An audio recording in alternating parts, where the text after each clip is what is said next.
Chapter 001: The Arrival of the System. In a company in Tokyo, the atmosphere was quiet and oppressive. Suddenly, a classic phrase shattered the tense ambience. Imzeo, airphone. The unexpected utterance in Chinese drew the attention of the weary colleagues within the office. The sound originated from the far corner, where a man named Chen Mo sat at his workstation. Still dazed from his recent exclamation, he had yet to register the curious stares directed at him. Am I not dead? He mused, bewildered. Did I get lucky and survive? After a prolonged moment of confusion, he finally became aware of the atmosphere around him, noticing the many eyes fixed upon him. Surveying his surroundings, he felt an odd mix of strangeness and familiarity, as if he had encountered such an office layout before. Where am I? Is this still my homeland? After looking around, he realized he was seated in a moderately sized yet adequately lit office. His colleagues were clad in neat suits, and the desks were cluttered with documents and laptops. The air was infused with a subtle aroma of coffee and paper. Japanese slogans adorned the walls alongside promotional posters, and in the corner stood a vending machine stocked with an array of beverages and snacks, all in Japanese packaging. This is little Japan, Chen Mo murmured to himself, his mind swirling with confusion and shock. No wonder it all seemed so familiar. I must have seen it plenty before. He then glanced down at his own attire, discovering he too was dressed in a sharp suit. A company ID badge pinned to his chest displayed his name and position. The Japanese characters on the badge further confirmed his suspicions.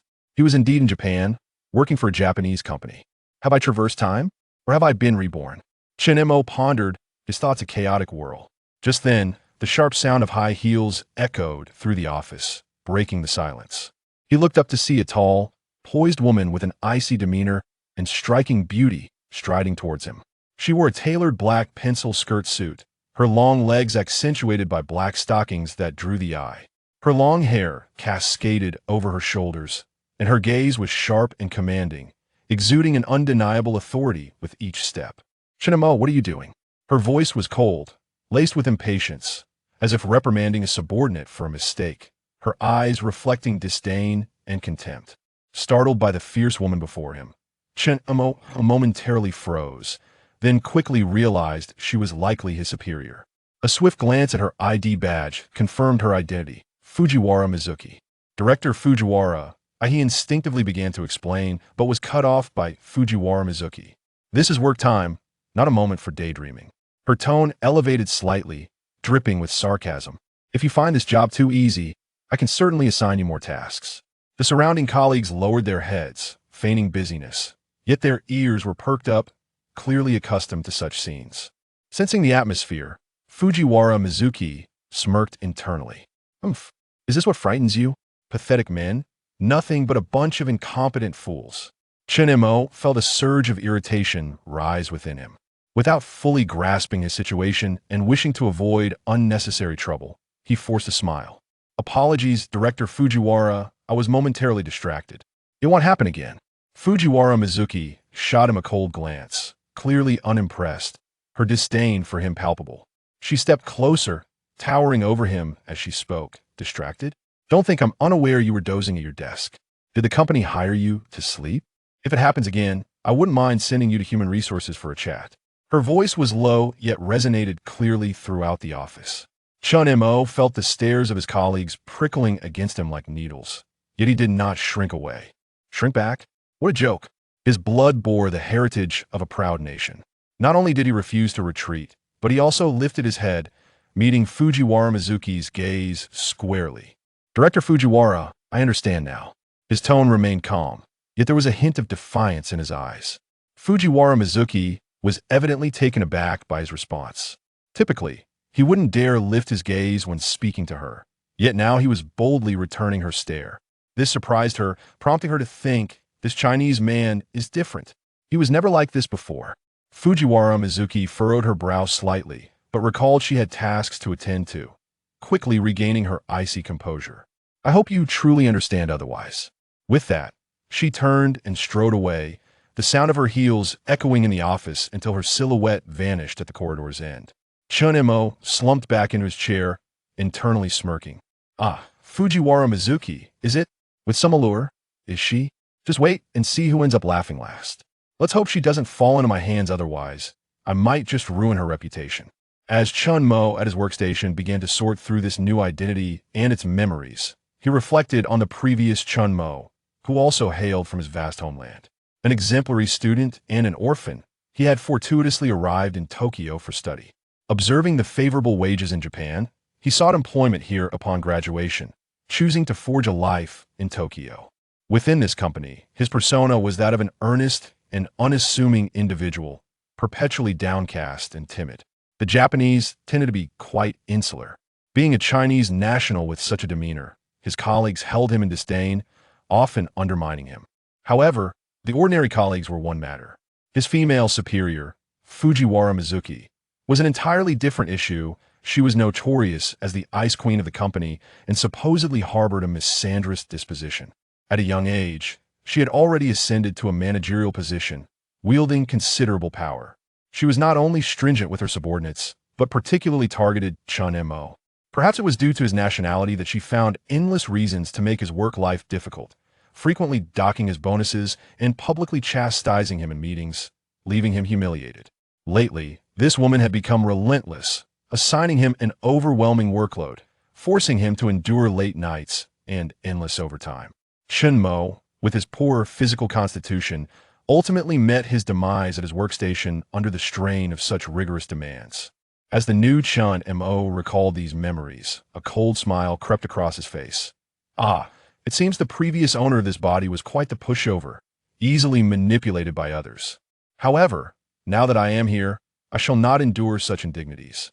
Fear not, my friend, I will avenge you. Just then, a voice echoed in his mind. Ding! Host conditions met system activated. The sudden arrival of the cold, mechanical voice sent Chen Mo leaping to his feet in excitement. His startled reaction drew the attention of his colleagues, their gazes filled with varying emotions, some sympathetic, others reveling in his misfortune. After all, the oppressive work atmosphere in Japan often led to mental breakdowns. Ignoring the curious glances, Chen Mo sat back down and tentatively asked in his mind, System? Ding! This system is a conquest system. Upon completing each task, you will earn corresponding points. Points can be exchanged for money or used for a lottery draw. Each lottery draw costs 100 points, and any item can be drawn. Chen Mo was taken aback. Could it be that systems truly existed in this world? Having often indulged in light-hearted reading of web novels in his past life, he never anticipated such fortune would come his way. Elated, Chen Mo readily accepted the system. Chapter 002. The conquest task. Having accepted the situation, he began to delve into the functions of the system. The lottery feature currently appeared to be inactive, likely due to insufficient points. At present, there was only one function available for exchanging conquest points for cash. Exchange rate for conquest points. 1:10,000 yen. Chen Mo gazed at the system interface, calculating inwardly. Does 1 point equal 10,000 yen? This exchange rate is quite advantageous. However, how does one acquire conquest points? What precisely do they entail?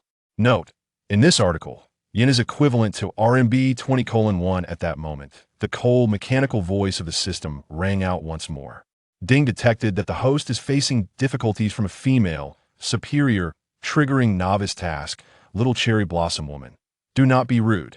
The system has bound Fujiwara Mizuki as the conquest target. The host must conquer her thoroughly. Task requirements. Increase conquest progress by 10 task rewards. 10 million yen, 200 conquest points, 2 free attribute points. Conquest Lottery X1. Task deadline, 7 days. Due to the initial binding by the system, new player benefits apply. Doubling the task rewards, doubled rewards. 20 million yen for 100 conquest points for free attribute points. Conquest Lottery X2, remaining time for task. 6 days, 23 hours, 59 minutes, and 59 seconds. 10 million yen. Good fortune has finally arrived. Chen Mo was extremely pleased upon seeing the task rewards. 10 million yen was no small sum, equivalent to a substantial 500,000 renminbi. One should not underestimate 500,000 renminbi currently. 80 of young people might not accumulate such an amount even after a decade of work. Thus, Chen Mo felt no disdain, a slight smile gracing his lips as a glimmer of cunning sparkled in his eyes. Hehehe, so this is the system? How intriguing. The path to conquering Tokyo begins with you, Fujihara Mizuki. Chen Mo sat at his workstation, his mind already devising ways to accomplish the system's task. He glanced around to ensure no one had noticed his unusual demeanor before continuing his mental dialogue with the system. System, what does conquest progress entail? How is it specifically enhanced? Chen Mo inquired. Conquest progress refers to the host gradually instilling feelings of fondness, reliance, admiration, and affection in the target through actions, words, and psychological means. When the progress reaches 100, the target is considered fully conquered. Chen Mo's heart stirred, a smile curling at the corners of his mouth. I see. So this means I must strategize to win over Fujihara Mizuki? Hehehe's task appears to be more engaging than I initially thought. He recalled Fujihara Mizuki's icy and haughty demeanor, along with her aggressive attitude, igniting a desire for challenge within him. What would her expression be when subdued? He yearned to make this arrogant woman experience the sensation of being trampled upon. Since fate had presented him with this opportunity, he certainly would not let it slip away. However, it seems that a woman like Fujihara Mizuki is not easily swayed. Chen Mo pondered silently. I have heard that she suffers from misandry. Moreover, she particularly despises men from Huaxia. Ordinary attempts at flattery and servitude will surely be futile. A different approach is necessary. While lost in thought, Chen Mo's fingers rhythmically tapped against his desk. Just then, the office door swung open once more, and Fujihara Mizuki strode in, her high heels clicking on the floor. Her gaze swept across the office, finally landing on Chen Mo, a flicker of disdain crossing her features. Chen Mo, have you prepared the materials for this afternoon's meeting? Fujihara Mizuki inquired coldly. Chen Mo rose, a confident smile adorning his face. Director Fujihara, the materials are ready and can commence at any time. Fujihara Mizuki paused, evidently taken aback by Chen Mo's calm response. She frowned, her tone still frosty. Very well, do not disappoint me. With that, she turned and exited, the sound of her heels echoing in the office once again. Chen Mo observed her retreating figure, a silent smirk forming. Fujihara Mizuki, just you wait in the days to come. I shall ensure we have plenty of fun. As if I were preparing materials for the meeting, I am preparing for you, indeed. Though Chen Mo silently cursed, his face maintained a composed smile.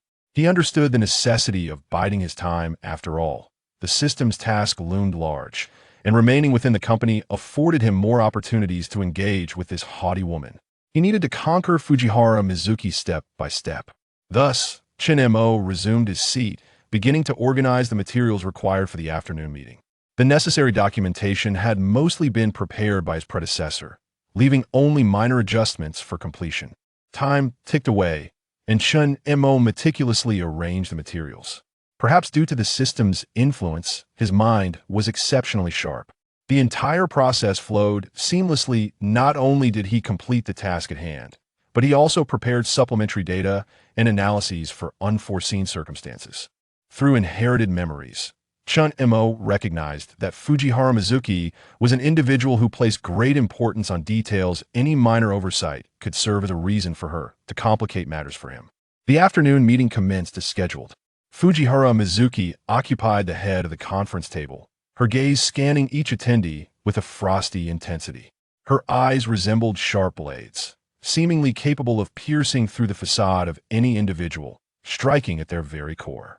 Subordinates who felt her piercing gaze instinctively lowered their heads, either focusing on their computers or scribbling on their notepads, all seemingly eager to avoid provoking the Ice Queen afflicted with misandry.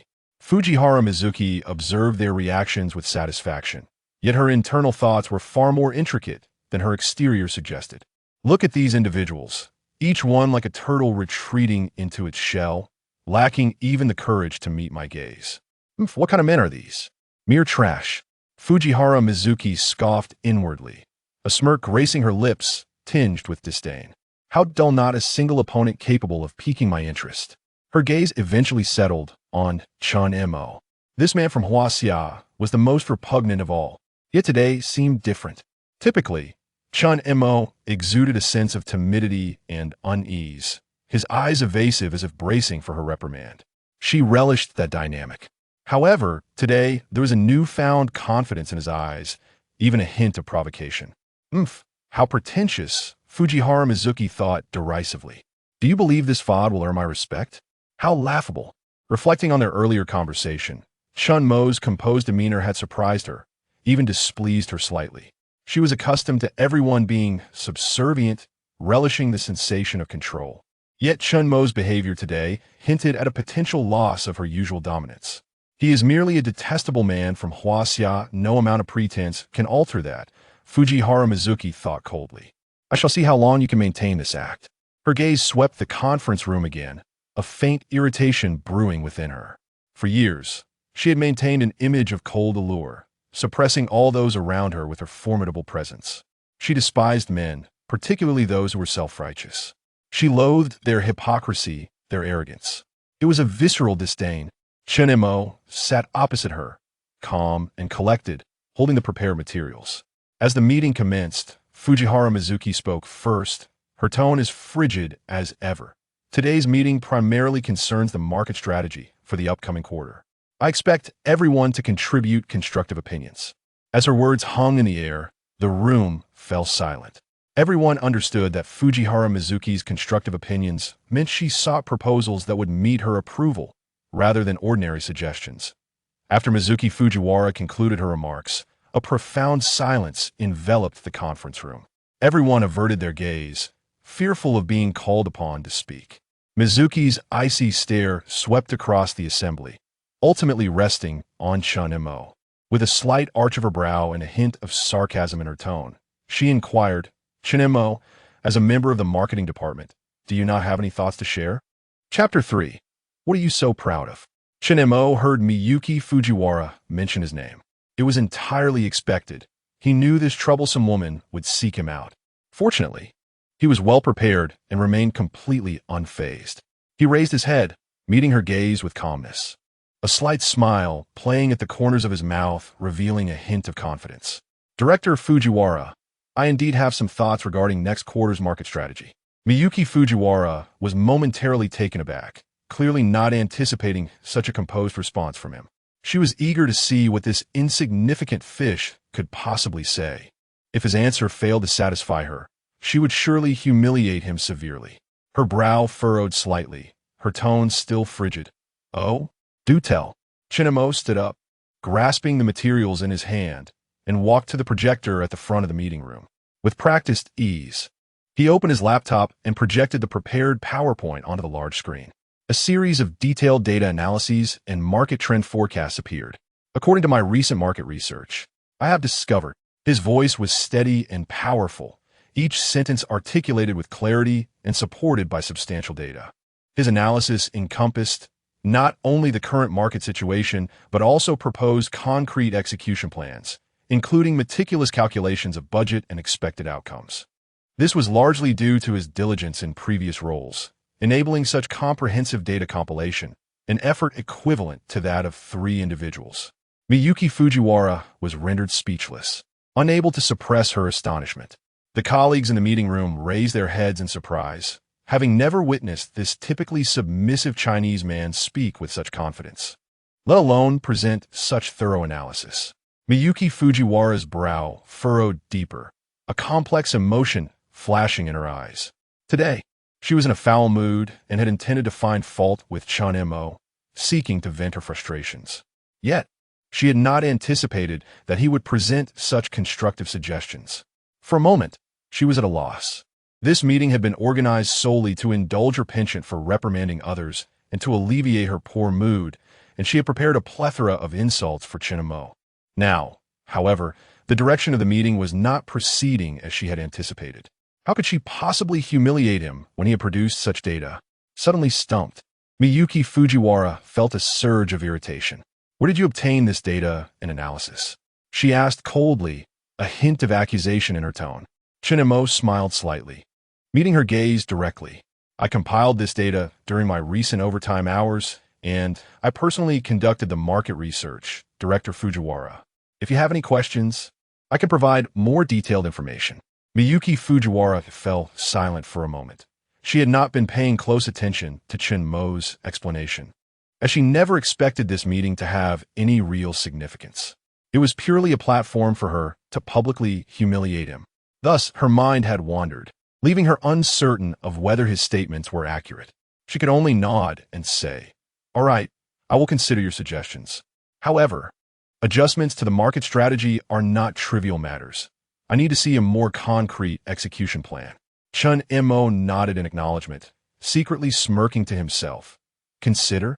Humph. What are you pretending for? Don't think I'm unaware that you merely wish to berate me." But it mattered little. The game had only just begun. Miyuki Fujiwara was evidently displeased, finding the lack of opportunity to vent her frustrations unsatisfactory. With no reason to scold anyone, she declared, "Let us conclude today's meeting here. Chen Mo, stay behind. I have questions for you." The rest may return to their desks. Her command elicited a collective sigh of relief from colleagues. As if freed from an invisible pressure, they hastily gathered their documents and laptops, moving quickly yet with a hint of trepidation, anxious not to attract Miyuki Fujiwara's attention. Sitting beside Chen Mo, Kenichi Yamada, a middle-aged employee with disheveled hair and a nerdy appearance, cast a sympathetic glance in Chen Mo's direction. Their relationship had been amicable, and today's performance made Yamada take a second look. He thought to himself, what has gotten into him today? Usually, he is the one being scolded by Director Fujiwara. Yamada, who had often been the target of Fujiwara's ire, had found relief since Chen Mo's arrival, grateful for the shift in focus. He decided it was best to exit the meeting room to avoid being caught in the crossfire. After swiftly gathering his belongings, he gently patted Chen Mo on the shoulder and whispered, "Hang in there, Chen Mo. You can do this, just endure it. Don't resist, or she'll have a reason to pounce." With that, he slipped out of the meeting room, careful not to draw Fujiwara's attention. Chen Mo felt the weight of Yamada's supportive gesture and nodded slightly in acknowledgement. As the door to the meeting room closed slowly, the final colleague's figure vanished, leaving only Chen Mo and Miyuki Fujiwara in the room. Standing at the opposite end of the conference table, arms crossed and eyes piercing, Miyuki Fujiwara scrutinized Chen Mo as if trying to see through him. "Chen Mo," she began, her voice still icy but tinged with impatience, "your performance today has surprised me." Chen Mo replied with unwavering composure, "Director Fujiwara, I merely executed my responsibilities. Adjusting the market strategy is crucial for the company's future development, and I could not afford to be lax." Miyuki Fujiwara let out a cold laugh, approaching the conference table and tapping her fingers lightly on the surface, producing a rhythmic sound. Her gaze remained sharp, laced with sarcasm. "Is that so? Then enlighten me on how you managed to produce such a detailed report in such a short time. I recall you were overwhelmed with other projects just a few days ago." Chen Mo sensed that Miyuki Fujiwara was testing him, and he was ready. "Director Fujiwara, market research and analysis have always been part of my responsibilities. I utilize my evenings and weekends to compile this data. While arduous, I believe it is worthwhile for the company's interests." Miyuki Fujiwara narrowed her eyes, clearly not fully satisfied with his response. She stepped closer, towering over him, her tone carrying an undercurrent of threat. "Chen Mo, do not think that today's performance can mask the fact that you are an ineffective liability. I have always been dissatisfied with your attitude and efficiency. I will continue to observe your work. Should there be any discrepancies in the materials you provided, do not blame me for being unkind." In the face of Miyuki Fujiwara's harsh words, Chen Mo maintained his smile, his gaze steady as he met hers. "Director Fujiwara, I understand your expectations. I will persist in my efforts to ensure that every task is executed to the best of my abilities." Miyuki Fujiwara scrutinized him for several seconds, seemingly searching for cracks in his demeanor. But Chen Mo's composure left her at a loss. "API call failed with status code 429. Error. Code 429. Message. Resource has been exhausted. E.g. check quota. Status. Resource exhausted. Chapter 004. Time pause ping. Detected that the host has successfully dealt with Fujiwara Mizuki's provocation. Conquest progress increased by 2. Reward. 40 conquest points. Remaining time for novice task. 6 days 1859.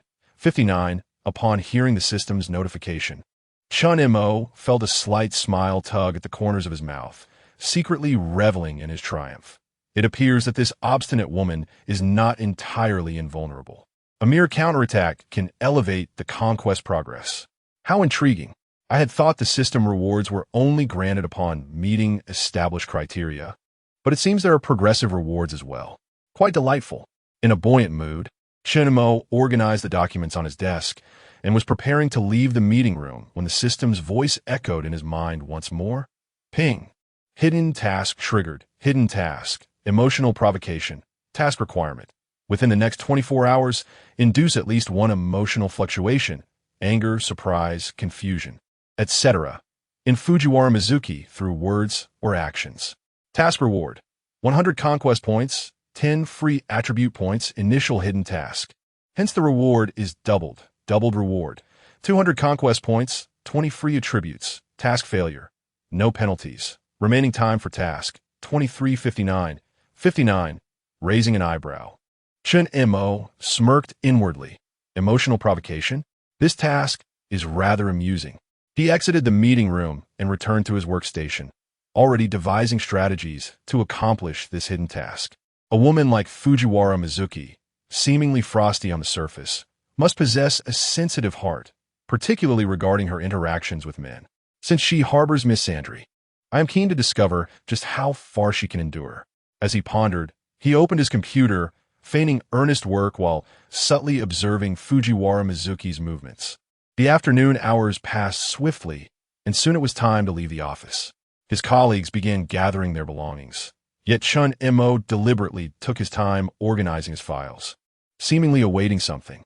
Sure enough, Fujiwara Mizuki emerged from her private office, holding a document, her gaze sweeping coldly across the office. Ultimately, her eyes settled on Chen Mo, her brow furrowing slightly. Chen Mo, why are you still here? Chen Mo raised his head, a hint of an innocent smile gracing his lips. Director Fujiwara, I have some unfinished work and plan to stay a bit longer. Fujiwara Mizuki snorted, a trace of sarcasm lacing her tone. Overtime? Aren't you usually the one who despises it? Why the sudden enthusiasm today? With a slight smile, Chen Mo met her gaze directly. Director Fujiwara, haven't you always taught us to prioritize the company's interests? I believe today's work is quite important, so I wish to dedicate extra time to ensure its quality. Fujiwara Mizuki paused, clearly taken aback by Chen Mo's response. She furrowed her brow, her tone still icy.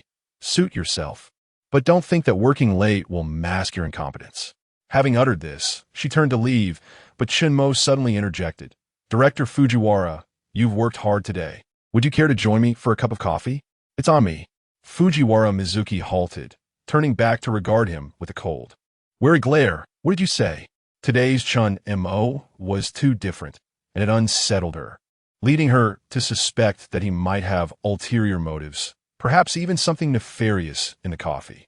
Maintaining his smile, Chen Mo replied casually, I said you've worked hard today. Would you like to join me for a cup of coffee? My treat.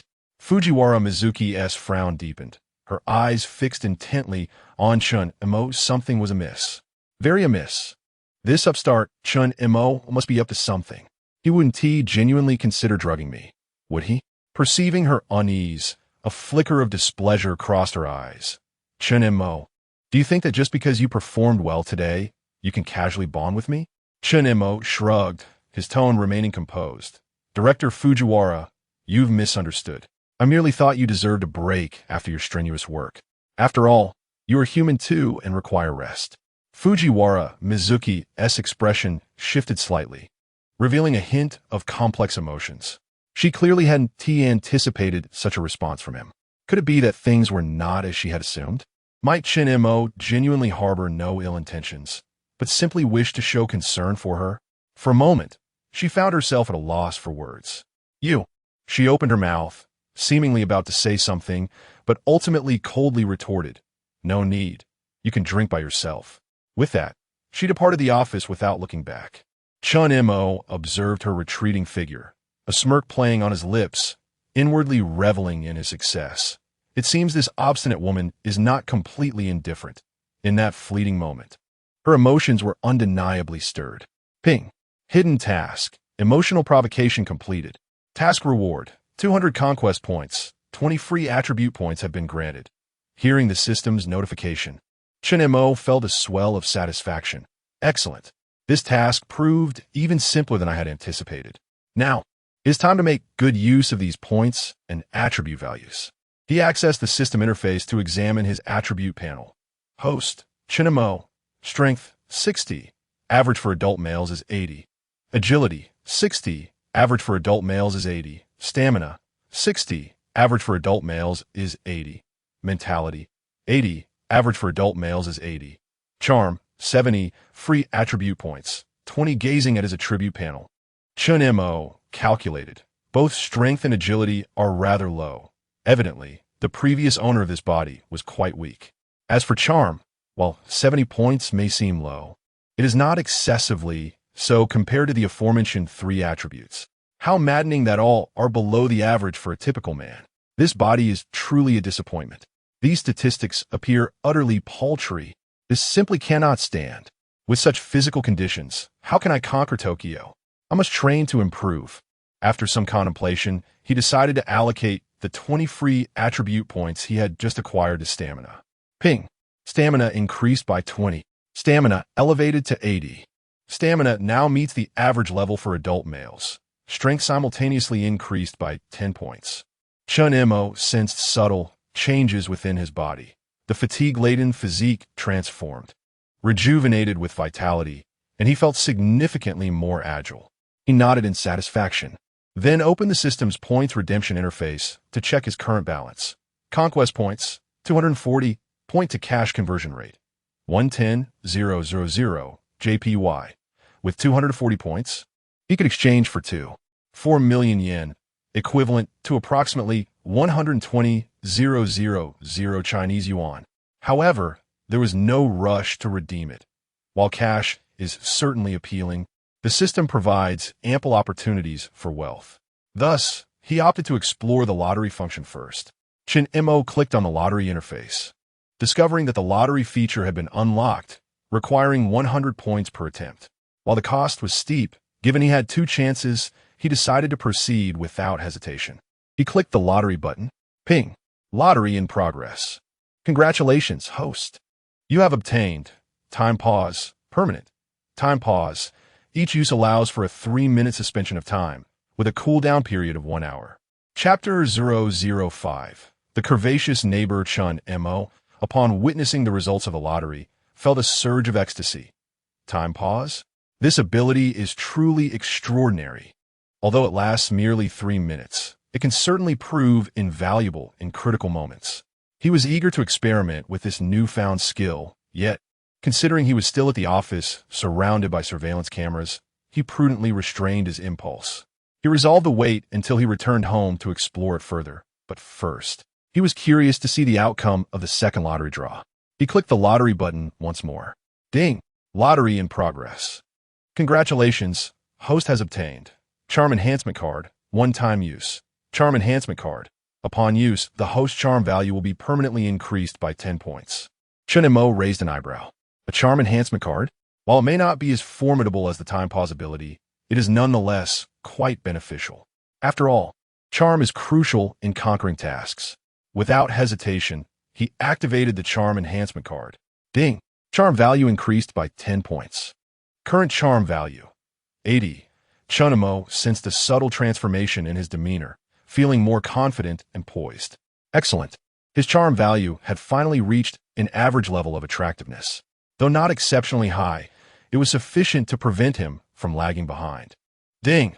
Detection indicates that the host charm has risen to an average level. The system grants an additional lottery draw, X1. The mechanical voice of the system echoed again, and Chen Mo felt a wave of excitement. Another lottery? How delightful! Given the efficacy of the lottery function, he decided to test his luck once more. He clicked the lottery button, silently wishing for something truly useful. Ding! Lottery in progress. Congratulations, host has obtained Information Viewing Function, permanent. Information Viewing Function consumes 10 conquest points, allowing the host to view the true and detailed information and background of the target individual. Upon seeing this reward, Chen Mo's eyes sparkled. The Information Viewing Function? This is nothing short of miraculous. With this capability, I can swiftly and thoroughly understand the background of Fujiwara Mizuki. He was eager to try out this new function, but decided to hold off until he had a target in proximity. He would seek an opportunity to test this feature at work tomorrow. Fujiwara Mizuki, soon you shall be within my grasp. Excitedly rubbing his hands together, he nodded in satisfaction, then closed the system interface, preparing to leave the office. As he stepped out of the building, Chen Mo felt an unusual lightness in his spirits. Today's achievements far exceeded his expectations. Not only had he completed a hidden task, but he had also acquired 3 exceptionally practical rewards. However, Fujiwara Mizuki was indeed a formidable woman. Although his probing had stirred her emotions, her vigilance remained high. When he had considered inviting her for coffee, her expression revealed that she suspected his intentions were less than honorable. It appeared that his future actions would require even greater caution. The journey of conquest was fraught with challenges. While contemplating, Chen Mo instinctively headed towards the subway station. He resolved to thoroughly explore the system's other functions upon returning home, particularly the time pause skill, to determine how to maximize its utility in future tasks. Time pause. He chuckled to himself. If wielded wisely, this skill could potentially alter the course of events at pivotal moments. Regarding this function, he possessed considerable knowledge, having perused numerous instructional materials on time pausing in his previous life. A sly smile crept across Chen Mo's lips, his eyes glinting with mischief. Fujiwara Mizuki, brace yourself. In the coming days, I shall demonstrate my prowess. Half an hour later, back at home, Chen Mo could no longer contain his excitement and was eager to try out the time pause skill. He stood in the center of the living room, positioned his phone, and activated the recording function. With a focused thought, he intoned, "Time pause." Instantly, everything around him seemed to freeze, the air thickening as even the sound of the wind outside vanished. Checking his watch, he confirmed that the second hand had indeed ceased its movement, and even the recording on his phone was now still. It truly worked. Thrilled, he spun around the room, verifying that time had indeed come to a standstill. Although he lamented that recording was not possible during this paused interval, 3 minutes was ample time to accomplish many tasks. He promptly turned off the recording and decided to experiment with the photo function. After a moment of contemplation, an idea struck him. He rushed to his desk, took up a pen, and inscribed a few words on a piece of paper. Time pause, truly remarkable. Upon completing his note, he returned to his original position and mentally commanded, "Time resume." In an instant, everything returned to normal. The sounds of the wind outside resumed, and the second hand of his watch began to move once more. Chen Mo gazed at the words on the table, his heart racing with excitement. This skill is incredibly powerful. Although limited to 3 minutes, it can undoubtedly be indispensable in crucial moments. He checked his phone for the photos, and to his delight, they were indeed saved, though the video remained frozen. He now understood that while recording was not feasible, he could capture images. He resolved to make the most of this skill, particularly in encounters with Fujiwara Mizuki, where he might execute some unexpected maneuvers while she was caught off guard. Next, he thought to himself, watch how I employ this skill to gradually take control of the obstinate Fujiwara Mizuki. A glimmer of confidence shone in Chen Mo's eyes, and he brimmed with anticipation for the promising days ahead. Fujiwara Mizuki and the peak of Tokyo await my arrival. Gurgle lost in the exhilaration of acquiring a new skill, Chen Mo was abruptly interrupted by the rumbling of his stomach. It seemed he had become so enthralled that he had forgotten to eat dinner. Patting his belly with a chuckle, he reached for his phone, opened the food delivery app, and decided to order something to satisfy his hunger. In high spirits, he opted for a sumptuous meal. As he perused the menu, he stumbled upon a newly opened Japanese restaurant with stellar reviews and promptly ordered a deluxe sushi set. Payment successful, 9,600 yen. After placing his order, he set down his phone and continued to explore the system's features. Approximately 20 minutes later, the doorbell rang. So soon after placing the order? Chen Mo was taken aback as he rose to answer the door. Upon opening it, he was momentarily stunned. Standing before him was a voluptuous, alluring woman. She wore a soft, beige form-fitting dress that accentuated her graceful curves, the neckline slightly open, revealing a glimpse of her fair neck. Her hair was casually styled into a loose bun, with a few strands cascading by her ears, imparting an air of lazy charm. A gentle smile adorned her face, her eyes lifting slightly at the corners, exuding the allure of a mature woman. Insert illustration. Chapter 006. Inviting the neighbor to taste sushi. Greetings, I am your next-door neighbor. Just now, the delivery person mistakenly rang the wrong doorbell, and the order was delivered to my home instead. It seemed that the delivery person was unaware of the mistake and hurriedly handed me the package before leaving, so I took the liberty of bringing it to you. Chen Mo, coming back to his senses, quickly accepted the takeout with a smile and said, I'm truly grateful for your assistance. I feel quite embarrassed for the trouble I've caused you. The young woman offered a gentle smile and waved her hand dismissively. No need to mention it. It's only natural for neighbors to help one another. By the way, my name is Mori Sawakana, and what about you? Chen Mo found the name somewhat familiar, but could not recall it at that moment. So he politely replied, I am Chen Mo, hailing from Huaxia. I just moved in recently, and I hope to rely on your kindness in the future. Mori Sawakana nodded, her voice warm. From Huaxia, you say, do you live alone? If you ever need assistance, please don't hesitate to ask. Chen Mo chuckled lightly, his tone relaxed. Yes, I live alone. Thank you for your kind offer. I will certainly reach out if I need help. Observing the sunny demeanor of the young man before her, Mori Sawakana smiled subtly, a softness flickering in her eyes, and she instinctively wished to continue their conversation, saying, no need to be formal. We are neighbors, after all. By the way, the sushi you ordered looks delicious. Which restaurant did you choose? Chen Mo pointed to the name of the restaurant on the takeout bag. It is from this newly opened Japanese cuisine establishment. The customer reviews on my phone praise its flavor. If you're interested, you could give it a try. Mori Sawakana glanced at the restaurant's name and nodded. All right.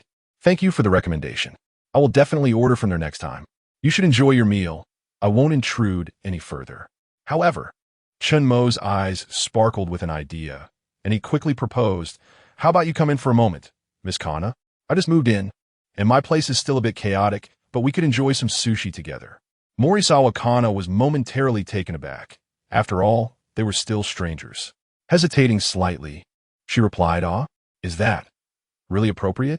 Chen Mo flashed a radiant smile and reassured her, there is nothing inappropriate about it. As a token of my gratitude for bringing me my takeout, it would be no trouble at all to share some sushi with you.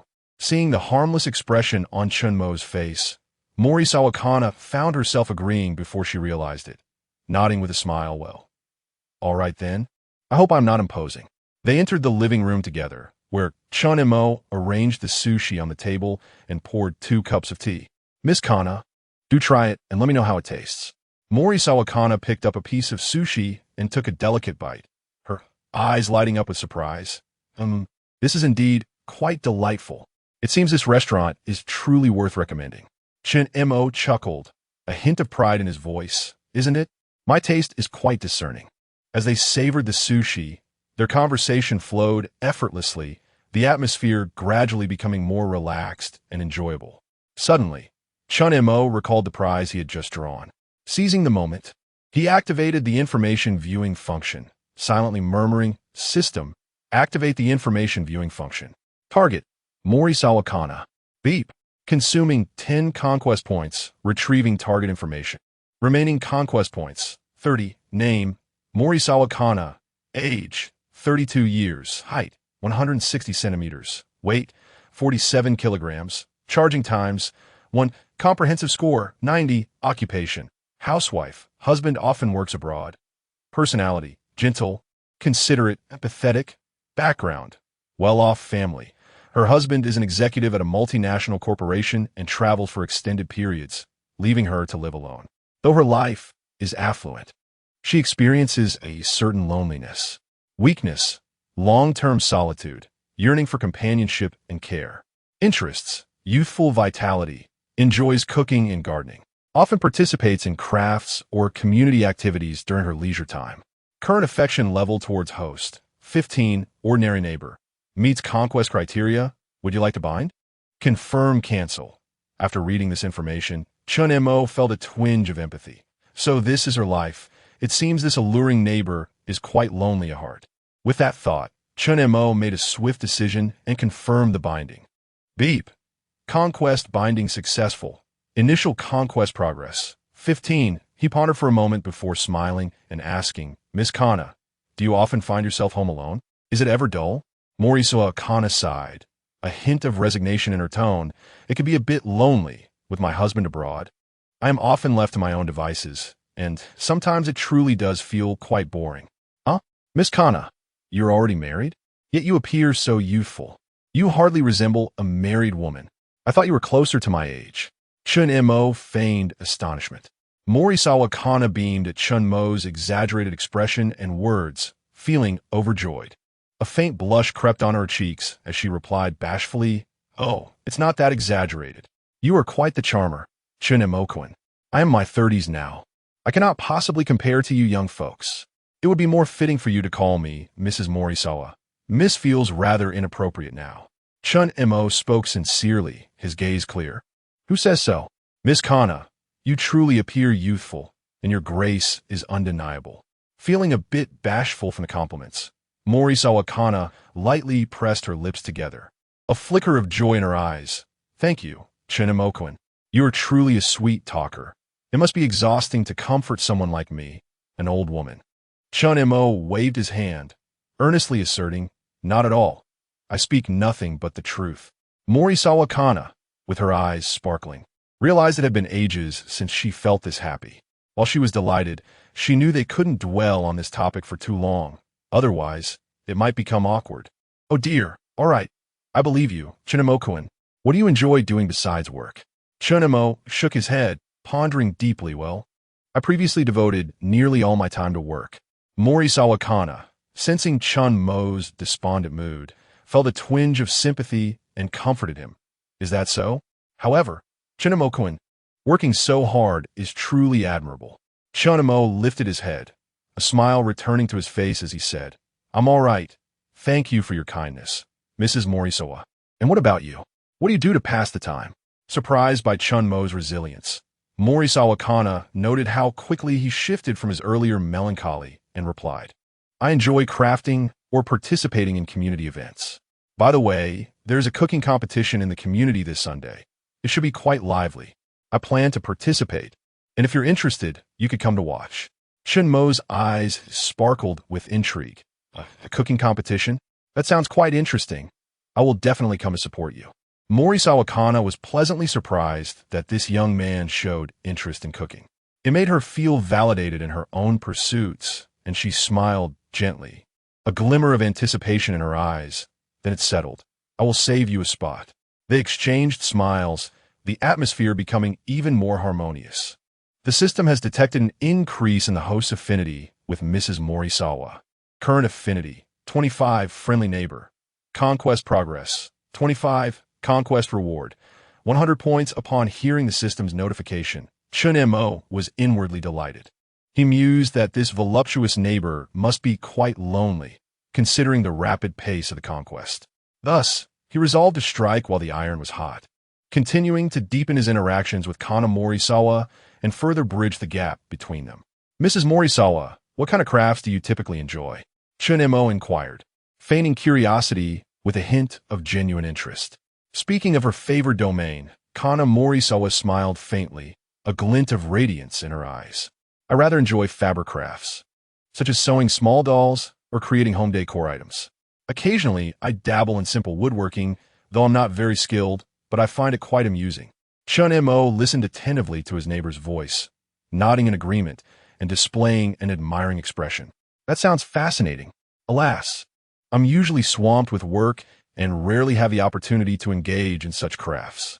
However, I've always felt that handmade items possess a certain warmth, rendering them more meaningful than those purchased from the market. Hearing Chen Mo's affirmation, Kana Morisawa's mood elevated, and she unconsciously edged closer to Chen Mo, saying, Indeed, handmade items may not be flawless, but each one is imbued with heartfelt effort, evoking a special sense of accomplishment. If you're interested, I could teach you some basic fabric art techniques next time. Chen Mo, merely engaging in conversation, harbored no genuine interest in fabric art. Nevertheless, agreeing would do no harm. Thus, a flicker of surprise danced in his eyes as he promptly responded, Really? That would be wonderful. I've always wanted to learn some crafts, and it would be perfect to seek guidance from you. However, I might be a bit clumsy, so please don't find me hopeless. Chapter 007.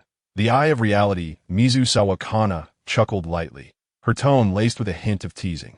How could that be? Beginners are always like this. Just take your time. Besides, after chatting with you, I believe you possess quite a bit of patience.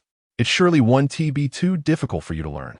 Chen Mo scratched his head, displaying a bashful expression. Then, thank you in advance, Miss Kana. By the way, when is the community cooking competition you mentioned? I would like to arrange my schedule accordingly. Mizusawa Kana furrowed her brows in thought before responding. It starts at 2 o'clock on Sunday afternoon.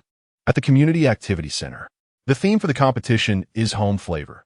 Contestants are free to showcase a dish they excel at. The judges will be several elders from the community, and the evaluation criteria primarily focus on taste and creativity. Chen Mo nodded, his eyes glinting with interest. That sounds quite intriguing. Although I'm not particularly skilled in cooking, I could attend to observe and learn. Miss Kana, you must perform splendidly and strive for first place. Hearing Chen Mo's encouragement, Mizusawa Kana smiled happily, her voice tinged with confidence. I will do my utmost. However, the essence of the competition lies in participation. Sharing delicious food with everyone is already a delightful experience. As Chen Mo gazed at Mizusawa Kana's smile, he discreetly pondered ways to deepen their relationship. The two continued their conversation, the atmosphere growing increasingly relaxed and enjoyable. Chen Mo occasionally made light-hearted jokes, eliciting a cascade of laughter from Mizusawa Kana. The conversation left him parched. At the height of the joviality, the voluptuous neighbor playfully tapped Chen Mo's arm. Unbeknownst to them, nearly an hour had slipped by. Ding! Detected an increase in favorability toward Mizusawa Kana. Current favorability, 35, friendly neighbor. Conquest progress, 35, conquest reward, 100 points. Upon hearing the system's notification, Chen Mo felt an even greater sense of satisfaction. Chen Mo-kun, it's getting late. I must head back to rest now. Thank you for keeping me company today and allowing me to taste your sushi. Mizusawa Kana politely stated as she stood up. Chen Mo glanced at the time and realized it was indeed late. So he also rose and said, "All right, Miss Kana, I thoroughly enjoyed our conversation today. Let us chat again when we have the chance." Mizusawa Kana flashed a sweet smile and nodded as she walked toward the door. Her eyes seemingly filled with a hint of reluctance. "Okay, let us talk again next time. Please rest early. Thank you for your concern. You should also rest early." Miss Kana. Chen Mo accompanied her to the door, watching as she left with a coy demeanor, a surge of unexplainable fire igniting within him as he licked his lips. That petite figure, that slender waist, that peach-like posterior, it was simply exquisite. After seeing Mizusawa return to her home, Chen Mo closed the door, secretly strategizing his next moves. He returned to the living room, sinking into the sofa, and the conversation he had just shared with Mizusawa Kana replayed in his mind. Her maturity, gentleness, thoughtfulness, and that fleeting expression of loneliness all drew him in with an inexplicable allure. Yet, now he had 200 conquest points at his disposal. Chen Mo could hardly contain his excitement to engage in a lottery. "System, check my attribute panel," he silently commanded. Ding! Host, Chen Mo, age, 25, height, 183 centimeters, weight, 70 kilograms, strength, 70, agility, 60, endurance, 80, spirit, 80, charm, 80, skills, time pause. Information view, conquest points, 230, current conquest targets, Fujiwara Mizuki, conquest progress, minus 47, Mizusawa Kana, conquest progress, 35. Chen Mo stared at his attribute panel, filled with questions. What? Conquest progress has a negative value? The other data appears accurate. What on earth is minus 47 for Fujiwara Mizuki? It seems this woman truly harbors a disdain for men. I thought she was merely putting on an act. However, even with this revelation, Chen Mo did not feel disheartened. On the contrary, he felt a surge of excitement. A negative 47? That presented a challenge worth pursuing. If he succeeded in winning her over, wouldn't that yield even more conquest points? Just imagining conquering that disdainful face was exhilarating. With clarity, Chen Mo's spirits lifted. He had just acquired 200 conquest points from Mizu Sawakana, granting him 2 opportunities for the lottery. A thought crossed his mind. System, initiate the lottery. Ding! Lottery initiated. Congratulations. The host has acquired the skill. Eye of Reality. Eye of Reality consumes 10 conquest points to bind a target in real time. Function, once bound, allows the host to view the target's real-time actions in 3D, aiding the host in grasping the target's location and information. Distance limitation, 1 kilometer. A flicker of delight crossed Chen Mo's eyes. This skill is quite formidable. Continuing the lottery, I will explore the skill's potential later. Chen Mo felt another surge of anticipation. System, proceed with the lottery. Ding! Lottery initiated. Congratulations, the host has acquired all attributes 3. Chen Mo beheld the system prompt, a wave of ecstasy washing over him. Warmth surged through his entire being, and he could distinctly feel his skin's pores opening. Breathing in excitement, this sensation was utterly exhilarating. Strength, 73. Agility, 63. Endurance, 83. Intelligence, 83. Charm, 83. Both lottery draws yielded remarkable rewards, especially the Eye of Reality skill, which felt tailor-made for him. The second draw, all attributes 3, was equally impressive. He couldn't help but smile, a glimmer of excitement dancing in his eyes. The Eye of Reality skill, combined with his existing time pause ability, formed an invincible duo. After concluding the draws, Chen Mo reclined on the sofa, already devising strategies to leverage this skill to further ensnare Fujiwara Mizuki. His mind conjured various scenarios, and he felt a rush of glee. This skill was nothing short of divine. No matter where she might be, he could monitor her movements in real time. It was as if he had gained wings. He envisioned the moment of successfully conquering his target. He could hardly believe that this woman was without flaws. Despite the hour being late, Chen Mo felt no inclination to sleep.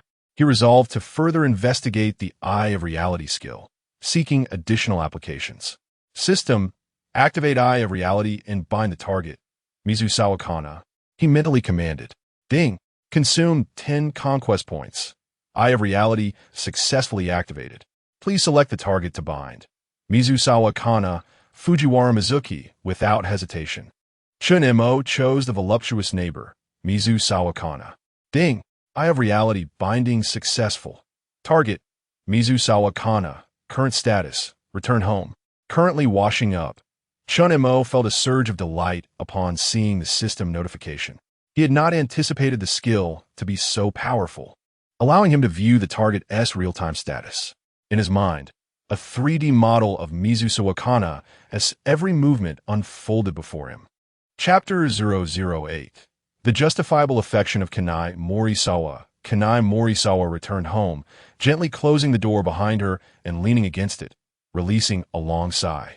Her cheeks were slightly flushed, her heart racing as memories of her recent conversation and interaction with Chen Mo flooded her mind.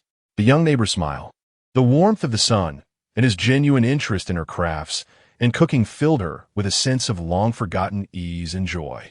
What an intriguing young man he is. Morisawa mused softly, a smile unconsciously curving her lips. She made her way to the bathroom, turned on the faucet, and began her evening routine. Suddenly, an odd sensation washed over her, as if someone were watching her. Turning around, she found the house empty. Am I just too tired lately? How could I feel this way? Kanai shook her head and continued with her routine. The warm water flowed over her hands as she gazed at her fingers, recalling the moment when Chen Mo had invited her to partake in sushi tasting. His smile was sincere and warm, instilling an inexplicable sense of reassurance within her, as if a switch had been flipped in her heart. He lives alone and has just moved in. He must feel quite lonely. Kanai pondered, feeling an unanticipated concern for Chen Mo. As her thoughts spiraled, her head began to feel slightly overheated. She splashed water on her face, forcing herself to regain composure. My goodness, what am I thinking? Kanai, have you lost your mind? After freshening up, she donned a comfortable, form-fitting pajama set, her graceful figure accentuated as she slipped into slippers and settled onto the sofa in the living room. The room was eerily quiet, save for the gentle ticking of the wall clock. She picked up a craft magazine from the coffee table and flipped through a few pages, only to find her mind wandering. Should I invite him to the cooking competition next week? Kanai hesitated internally. Although she had mentioned the competition to Chen Mo earlier, she was uncertain if he would truly attend. After all, he was merely a neighbor, and they were not particularly close. Setting the magazine aside, she approached the window and drew back the curtains, gazing toward the neighboring window. Chen Mo's room was still lit, and she could vaguely make out his silhouette on the sofa. A sudden warmth surged within her, as if that light offered her an inexplicable sense of companionship. Perhaps he might actually come, she whispered, a glimmer of hope flickering in her eyes. Returning to the sofa, Kanai picked up her phone, opened a social media app, and browsed the community activity group chat. The sign-up list for the cooking competition had been posted, and her name stood out prominently. She clicked on the details of the competition, mentally deliberating on what dish to prepare. A home-style flavor. Perhaps I shall make that stewed beef that my husband adored, she thought, the memory of her husband's praise for her culinary skills bringing a bittersweet smile to her face. However, that smile had long since faded from her life. Even her husband's visage had begun to blur in her memory. Kanai sighed softly, placing her phone down and leaning back against the sofa, closing her eyes. Her heart was a tangle of emotions, yearning for her husband while feeling a budding curiosity and fondness for her new neighbor, Chen Mo. She knew she shouldn't dwell on a young man, yet the long-lost sensation of companionship and the light atmosphere were irresistibly alluring. Perhaps we are merely engaging in ordinary neighborly interactions, she reassured herself, striving to calm the tumult within her heart. Yet, Chen Mo's smile and vibrant eyes continued to invade her thoughts. She shook her head, attempting to dispel such musings, but a faint anticipation lingered, as if something new were quietly taking root. Enough of this. I mustn't dwell on it. Tomorrow requires an early rise. Kanai stood, turned off the living room light, and made her way to the bedroom. Lying in bed, she continued to envision Chen Mo's figure. Tossing and turning, she found sleep elusive, her lips pressed together as if engaged in an internal struggle. Ultimately, Kanai sat up and stealthily drew the curtains. Once satisfied, she quietly approached her bedside table and crouched down, opening the bottom drawer to retrieve a massager. A faint blush crept across her cheeks, a blend of nervousness and anticipation rising within her. Lately, she had been utterly exhausted and unwell. Perhaps a massage would offer some relief. She inhaled deeply, attempting to steady her emotions, yet Chen Mo's smile and those lively eyes continued to haunt her thoughts. What is happening to me? Why have I become like this? She murmured, a hint of helplessness and shyness lacing her voice. Shaking her head, she tried to cast those thoughts aside, but the yearning within her only intensified. Finally, she bit her lip. Time passed slowly. Kanai's mood gradually settled, a contented smile gracing her face. She gently placed the massager down, lay back in bed, closed her eyes, and felt enveloped in tranquility and fulfillment. I am a woman. I too require companionship, she whispered softly, her voice tinged with a sense of relief. Ding! Detected an increase in affection towards Kanai Morisawa. Current affection level, 45, friendly neighbor. Conquest progress, 45, conquest reward, 100 points. Meanwhile, in the adjacent room, Chen Mo sat on the sofa, gently rubbing his nose, only to feel a warm trickle of liquid flow from his nostrils. He froze momentarily, then realized he was experiencing a nosebleed. Quickly, he tilted his head back and pinched his nose, trying to stem the flow. What is going on? Is it really this minor that I'm bleeding? Chen Mo muttered to himself. My body is not holding up well. Earlier, he had observed Kanai Morisawa's actions, aware that it was somewhat improper. Yet his curiosity had compelled him to indulge. However, he hadn't anticipated that her movements would elicit SUC Chapter 009. Grooming the handsome look after the recent enhancement of all attributes. Chen Mo felt a sticky sensation on his skin. He promptly rose, intending to take a shower. Upon reaching the bathroom, he splashed cold water on his face.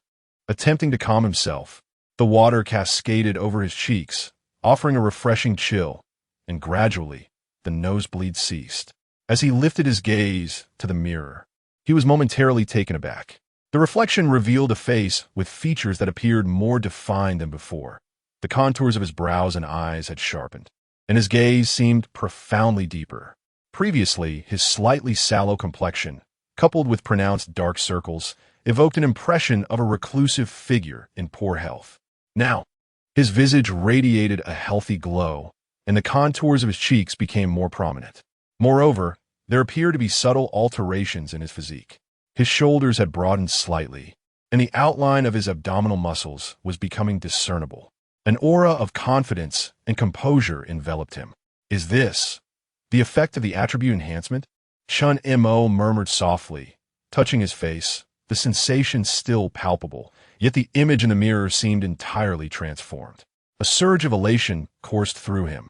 He realized that his physique had improved significantly compared to before. While not exceptionally strong, it had certainly reached the standards of an average person. The enhancement was evidently beginning to influence his appearance and demeanor, leaving him quite satisfied. Standing before the bathroom mirror, he scrutinized his reflection. His hair clung closely to his scalp, partially obscuring his brows and eyes, creating an overall disheveled appearance. It was only thanks to his striking features that he maintained any semblance of attractiveness. Without hesitation, Chen Mo seized the scissors and razor from the countertop and commenced his grooming. In his previous life, he had often cut his own hair, and with a few swift motions, he transformed his unkempt locks into a neat, cropped style, revealing his well-defined brows and captivating eyes. He appeared clean and sharp, exuding vitality, as though he had undergone a complete metamorphosis. Much better, he nodded in satisfaction, a subtle smile gracing his lips. He then tidied up the stray hairs on the countertop and floor before indulging in a thorough hot shower, eventually returning to his bedroom. Lying on the bed, Chen Mo replayed the images he had witnessed through the eye of reality. Every movement of Mori Sawa Kana lingered in his mind, particularly the moment she bit her lips softly while calling him Chen Mo-kun, stirring a complex array of emotions within him. He had not anticipated that this seemingly gentle neighbor harbored such profound loneliness. It was astonishing that a mere pleasant conversation could evoke such feelings in her. Clearly, her life was rather mundane and uneventful. Chen Mo pondered quietly, aware that Morisawa Kana's husband was frequently away for work, leaving her solitary. Though her material needs were met, her heart was filled with solitude and emptiness. This emotional void presented an opportunity for him to step in. The conquest progress had reached 45, suggesting that he had made a favorable impression on her, with her affection for him growing swiftly. Chen Mo recognized that Morisawa Kana's vulnerability lay in her yearning for companionship and care, a point he could exploit to draw closer to her. However, the situation with Fujiwara Mizuki was considerably more intricate. Frowning at the thought of Fujiwara Mizuki's frosty demeanor and confrontational attitude, he felt a wave of irritation. This peculiar woman had a conquest progress of -47. Her aversion to men was evidently profound, particularly towards those from Huaxia, laden with prejudice. Winning her over would require more than mere flattery. A different approach was necessary. There was no sense in rushing. He needed to proceed step by step. With this realization, Chen Mo's mood gradually settled. He understood that conquering Fujiwara Mizuki would not be an easy task. Yet, armed with the system's assistance, and aided by the pause of time and the eye of reality, he was determined that no woman in this world was beyond his reach. To win over such a cold-hearted woman demanded patience and time, and he was well equipped for the endeavor. Next, he would strategize on how to gradually win over the aloof lady. A sly smile played on his lips as a glimmer of mischief sparkled in his eyes. He turned over, gradually drifting into slumber. In his dreams, Chen Mo envisioned himself standing atop Tokyo, gazing down from a position of power. In the eyes of Morisawa Kana, he perceived an abundance of reliance and adoration. He even dreamt of conquering Fujiwara Mizuki, only to face her fierce resistance, which he would counter with formidable resolve. The following morning, the alarm on his phone chimed. Chen Mo stirred awake slowly, sunlight streaming through the curtains into the room. Stretching, he felt invigorated, his body brimming with energy. The attribute enhancement from the previous night had elevated his state to new heights, leaving him exceptionally alert. Today, he was set to meet that peculiar woman at the company. A subtle smile graced his lips as he swiftly completed his morning routine. Donning a sharply tailored suit of deep blue fabric that accentuated his tall stature, he appeared polished and confident, with the collar of his shirt slightly undone, revealing a hint of collarbone, a blend of formality and casual charm. His shoes gleamed brilliantly. After adjusting his tie and grabbing his briefcase, he stepped out of his home. Upon reaching the ground floor of his apartment, he heard a light patter of footsteps behind him. Turning, he found his neighbor, Mori Sawakana. Today, she wore a delicate pink dress, the hem swaying gracefully with her movements, exuding elegance. Her long hair cascaded over her shoulders, and a gentle smile adorned her face as she carried a beautifully crafted lunchbox. Upon seeing Chen Mo, a hint of shyness flickered in her eyes, but she quickly composed herself and greeted him with a smile. "Good morning, Chen Mo-kun." Her voice carried a note of delight. Chen Mo was momentarily taken aback, then responded with a radiant smile. "Good morning, Mori-san. Where are you headed?" Morisawa Kana gently shook the lunchbox in her hand. "I am off to the community center for a craft activity today, and I brought some snacks I made myself." As she spoke, she approached Chen Mo, her gaze lingering on him for a fleeting moment. She noticed the striking change in his hairstyle. The disheveled locks that once obscured his brows now transformed into a neat, cropped style, revealing his handsome features and deep-set eyes. He appeared fresh and revitalized, as if he had undergone a complete transformation. Morisawa Kana's heart raced slightly, and a blush crept onto her cheeks as she marveled inwardly. How has Chen-mo-kun become so incredibly handsome today? How did I not notice his charm before? Chapter 010. The causes of misandry. Mizusawa Kana's gaze lingered on Chen Mo's face for a few fleeting seconds. Realizing her lapse in composure, she quickly lowered her head to mask the turmoil within her heart. She gently cleared her throat, attempting to regain her calm. Yet, her mind involuntarily replayed Chen Mo's recent smile and his vibrant eyes. "Chen-mo-kun, you look remarkably spirited today," Mizusawa Kana remarked softly, her voice tinged with a hint of shyness and admiration. Chen Mo maintained a smile and politely replied, "Thank you for the compliment, Miss Kana. Perhaps it's because I had a good night's sleep." Kana nodded, though a sense of unease fluttered within her. She had not anticipated such a strong reaction to Chen Mo's change in appearance, making her hesitant to meet his gaze. Looking down at the bento box in her hands, a sudden thought crossed her mind, and she raised her head to say, "By the way, Chen-mo-kun, I made some snacks this morning. If you don't mind, would you like to try them?" Initially, Chen Mo intended to decline, as he was pressed for time to catch the train, which would be crowded during Japan's peak hours. However, seeing Mizusawa Kana's gentle eyes warmed his heart, and he found himself less anxious about being late. "Then thank you, Miss Kana," he said with a smile. Kana's face brightened as she opened the bento box, revealing several exquisite wagashi, vibrant in color and delightful in shape.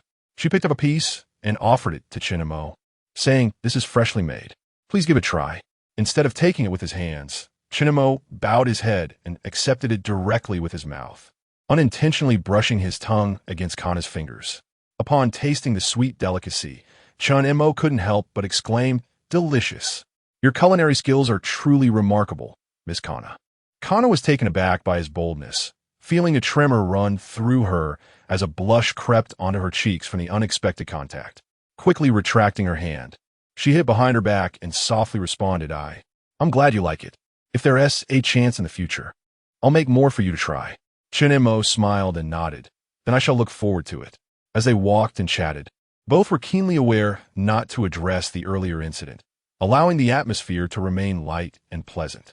Mizusawa Kana's kindness and thoughtfulness brought Chen Mo a sense of warmth he had long missed, while his sunny disposition instilled an inexplicable comfort in her. Upon reaching the intersection, Kana halted and smiled, saying, "Chen-mo-kun, I must go this way. I wish you a successful workday." Chen Mo nodded. "Thank you for the snacks, Miss Kana. I hope you enjoy your activities today as well." Kana waved gently and turned to leave. Watching her retreating figure, Chen Mo licked his lips, thinking to himself, "What a truly gentle person my neighbor is." He then turned towards the train station. Upon arriving at the office, Chen Mo sensed a wave of unusual gazes as he stepped inside. His colleagues looked up, their expressions a mix of surprise and confusion. Is that Chen Mo? How did he suddenly look so vibrant? Yes, he used to appear quite disheveled. Today he seems like a completely different person. Has he undergone some transformation? The whispers among his colleagues floated around the room. Chen Mo paid them no mind and walked directly to his workstation, fully aware that his transformation would draw attention, which was precisely his intention. As he settled in, he noticed Fujiwara Mizuki emerging from her office, a stack of documents in hand. Seizing the moment, Chen Mo activated the information viewing function, silently commanding, System, activate information view. Target, Fujiwara Mizuki. Beep. Consuming 10 conquest points. Accessing target information. Name, Fujiwara Mizuki. Age, 27. Height, 168 centimeters. Weight, 49 kilograms, 36 c. Charge count, 0. Overall rating, 93. Occupation, head of marketing at a multinational corporation. Personality, aloof, assertive. Independent, misandrist, especially biased against Chinese men. Background, born into a middle-class Japanese family. Father was a middle management executive with a volatile temper, subjecting her mother to domestic violence. Her mother, a housewife, was meek and endured her husband's brutality. During university, Fujiwara Mizuki dated a Chinese exchange student who deceived her emotionally and absconded with a portion of her savings. This experience left her with profound distrust and aversion towards men, particularly Chinese men. Weakness, deep down, she longs for understanding and affection, but due to her familial and romantic experiences, she's exceedingly guarded, especially towards men. Interests, drinking alone, crafting as a stress reliever, exercising control, being dominated by those who are stronger and more powerful. Current affection level towards host, -47. Chen Mo was taken aback upon reading the information panel. So that's why this woman harbors such strong misandry. Her experience with men has been quite unfortunate. My heart aches for her, if only for 3 seconds. Despite this fleeting sympathy, he knew he had to navigate her demeanor with care. Today, Fujiwara Mizuki was dressed in a well-tailored black business suit, the sound of her high heels echoing sharply in the quiet office. Her gaze swept across the room before settling on Chen Mo, her brow furrowing slightly in confusion. Chen Mo, you seem different today, Fujiwara Mizuki remarked coldly, her tone dripping with disdain. Chen Mo looked up, meeting her gaze with calmness, a slight smile gracing his lips. Good morning, Director Fujiwara. I merely changed my outfit and tidied my hair. There's nothing particularly special about it. Mizuki's frown deepened, clearly unprepared for his composed response, which bore a hint of provocation. Don't think a new hairstyle will change anything, she retorted, her tone laced with scorn. Work is what truly matters. I hope you don't lose sight of that. Chen Mo smiled slightly, his voice imbued with confidence. You are absolutely right, Director Fujiwara. Work is paramount, and I will continue to strive for excellence. Fujiwara Mizuki tossed the documents onto Chen Mo's desk with a flourish. These are the files you need to handle today. Submit them by the end of the day, or you'll be working overtime until they're completed. Her tone was imperious, her gaze scrutinizing. Chen Mo glanced at the pile of documents, narrowing his eyes slightly before nodding. Understood, Director Fujiwara. I will ensure they are completed on time. Without further comment, Mizuki turned on her heel, her high heels clacking as she left, a sense of satisfaction swelling within her. What difference does a new hairstyle make? He is still just a man, a mere pawn to be manipulated at my will. Chen Mo watched her retreating form, a glint of cunning flashing in his eyes. This woman, how amusing. I even felt a pang of sympathy for her earlier. And now she is putting herself under pressure first thing in the morning. System. Bind alive, I to Fujiwara Mizuki. Chapter 011. Hentai Chen Mo. Ding.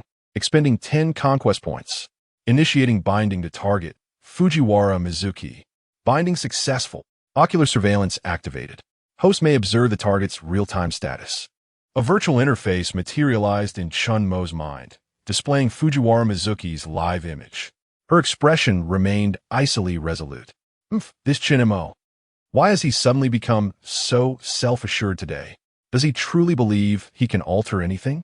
Men are creatures fit only to be trodden underfoot. Resistance is unacceptable. Fujiwara Mizuki's soliloquy within her private office reached Chen Mo's ears via the ocular surveillance. He glanced down at the documents on his desk, idly flipping through a few pages. The files were not intricate, merely voluminous. Fujiwara Mizuki evidently intended to inundate him, forcing him to toil late into the night. You wish for me to work overtime? Not a chance. Chen Mo inwardly scoffed, promptly activating his computer and commencing the expeditious processing of the documents. His fingers danced across the keyboard with remarkable alacrity, his gaze unwavering and composed. The ocular surveillance interface continued to display Fujiwara Mizuki's image as she moved about the office, occasionally venturing out for inspections, each time surreptitiously glancing in Chen Mo's direction. His dexterity. How was he processing these documents at such a blistering pace? Fujiwara Mizuki observed Chen Mo's slender fingers flying across the keyboard, their velocity so great as to produce afterimages. Chen Mo had detected Fujiwara Mizuki's scrutiny but disregarded her bewilderment, remaining fixated on the task at hand. Time elapsed swiftly, and Chen Mo's colleagues began to perceive his transformation. The habitually dilatory Chen Mo had metamorphosed into an individual possessed of extraordinary efficiency. What's gone into Chen Mo today? How has he suddenly become so proficient? Indeed, he used to be a perennial overtime worker. How has he managed to complete his tasks so early today? The Japanese are masters of shirking work. They will never finish in one day what can be done in two. They will never finish work early that can be done with overtime. After all, overtime is subsidized. The colleagues murmured amongst themselves, their gazes tinged with astonishment and envy. Chen Mo remained oblivious, cognizant only that his metamorphosis had captured Fujiwara Mizuki's attention. The initial step in his grand design. Time marched onward. At 3 in the afternoon, Chen Mo finalized the last document, rose from his chair, and approached Fujiwara Mizuki's office. Materials in hand. Director Fujiwara, the documents have been processed. Please review them at your leisure. Chen Mo deposited the files on her desk, his tone even and self-assured. Fujiwara Mizuki lifted her gaze, casting a frigid glance at him before lowering her head to peruse the documents. Her brow furrowed slightly, betraying her surprise at Chen Mo's efficiency. You completed them so quickly?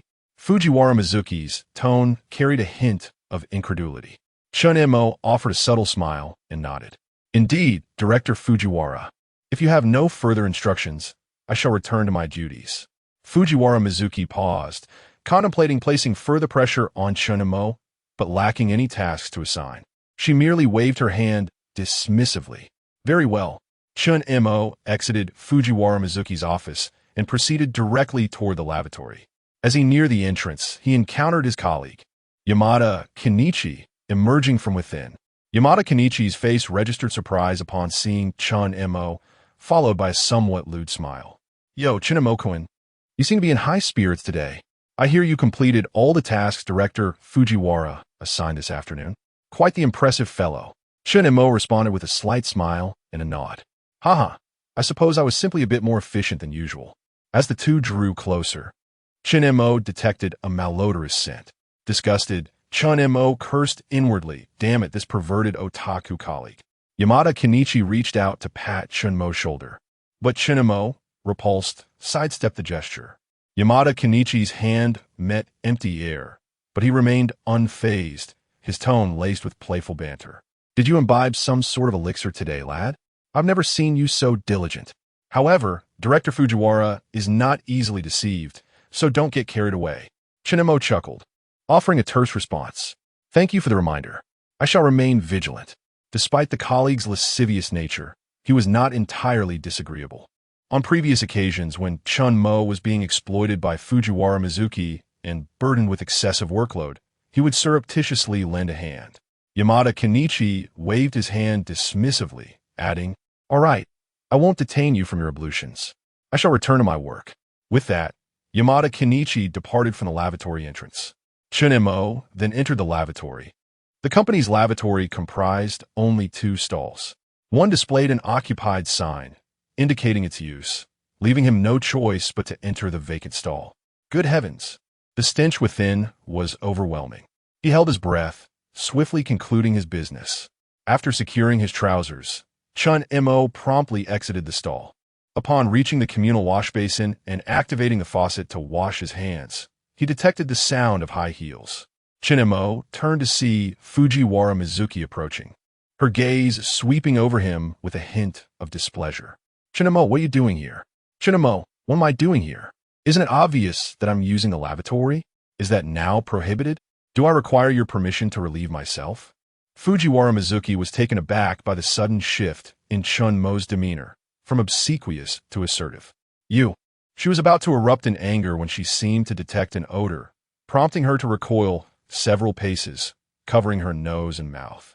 You, Chen Mo, you pervert. How dare you engage in such activities in the company? You are a vile man. Chen Mo felt a surge of helplessness and stepped forward to explain. Director Fujiwara, please allow me to explain. Seeing Chen Mo approach, Fujiwara Mizuki cut him off. Stop. Do not come near me. I require no explanation. You are nothing but a degenerate. I shall report this to Human Resources, resulting in the forfeiture of your monthly performance bonus and a formal reprimand. Chapter 012. Chen Mo.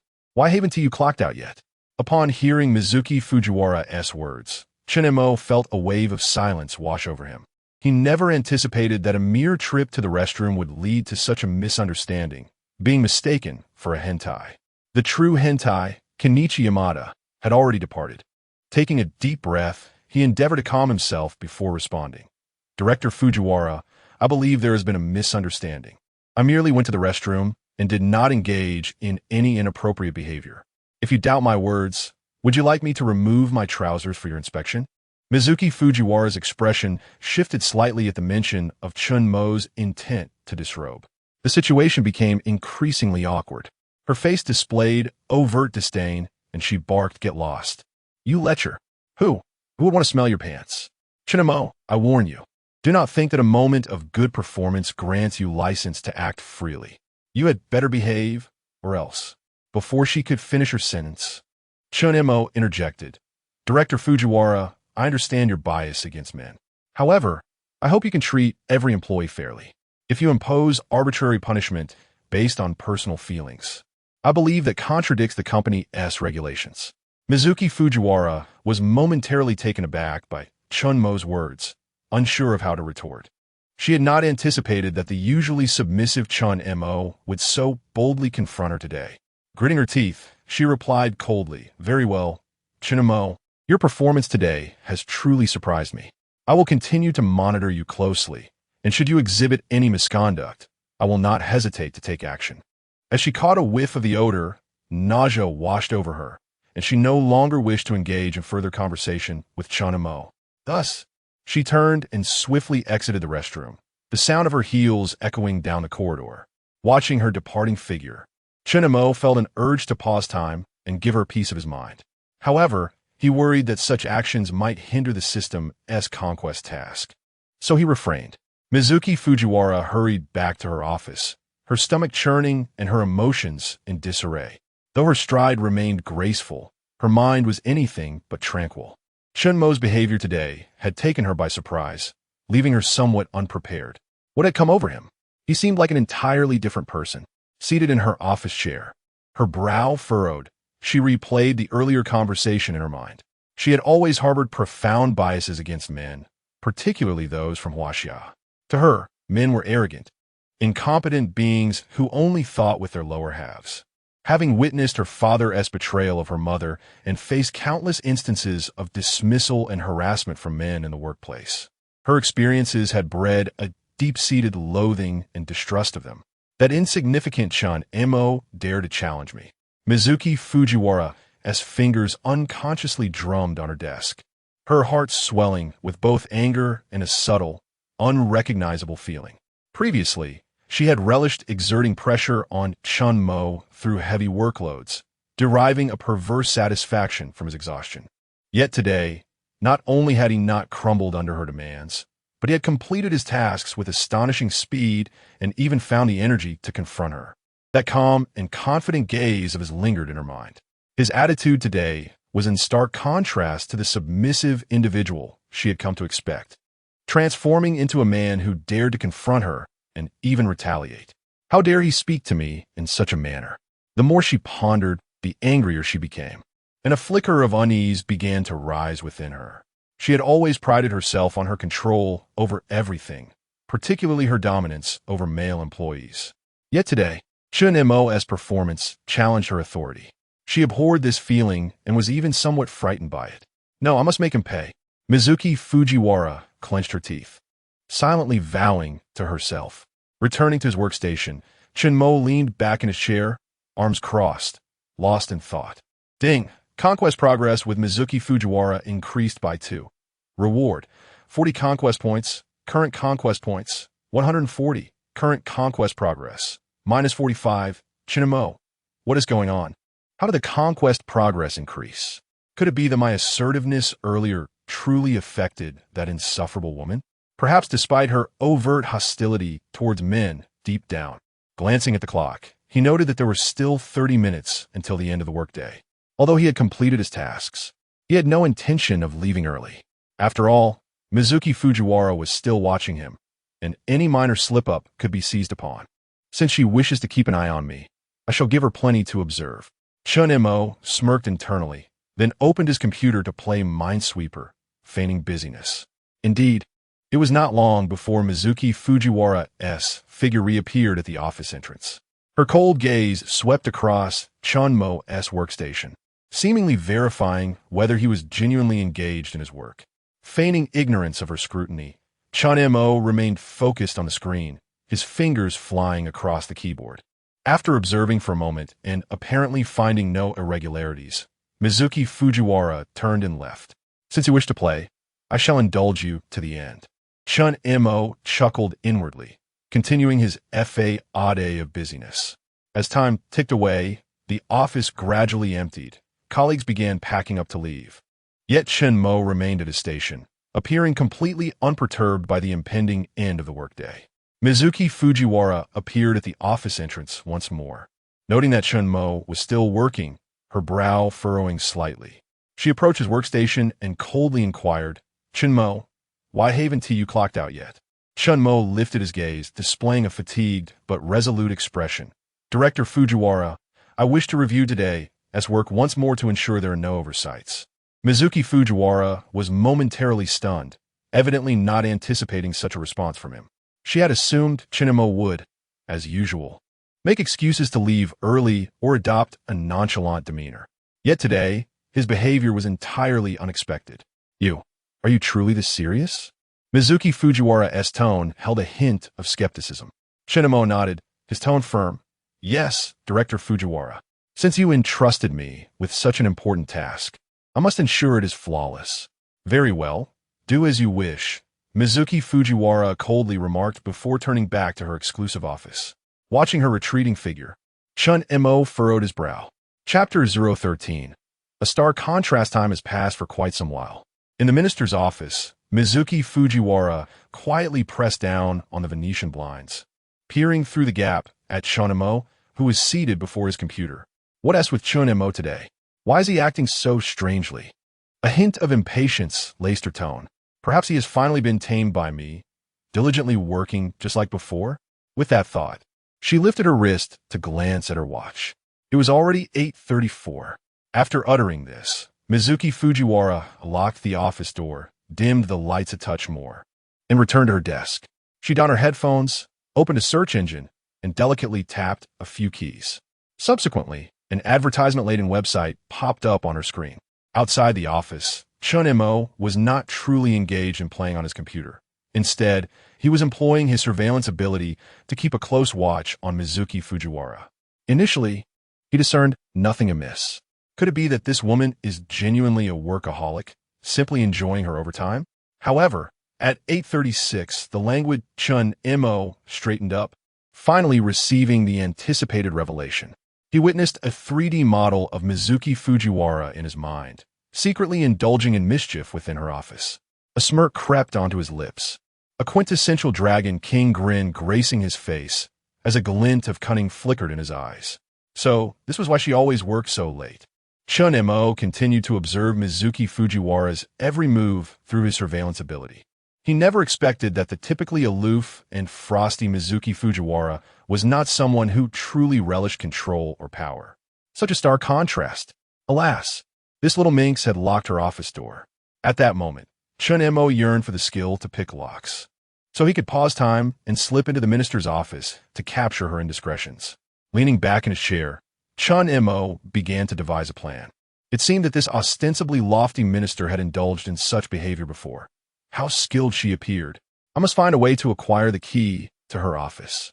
Though the progress of my conquest had not advanced, this newfound secret would grant me substantial leverage moving forward. He then sat quietly at his workstation, continuing to observe Mizuki Fujiwara's every action through his surveillance ability. While he could not physically intervene, merely feasting his eyes on the spectacle was quite pleasurable. As time slipped by, only he and Mizuki Fujiwara remained in the office. The dim lighting rendered the entire workspace exceptionally tranquil, with only the occasional soft tapping of Mizuki Fujiwara's keyboard breaking the silence. After about 20 minutes, she finally ceased her activities. She removed her headphones, gently massaged her temples, and a hint of fatigue washed over her features.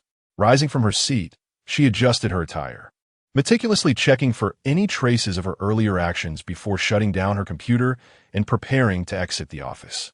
Upon witnessing this, Chen Mo promptly closed his surveillance ability, feigning completion of his own work. He stretched leisurely and stood up, picking up a folder from his desk, deliberately creating some noise to capture Mizuki Fujiwara's attention. Hearing the commotion, Mizuki Fujiwara glanced up towards Chen Mo, her brow slightly furrowing. "You haven't left yet?" Chen Mo smiled, his tone casual. "I just finished reviewing the last document and was about to clock out. Minister Fujiwara, you've been working so late." As he regarded Chen Mo's smiling face, Mizuki Fujiwara's heart raced. What is with this guy? Why does he look so smug? Could it be that he has discovered something? Impossible. I was careful to avoid making any noise. Forget it. I just need to hurry home or I'll miss the subway. Mizuki Fujiwara forced herself to regain composure, though her voice trembled slightly. "My work does not require your report." Chen Mo noticed her anxiety, but chose not to call her out on it. Instead, he shrugged and continued, as the esteemed minister. "You certainly don't need to report to me. I merely thought it unwise to walk alone at night. How about we leave together? It's on the way." Mizuki Fujiwara, taken aback by Chen Mo's suggestion, regarded him with a hint of suspicion, her previously cold demeanor now tinged with confusion. "That's unnecessary. I can manage on my own." She could not fathom Chen Mo's motives. Thus, she flatly rejected his peculiar proposal. However, Chen Mo remained undeterred, smiling as he said, "Minister Fujiwara, even if you hold some reservations about me, it is only natural to show concern for a colleague. Besides, the streetlights around the company aren't very bright at this hour. Recently, Tokyo has seen an increase in stalkers and other nefarious characters. If you were to encounter any unfortunate incidents, I could not bear the responsibility." Mizuki Fujiwara fell silent for a moment, seemingly weighing the pros and cons. Indeed, there had been numerous alarming news stories circulating online lately. She had come across similar videos while scrolling through her phone. The thought sent a shiver down her spine as she glanced out at the pitch-black night and then back at Chen Mo. Finally, she coldly replied, "Do as you wish. But don't think this will change my perception of you. You must strive to prove yourself worthy of the salary the company provides." Chen Mo keenly captured the subtle expressions flitting across Mizuki Fujiwara's face. This stubborn woman, even in her fear, refused to relent. He chuckled softly, choosing not to elaborate further, and made a gesture, inviting Mizuki Fujiwara to proceed ahead. The two exited the office in succession, their footsteps echoing in the hallway. Mizuki Fujiwara's high heels clicked crisply against the floor, while Chen Mo trailed behind her, maintaining a respectful distance. Upon stepping out of the building, the night breeze was cool, prompting Mizuki Fujiwara to instinctively tighten her coat. Chen Mo observed this and gently remarked, "The wind is strong tonight. Be cautious not to catch a chill." Mizuki Fujiwara offered no response, merely quickening her pace. Chen Mo said nothing more, internally cursing, "This insufferable woman is so arrogant." The more she behaves this way, the more rewarding my conquest will feel. Despite his silent reproaches, he kept a moderate distance, quietly following her. After walking for a while, Mizuki Fujiwara suddenly halted, turning to face Chen Mo, a hint of confusion in her tone. "Why are you doing this?" Chen Mo was momentarily taken aback before responding with a smile. "What do you mean by why?" Mizuki Fujiwara frowned slightly. "You could have left earlier. Why wait until now? And why suggest walking together? What is your true intention?" Chapter 014. Mrs. Morisawa's concern. Chen Mo shrugged nonchalantly. "What's the purpose? Isn't it normal to work overtime? Didn't you used to enjoy it when I stayed late? Now that I take the initiative to work extra hours, you're displeased? Or is it about leaving work together?" He merely felt it was appropriate to show some concern as colleagues. Mizuki Fujiwara fixed her gaze on Chen Mo's eyes, seemingly trying to discern something from his expression.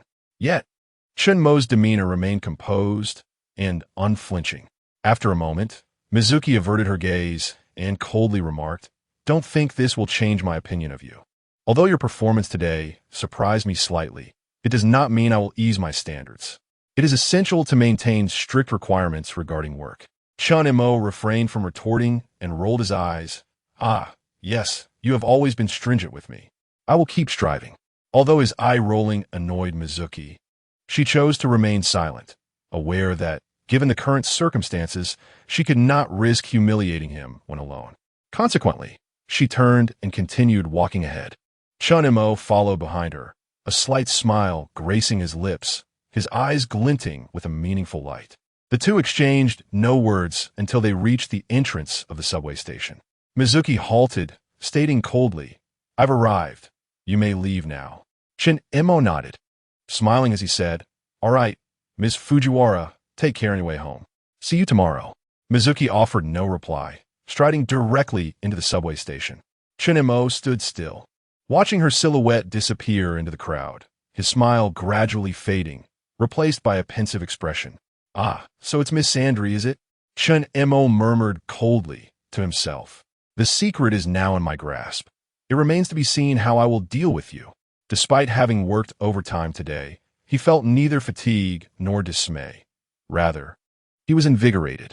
It appeared that the enhancement of the system's attributes was indeed substantial.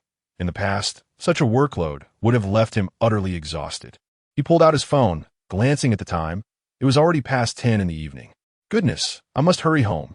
This annoying woman is wasting my time." With that, he headed towards the subway. Half an hour later, Chen Mo returned to his rented apartment. He looked up from downstairs and noticed that Mrs. Morisawa's home was dark. She had likely gone to bed, considering it was already past 11.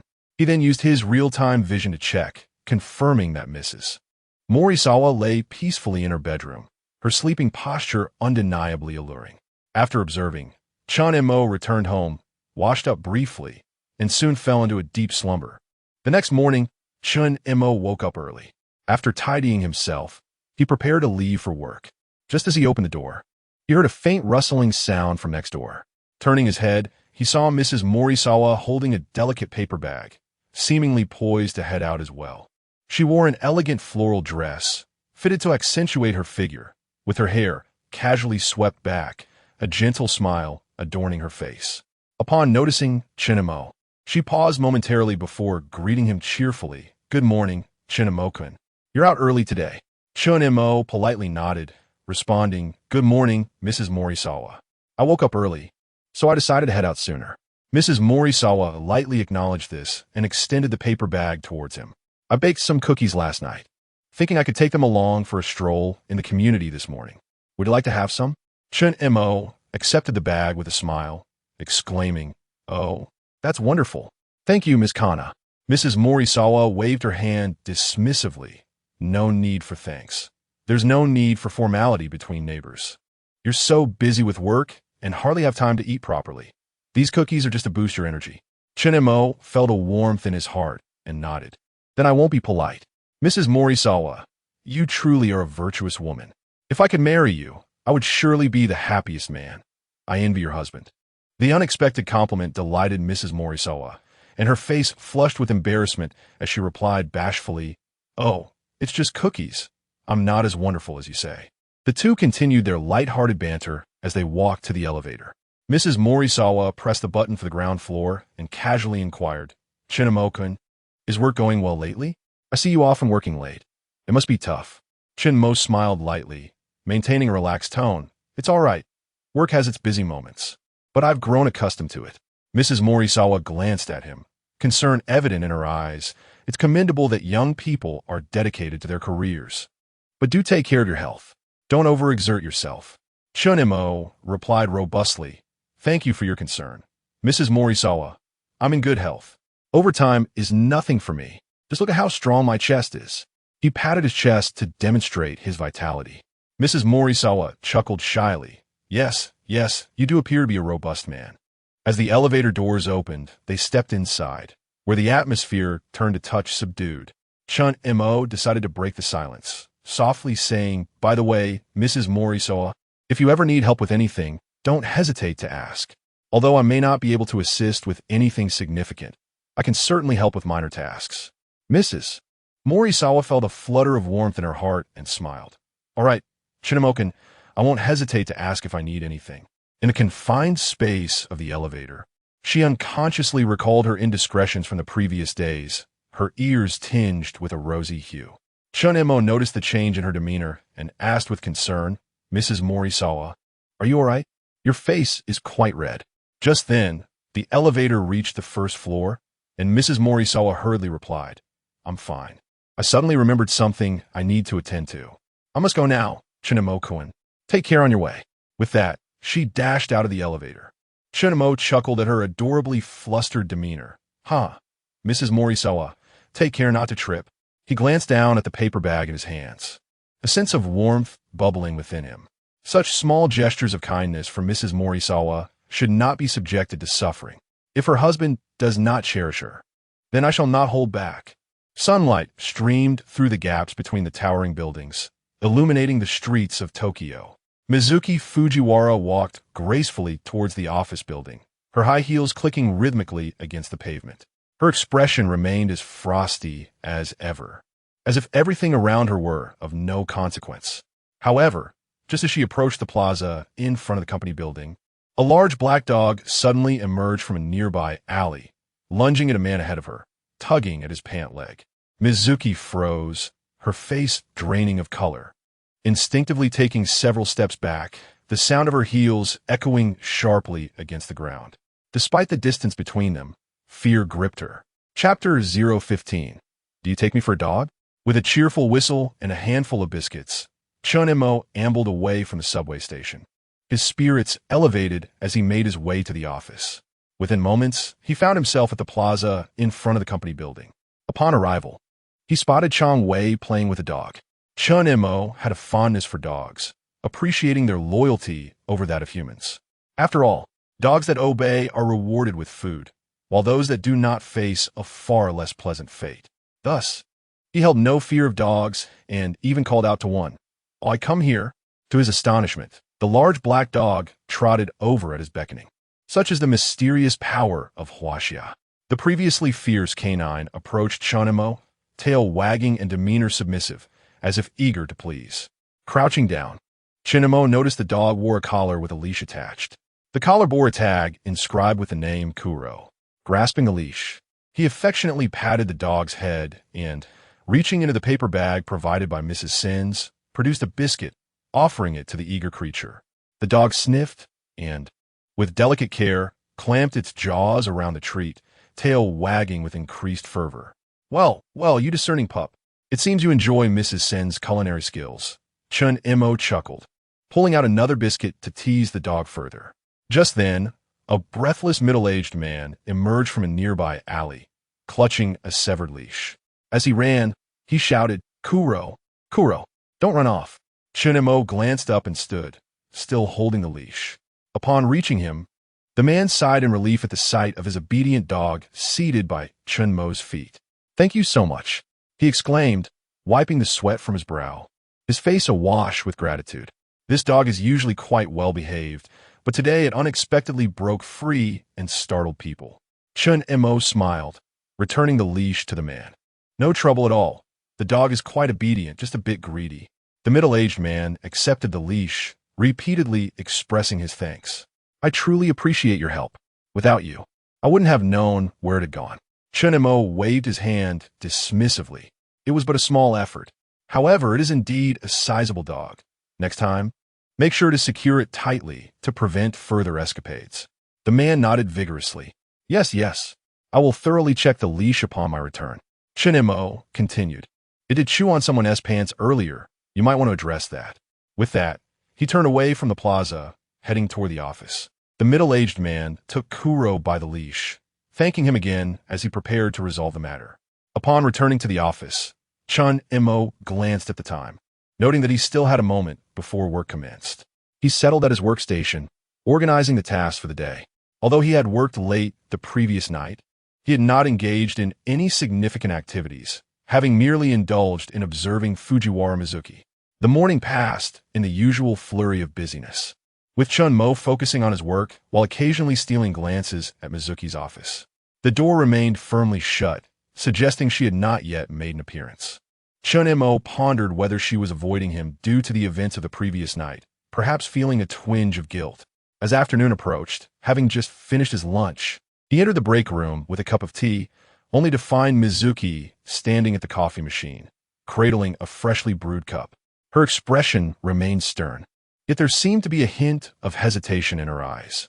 With a slight smile, Chen Mo approached her and initiated conversation. Director Fujiwara, what brings you to brew coffee yourself today? Don't you usually have your assistant handle it? Mizuki glanced at him, her tone frosty. My assistant is on leave today. It's no trouble for me to do it myself.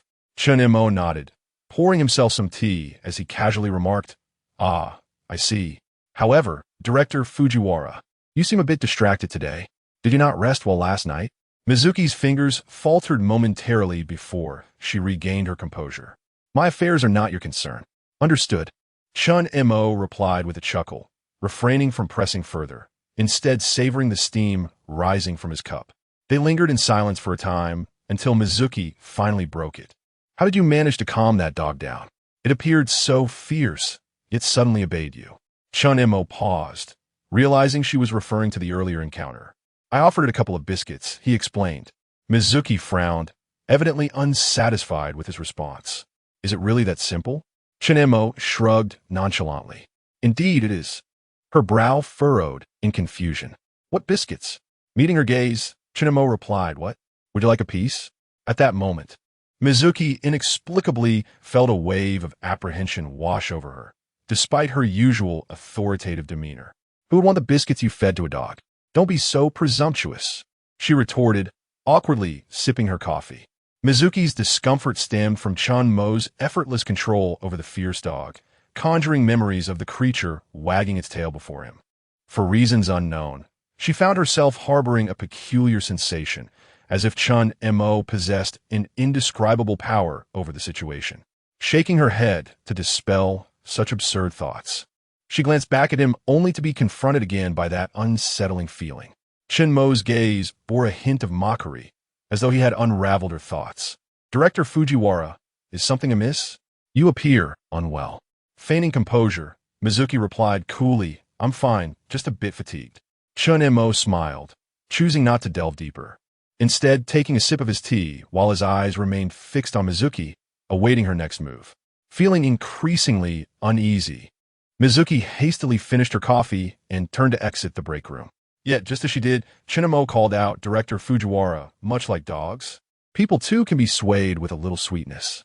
Mizuki halted, glancing back at him, a complex emotion flickering in her eyes. What do you mean by that? Chen Mo shrugged casually, his tone light. Nothing in particular. I merely observe that sometimes individuals are more easily trained than dogs. Yet, some seem to prefer. Mizuki's brow furrowed slightly, her irritation evident as she fixed a cold stare upon him, warning laced in her voice. Chen Mo, you would do well to choose your words carefully. With a faint smile, Chen Mo's eyes glimmered with deeper meaning as he replied, Director Fujiwara, I merely spoke in jest. Do not take it to heart. After all, whether canine or human, both often appreciate a firm hand and guidance. Mizuki's expression shifted subtly. Sensing an underlying message in Chen Mo's words, her heart unconsciously quickening. The image of the obedient dog from the morning resurfaced, along with the aura of control he exuded. Overwhelmed, Mizuki snapped in anger. Chen Mo, do you take me for a dog? Chapter 16. Mind Your Identity. The voice of Mizuki Fujiwara reverberated in the break room, laced with unmistakable anger. Her complexion slightly flushed. Her eyes betrayed a hint of embarrassment and vexation that she could scarcely conceal. Chen Mo's words had evidently struck a nerve, inducing an unprecedented discomfort within her. Yet, Chen Mo maintained his relaxed demeanor, seemingly indifferent to her ire. He gently set down his teacup, hands tucked into his pockets, and tilted his head slightly to regard Mizuki Fujiwara with a teasing tone. Minister Fujiwara, it appears there has been a misunderstanding. I was merely discussing matters pertaining to dogs. Why have you suddenly taken it personally? Mizuki Fujiwara's fists clenched slightly, her nails nearly digging into her palms. Taking a deep breath, she endeavored to compose herself. She recognized that Chen Mo was deliberately provoking her, and she could not afford to lose her composure in such a setting. As the minister, she had to exude calm and authority. Chen Mo, I warn you, do not presume that your assistance to the dog that startled me this morning grants you license to act insolently before me. This is a company, not a place for your jesting. Chen Mo shrugged, retaining his nonchalant attitude. You are quite right, Minister Fujiwara. This is indeed a company, and I should refrain from levity. However, he paused, a glint of mischief flickering in his eyes. Your reaction just now was rather amusing. Mizuki Fujiwara's expression darkened further. She felt as though Chen Mo was toying with her, and she struggled to find an appropriate retort. She had never encountered such a situation before, nor had anyone dared to be so audacious in her presence. Chen Mo's demeanor instilled an unprecedented sense of helplessness within her. You had best remember your words today, she said coldly, a note of menace in her tone. I do not wish to hear similar remarks again. Otherwise, be prepared for termination. Her gaze was laden with warning. Yet, Chen Mo remained unfazed, merely smiling and nodding. Understood, Minister Fujiwara. She said nothing more and swiftly exited the break room, her steps brisk, as if eager to escape the discomfort of the moment. Chen Mo watched her retreating figure, a subtle smile playing on his lips, his eyes glimmering with a knowing light. Interesting, very interesting, he murmured to himself before leisurely sipping his tea. The afternoon work proceeded with its usual busyness, with Mizuki Fujiwara no longer targeting him. Chen Mo found himself quite at ease, working at a station at a leisurely pace. His gaze occasionally strayed towards Fujiwara's office, the door still firmly shut.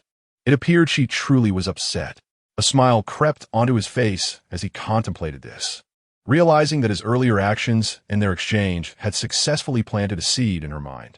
As for how this seed would germinate, he was in no rush. Time would reveal the answer.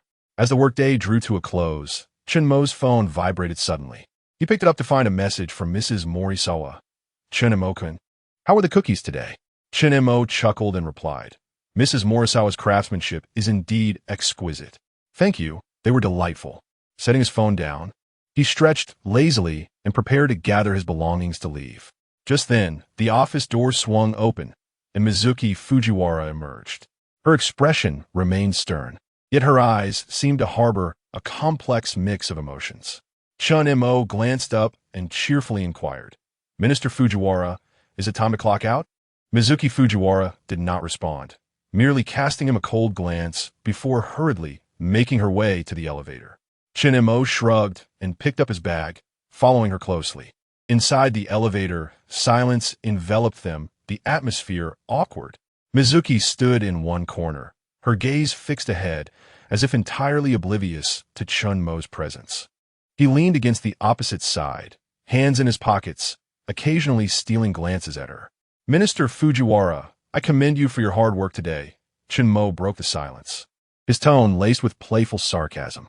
Mizuki Fujiwara remained unresponsive, her icy demeanor intact.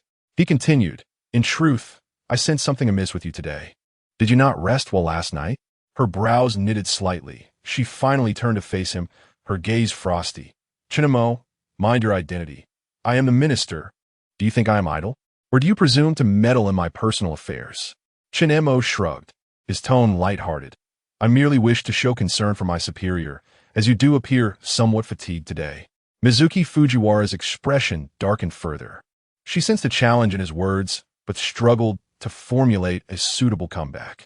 Taking a deep breath, she sought to maintain her composure. Chen Mo, I shall reiterate, my affairs do not require your concern. Her voice was frigid, her eyes warning him. If you persist, I shall not hesitate to send you to human resources. Chen Mo chuckled, refraining from further provocation. He recognized that Mizuki Fujiwara had reached her limit and chose to cease his teasing. Prolonging it would yield counterproductive results.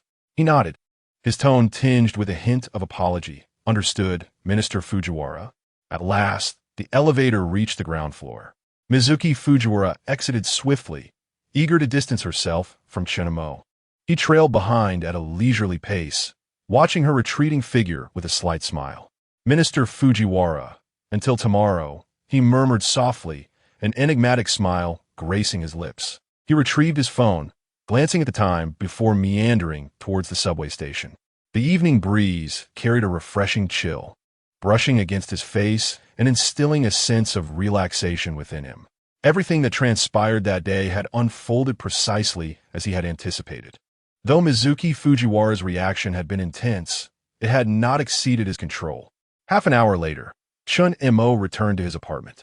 He discarded his suit jacket onto the sofa and sauntered into the kitchen, retrieving a chilled can of beer from the refrigerator. He popped the tab and tilted his head back for a refreshing sip, the icy sensation bringing him a wave of comfort.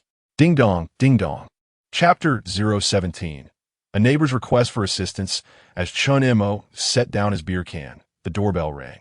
With a hint of curiosity, he approached the door and opened it to find Mrs. Sins from next door, wearing a smile tinged with urgency. Miss Kana, is there something you need at this late hour? Mrs. Sins appeared somewhat flustered, her face reflecting a mixture of apology and anxiety. Shinamo-kun, I am truly sorry to disturb you at such a late hour. The pipes in my bathroom have suddenly begun to leak, and water is spilling everywhere. It's too late to find a repairman, so I was hoping you might take a look. Instantly sensing an opportunity, Chen Mo nodded with a gentle demeanor. No problem. I will come over right away. Grabbing his toolbox, he followed Mrs. Sins into her apartment. Upon entering, he immediately heard the persistent drip of water in the bathroom, where a puddle had already formed on the floor. After crouching down to inspect the pipes, he discovered that a connection had come loose. While kneeling there with a wrench in hand, his gaze inadvertently drifted towards Mrs. Sins, who stood anxiously at the door. She was clad in a loose-fitting loungewear, and the wet floor seemed to unsettle her. Her hands were tightly clasped together, eyes filled with urgency and anticipation. Shinamo-kun, how is it? Can it be fixed? Mrs. Sen's voice was soft, laced with unease. Chen Mo diverted his gaze, a subtle smile gracing his lips as he feigned a frown, adopting an expression of concern. The issue with the pipes is a bit complicated. The connection is loose, and there seems to be a problem with the valve as well. It may take some time. Upon hearing this, Mrs. Sins grew more anxious. What? What should we do?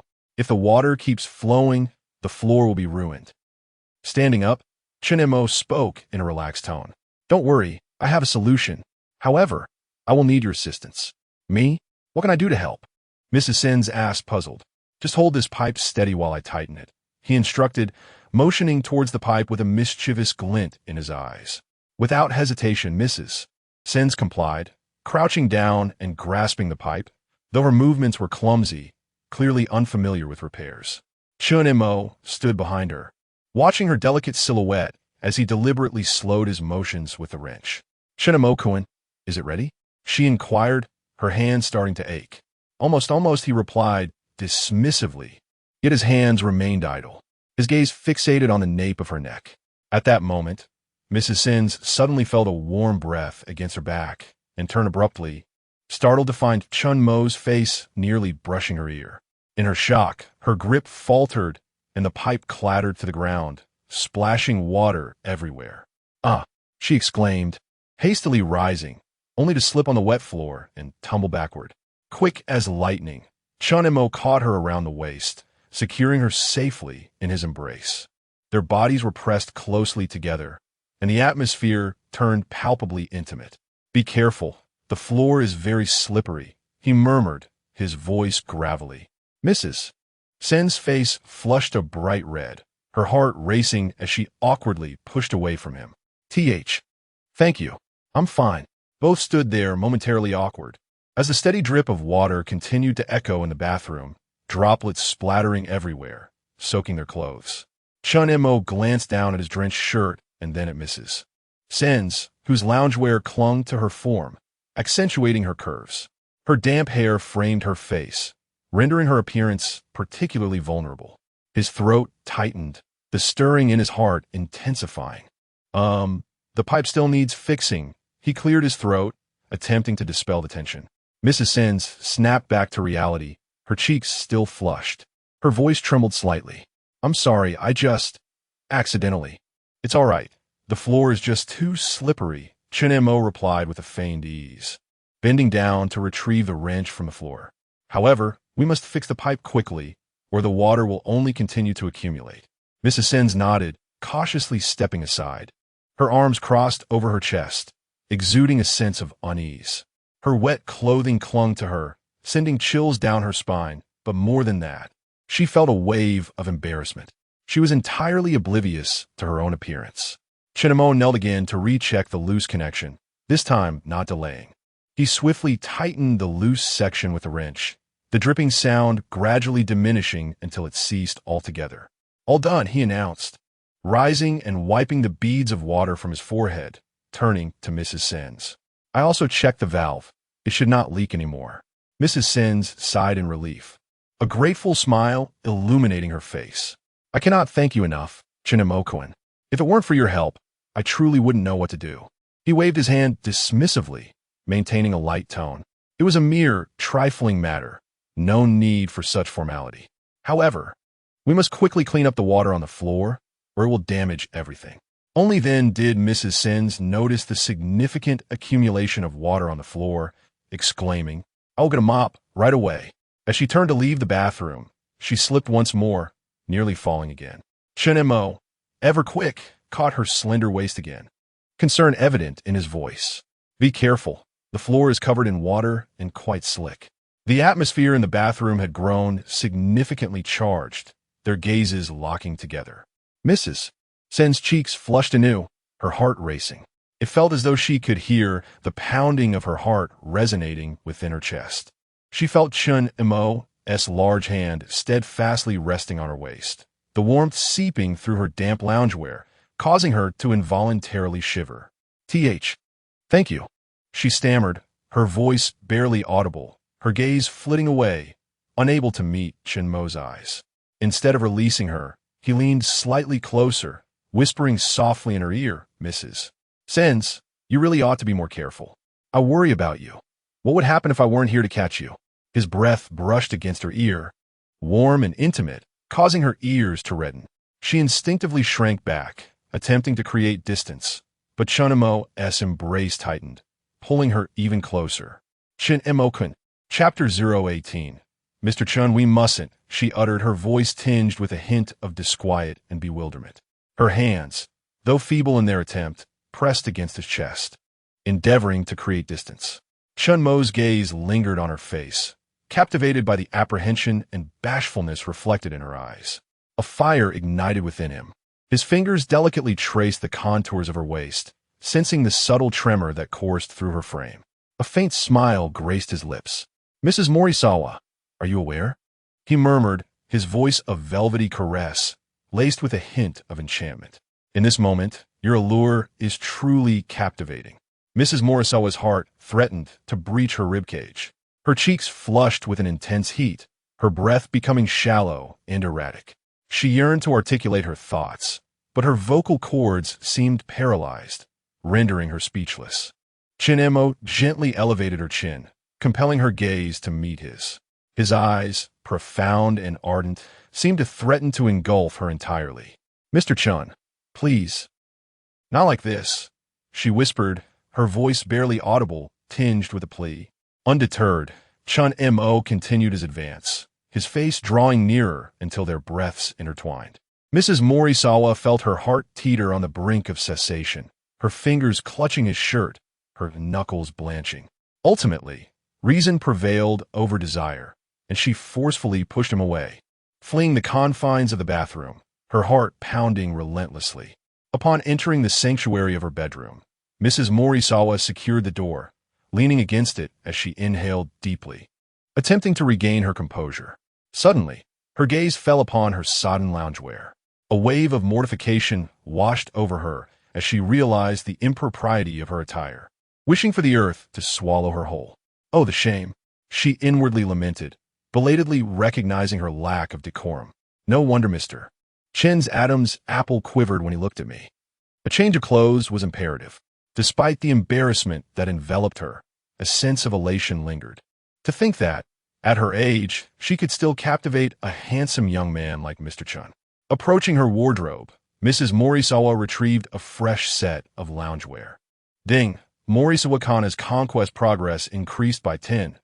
Conquest progress, 55. Reward, 100 conquest points. Hint, reaching 60 conquest progress for the first time will grant a mysterious reward. In the bathroom, Chen Mo, privy to the system's notification, allowed a subtle smile to play upon his lips, a glint of triumph in his eyes. He stood before the mirror, droplets of water clinging to his face. His gaze then fell upon the pink towel draped over the sink. Presumably, it served as a hand towel.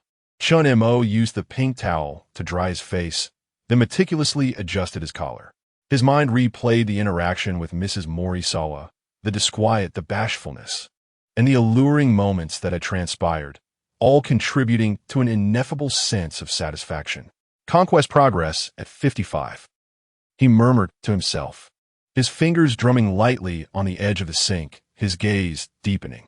He knew that beneath her outward resistance, Mrs. Morisawa's heart had been stirred. Mrs. Morisawa, Chen Mo whispered her name, a hint of playfulness in his tone. He felt no urgency to advance, instead relishing the gradual conquest. Each encounter, each moment of intimacy, eroded her defenses. It was akin to a predator toying with its prey before the final capture. Emerging from a bathroom, his eyes swept over Mrs. Morisawa's closed bedroom door, a faint smile curling his lips. Even without the aid of the eye of truth, Chen Mo could surmise her actions. She was likely in her room, frantically changing clothes, perhaps still mortified by her earlier discomposure. Reaching the master bedroom door, he gently knocked, his voice soft and solicitous. Mrs. Morisawa, are you all right? I was rather presumptuous earlier. I hope I didn't frighten you. A faint sound emanated from within, as if she had inadvertently knocked something over in her haste. After a few moments, Mrs. Morisawa's voice drifted through the door, tinged with a tremor and a palpable nervousness. I'm fine, Mr. Chen. I just need a moment to collect myself. Chen Mo chuckled softly, his voice laced with apology. Very well. If you require anything, please don't hesitate to inform me. I'll be just outside. With that, he turned and strolled into the living room, settling onto the sofa and casually picking up a magazine. He wondered if Mrs. Morisawa would emerge, and when she did, he would once again seize the initiative.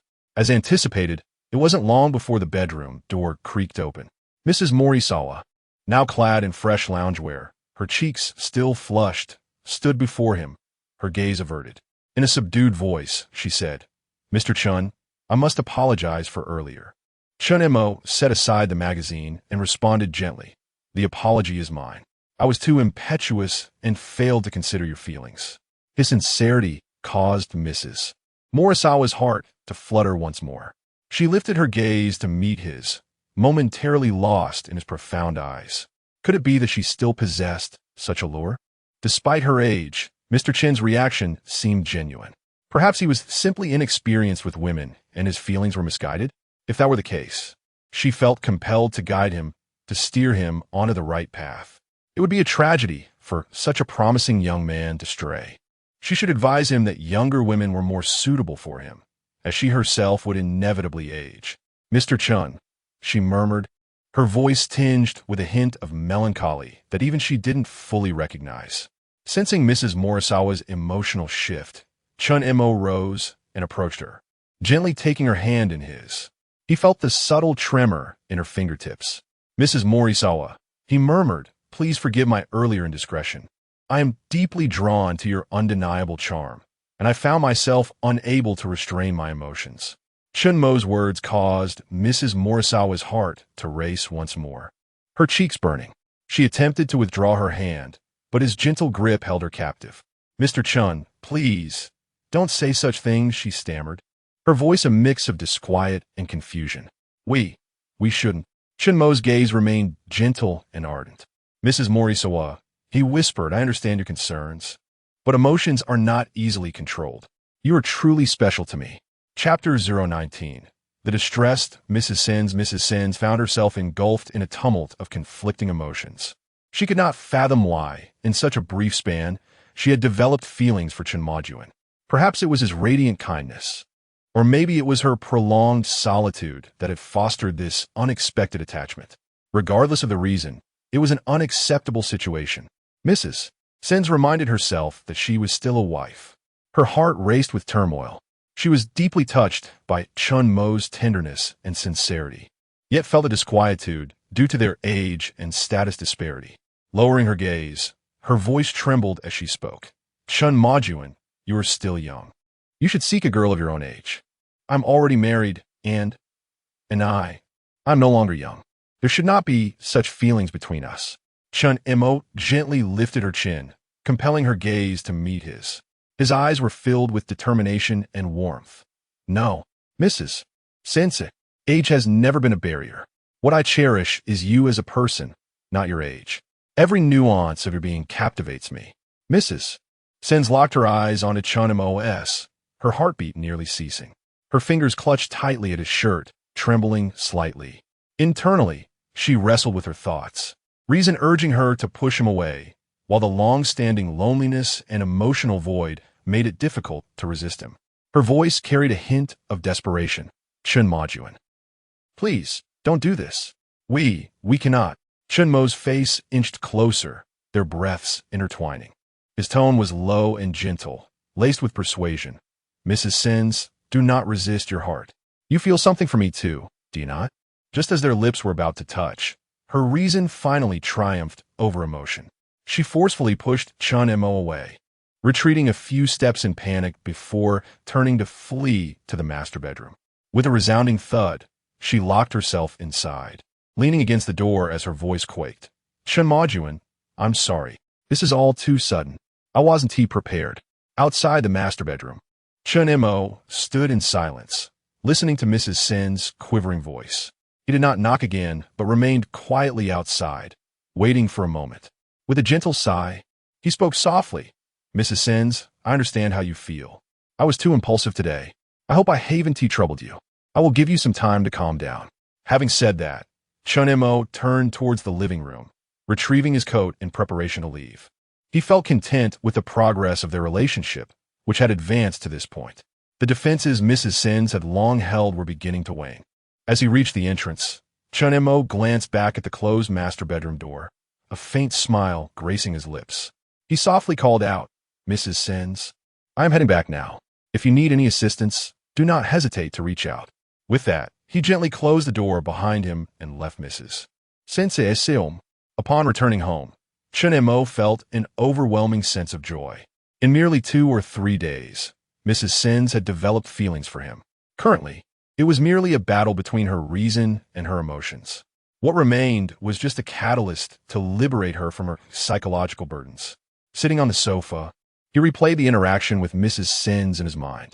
The chaos, the shyness, and those subtle yet tantalizing moments filled him with an indescribable sense of satisfaction. He had not anticipated that his conquest progress had surpassed 55.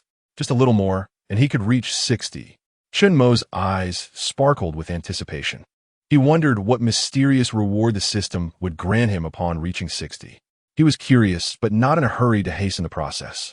In this new life, he relished the gradual journey of conquest, savoring the pleasure of watching Mrs. Sen succumb step by step. System check panel. Ding. Host, Chen Mo, age, 25, height, 183 centimeters, weight, 70 kilograms, strength, 73, agility, 63, endurance, 83, mental, 83, charm, 83, skills, time pause, live vision. Information view, conquest points, 240, current binding conquest targets. Fujiwara Mizuki, conquest progress, -45. Mrs. Senkanai, conquest progress, 55. Hit accrued another 240 conquest points. Sufficient for 2 rounds of point lottery.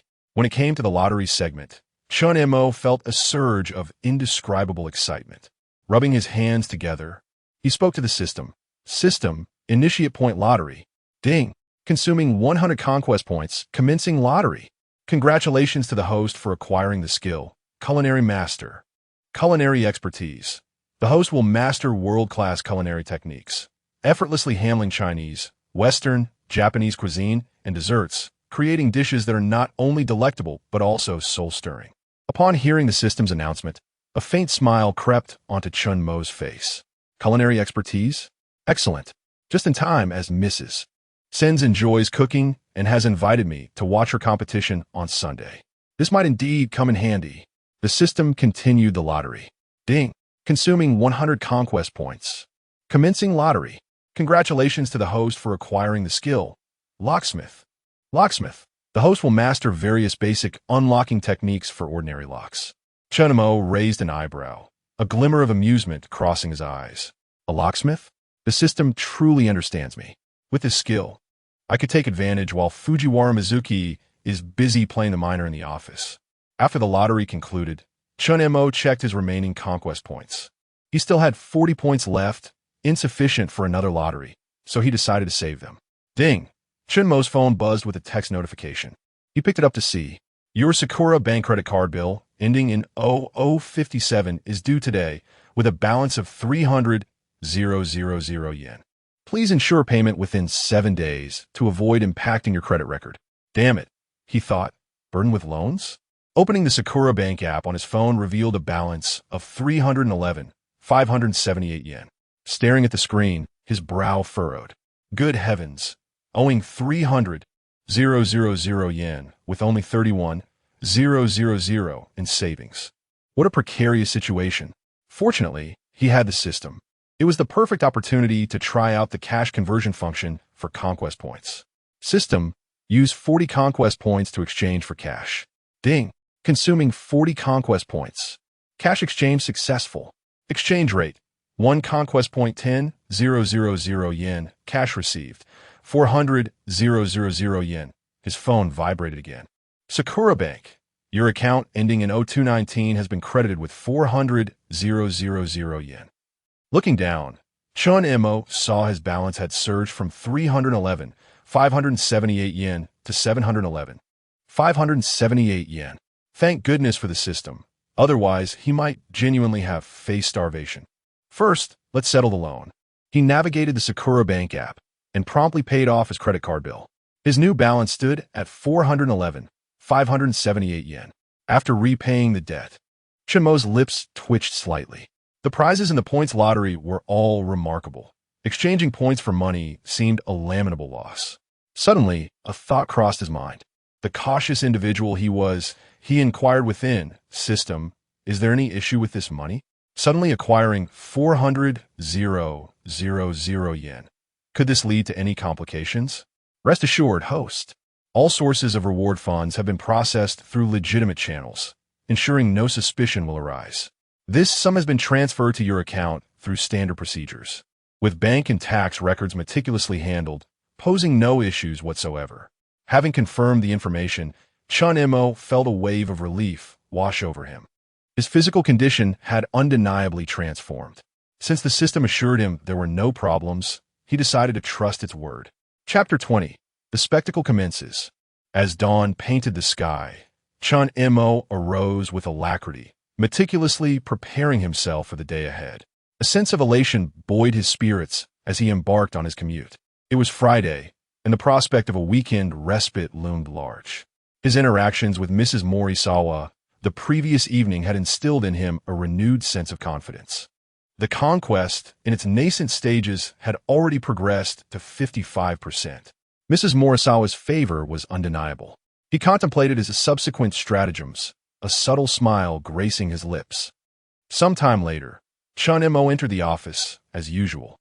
Shortly after settling in, Fujiwara Mizuki arrived, her stilettos clicking with sharp precision.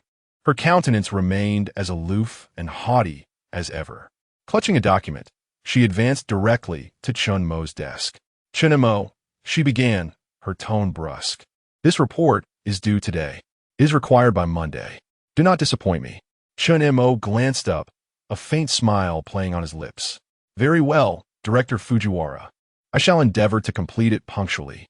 Fujiwara Mizuki deposited the document on the desk and turned to depart. Chen Mo watched her retreating figure, a glint of amusement in his eyes. Fujiwara Mizuki's conquest progress remained at negative 45%. However, the incident with the great black dog had unveiled to Chen Mo the secrets harbored within Fujiwara Mizuki's heart. He had already formulated a plan on how to handle her next. He was merely awaiting the opportune moment when Fujiwara Mizuki would engage in further transgressions, at which point he would apprehend her. The day elapsed swiftly. Chen Mo grasped the core essence of the report and worked with remarkable efficiency. By late morning, he had already completed the majority of it, and by late afternoon, he had finished it ahead of schedule. Noticing that there was still an hour remaining before the end of the workday, Chen Mo decided to feign inability to finish the task and work overtime. He was hoping that Fujiwara Mizuki would also work overtime. Thus, he opened his computer and perused various work-related materials, occasionally tapping on the keyboard to create the illusion of being engrossed in his tasks. The office gradually emptied as colleagues began to pack up their belongings in anticipation of the weekend. As Friday approached, the company's employees departed promptly at the end of the workday. Chen Mo, however, remained seated at his desk, appearing exceptionally focused. Before long, only two individuals remained in the office, Chen Mo and Fujiwara Mizuki. After a while, Fujiwara Mizuki emerged from her office. She noticed Chen Mo still working, her brow furrowing slightly, seemingly taken aback. She herself frequently worked overtime because she was a director and she had nothing to do at home, and she felt very depressed by herself. So she often chose to work overtime on her own initiative. She did not expect that Chen Mo, who usually resisted overtime very much, would take the initiative to work overtime today. In the past, even if the work was not finished, it was likely to be taken home and continued. But today, he was a little abnormal, and he stayed in the company. She approached Chen Mo's desk, her tone still aloof. "Is the report completed?" Chen Mo looked up, offering a weary smile. "Director Fujiwara, the report requires some additional refinement. I am currently conducting a final review to ensure that no details have been overlooked." Fujiwara Mizuki nodded, her tone still indifferent. Yet a subtle hint of satisfaction flickered in her eyes. "Indeed, your work ethic is commendable. The company's investment in your development has not been in vain." Chen Mo smiled faintly, his tone respectful. "I shall endeavor to complete it as soon as possible."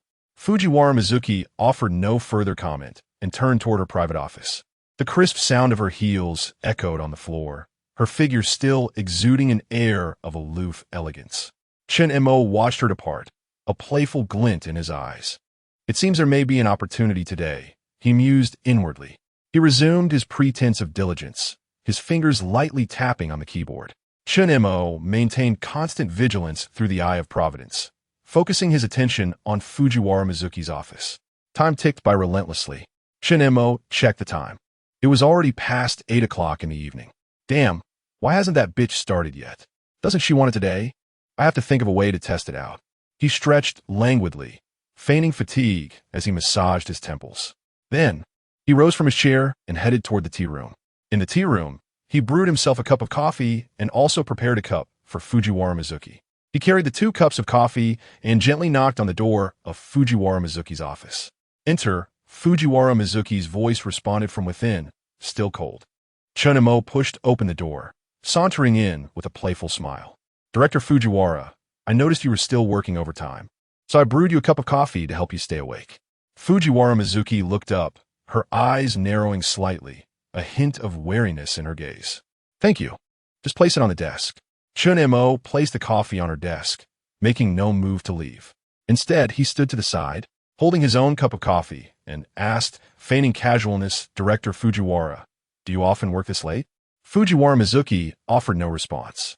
simply continuing to work on the documents in her hands. Seeing this, Chen Mo refrained from pressing further, turning to leave without further ado. Sometime after Chen Mo's departure, Fujiwara Mizuki finally stirred within her office. First, she executed a graceful stretch. Then, she cast a sidelong glance at the cup of coffee on her desk. Oof, ill-intentioned. I won't drink your coffee. Who knows what strange things have been added to it. Fujiwara Mizuki reclined in her custom-made ergonomic chair. After a brief respite, she rose to her feet. She tiptoed to the window and surreptitiously peered through a narrow slit in the blinds. Observing Chen Mo outside the office, still engrossed in his work, she quietly observed for several minutes. Reassured that Chen Mo had not exhibited any signs of spying on her office, she finally relaxed. Subsequently, she locked the office door. Seated once more before her computer, Fujiwara Mizuki donned her headphones. A hint of excitement flickered across her face as she reopened the website. Observing this from outside the office, Chen Mo's lips curled into a slight smile, a standard Dragon King smile appearing on his face. A cunning glint flashed in his eyes. The spectacle commence. Chen Mo had been anticipating this moment for a long time, but he had not expected this little bitch to be so cautious. She had waited until now to begin her performance, wasting so much of his time. Chen Mo continued to observe Fujiwara Mizuki's every move through the eye of providence. Inside the director's office, Fujiwara Mizuki, wearing her headphones, was completely immersed in her own world. A faint blush tinged her cheeks, and her breathing became somewhat labored. Her fingers danced lightly across the keyboard, as if searching for something. A hint of tension and excitement permeated her gaze, as if she were engaged in an extremely clandestine activity. The spectacle unfolding before Chen Mo was captivating. Not bad. Really good-looking. At the zenith of Fujiwara Mizuki's excitement, Chen Mo initiated his own performance. Tom stood still. Chapter 021. Snaring Fujiwara Mizuki. Tom stood still. He arose, procured a pen from his desk, and advanced towards the section chief's office. Indeed, had I not drawn the locksmith skill yesterday, I would have been compelled to devise a method to obtain the key. Now, I shall put this skill to the test. Chen Mo placed his hand upon the doorknob. An array of lock-picking techniques immediately materialized in his mind. Subsequently, he inserted the pin into the lock cylinder. With deftness, he unlocked it. Remarkable. The system's creations are invariably of the highest caliber. Upon opening the door, he beheld Fujiwara Mizuki in a state of suspended animation. Without delay, he retrieved his mobile device and commenced snapping photographs, capturing her from various angles. However, the temporal suspension lasted merely 3 minutes. Utterly insufficient. I implore. For whom is this adequate? Leaving the section chief's office, Chen Mo returned to his workstation. Before long, the 3 minutes elapsed, and the temporal suspension concluded. Yet, Fujiwara Mizuki in the section chief's office remained oblivious, diligently typing on her keyboard. As her inner turmoil gradually subsided, a weary countenance adorned her face. Knock! Knock, knock! At that moment, Chen Mo rapped upon the section chief's office door. The sound startled Fujiwara Mizuki, causing her to abruptly sit upright. She swiftly shut down her computer and tidied her desk. After ensuring that everything was in order, she opened the office door. Chen Mo stood outside her exclusive office. A lewd grin plastered across his face. Observing Chen Mo's malicious expression, Fujiwara Mizuki's heart skipped a beat. She leveled a frigid gaze at Chen Mo, her eyes brimming with rage and humiliation. Chen Mo, what are you doing? Her voice initially rasped, but she rapidly adjusted it to its customary tone, adopting an icily piercing demeanor, as if intending to freeze Chen Mo in place. Undaunted by Fujiwara Mizuki's scrutinizing gaze, Chen Mo maintained his impudent grin and brazenly appraised her. Feigning an innocent expression, Section Chief Fujiwara, I merely inquire whether you desire to depart from work together, as the hour grows late. Fujiwara Mizuki's complexion instantly turned ashen. She clearly disbelieved Chen Mo's preposterous claim. Though she outwardly appeared composed, her inner self was in utter disarray. Damn it, has he discovered something? Did he eavesdrop in my office? For how long did he listen? What exactly did he hear? Her gaze swept over the mobile device in Chen Mo's hand, a flicker of wariness in her eyes. What do you intend with the mobile device in your possession? Fujiwara inquired icily. Chen Mo displayed the screen of his mobile device, maintaining a faint smile as he stated, "Oh, I was merely checking time." Fujiwara Mizuki remained unconvinced. Chen Mo's damnable countenance suggested that something was amiss. Could he have surreptitiously captured something on film? No. The office windows are locked, and the curtains are drawn. As for the office door, she had locked it earlier. It would have been impossible for Chen Mo to enter. Therefore, he could only have. Indeed, he must have recorded the audio. Otherwise, his expression would not be so smug. The realization caused Fujiwara Mizuki's heart to clench. She felt as though an invisible hand gripped her throat, making it difficult to breathe. However, accustomed to exerting dominance, she extended her hand, maintaining her frigid demeanor, and commanded, "Hand over the mobile device." Chen Mo did not comply. Instead, he smirked and retorted in a light-hearted tone, "Section Chief Fujiwara, a mobile device is a personal belonging. It would be inappropriate for you to directly demand to inspect it, would it not?" Fujiwara Mizuki's countenance darkened upon hearing this. Chen Mo's response displeased her greatly. It further solidified her belief that Chen Mo had indeed recorded the audio. She glared at Chen Mo with gritted teeth, a hint of menace in her voice. "Chen Mo, what scheme are you hatching? What were you doing surreptitiously outside just now? Hand over the mobile device, or you shall incur my displeasure." Chen Mo shrugged, still refusing to relinquish the mobile device. Instead, he took a step forward, approached Fujiwara Mizuki, and lowered his voice, "Section Chief Fujiwara, your agitation suggests that you harbor some clandestine matter that you fear being exposed." Fujiwara Mizuki's pupils contracted slightly, evidently struck by Chen Mo's words. Her index finger trembled imperceptibly, but she swiftly regained her composure. She recalled her actions from earlier, noting that she had not emitted any peculiar sounds during the process. At most, she had let out a soft moan at the end, which she had suppressed. It would have been impossible for Chen Mo to hear it from outside. Moreover, the office door was locked and the windows were sealed. No sound could have escaped to the outside. Nevertheless, she felt a vague sense of unease. She could only feign composure and declare, "Chen Mo, cease your nonsensical babble.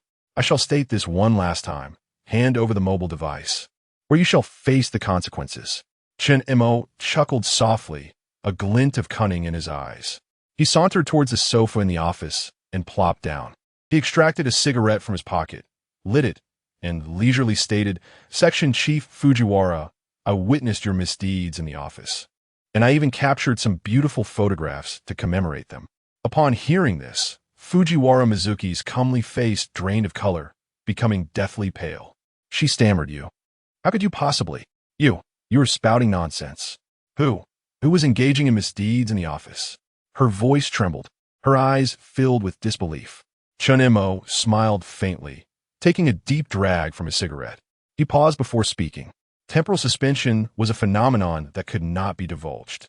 He had been unsure how to address this issue. Fortunately, Fujiwara Mizuki's computer monitor possessed a built-in webcam.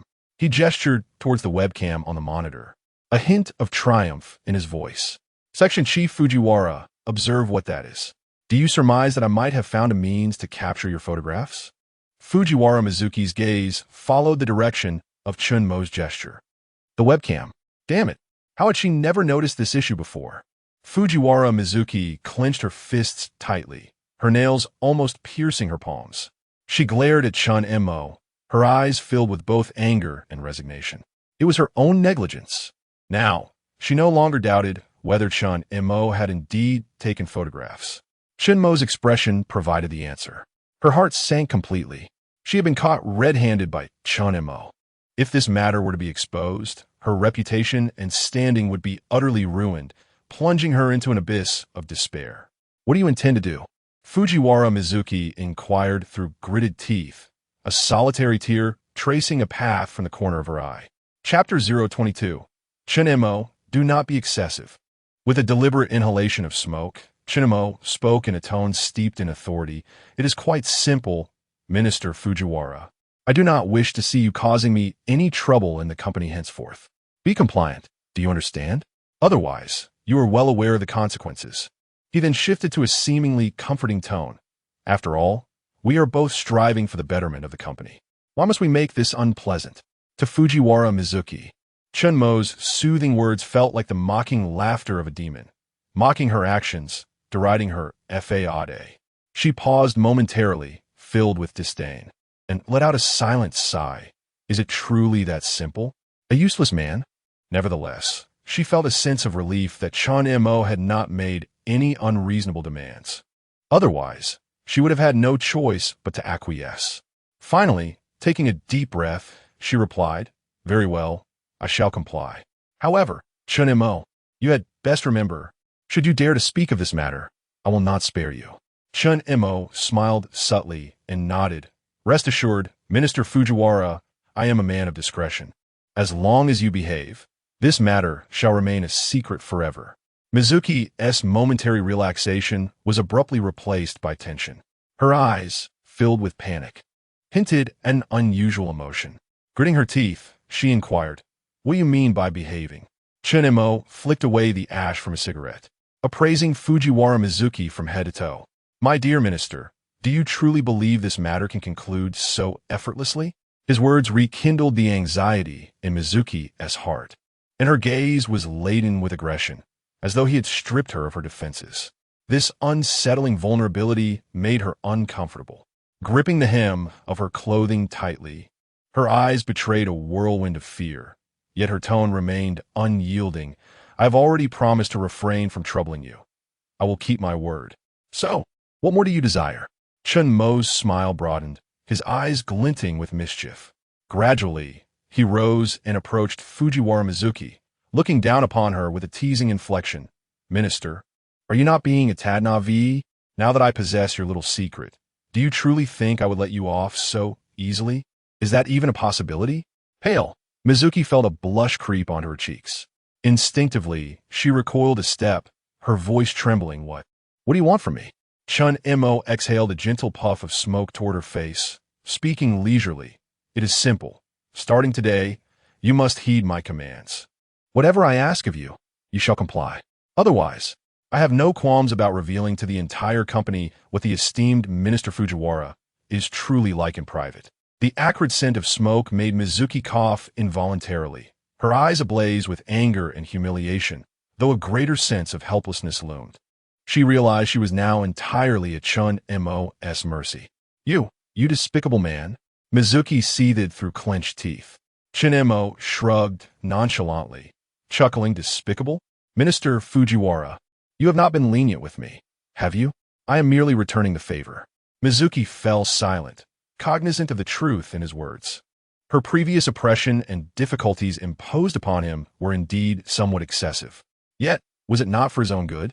Without her pressure, how could he have progressed so swiftly? She merely sought to be strict, perhaps with a hint of personal motive, but nothing more. Even so, she was unwilling to succumb to Chen Mo's threats. "Chen Mo, do not be excessive. I can resign, and report you. We could go down together." She gritted her teeth, attempting a final struggle. Chen Mo, however, shook his head, his tone relaxed. "Resign? Minister Fujiwara, would you truly? How much effort have you invested to attain your current position? Would you be content to relinquish it so easily? Reporting me? Go ahead.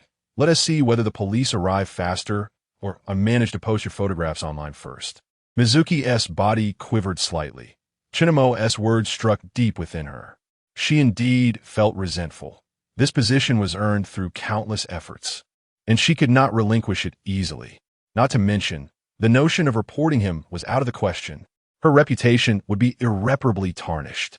Proposing to report him was merely an attempt to intimidate Chen Mo. "All right, I will comply." She finally relented, her voice laden with defeat. Chen Mo nodded in satisfaction, gently patting her shoulder with a tone both gentle and assertive. "Fear not, I shall not impose excessively upon you." Mizuki shivered slightly, ultimately conceding, "I can accept your demands, but you must assure me that this matter will remain confidential." Chen Mo smiled, grasping Fujiwara Mizuki's chin, compelling her to meet his gaze. "Of course, Minister Fujiwara is far too beautiful for me to allow anyone else to view those photographs. Mizuki was forced to lift her head, engulfed in shame. The sight of Chen Mo's hand made her yearn to bite it fiercely. After a moment's hesitation, she ultimately refrained from resistance, opting instead to maintain a facade of toughness. You had better keep your word, or I shall never forgive you, even in death. Ding. Fujiwara Mizuki's Conquest Progress. 5. Reward. 100 Conquest Points. Fujiwara Mizuki. Conquest Progress -40. Congratulations to the host for completing the task. Task requirement. Increase Fujiwara Mizuki's Conquest Progress by 10. Task reward. 5 million yen. 200 Conquest Points. 2 free attribute points. Conquest Lottery X1. Rewards doubled. 10 million yen. 400 Conquest Points. 4 free attribute points. Conquest Lottery X2. Dispersing rewards. As the system's voice faded, Chen Mo's phone chimed in synchrony. He released his grip on Fujiwara Mizuki's face and retrieved his phone to examine it. Sakura Bank. Your account ending in 0219 has been credited with 10,000,000 yen. Account balance. 10,411,578 yen. At that moment, Fujiwara Mizuki observed Chen Mo with his phone. Though she was unaware of his actions, the sight of his lewd grin sent an unsettling feeling coursing through her. Could this pervert be perusing those photographs? The mere thought caused her complexion to redden instantly. She bit her lip, her legs unconsciously closing tightly. A mix of shame and indignation swirled within her. She could scarcely fathom whether Chen Mo was currently reveling in those humiliating images. Chapter 023. A heated exchange. Chen Mo retrieved his phone and sauntered toward her, his hands buried in his pockets. He leaned in close, his voice a hushed murmur in her ear. Rest assured, Director Fujiwara, I have no intention of causing you undue embarrassment. However, now that you've agreed to heed my directives, you must cooperate with me from this moment forward. Is that understood? Fujiwara trembled imperceptibly, the proximity of Chen Mo's presence both repulsive and disempowering. She realized she was irrevocably in his clutches. What do you want me to do? She asked, her voice laced with a tremor. Chen Mo straightened, casting a brazen gaze over Fujiwara Mizuki. It's quite simple. Now that I've pledged to maintain discretion, shouldn't you reciprocate accordingly? Fujiwara recoiled at Chen Mo's predatory gaze, as if he intended to devour her whole. She instinctively crossed her arms over her chest and retreated several steps. No, absolutely not. Chen Mo, don't presume that a few mere photographs grant you such liberties.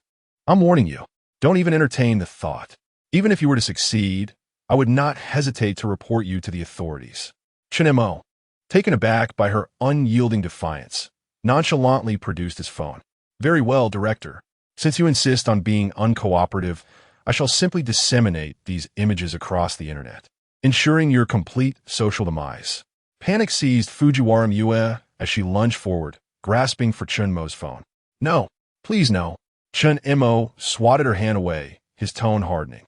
You have but two choices, either face public exposure or...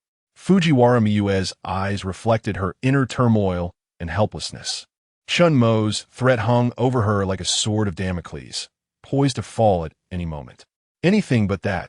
Chen Mo, recognizing the futility of pushing too far too soon, resolved to gradually erode her resolve. Surely, Director, you wouldn't want. Ugh, you odious man, she spat, directing a venomous curse at Chen Mo. Then, succumbing to despair, she slumped against the back of her chair, tears streaming down her face. She was mortified by her predicament, by her own capitulation, and by the fact that she would go to such lengths to conceal her indiscretion. Most disconcerting of all was the unsettling thrill she felt in Chen Mo's presence, a sensation that defied her conscious will. Chen Mo, just you wait. Fujiwara Mizuki vowed inwardly, determined to seize any opportunity for retribution. Ding! Fujiwara Mizuki subjugation progress increased by 20. Reward, 200 subjugation points. Ding! Exceptional performance bonus, 100 subjugation points. Chen Mo, reclining on the sofa, lit another cigarette. He glanced dismissively at Fujiwara Mizuki in her office chair, ignoring her vitriol. Such a sour expression, Yet the data indicates a 20 increase in subjugation progress. How intriguing. A woman of contradictions. He refrained from offering her any comfort, instead indulging in his cigarette. He mentally accessed the system panel. Ding. Host, Chen Mo, age, 25, height, 183 centimeters, weight, 70 kilograms, strength, 73, agility, 63, stamina, 83, spirit, 83, charm, 83, skills, time suspension, situational awareness. Information scan, subjugation points, 800, point lottery x2, free attributes, 4, current subjugation targets, Fujiwara Miue, subjugation progress, minus 20, Mori Sawakana, subjugation progress, 55. Chen Mo reveled in his accumulation of subjugation points. 800 points translated to 8 lottery draws, plus the 2 from his recent accomplishment, totaling 10. System, does a 10-draw sequence increase the odds of obtaining superior items? The system remained silent, but Chen Mo, drawing upon his extensive gaming experience, surmised that multiple draws invariably offered better odds than single attempts. He inhaled deeply, a subtle smile playing on his lips, his eyes gleaming with anticipation. With 10 opportunities at his disposal, he would exhaust them all and see what fortune had in store. Without hesitation, he issued the command, System, initiate 10 draws. Ding, lottery commencing. A virtual lottery interface materialized before Chen Mo's eyes, the wheel spinning wildly. A kaleidoscope of reward icons flashing past. 1 ding, congratulations. You have won 1,000,000 Japanese yen. 2 ding, thank you for your patronage. 3 ding, congratulations. You have won a time suspension skill upgrade card. Extends the duration of time suspension to 5 minutes. 4 ding, congratulations. You have won 1,000,000 Japanese yen. 5 ding, congratulations. Charm 5. 6 ding, congratulations. You have won 3,000,000 Japanese yen. 7 ding, congratulations. Situational awareness upgrade. Range extended to infinity. 8 ding, congratulations. You have won 5,000,000 Japanese yen. 9 ding, congratulations. You have won the special skill. Mind reading allows temporary access to a target's thoughts. Each point of spirit consumed grants 60 seconds of mind reading time. 10 ding, thank you for your patronage. Chen Mo was ecstatic at the results. The time suspension upgrade and the acquisition of mind reading were particularly exhilarating. Mind reading, a formidable asset, especially when dealing with duplicitous women like Fujiwara Miue. He promptly applied the time suspension and situational awareness upgrades, then allocated the 5 charm points to his attribute panel. Ding, time suspension skill upgraded. Duration extended to 5 minutes. Situational awareness upgraded. Charm increased to 88. What to do with these remaining 4 points? Stamina, of course. Without a second thought, Chen Mo tapped the stamina increase button 4 times. Stamina increased to 87. Strength increased by 2 points. Further increases are halted upon reaching 80. Strength increased to 75. An invigorating surge coursed through his body. The lingering fatigue vanished, replaced by boundless energy. Chen Montak nodded in satisfaction. He then turned his attention to Fujiwara Miue. He rose and approached her. Director, you wouldn't. You. Fujiwara Miue exclaimed, her eyes widening in alarm. Chapter 024. Dead Chen Mo, you wait for me. At this moment, Fujiwara Miyuki remained reclined in her office chair. Her eyes closed, seemingly still processing the humiliation she had just endured. Chen Mo felt a stir in his heart and resolved to test the newly acquired telepathy skill. System. Activate mind reading skill. Target Fujiwara Miyuki. Ding. Mind reading has been initiated. Duration 60 seconds. As the system's prompt resonated in his mind, Chen Mo suddenly found himself privy to Fujiwara Miyuki's innermost thoughts. Damn Chen Mo. How dare he treat me this way? I must find a chance to retaliate. But he holds my secrets. What should I do? Am I truly to be perpetually under his control? No, that won't do. I must devise a way to free myself. Listening to the turmoil and ire within Fujiwara Miyuki, A slight smile crept onto Chen Mo's lips. He had not anticipated that, despite her outward submission. Her heart remained brimming with defiance. Indeed, she was a woman of contradictions. Chen Mo chuckled inwardly. Having grasped her thoughts, she would find no escape from his grasp. The 60 seconds of mind reading swiftly elapsed. Chen Mo retracted his thoughts, reigniting a cigarette and leisurely inhaling. Fujiwara Miyuki seemed to sense Chen Mo's gaze and slowly opened her eyes. A flicker of anger and humiliation remained in her expression. Yet there was an undeniable air of resignation. Chen Mo, are you satisfied? She inquired coldly, her voice tinged with weariness. Chen Mo smiled faintly, rising to approach her, leaning close to whisper in her ear. Rest assured, Director, as long as you comply, I shall not make things too difficult for you. However, should you entertain any ulterior motives, do not blame me for being unkind. Fujiwara Miyuki quivered slightly, biting her lip before finally nodding understand. Chen Mo nodded in satisfaction. Half an hour later, emerging from the office building, Chen Mo inhaled the fresh night air, feeling utterly elated. He retrieved his phone to check his bank account balance, his smile widening. With a lottery win of 10 million yen, combined with the previous 10 for million, he could truly indulge in the pleasures of life on this delightful island. Tomorrow was Saturday, no need for words.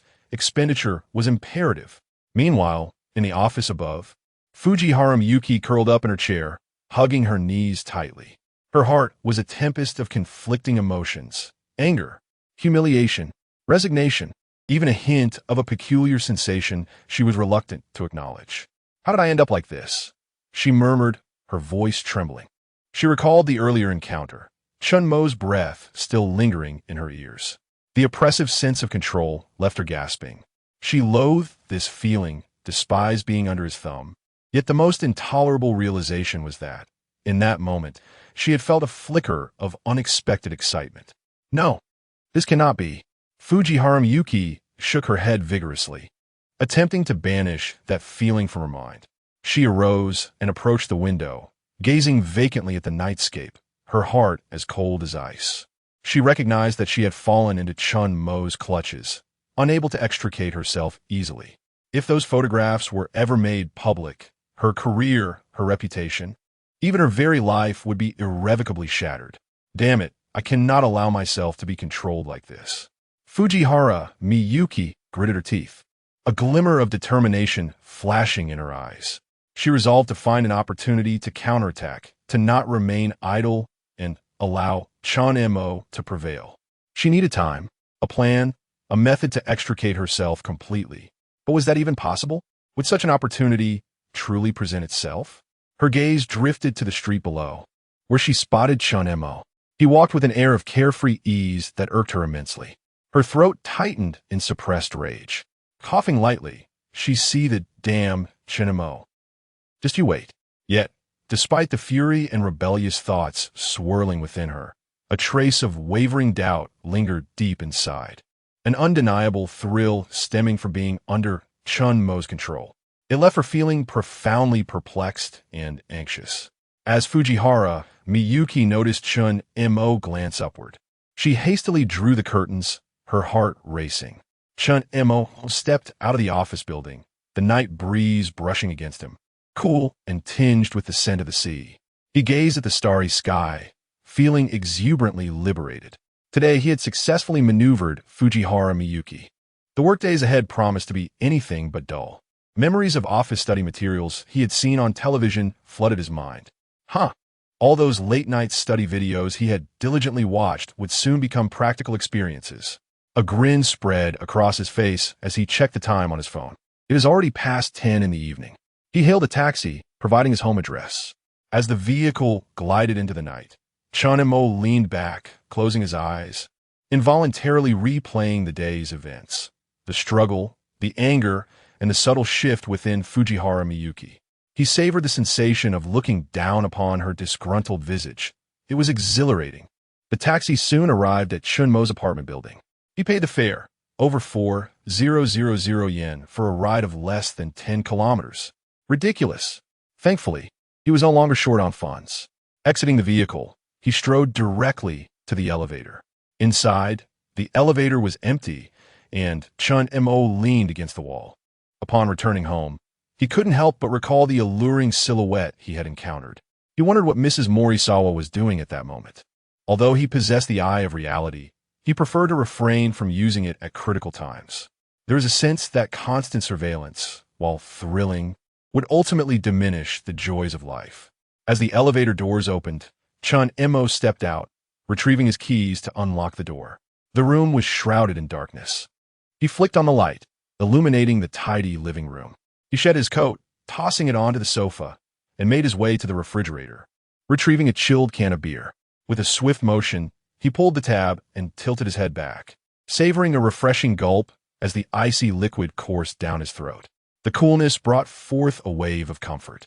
His stomach grumbled in protest, having been active all evening. And Chen Mo chuckled at the unexpected sound. Chapter 25. Dialing the number on the card. Chen Mo gently rubbed his rumbling stomach and casually picked up his phone to order takeout. He noted in the order that the delivery should be left at the doorstep before heading off for a shower. Half an hour later, wrapped in a towel, Chen Mo emerged from the bathroom. He glanced down at his physique. What had once been a slender frame had now begun to fill out, taking on a more balanced appearance, with hints of abdominal muscles becoming visible. This physique still leaves much to be desired. I wonder when the system will grant me more free attributes or perhaps a body enhancement, he mused while drying his hair. Approaching the sofa, he noticed his phone screen lit up, indicating missed calls. Has the takeout arrived? He pondered. He walked to the door and opened it to find the delivery waiting at his feet. Just as he was about to pick it up, he noticed a small card placed atop the takeout. What is this? He wondered, bending down to retrieve it. The card was pink, adorned with an illustration of a cute anime girl, and it advertised a rental girlfriend service, complete with contact information. A rental girlfriend? Is this a Japanese novelty? Chen Mo raised an eyebrow, a playful smile creeping onto his lips. Well, since I plan to go shopping tomorrow, it could be quite dull to go alone. Perhaps I should give this service a try? He dialed the number on the card. The call connected swiftly, and a sweet voice greeted him. Moshi Moshi, hello. How may I assist you today? Hello, I found this number on a card. Chen Mo replied succinctly. Greetings. You've reached Sweet Companionship Rental Girlfriend Service. How may we assist you? The voice responded enthusiastically. Curious, Chen Mo inquired. Could you please elaborate on the services you offer? The representative warmly described their offerings and prices. Our standard girlfriend service is priced at 30,000 yen for 3 hours of companionship. If you wish to extend the time, it's an additional 3,000 yen per hour. For a premium girlfriend, it's 50,000 yen for 3 hours, with extensions at 5,000 yen per hour. Which option would you prefer, sir? Chen Mo pondered for a moment before asking. Do you not have any photos? How can I know what type I might like? The representative replied, Sir, we allow you to specify age, gender, and style. With a slight frown, Chen Mo asked, So, I can't choose based on appearance? Apologies, sir. Our Chapter 026. A chance encounter reveals that the rental girlfriend is none other than his university class representative. The young woman's ensemble evoked a sense of DJVU in Chen Mo, reminiscent of my Sakurajima. However, a face mask obscured her features, though her eyes hinted an underlying beauty. Chen Mo offered a polite nod and a faint smile. Indeed, I am Chen Mo, and you are my, temporary girlfriend for the allotted time. He narrowly avoided referring to her as a compensated companion, catching himself just in time. With a nervous curtsy, the girl responded, Hello, I am Ishikawa Ayako, your temporary girlfriend. It is a pleasure to be of service today. Her voice was soft and tinged with reservation. Ishikawa-san, Chen Mo acknowledged, noting the luminous quality of her eyes above the mask, arousing a sense of familiarity. What is our itinerary for today? Ishikawa Ayako produced a small notebook from her bag. According to the service agreement, we have 3 hours for activities such as shopping, dining, or a movie. You may also suggest an alternative plan, provided there is no physical contact. Her voice trailed off as she recited the rules. Chen Mo chuckled softly. Rest assured, I have no intention of overstepping boundaries. Shall we begin with a stroll through Ginza? He was tempted to utilize the system's information probe to ascertain more about her, but he lacked the necessary conquest points. Very well, Ishikawa Ayako acquiesced, maintaining a respectful distance from Chen Mo as they ambled along the Ginza streets. Ayako seemed well-versed in the realm of luxury boutiques, occasionally offering hushed insights into the history of various brands. Chen Mo observed that her knowledge extended beyond that of a typical rental girlfriend. Ishikawa-san, you seem quite knowledgeable about these matters, Chen Mo remarked inquisitively. Ayako's gaze flickered momentarily.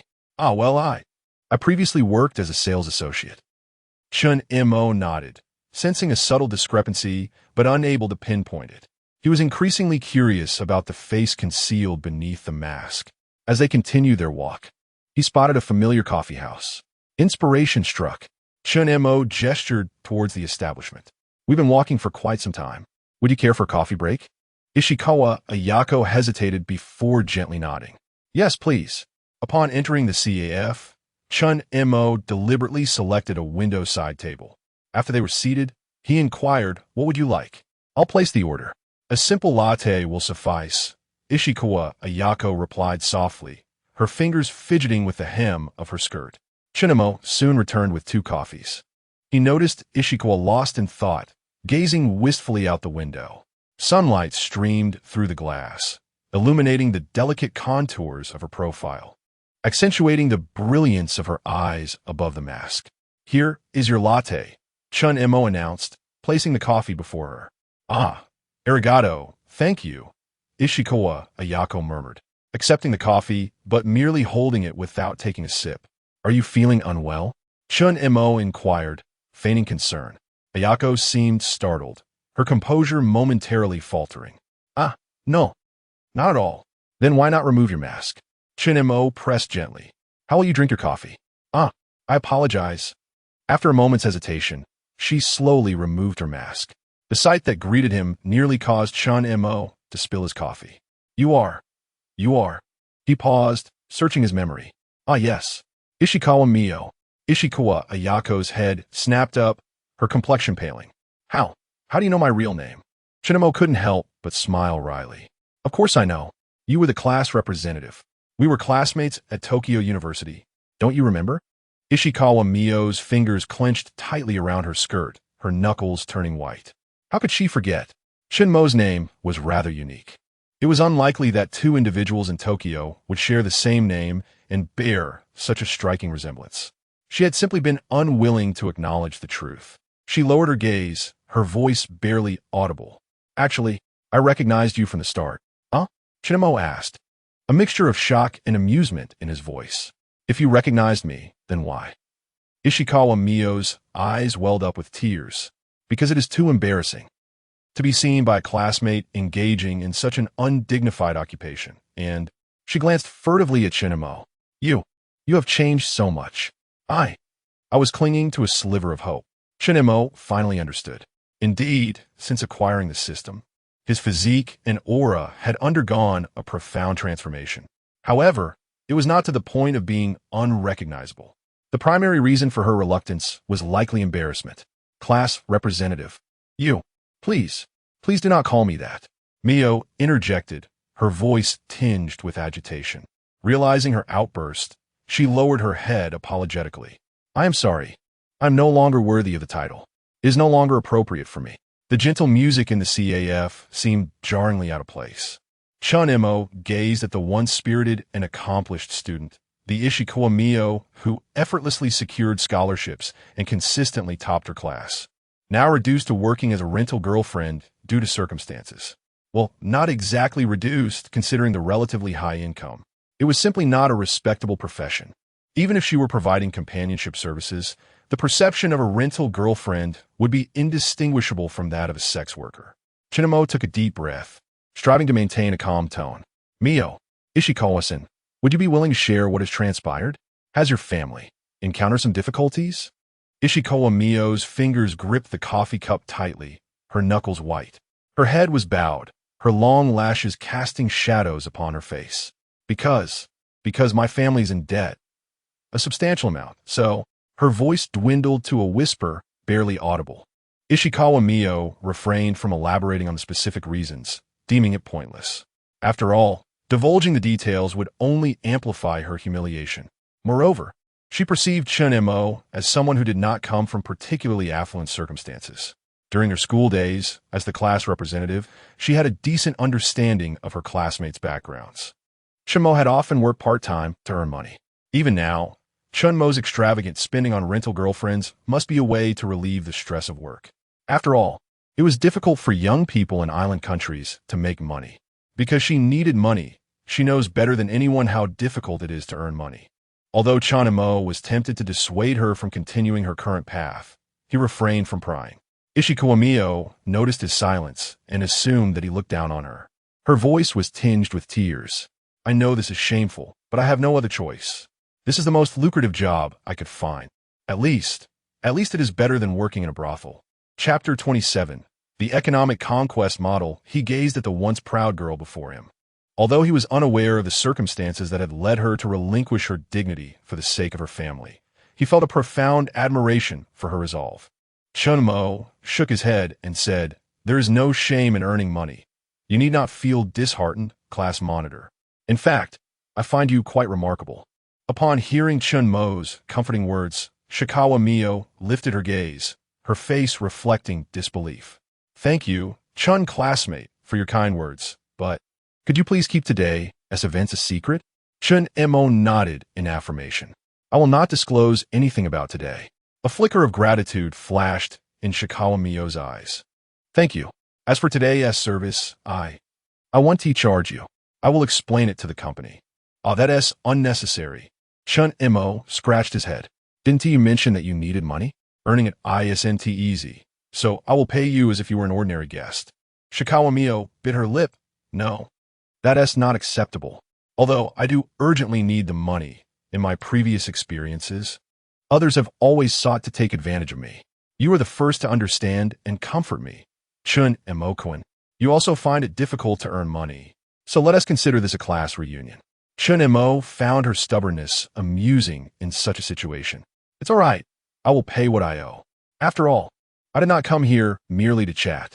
I would like to purchase a few clothing items, and I would appreciate your advice." Shikawa Mio was taken aback by Chen Mo's insistence on paying for her service. She had intended to offer it for free, but after a moment's hesitation, she nodded. "All right, okay." The two left the CAF and entered a shopping mall in Ginza. Ding, Misawakana's conquest progress increased by 1. Conquest progress. 56. Reward, 10 conquest points. Tip, upon reaching 60 conquest progress for the first time, a mysterious prize will be awarded.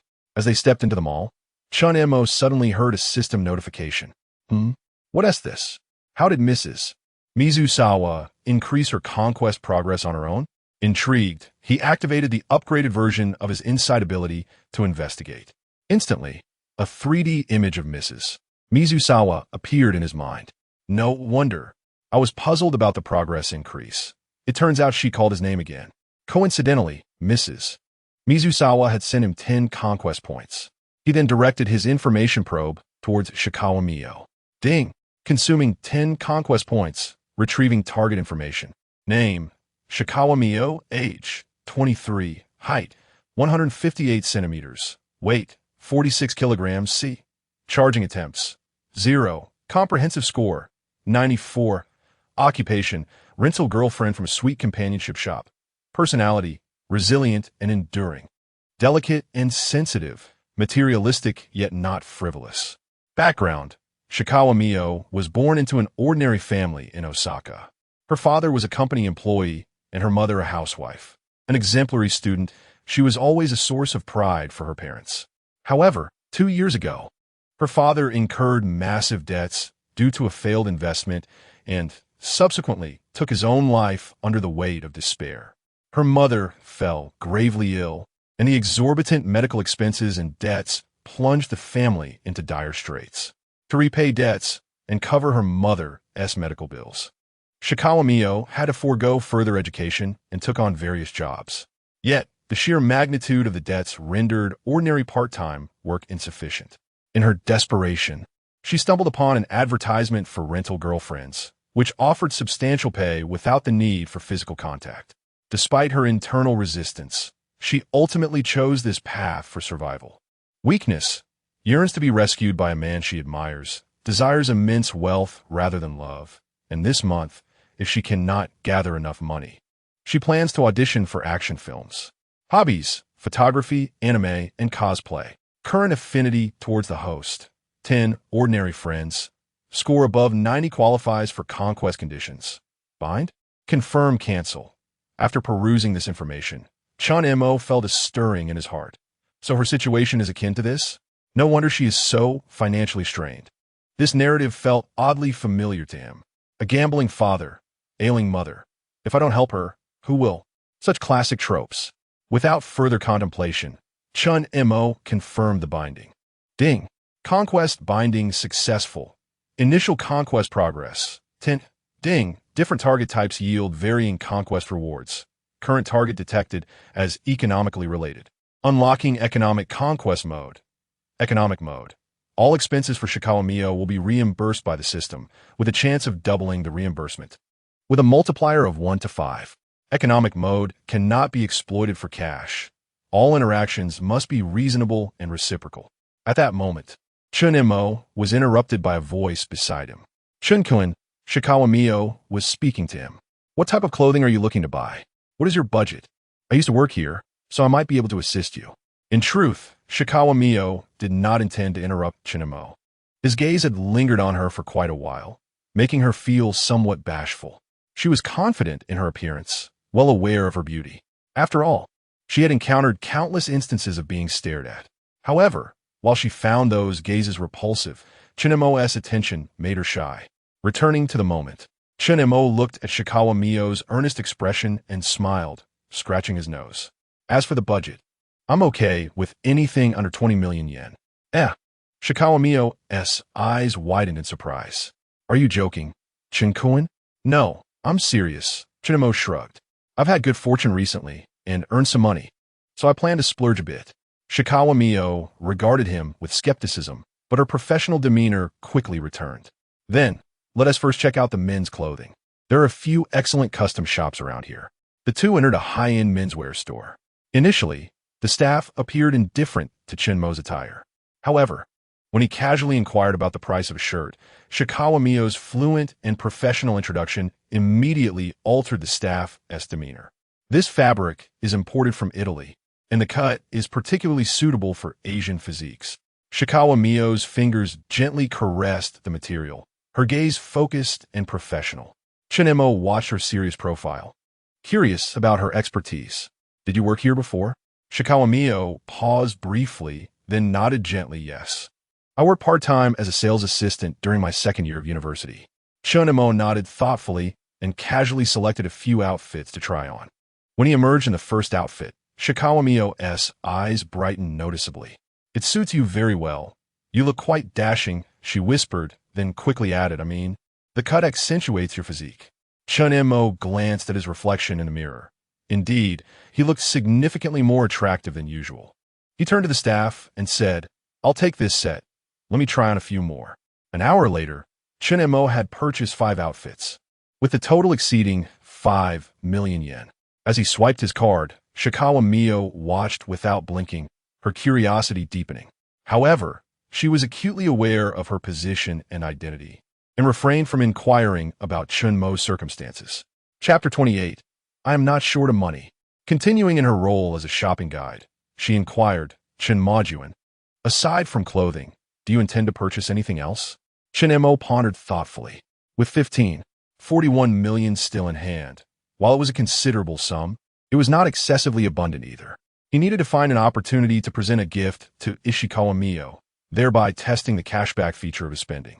This would not only enhance his conquest progress, but also yield a substantial amount of cash. Thus, he smiled gently and replied to Ishikawa Mio, Are there other items? Indeed, my briefcase is quite worn. I plan to replace it with a more upscale bag. Do you have any recommendations? Ishikawa Mio nodded and professionally suggested, for a high-end bag, the new arrivals at the Hermes boutique in Ginza might be worth a look. Shall we go see? Sound good. Let's go take a look, he agreed. The two arrived at the Hermes boutique. The service attitude in the Shinichi area was indeed world-class, devoid of the disdainful scenes often depicted in dramas. Even if one were clad in ordinary attire, they would still receive a warm smile. Moreover, upon noticing the other luxury shopping bags in Chen Mo's possession, the staff promptly approached with enthusiasm. "Welcome to Herm's, esteemed guests. What may we assist you with today? We have the latest Birkin and Kelly bags in stock." The attendant respectfully inquired. Should the guests not express any requests, they would refrain from overly guiding them to make purchases, as such behavior could appear cheap. Most affluent customers preferred a casual shopping experience, purchasing what caught their eye. Chen Mo surveyed the display within the store, his gaze settling on a black leather briefcase prominently showcased in the center. "May I take a look at this one?" he asked, gesturing towards it. "Of course, sir. You have an excellent eye," the attendant replied, donning white gloves and carefully retrieving the bag. "This is our Herm's Birkin 35 in black Togo leather, paired with gold hardware, priced at 5 million yen. If you prefer the black Togo leather with silver hardware, it is available for just 3 million yen. Chen Mo accepted the bag, appreciating its exquisite feel. In the past, he had never understood the significance of such luxury items due to his financial constraints. However, he now comprehended their value. Not to mention, the price certainly reflected the quality. More importantly, he was keen on Ishikawa Miyo's reaction, as he needed to conquer her in this context as well.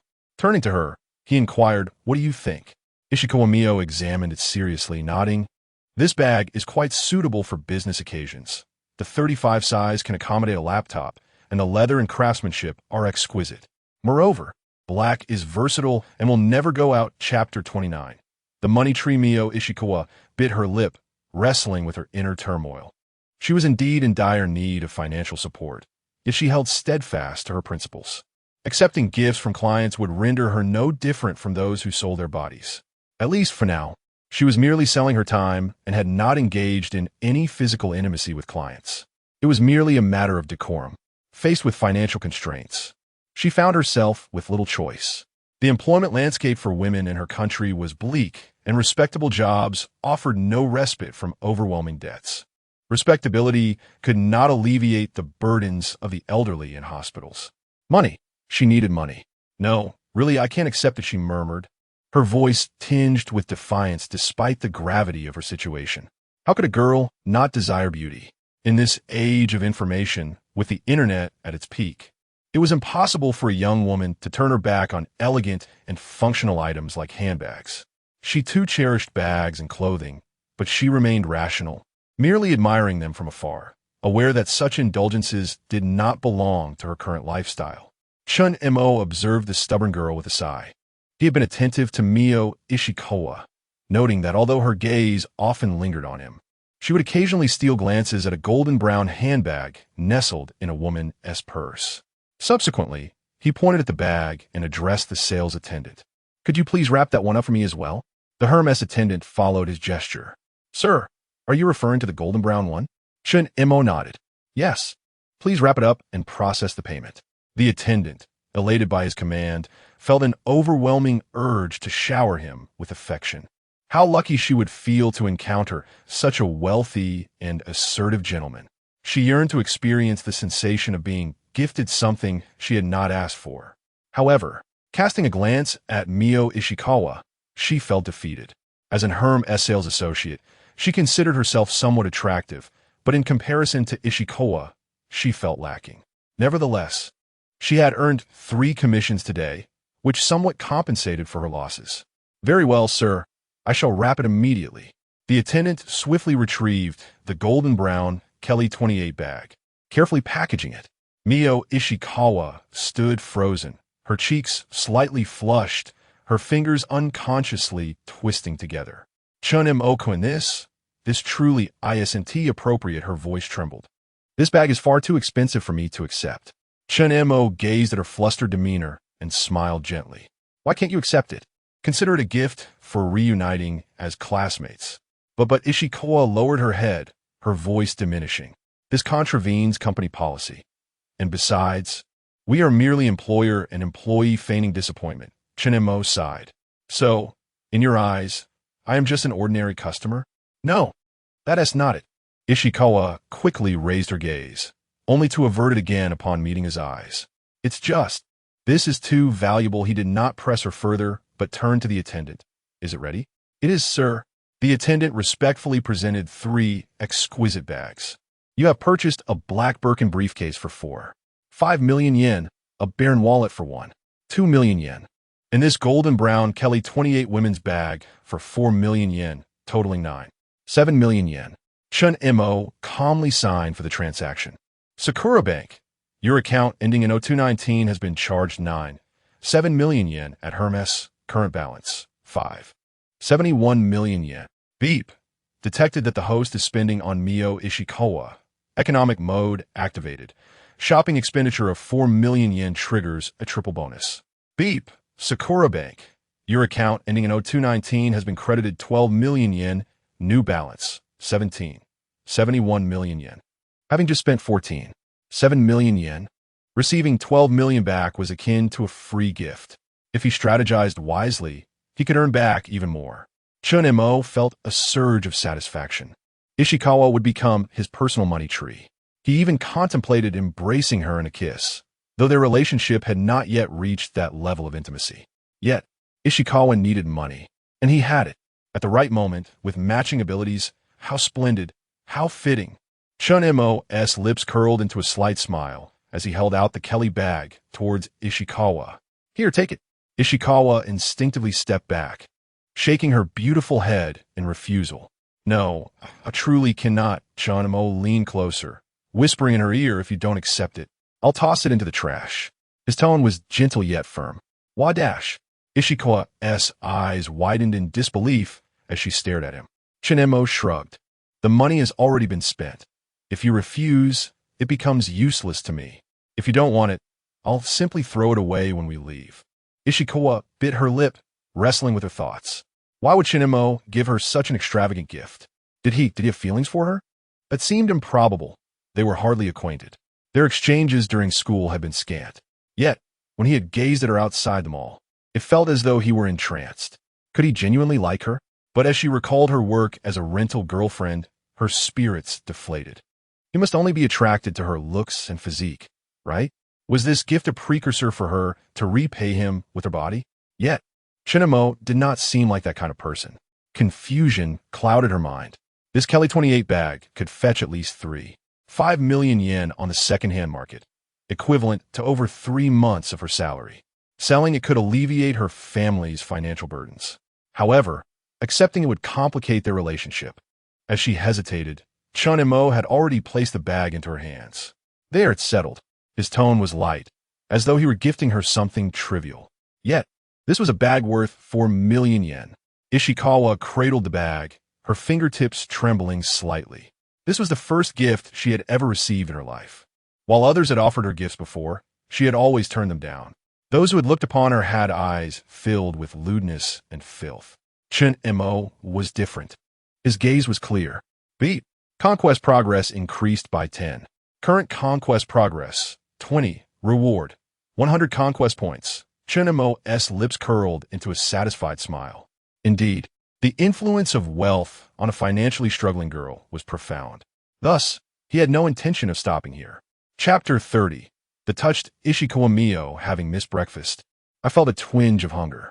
Shall we go for a meal? Do you have any recommendations, Ishikawa-san? Ishikawa Mio clutched her Hermes bag, worth 4 million yen, her fingers instinctively tightening around it.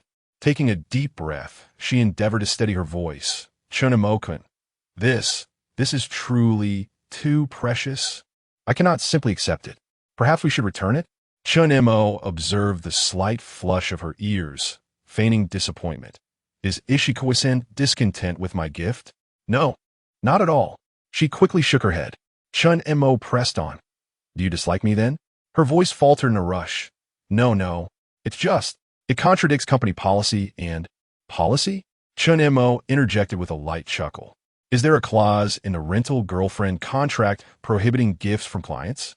Ishikawa Mio paused, realizing there indeed was none.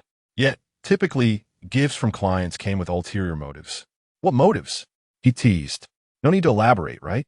Stealing a glance at Chen Mo, she found his gaze clear, devoid of any ulterior intent. Well, let us not overthink it. Chen Mo effortlessly took the shopping bag from her hand, including the Kelly bag, and declared, "Consider it a memento of our reunion as old classmates. Now, may I treat you to a meal?" Ishikawa bit her lip, finally nodding softly. All right. Accepting the reality of the situation, she quietly exhaled, a peculiar warmth blossoming within her heart. Half an hour later, in a discreet kaiseki restaurant in Ginza, they sat across from one another in a private booth. "This is a place recommended by customers when I work part-time," Ishikawa softly explained. "The chef trained for 10 years in a 3-star restaurant in Kyoto, and the ingredients are delivered fresh from Tsukiji Market daily." Her fingers unconsciously traced the edge of her chair, her gaze occasionally drifting to the Hermes Kelly bag beside her, as if fearing it might vanish. Chen Mo rested his chin on one hand, keenly observing her reactions.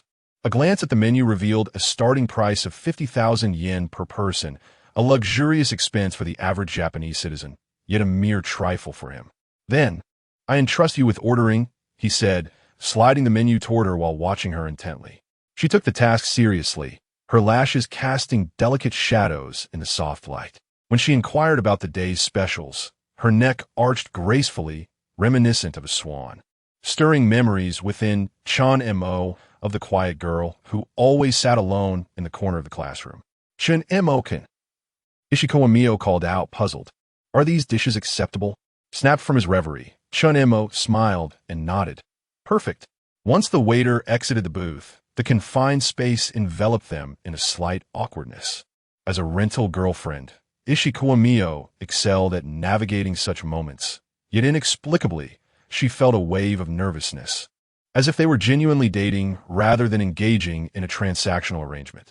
After a brief silence, she summoned her courage to ask, What work are you doing now, Chen Mo-kun?" Chen Mo pondered briefly before offering a convenient excuse. "Investment. I've been fortunate and earned some money." He downplayed it. Yet Ishikawa understood that someone who could casually spend over 10 million yen must possess far more than a simple fortune. "That's impressive," she remarked sincerely, lowering her gaze. "Unlike me, who can't even secure a formal job and has to resort to being a rental girlfriend just to earn a bit more." Though Chen Mo was aware of her struggles through the system, he maintained his supportive demeanor. "Have you encountered difficulties?" Ishikawa fingers clenched tightly before relaxing. After the earlier incident with the bag, she felt somewhat more open. "My mother is ill and requires long-term treatment," she spoke softly, as if recounting a tale detached from her own life.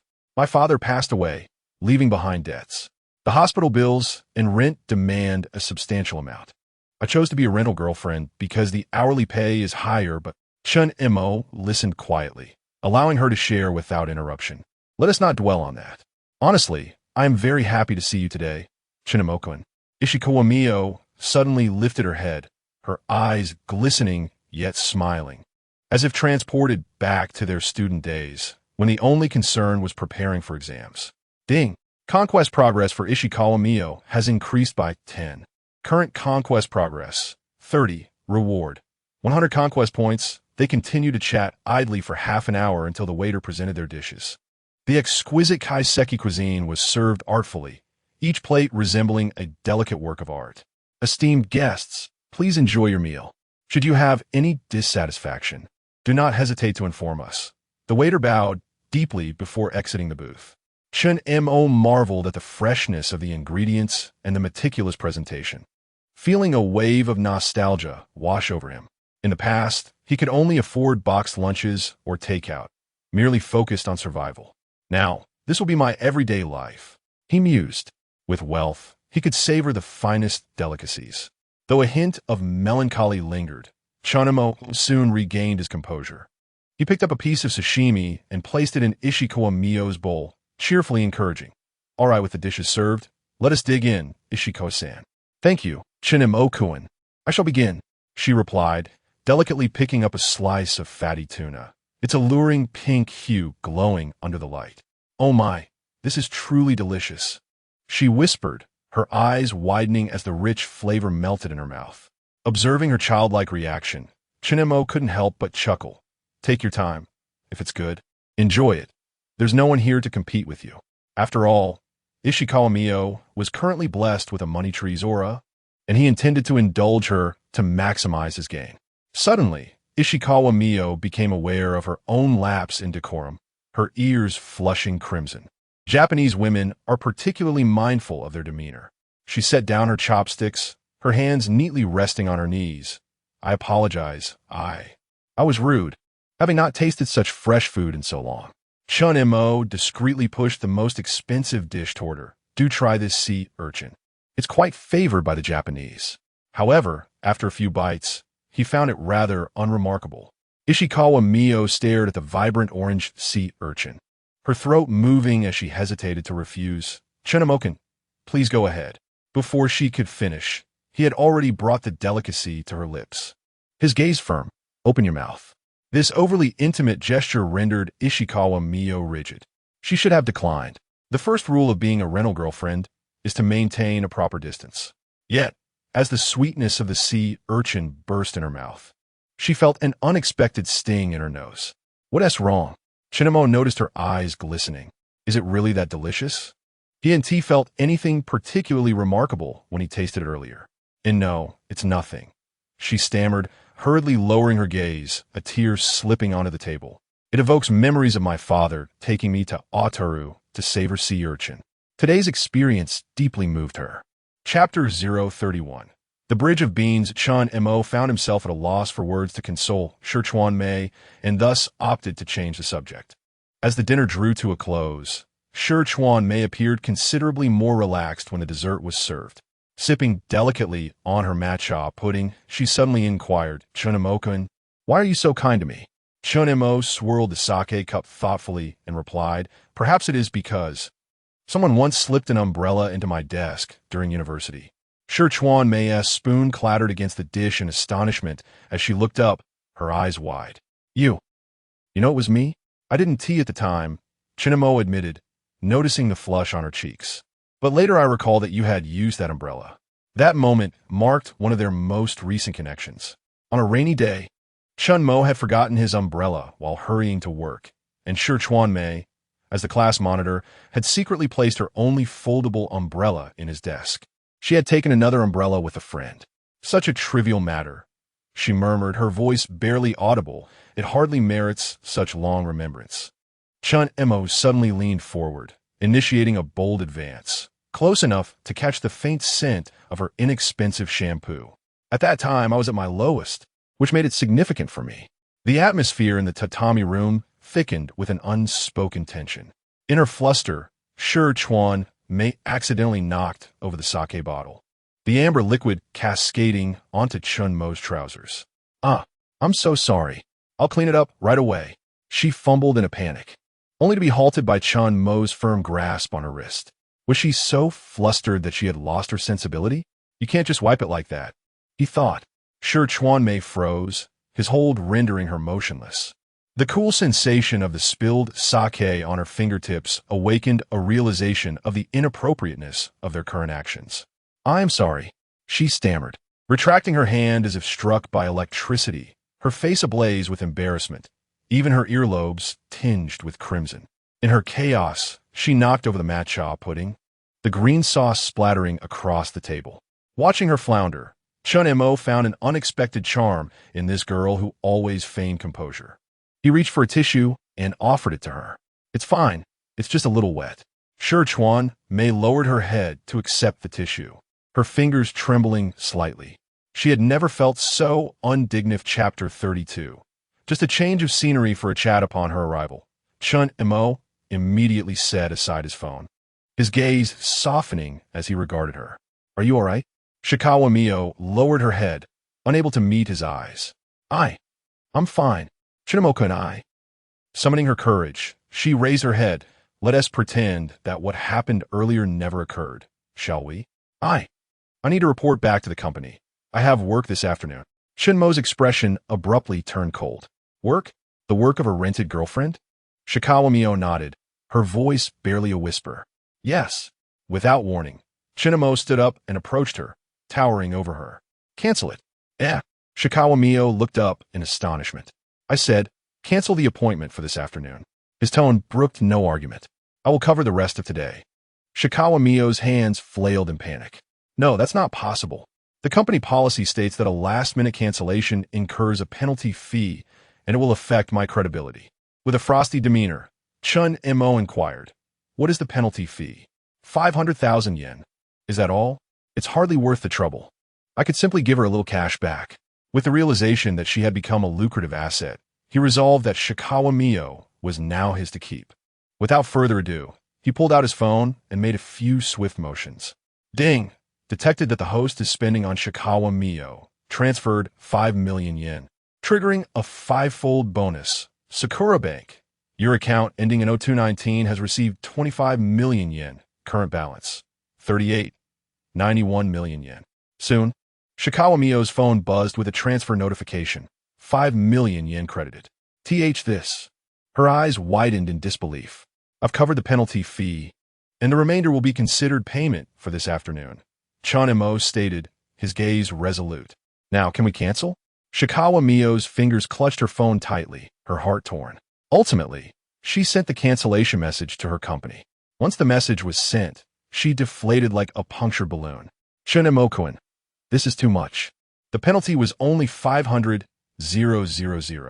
The remaining 4 million.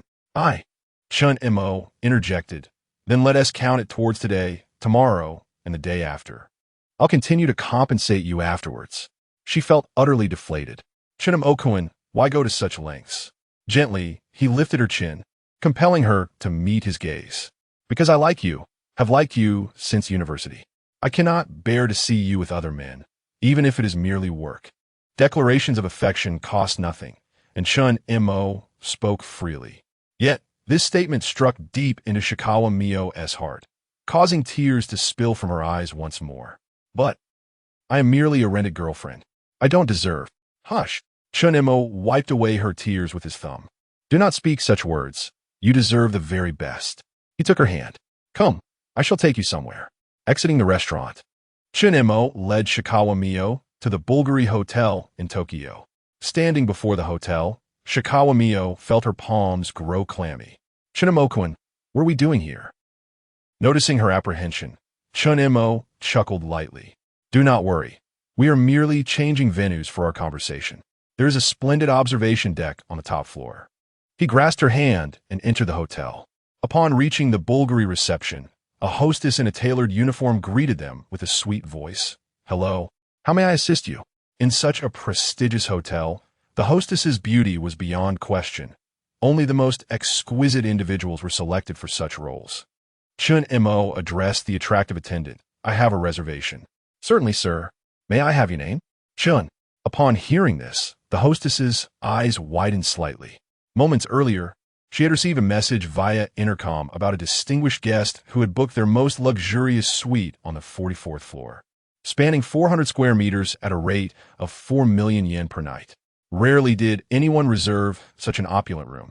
Typically, it was reserved for older gentlemen or foreign visitors. Today, however, this guest was young and handsome, exuding affluence. She felt her heart flutter at the sight of him. It is the esteemed Mr. Chen. Welcome to the Bulgari Hotel. She gestured for them to follow her. The hostess, walking gracefully in her high heels, led the way, her fitted black uniform accentuating her figure. Shikawa Miyo followed closely behind Chen Mo, her fingers tightly gripping her Hermes bag strap, her knuckles turning white. Chen Mo-kun, she whispered, her voice laced with anxiety. Are we really going to the hotel room? Her nervousness stemmed not only from the hotel, but also from the lavish surroundings that filled her with an instinctive sense of inferiority, having experienced the sting of economic hardship. Chen Mo turned to her with a reassuring smile. Rest assured, we are simply seeking a quiet place to converse. Everywhere else is too noisy. The elevator doors slid open silently. The hostess pressed the button for the 44th floor. As the floor numbers ascended, Shikawa Miyo felt her heart race. Stealing a glance at the mirrored walls of the elevator, she noted her flushed cheeks and tousled hair from their earlier kiss.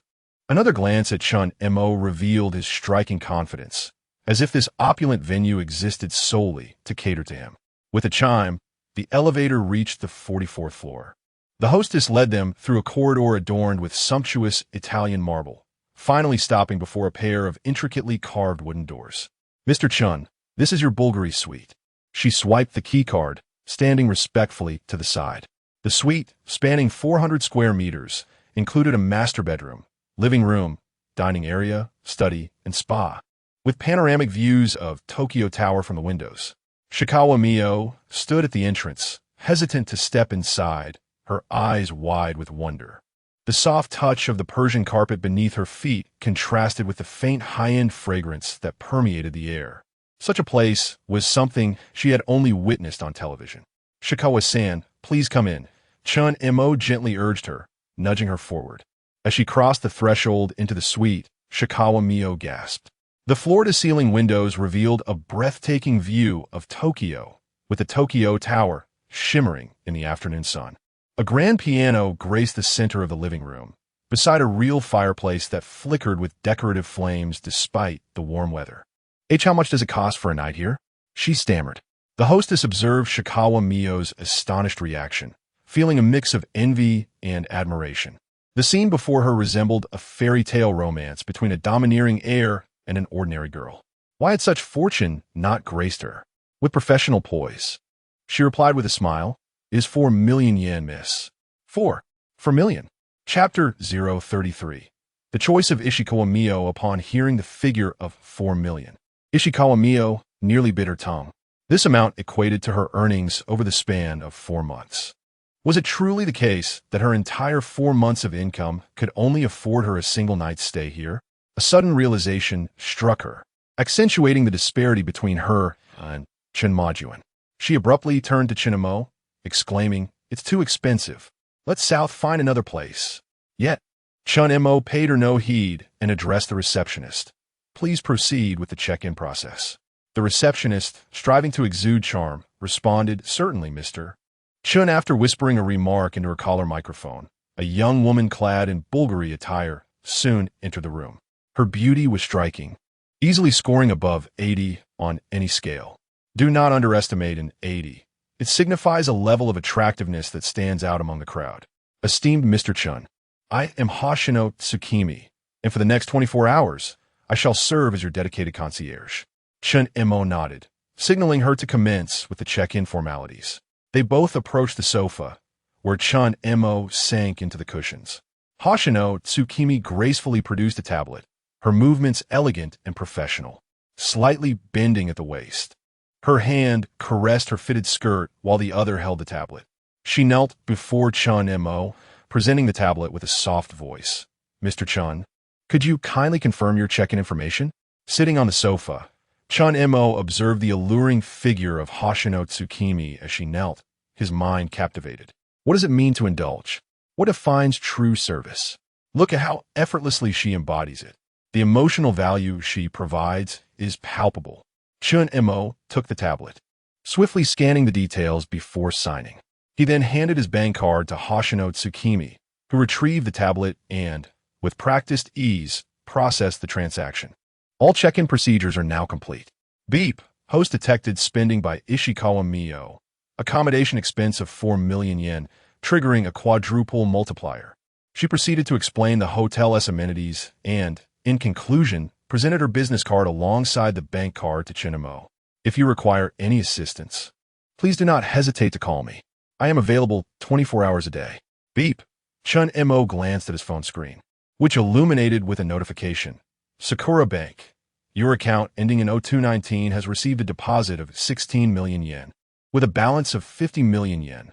The sudden influx of 16 million brought Chen Mo's total savings to 50 million yen, lifting his spirits. He accepted the bank card and business card, nodding appreciatively. "Thank you." Hoshino Tsukimi then turned to Ishikawa Mio, offering a polite smile. "This lovely lady, should you require anything, please feel free to inform us." Ishikawa Mio quickly waved her hands, stammering, I don't need anything, no. "Thank you." With another courteous bow, Hoshino Tsukimi exited the suite alongside the receptionist, gently closing the door behind them. Once the door clicked shut, the receptionist could no longer contain her curiosity. "Tsukimi, who is this young man? He effortlessly booked this suite. He must possess considerable influence." Hoshino Tsukimi, hearing the young girl's remark, playfully tapped her forehead.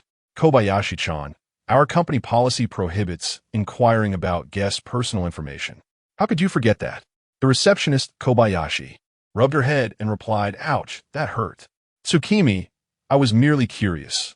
After all, it's my first time encountering such a young, handsome, and capable man. I truly wish to get to know him. Hoshino Tsukimi feigned annoyance. Focusing on your work is of utmost importance. Did you not see the exquisite companion he brought? Are you more attractive than her? The receptionist, Kobayashi, adopted a serious demeanor. Understood, I will concentrate on my duties. I was just daydreaming, even without wealth. I would gladly accept such a handsome man. I may not be as beautiful as him, but Tsukimi, you are equally stunning. Hoshino Tsukimi felt compelled to further admonish her. Kobayashi quickly shielded her head. As the receptionist and Hoshino Tsukimi departed, silence enveloped the room. Ishikawa Mio stood there, feeling somewhat lost. Chen Mo approached the floor-to-ceiling window, gazing down at the bustling cityscape of Tokyo. This was his first time viewing the vibrant metropolis from such a vantage point. The throngs of people and the ceaseless flow of vehicles painted a picture of unrelenting activity. Yet his mindset had shifted, and he casually remarked, the view is splendid. Care to join me? Ishikawa Mio hesitated briefly before cautiously stepping closer. Standing beside Chen Mo, she peered through the glass, surveying the city below. The towering skyscrapers appeared diminutive from this height. Tokyo Tower sparkled in the distance, radiant under the sunlight. It's beautiful. She couldn't help but whisper in awe. Chen Mo turned his head to her, a smile gracing his lips. Is it not lovely? Ishikawa Mio nodded. It truly is magnificent. This is the first time I have seen Tokyo like this. She gazed out the window, lost in thought. Prior to this day, she had been a girl desperately seeking ways to survive, driven solely by financial need. Life had suffocated her. The immense debt left by her father's suicide weighed heavily upon her, compounded by her mother's need for a life-saving operation. Each of these burdens could easily dismantle a family, and tragically, she faced both. The amount she required felt insurmountable, casting a shadow over her existence.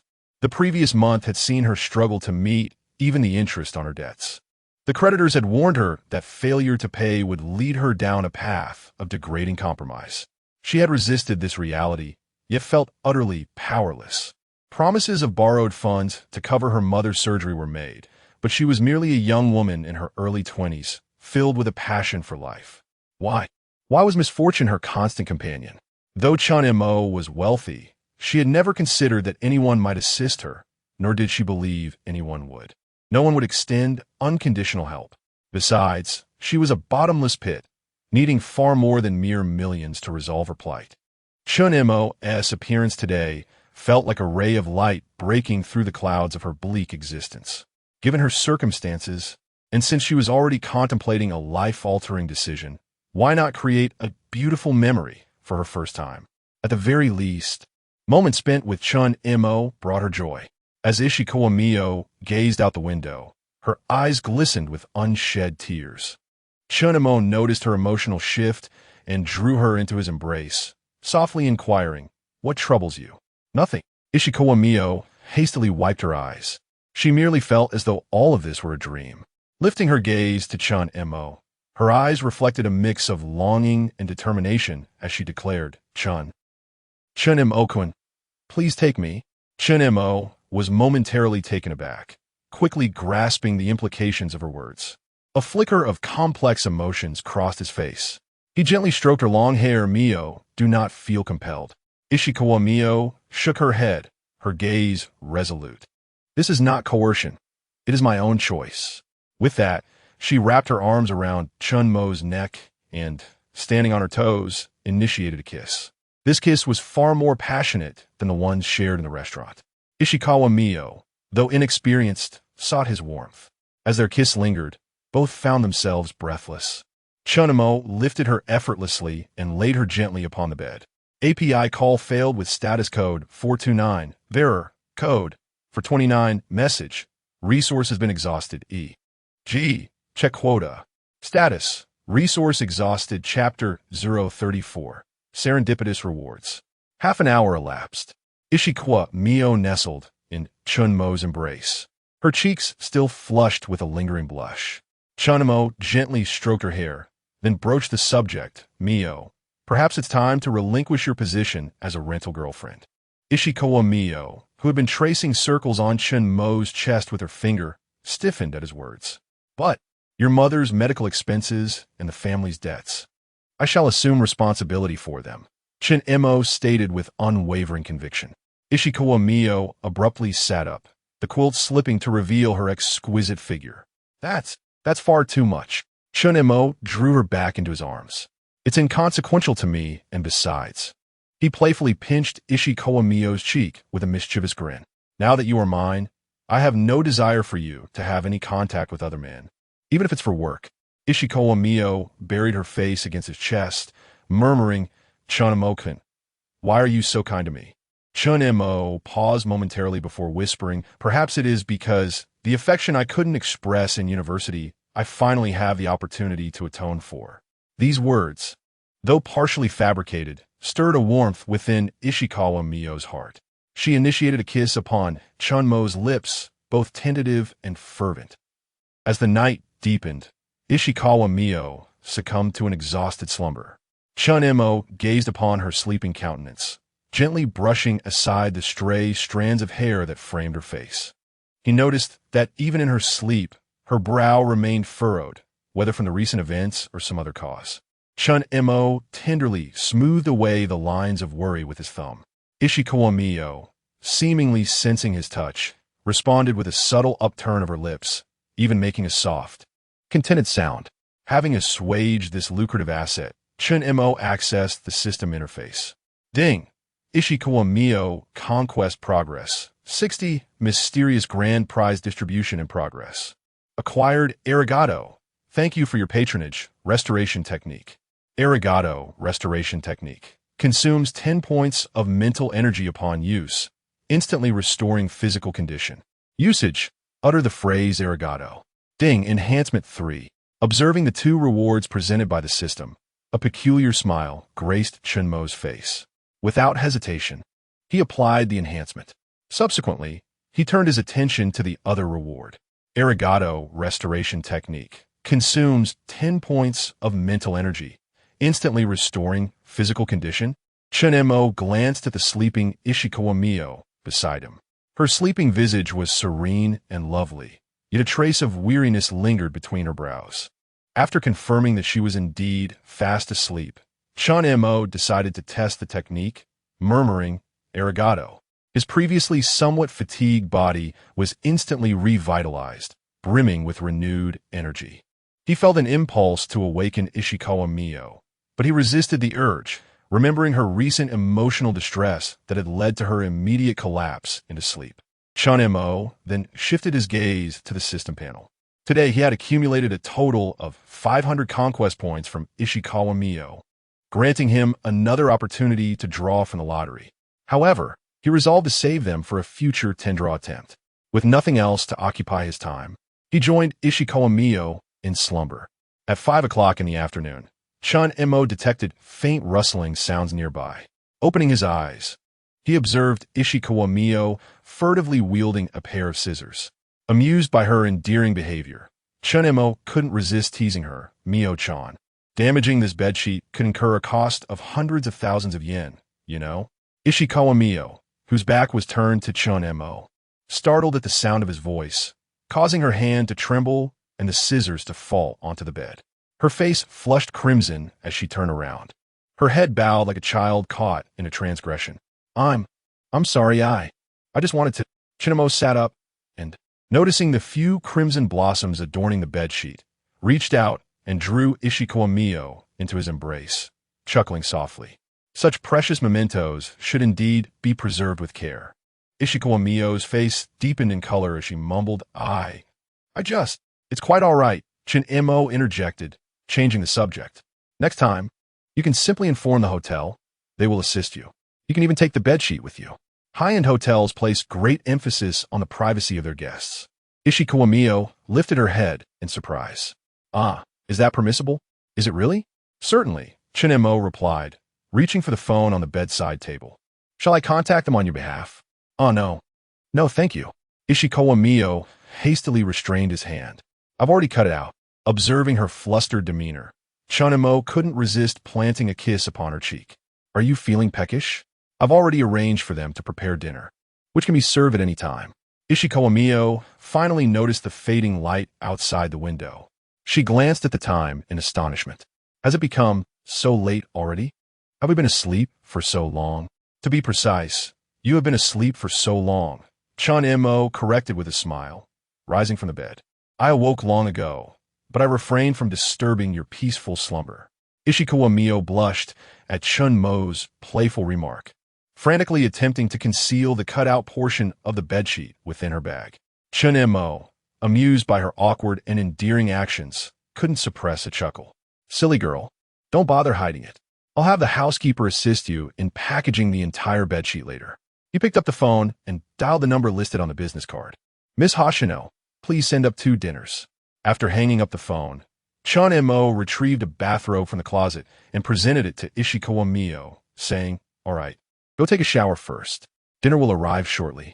Ishikawa Mio accepted the bathrobe, her face still flushed, and whispered a quiet thank you before retreating into the bathroom. As the warm water cascaded over her body, she gazed at her reflection in the mirror, her skin adorned with a multitude of crimson marks, causing her to feel a wave of languor. Chapter 35. Consider abandoning treatment 20 minutes later as she emerged from the bathroom clad in a bathrobe. The room was suffused with the tantalizing aroma of food. Tsukimi Hoshino was orchestrating a team of young female servers who were setting the dining table. Upon seeing Mio Ishikawa, she respectfully bowed. Miss Ishikawa, Mr. Chen has prepared French cuisine for you. We hope you enjoy it. Mio, feeling somewhat flustered, returned the gesture. Thank you. Chen Mo naturally wrapped an arm around her waist. Let's sit down and see if it pleases your palate. His affectionate gesture left Mio feeling bashful and at a loss. It would have been fine if it was just the 2 of them, but there were others present. Hoshino, perceptive as ever, noticed Mio's discomfort and quietly led the servers out of the room. After dinner, the clock had just passed 7. Chen Mo watched as Mio sipped her post-dinner champagne. Her cheeks flushed with a gentle tipsiness. He couldn't help but pinch her cheek playfully. Mio, how about we go for a stroll after dinner? Do you have anywhere in mind? Mio blinked, looking bewildered. Huh, I'm fine. You could decide, Chen-mo-kun. Chen Montak smedet. Then shall we wander around Ginza? There's a money tree there. We ought to take full advantage of the system's generosity, don't you think? Those with wealth play with watches, while those without even have no car. Although I don't have a car at the moment. I could buy you a watch later and have the funds for a car, right? Ginza. Mio nearly choked, hastily setting down her glass. Chen Mo's spending habits were simply too extravagant. The thought of shopping in Ginza made her anxious, as she knew he would undoubtedly want to buy her something. That place. It's too expensive, isn't it? Expensive? Chen Mo raised an eyebrow, gently brushing a strand of hair from her face. Do you think I care? Mio bit her lip, choosing not to argue further. Indeed, a person who could casually spend 4 million yen for a night's stay likely wouldn't find anything in Ginza too costly. Suddenly, Mio's phone alarm rang, shattering the cozy atmosphere of the room. As she heard the sound, her face turned pale. She had enjoyed her time out so much that she had forgotten other matters. Suddenly recalling that her mother was still waiting for her at the hospital, Mio frantically grabbed her clothes. I'm sorry, Chen-mo-kun, I must go to the hospital immediately. Chen Mo, puzzled by her sudden panic, immediately stood up. I'll take you. No need. Mio's reaction was surprisingly intense. Really, it's fine. I can go by myself. She hurriedly dressed, not even taking the time to fix her disheveled hair, grabbing her bag and rushing towards the door. Chen Mo grasped her wrist firmly. Mio, what is going on? Mio's eyes welled up with tears as she looked at him, her voice choked with emotion. My mother. She's waiting for me at the hospital to deliver her medicine. The hospital's medication is too expensive. The attending physician saw our plight and secretly told me I could buy it from a pharmacy outside. Upon hearing this, Chen Mo immediately grabbed his coat. Let me accompany you. Mio bit her lip. No, Chen-mo-kun and I. Our relationship is progressing too quickly. I haven't figured out how to explain this to my mother yet. If it comes too suddenly, I fear she will worry and it might affect her condition. Please, let me go alone, all right? Observing the frantic yet stubborn look in Mio's eyes, Chen Mo ultimately released his grip. All right, then go by yourself. But remember to contact me if you need anything. Mio nodded gratefully, standing on her tiptoes to place a quick kiss on Chen Mo's cheek before hastily exiting the room. Through the system's real-time eye, Mio Ishikawa was bound. Beep. 10 conquest points consumed. Binding target, Mio Ishikawa. Binding successful. As the door closed, Chen Mo immediately dialed Hoshino's number. Prepare a car for me, as quickly as possible. 10 minutes later, Chen Mo was seated in a black Mercedes arranged by the hotel. Utilizing the real-time eyes location function, he clearly saw Mio taking a taxi towards Tokyo Central Hospital. Follow that taxi, he instructed the driver. The Tokyo nightscape outside the window rushed by, the neon lights casting fragmented shadows upon the glass. Leaning back in his seat, Chen Mo lightly tapped his fingers against the armrest, contemplating his next move. He needed to follow and assist Mio with her medical expenses. Chen Mo intended to pay the hospital directly, as her stubborn nature might lead her to refuse his help otherwise. At Tokyo Central Hospital, room 307, Mio knelt beside her mother's bed, grasping her frail hand, tears brimming in her eyes. Mom, I brought the medicine.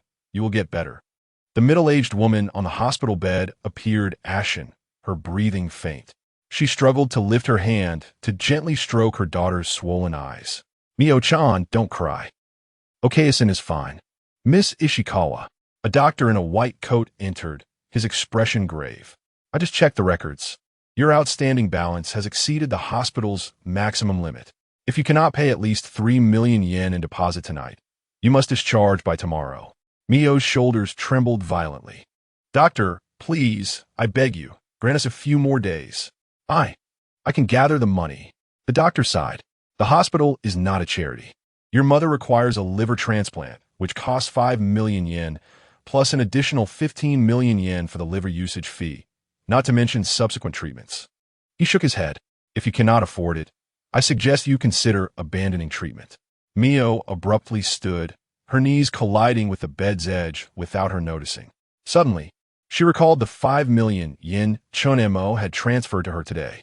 After paying the 50,000 yen penalty to her company, she still had 450,000 left. No, I have money now. I will pay the deposit first and figure out the rest later. I will never give up. I can borrow. I can. Mio-chan. Her mother weakly called out from the bed. Don't burden yourself. Okayasen has lived long enough. As Mio's mother, she had been cared for by her daughter since falling ill.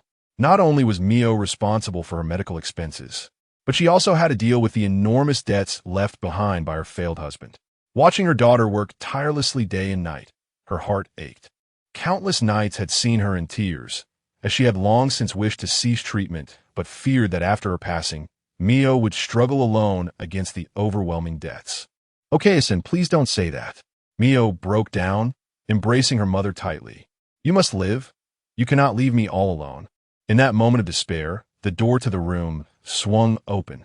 A young nurse rushed in, breathless, declaring, Doctor, the hospitalization and surgery fees for Misaki Ishikawa have been paid. Preparations for surgery can commence now. Chapter 036. Redemption of 50 million yen just moments ago. Chen Mo felt an unsettling concern for Ishikawa Mio and decided to accompany her to the hospital. The central hospital is right ahead, murmured the chauffeur. Chen Mo lifted his gaze to behold a stark gray-white edifice standing resolutely against the night sky, with the emergency room's crimson sign glaring vividly. As he prepared to settle the fare, the driver informed him that his suite provided complimentary drivers and vehicles. Nodding appreciatively, Chen Mo proceeded towards the hospital entrance. The live eye indicated that Ishikawa Mio was located in the third-floor internal medicine ward, where she held the hand of a frail middle-aged woman lying on a hospital bed. The patient's name was written as Ishikawa Misaki. Rather than approaching them directly, Chen Mo first made his way to the registration desk. Could you please tell me which room Ms. Ishikawa Misaki is in? He inquired fluently in Japanese. The nurse glanced at him warily. Who are you? I'm a friend of her daughter, here to deliver the medical fees, he replied, producing a bank card from his wallet. The nurse's demeanor shifted to one of respect. Room 307. But she lowered her voice. Ms. Ishikawa has been overdue on her medical fees for half a month. If payment is not made today, she will have to be discharged tomorrow. Chen Mo's expression hardened. How much is owed? Including the surgery and hospitalization fees. The total, as the nurse swiftly tapped on her keyboard, 22 million yen. I will cover all, Chen Mo declared, handing over his bank card. Additionally, please deposit 28 million yen into my account and arrange for the finest doctors and medications. The nurse's jaw dropped in astonishment as she hurriedly accepted the card. Yes, of course, sir. I'll take care of it immediately. While waiting for the payment process, Chen Mo observed through the live eye that Ishikawa Mio was kneeling beside the hospital bed, weeping profusely. He frowned and addressed the nurse. Please expedite this. I apologize. It will be done shortly, she replied, her fingers flying across the keyboard. Sir, are you sure you want to deposit an additional 28 million yen? Yes. Chen Mo responded succinctly. As the notification of payment completion chimed, the nurse respectfully returned the receipt and card to him. All of Ms. Ishikawa's outstanding fees have been settled. The vice president has been notified and will personally oversee her treatment. Thank you. Please inform them that the surgical fees for room 307 have been paid, Chen Mo instructed before departing. Meanwhile, in room 307, the atmosphere fell into a brief silence after the nurse's exit. Ishikawa Mio stood there dazed. The medication bag slipped from her grasp. Doctor, are you certain? Could there be a mistake? The doctor, equally perplexed, picked up the medical chart at the foot of the bed. This is indeed strange. I will verify it right away. Just then, the door swung open again, and an elderly man with graying hair and gold-rimmed glasses strode in, flanked by two nurses. Ms. Ishikawa, I am Sato, the vice president of this hospital, he said kindly to the patient on the bed. Your surgery has been scheduled for first thing tomorrow morning, and I will be performing it myself. Ishikawa Mio stared in shock at the scene before her. Vice President Sato? But we clearly turning to her with a smile. Vice President Sato replied, Miss Ishikawa, your friend has prepaid all the fees. This covers not only the liver transplant, but also a 3-month VIP care package post-surgery. Such is the allure of wealth. Money can indeed open doors. Realizing the magnitude of the financial commitment, Ishikawa Mio suddenly recalled something and dashed out of the room. She ran to the hospital entrance, but found no trace of the figure she sought. Dejected, she returned to the ward, her shadow elongated by the corridor's lights. Gently pushing open the door to room 307, she discovered her mother was absent. In a panic, she inquired with a nurse and learned that her mother had been transferred to a VIP room. Following the nurse's directions, she arrived at her mother's new room, which was spacious and well-lit, featuring a solitary bed. Mio Ishikawa Misaki called weakly. That gentleman who paid earlier, he must be your boyfriend, right? Ishikawa Mio shook her head, biting her lip. No, he's just a friend. Observing her daughter's evasive demeanor, Ishikawa Misaki sighed softly. Mio, dear, your mother is ill, not foolish. I've been through this. Your gait is different than usual. You've made a decision, haven't you? Besides, anyone willing to spend such a sum on you must care deeply. Taken aback that her mother had discerned her secret, Ishikawa Mio felt a wave of embarrassment wash over her, her fingers twisting together. Mother, I'm Mio, my dear Ishikawa. Misaki struggled to sit up, grasping her daughter's hand. I only wish for your happiness. If this person treats you well, then I am at ease. Tears welled in Ishikawa Mio's eyes as she fell into her mother's embrace. Choked with emotion, Mother, I'm sorry, I don't know how to face him. He is so kind to me. It frightens me. I feel unworthy of him. Ishikawa Misaki tenderly stroked her daughter's hair, speaking softly, My dear, it is a blessing when someone treats you well. Do not reject the light because of shadows from the past. You are a hardworking and wonderful girl. Please have a little more confidence.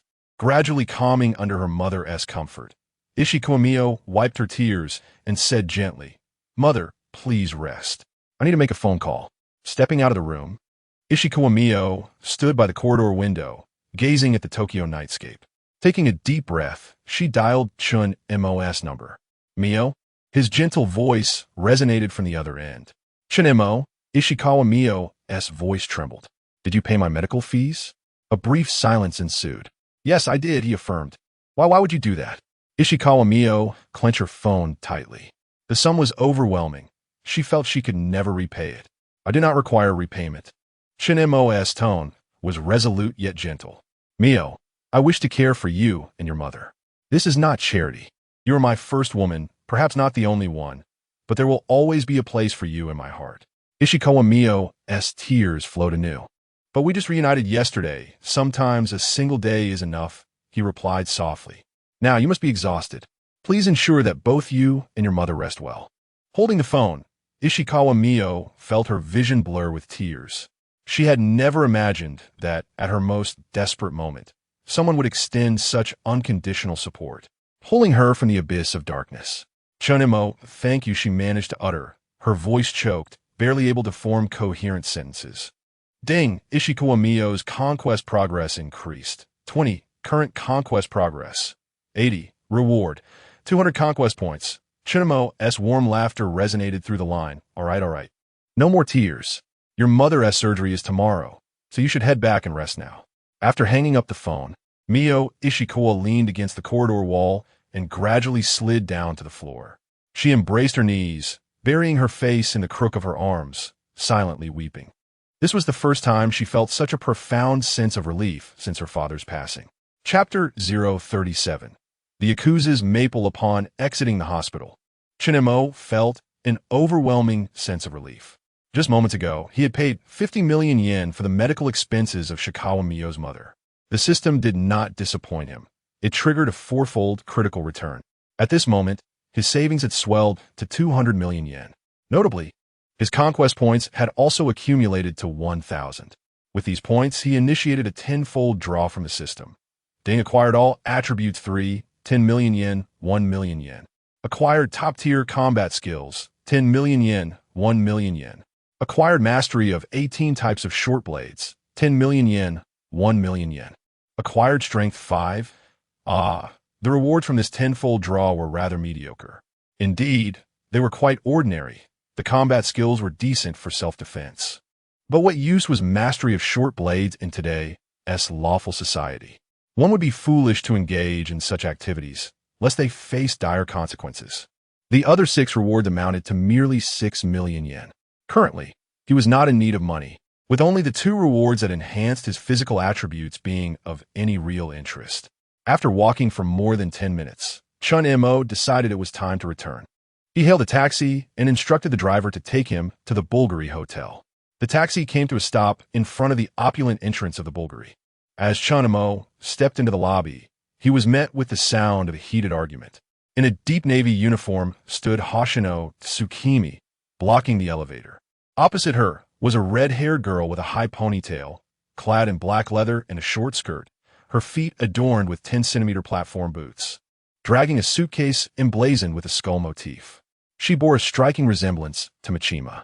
I'm terribly sorry, Miss Keed, but the top-floor suite of 400 square meters has indeed been booked, Hoshino Tsukimi said, bowing deeply, her hair quivering slightly. We can arrange for you another suite, since you know who I am. Hurry and make him leave. I want to check in.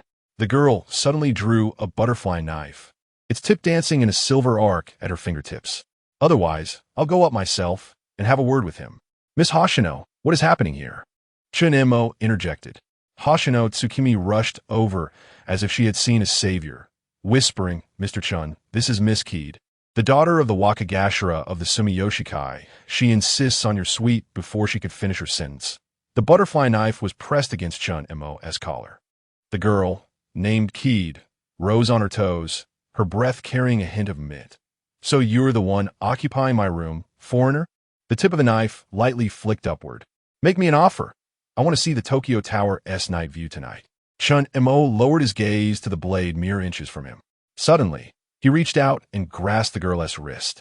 In her astonished gaze, the knife somehow found its way into his possession. To be honest, Chen Mo had not anticipated such a turn of events. It was merely a reflex of muscle memory. 2 bodyguards clad in black, witnessing the butterfly knife being seized, exclaimed, Young miss, be careful. They rushed forward to protect her. Miss Keed, is it?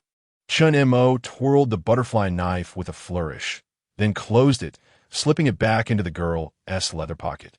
Little one, don't play with knives. It's too dangerous. Who are you calling little?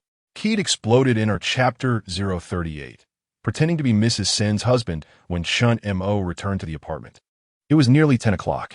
Habitually, he glanced up at the apartment above. The lights were on. What could Mrs. Sens be doing at this hour? The next day, at 1 o'clock in the afternoon, Chen Mo selected a casual outfit from the 5 sets of clothes he purchased for 5 million yesterday. Standing before the mirror, he scrutinized his appearance in a light gray linen shirt paired with dark casual trousers. The ensemble struck a perfect balance between formality and neatness. He smoothed out a slight wrinkle at the cuff, a faint smile gracing his lips. He resolved to buy a bouquet of flowers later. Initially, Chen Mo had intended to send Mrs. Sens a message to break the ice the previous night. However, he reconsidered and decided it would be more delightful to surprise her at the community activity center during her cooking event. Given the awkwardness that had transpired, it was only natural for anyone to feel uncomfortable meeting again. Yet for him, Chen Mo, such feelings were inconsequential. After preparing himself, he stepped out, making his way to a nearby flower shop. Inside, his gaze lingered on the roses for a moment, finding them somewhat cliché. Ultimately, he chose a fresh bouquet of lilies accompanied by elegant sprigs of baby's breath.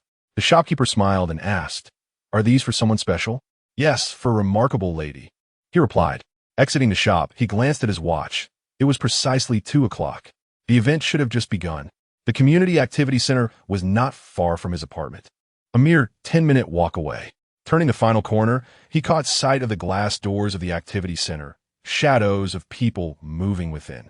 Unconsciously, he slowed his pace, adjusting his collar. As he prepared to enter the activity room, a woman blocked his path. "Excuse me, sir, but there's a community activity in progress. May I ask who you are?" "I reside in this area and have come to accompany Mrs. Sens," he responded.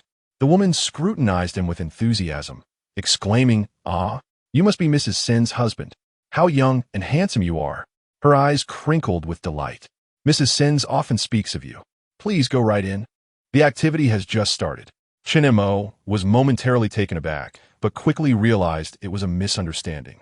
He offered a polite smile without elaborating and entered the activity room, bouquet in hand. The sweet aroma of baked goods filled the air. A dozen housewives gathered around the counter, attentively listening to the instructor explain cake decorating techniques. His eyes swiftly found Mrs. Sens, who stood quietly in the corner, dressed simply in a beige knit sweater. Her hair casually pinned up with a few strands framing her face, she appeared particularly serene compared to the lively exchanges around her. Occasionally, she lowered her head to take notes. Taking a deep breath, he approached her. "Jianai." The familiar voice startled Mrs. Sens, and she looked up, her pupils widening in surprise. The pen in her hand clattered to the floor. "Ch. Chen Mo. What are you?" With a warm smile, he extended the bouquet towards her. "Since I promised to come, I would never go back on my word." She clumsily accepted the flowers, her voice barely above a whisper. Thank you," but the surrounding housewives had already turned their attention to the commotion, casting curious glances. Upon seeing the young and handsome man, they became intrigued, teasing remarks filling the air. "So you're Mrs. Sen's husband? How young you are. Hey, I heard her husband was quite busy. What brings you here today?" "Jianai, your husband is so handsome. Why haven't you introduced him to us sooner?" Mrs. Sen's face flushed crimson, her fingers nervously gripping the wrapping of the bouquet. She opened her mouth to explain, but was interrupted by Chen Mo's gentle voice. "Good afternoon, ladies. I am Chen Mo." He bowed slightly, his smile gracious. "I heard today's event is quite delightful, so I came to see Jianai." The housewives erupted in good-natured teasing. Mrs. Sens lowered her gaze, her ears burning as if they might bleed. "Oh my, Mrs. Sens usually keeps to herself during community activities. It seems her husband is quite young and considerate," exclaimed a woman with curly hair. "Indeed, young people are so romantic, bringing flowers. Unlike my husband who only burrows under the covers," another woman in an apron chimed in. Finally, Mrs. Sens mustered the courage to explain softly. "And no, it's not like that. Chen Mo is just what?" Chen Mo leaned closer, whispering in a tone only she could hear, "My dear, if we explain now, they might misunderstand our relationship." A warm breath brushed against her ear, sending a shiver down Mrs. Sen's spine, nearly causing her to drop the bouquet. She instinctively took a step back, only to bump against the counter with a soft thud. The instructor, noticing the commotion, quickly intervened. "All right, everyone, let us continue decorating the cakes. If this gentleman doesn't mind, he can wait in the adjacent area." Chen Mo nodded politely. "Of course, I apologize for the interruption." Turning to Mrs. Sens, he added softly, "I will wait for you." Those 3 words made Mrs. Sens' heart skip a beat. She mechanically nodded and returned to her spot, struggling to steady the piping bag. The activity room buzzed back to life, yet Mrs. Sens found it impossible to concentrate. She could feel Chen Mo sitting not far away, his gaze unwaveringly fixed on her. Each time she looked up, she met his smiling eyes. "Mrs. Sens, you're putting too much cream," a nearby housewife reminded her. "Oh, I'm so sorry." Only then did she realize her cake was drowning in cream, and she hurriedly attempted to salvage it. The half-hour activity felt like an eternity for Mrs. Sens. When the instructor announced the conclusion, a new fun activity began. The instructor clapped her hands and surveyed the crowd. "Next, we will have a family flavor segment. Please showcase a signature dish, and we will select the most popular home-cooked flavor." The housewives rolled up their sleeves, moving towards the counter, while Mrs. Sens remained rooted in place, her fingers anxiously twisting the edge of her apron. "Janai, what is wrong?" Chen Mo approached her, his voice gentle. I'm not very skilled at this. With my husband not here, I don't know what home flavor feels like," she murmured, her voice fading. "I usually only prepare simple meals for myself."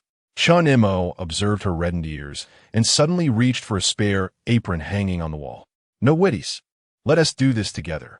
Chapter 039.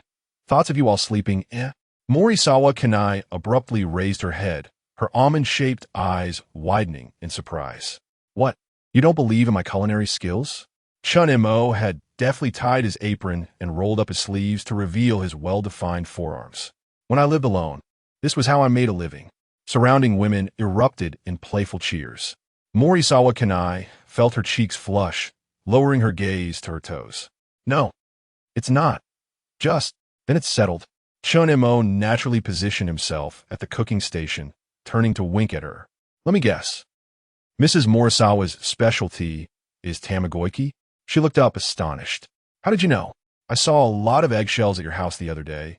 Chen Mo chuckled, glancing at the plate of tamagoyaki on her dining table. Morisawa Kanai's earlobes turned crimson, mortified. She remembered that day when she had been eating, only to be distracted by the sound of water leaking from the bathroom, forgetting her meal entirely. Chen Mo surely didn't he think she was the type to leave a mess after eating. Did he? Oh my gosh, how embarrassing. She hurriedly grabbed the whisk, nearly knocking over a spice bottle. "Careful." Chen Mo steadied her wrist, and they both froze at the warmth of his fingertips. He released her hand casually, handing her the eggs. "I'll chop the ham and scallions. You handle the egg mixture?" "Okay, sure." She took the eggs, her fingers still trembling slightly. At the cooking station, their movements began to synchronize. Chen Mo's chopping was precise and rhythmic, while Morisawa Kanai's whisking became more fluid. Occasionally, their arms brushed against each other, causing her to flinch like a startled rabbit, while he merely smiled, pretending not to notice. He suddenly asked, "Should we add sugar?" "Ah, yes. Just a teaspoon. Like this?"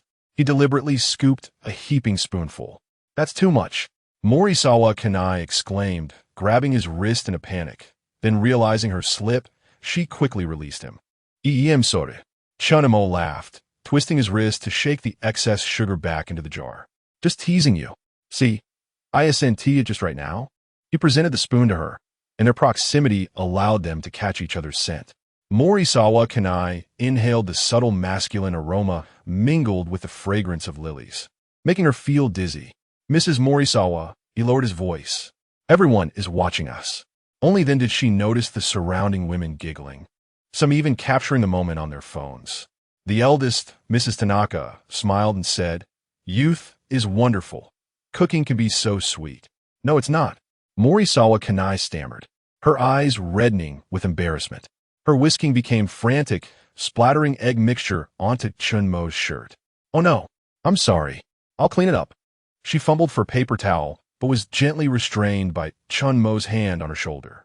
"It's fine." He took the towel and casually wiped it, then leaned closer to whisper in her ear, "But Mrs. Morisawa, if you keep panicking, everyone will misunderstand." His warm breath brushed against her ear, causing her to freeze. She mechanically nodded, forcing herself to focus on the cooking. Chen Mo observed her flushed profile, a soft smile flickering in his eyes. The tamagoyaki gradually took shape in the pan, its golden surface glistening enticingly. With the finesse of a culinary master, Chen Mo expertly rolled the egg. Morisawa Kanai carefully adjusted the heat. Their cooperation grew increasingly seamless, and the final product emerged surprisingly perfect, layers of egg interspersed with delicate pink ham and vibrant green scallions, exuding an irresistible aroma. "Wow, this tamagoyaki is beautiful." The surrounding women gathered, expressing their admiration. Judge Mrs. Tanaka took a bite, her eyes widening. "The cooking is impeccable. The sweetness just right. It truly has a homely taste." Morisawa Kanai shyly lowered her head, but heard Chunemo say, "It's all thanks to Kanai. I was just assisting." She looked up in surprise, meeting his smiling gaze. In that moment, the surrounding noise seemed to fade, leaving only the sound of their hearts pounding in their ears. As the event concluded, dusk settled in. Mrs. Morisawa achieved her long-desired first-place rating. The sunset streamed through the window, casting elongated shadows of the two. Clutching a bouquet of lilies, Morisawa Kanai followed Chun Imo out of the event center. After a moment of silence, she spoke up, "Chunimo, why didn't you explain earlier?" Her voice dwindled to a whisper. "Explain what?" Chunimo feigned ignorance. "That we're not a couple. Otherwise, everyone will question our relationship, and you'll have a harder time explaining, especially since I brought flowers." Morisawa Kanai bit her lip, unable to retort, her gaze fixed on the bouquet. The floral scent lingered between them. Moreover, Chun Emo suddenly became serious. "I mean it." What?" "I said, Mrs. Morisawa, I like you." Chen Mo's eyes were earnest, devoid of jest. His sudden confession sent Morisawa Kanai's heart racing. The air around her felt thin. Just then, a curly-haired woman tapped her shoulder from behind. "Mrs. Morisawa, remember to bring your husband to next week's flower arranging event." I. Morisawa Kanai was startled by the unexpected neighbor. Chunamo readily replied, "Of course, we'll definitely be there," smoothly taking her hand. "We look forward to next week's event." The woman left, satisfied, leaving Morisawa Kanai in a daze. She stared at their intertwined hands, her mind blank. Chen Mo halted, turning to face her. "Mrs. Morisawa." "Yes." Morisawa Kanai, feeling lightheaded, instinctively responded to him. In fact, he brushed away the flower that had somehow settled in her hair. "About that day, I didn't feel embarrassed at all, because from the moment I saw you, I was captivated. Even at night, thoughts of you linger in my mind." Before she could react, he naturally pulled her along, as if it were the most ordinary thing. "Let's go home." Morisawa Kanai, led by his warm hand, forgot to resist. Hearing him say that she occupied his thoughts at night felt like an audacious confession. Time flew by, and they returned to the apartment building. Upon reaching her door, Morisawa Kanai felt a twinge of reluctance. Holding the key, her hand paused just above the lock. Breaking the silence, she turned to Chinamo, her voice barely audible. Chapter 040. The open-hearted Mrs. Sens today. "I am truly grateful to you, Chunimo-kun." As Chunimo prepared to return home, he paused upon hearing Mrs. Sen's voice, turning to her with a curious expression. "Why the sudden formality?" "I am merely delighted to assist, Mrs. Sens." Mrs. Sens Kana felt her ears flush with warmth as she lowered her gaze to her toes. Chunim Okuin often uttered words that stirred her heart. Her mind was flooded with the memory of his whisper during the competition, "I like you." Surely, that must have been a jest. A mere pleasantry to fend off the neighbor's teasing, right? She fumbled to articulate her thoughts. "And no, it's nothing. I just wanted to say, if it weren't for your help, I could never have made such delightful tamagoyaki." Suddenly, Chunimo turned back towards Mrs. Sens, and she instinctively stepped back, only to be gently caught by her wrist. "Mrs. Sens." His voice was deep and tender. "Do you know? The way you crack the eggs is quite adorable. Eh, Mrs.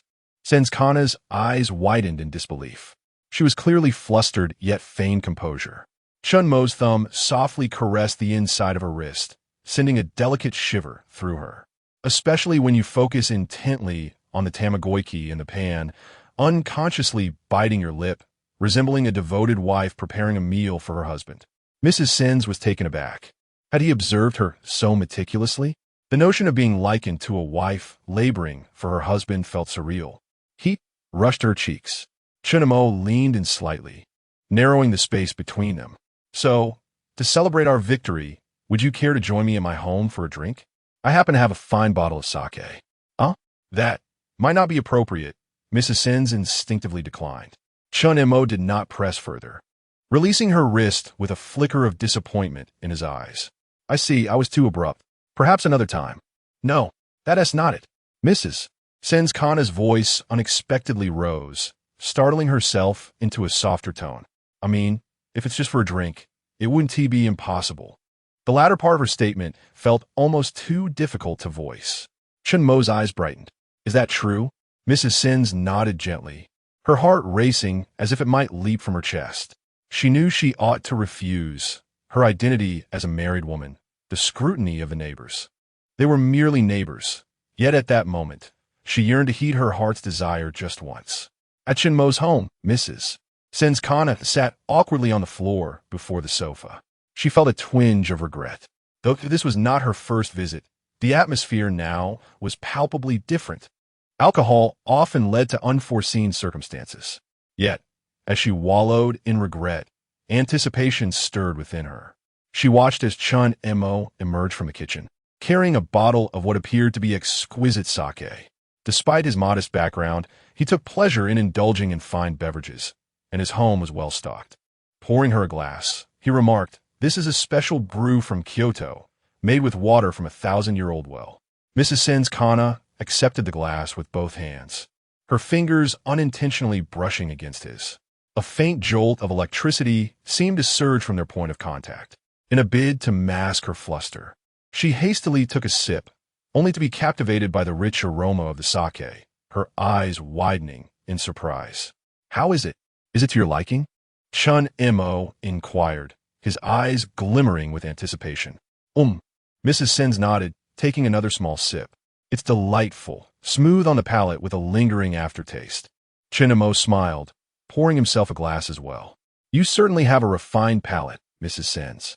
Previously, when my husband was around, he would occasionally accompany me for a drink."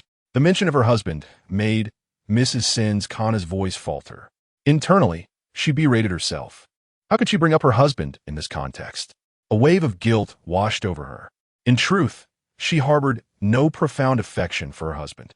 They had lived apart since their marriage, and she was unclear about what she had gained or was clinging to in that relationship. Perhaps it was merely the sense of duty as a wife. Chen Mo noticed a shift in her demeanor. Gently setting down his glass, he spoke softly, "Mrs. Sens, if this is inconvenient, we can—" "No, that's not it." Mrs. Sens hastily shook her head, her fingers instinctively twisting the hem of her kimono. "I just suddenly thought of something." The atmosphere in the room fell into a silence. Under the influence of alcohol, Mrs. Sens felt her cheeks grow warm. She took a deep breath and downed the sake in her glass. Actually, she gathered her courage. "My husband and I are not as affectionate as the neighbors might believe." The moment those words escaped her lips, she felt an unusual sense of liberation. It was the first time in many years she had unveiled her heart to another. Chen Mo did not respond immediately. Instead, he quietly refilled her glass, his actions indicating his attentive listening. "Our marriage was arranged by our families. He is often away, and we might see each other once a year if that." Mrs. Sen's voice grew softer. "Sometimes I wonder, what is the meaning of such a marriage?" By the end, her voice was tinged with a hint of sob.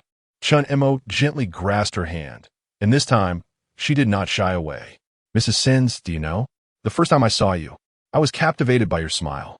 Your mature charm and warm smile utterly enchanted me." Mrs. Sens raised her gaze, her eyes shimmering with unshed tears. "But I am a married woman." Chen Mo lifted his hand, gently brushing away her tears. "I know, but I simply cannot suppress my feelings for you. Faced with Chen Mo's confession once more, Mrs. Sin's breath quickened. Her heart raced as if it might burst from her chest. The rich fragrance of the sake enveloped her, eroding her rationality. Chen Mo's palm enveloped her small hand. But today, seeing you alone in the community activity room, I could not contain myself. I wanted to offer you care, to protect you. Mrs. Sins felt a sense of safety enveloped in his grasp. Her fingertips trembled slightly. She longed to withdraw her hand, but found herself unable to summon the strength. Perhaps, deep down, she did not wish to break free.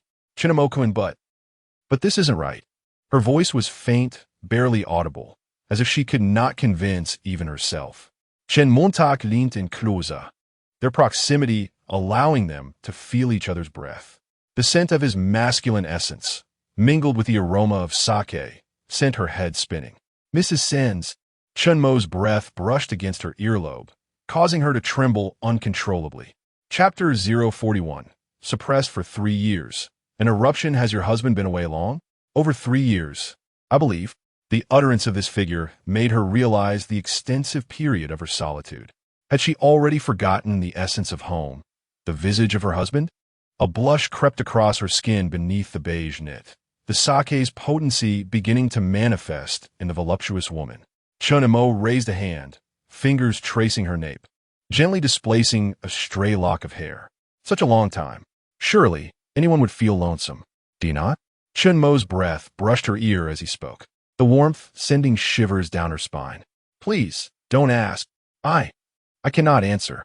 Marizawa Kana clutched at her skirt, yearning to distance herself from Chen Mo, yet her body remained unyielding, captive to his unique aura, more intoxicating than the alcohol. His fingers glided from her nape, across her earlobe, to her flushed cheek, as he murmured, "But Kana, your face is quite flushed." Marizawa Kana found herself devoid of excuses. It's the sake. Nothing more. Chen Mo-kun, we mustn't. Her voice, a mere whisper, lacked conviction.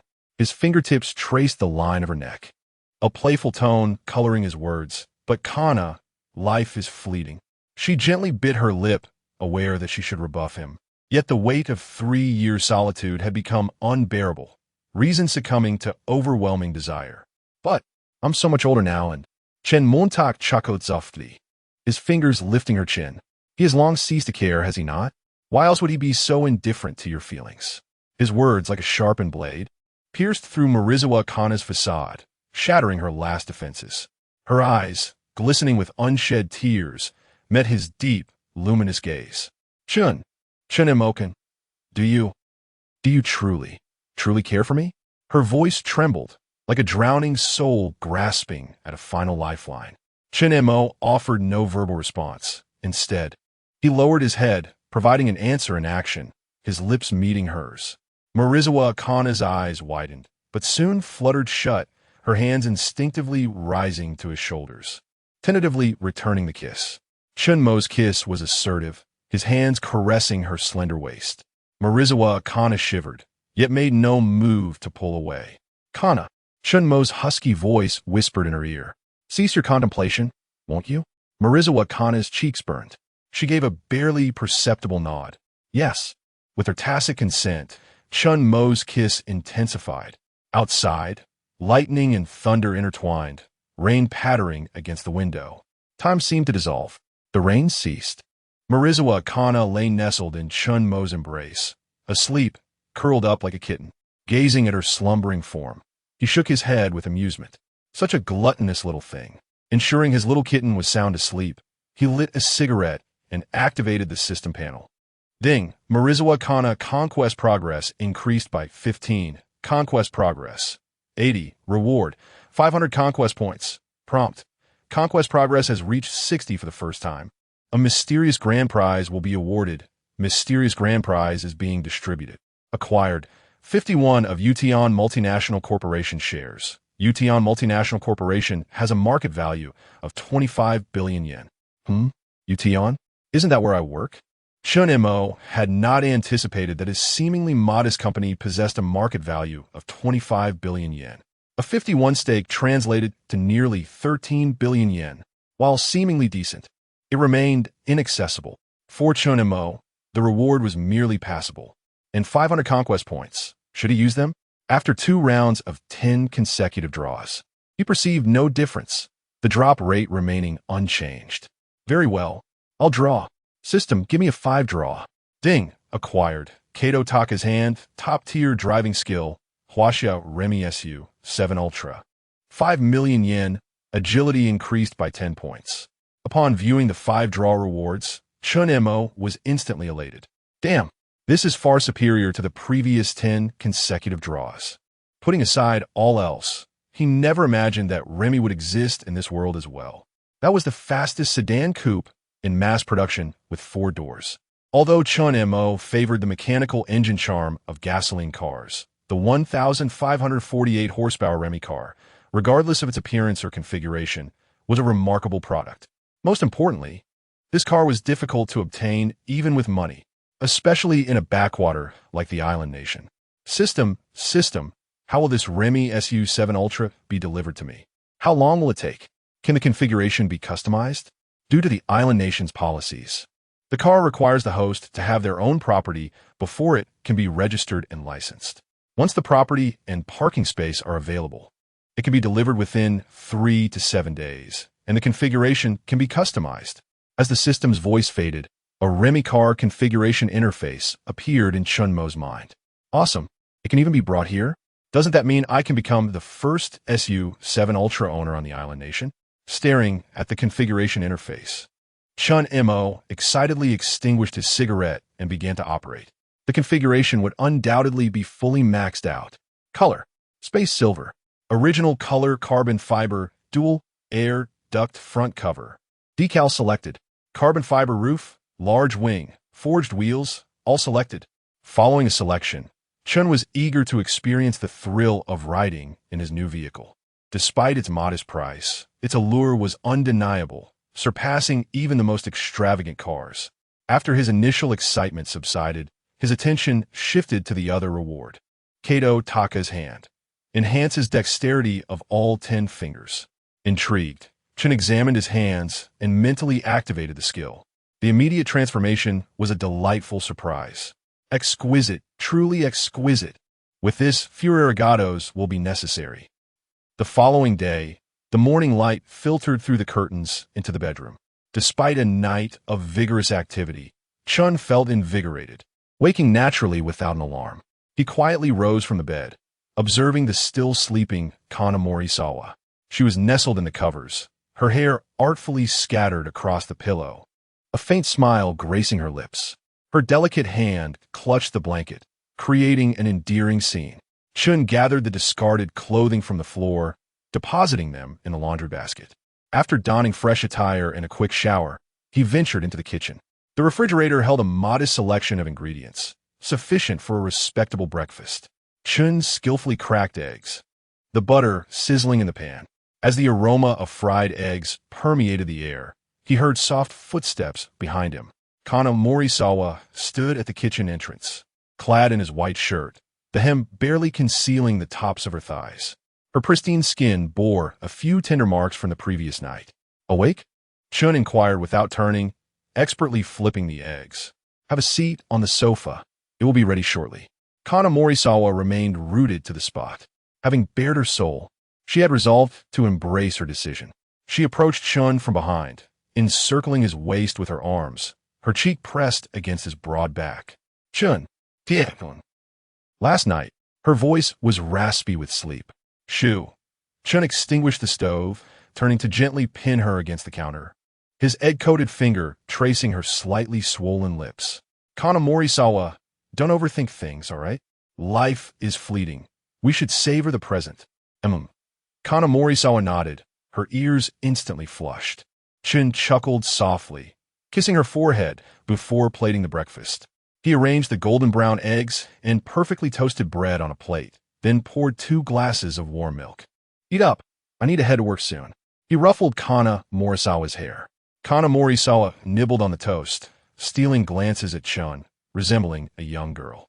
Her exquisite profile was sharply defined. Chen-kun, she began hesitantly tonight. Are you working late? Chen set down his glass, regarding her with a teasing smile. What, Kanamori-sawa?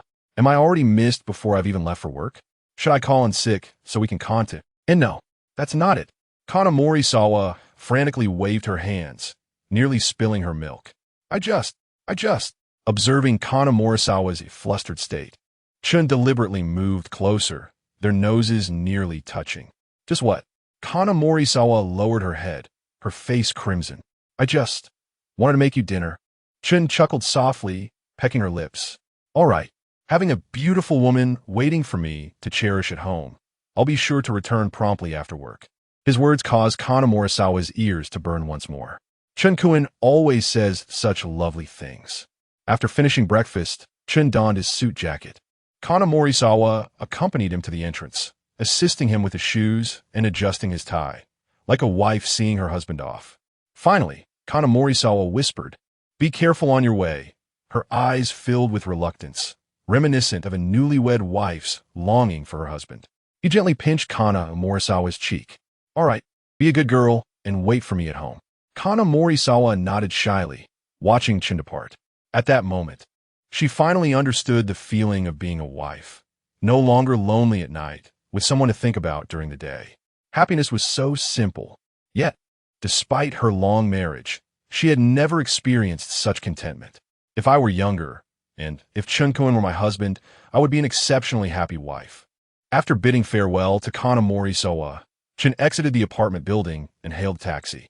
En route, Chen accessed the system panel, confirming his ownership of 51 of Ution Corporation's shares. He was now the de facto controller of the company.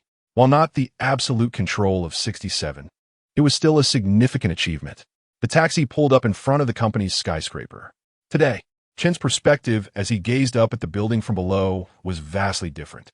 This was a modern, 20-story office tower, with Ution Corporation's headquarters occupying the top 5 floors. His department, marketing, was located on the 17th floor. In the elevator, he encountered his colleague, Kenichi Yamada. Oi, Chun-san, what a coincidence. Have you heard? There's a major announcement at the board meeting today. Yamada Kenichi said mysteriously. Oh, what's the big news? Chun inquired. Rumor has it there's a change in major shareholders. The entire management team might be reshuffled. Yamada Kenichi lowered his voice. Our department might be affected. Is that so? Chen had already received a call about this on his way. However, he preferred a low profile, without any grand welcoming ceremonies. After all, he still intended to conquer the little minx, Mizuki Fujiwara. Chen feigned surprise. Really? That's quite a scoop. But we're just small fry. It doesn't concern us. Yamada Kenichi winked and leaned closer, whispering, I heard the new major shareholder has deep connections. Even the president is personally welcoming them. Chun-san, do you think it's some tycoon? The elevator stopped at the 17th floor. Chun straightened his tie, his mind preoccupied with how to tame the department head, Mizuki Fujiwara. He wasn't overly concerned with anything else. Who knows? Maybe it's just an ordinary person. An ordinary person. Impossible. Yamada Kenichi waved his hands dramatically. Someone who can acquire 51 of our company's shares is definitely not ordinary. As they entered the office area, the department head, Kazuto Sato, rushed over. Chen-kun, why are you so late? The board secretary has been looking for you for ages. Yamada Kenichi's jaw dropped. Chen-san, did you do something wrong? Chen ignored Yamada Kenichi's histrionics and calmly asked, What's the matter? Sato wiped the sweat from his brow. I don't know, but you need to come with me right away. The office erupted in murmurs. Yamada Kenichi's eyes widened. Chen-san, are you going to be? Then I'm in danger too. Chen remained unfazed. No problem. I'll be right back. Sato led Chen to the top floor via a private elevator. As Chen stepped out of the elevator, he saw several board members standing in the hallway, looking anxious. The secretary scurried over. Mr. Chen, please come with me.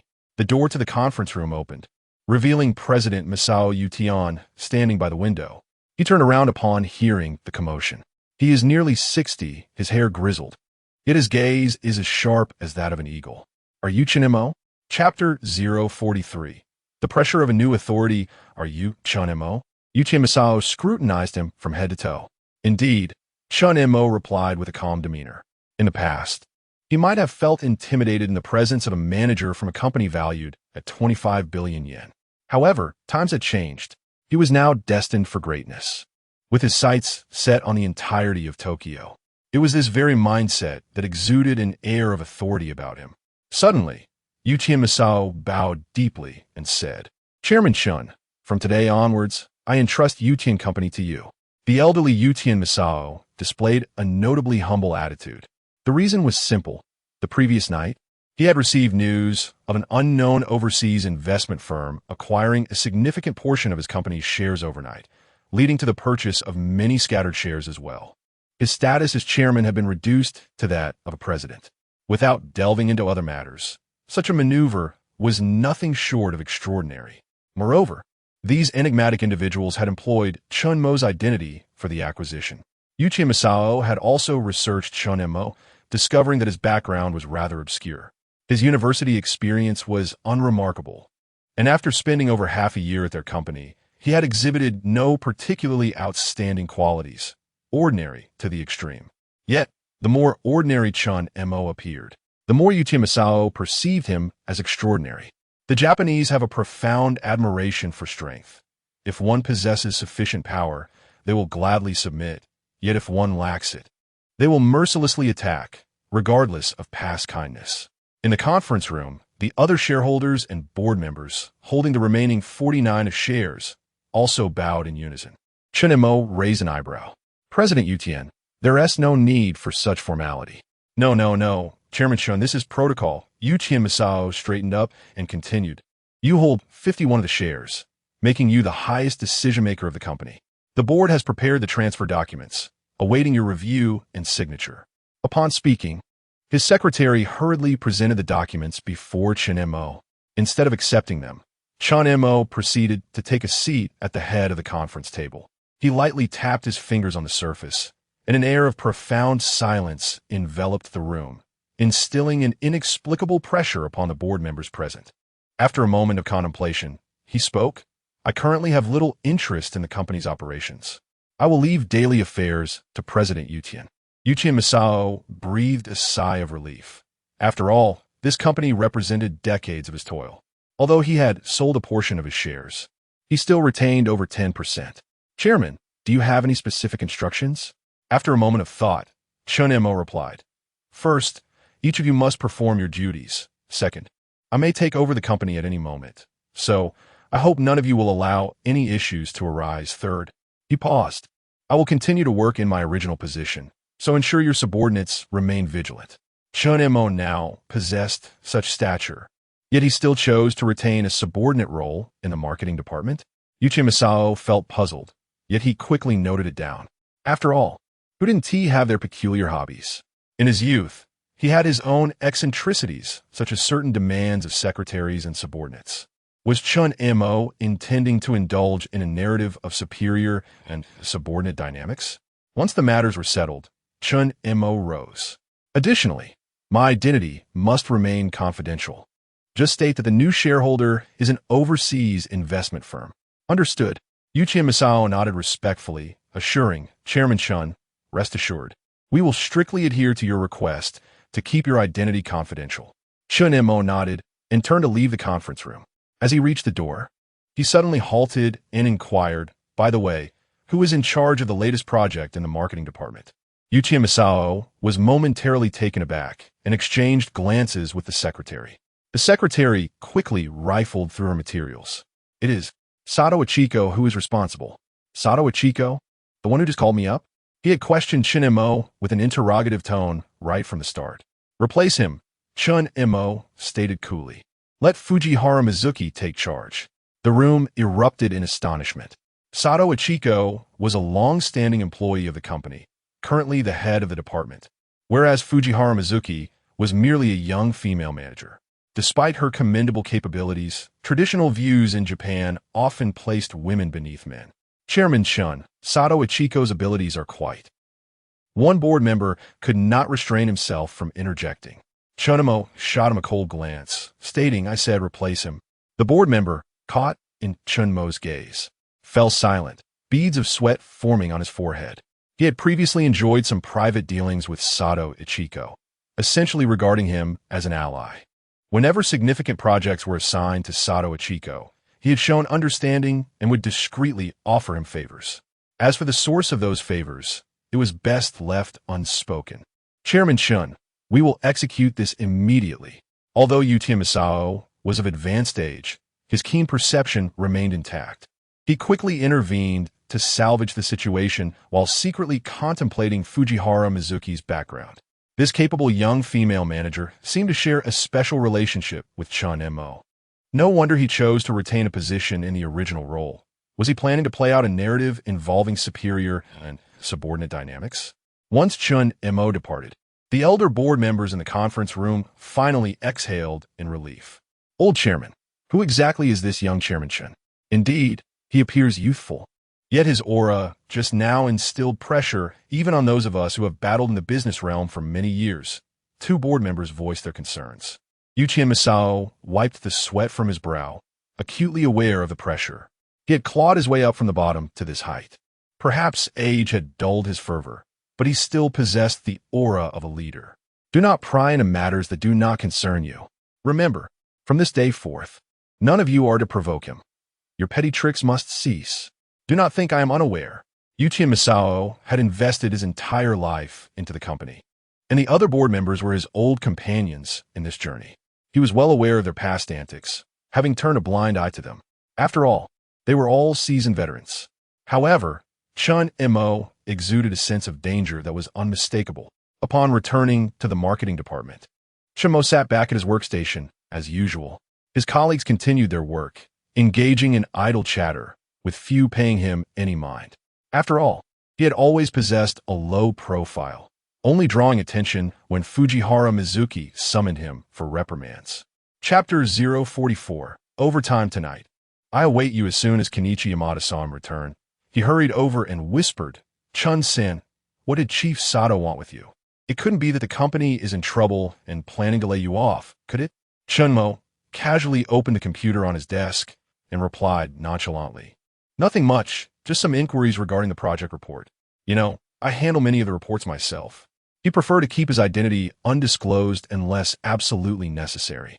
After all, this was the closest he could get to Mizuki Fujiwara. Revealing his identity would hinder any further interactions.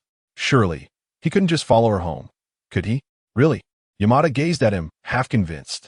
But just now, I saw Chief Sato return looking absolutely furious. And I even heard him throwing things the moment he stepped into the office.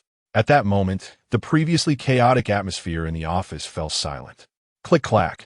Mizuki Fujiwara approached briskly in her high heels, her exquisite face reflecting a complex array of emotions. Chen Montak, come to my office. Her voice remained as frigid as ever, yet it carried a hint of a hoarse tremor. Chen Mo was uncertain about her intentions, but had no choice but to rise and follow, leaving Yamada in a state of bewilderment. This was strange. First Sato, now Fujiwara.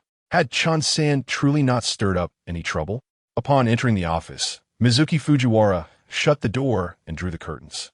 Taking a deep breath, she turned to Chen Mo, her gaze laden with complexity. Chen Montak, who exactly are you? Just moments ago, she had received a notification from Human Resources. Recently, she had been appointed as the chief responsible for a significant multinational project. Such projects had always been managed by Ichiro Fujiwara, but now, inexplicably, it had been assigned to her while the chief was reassigned to a mundane project.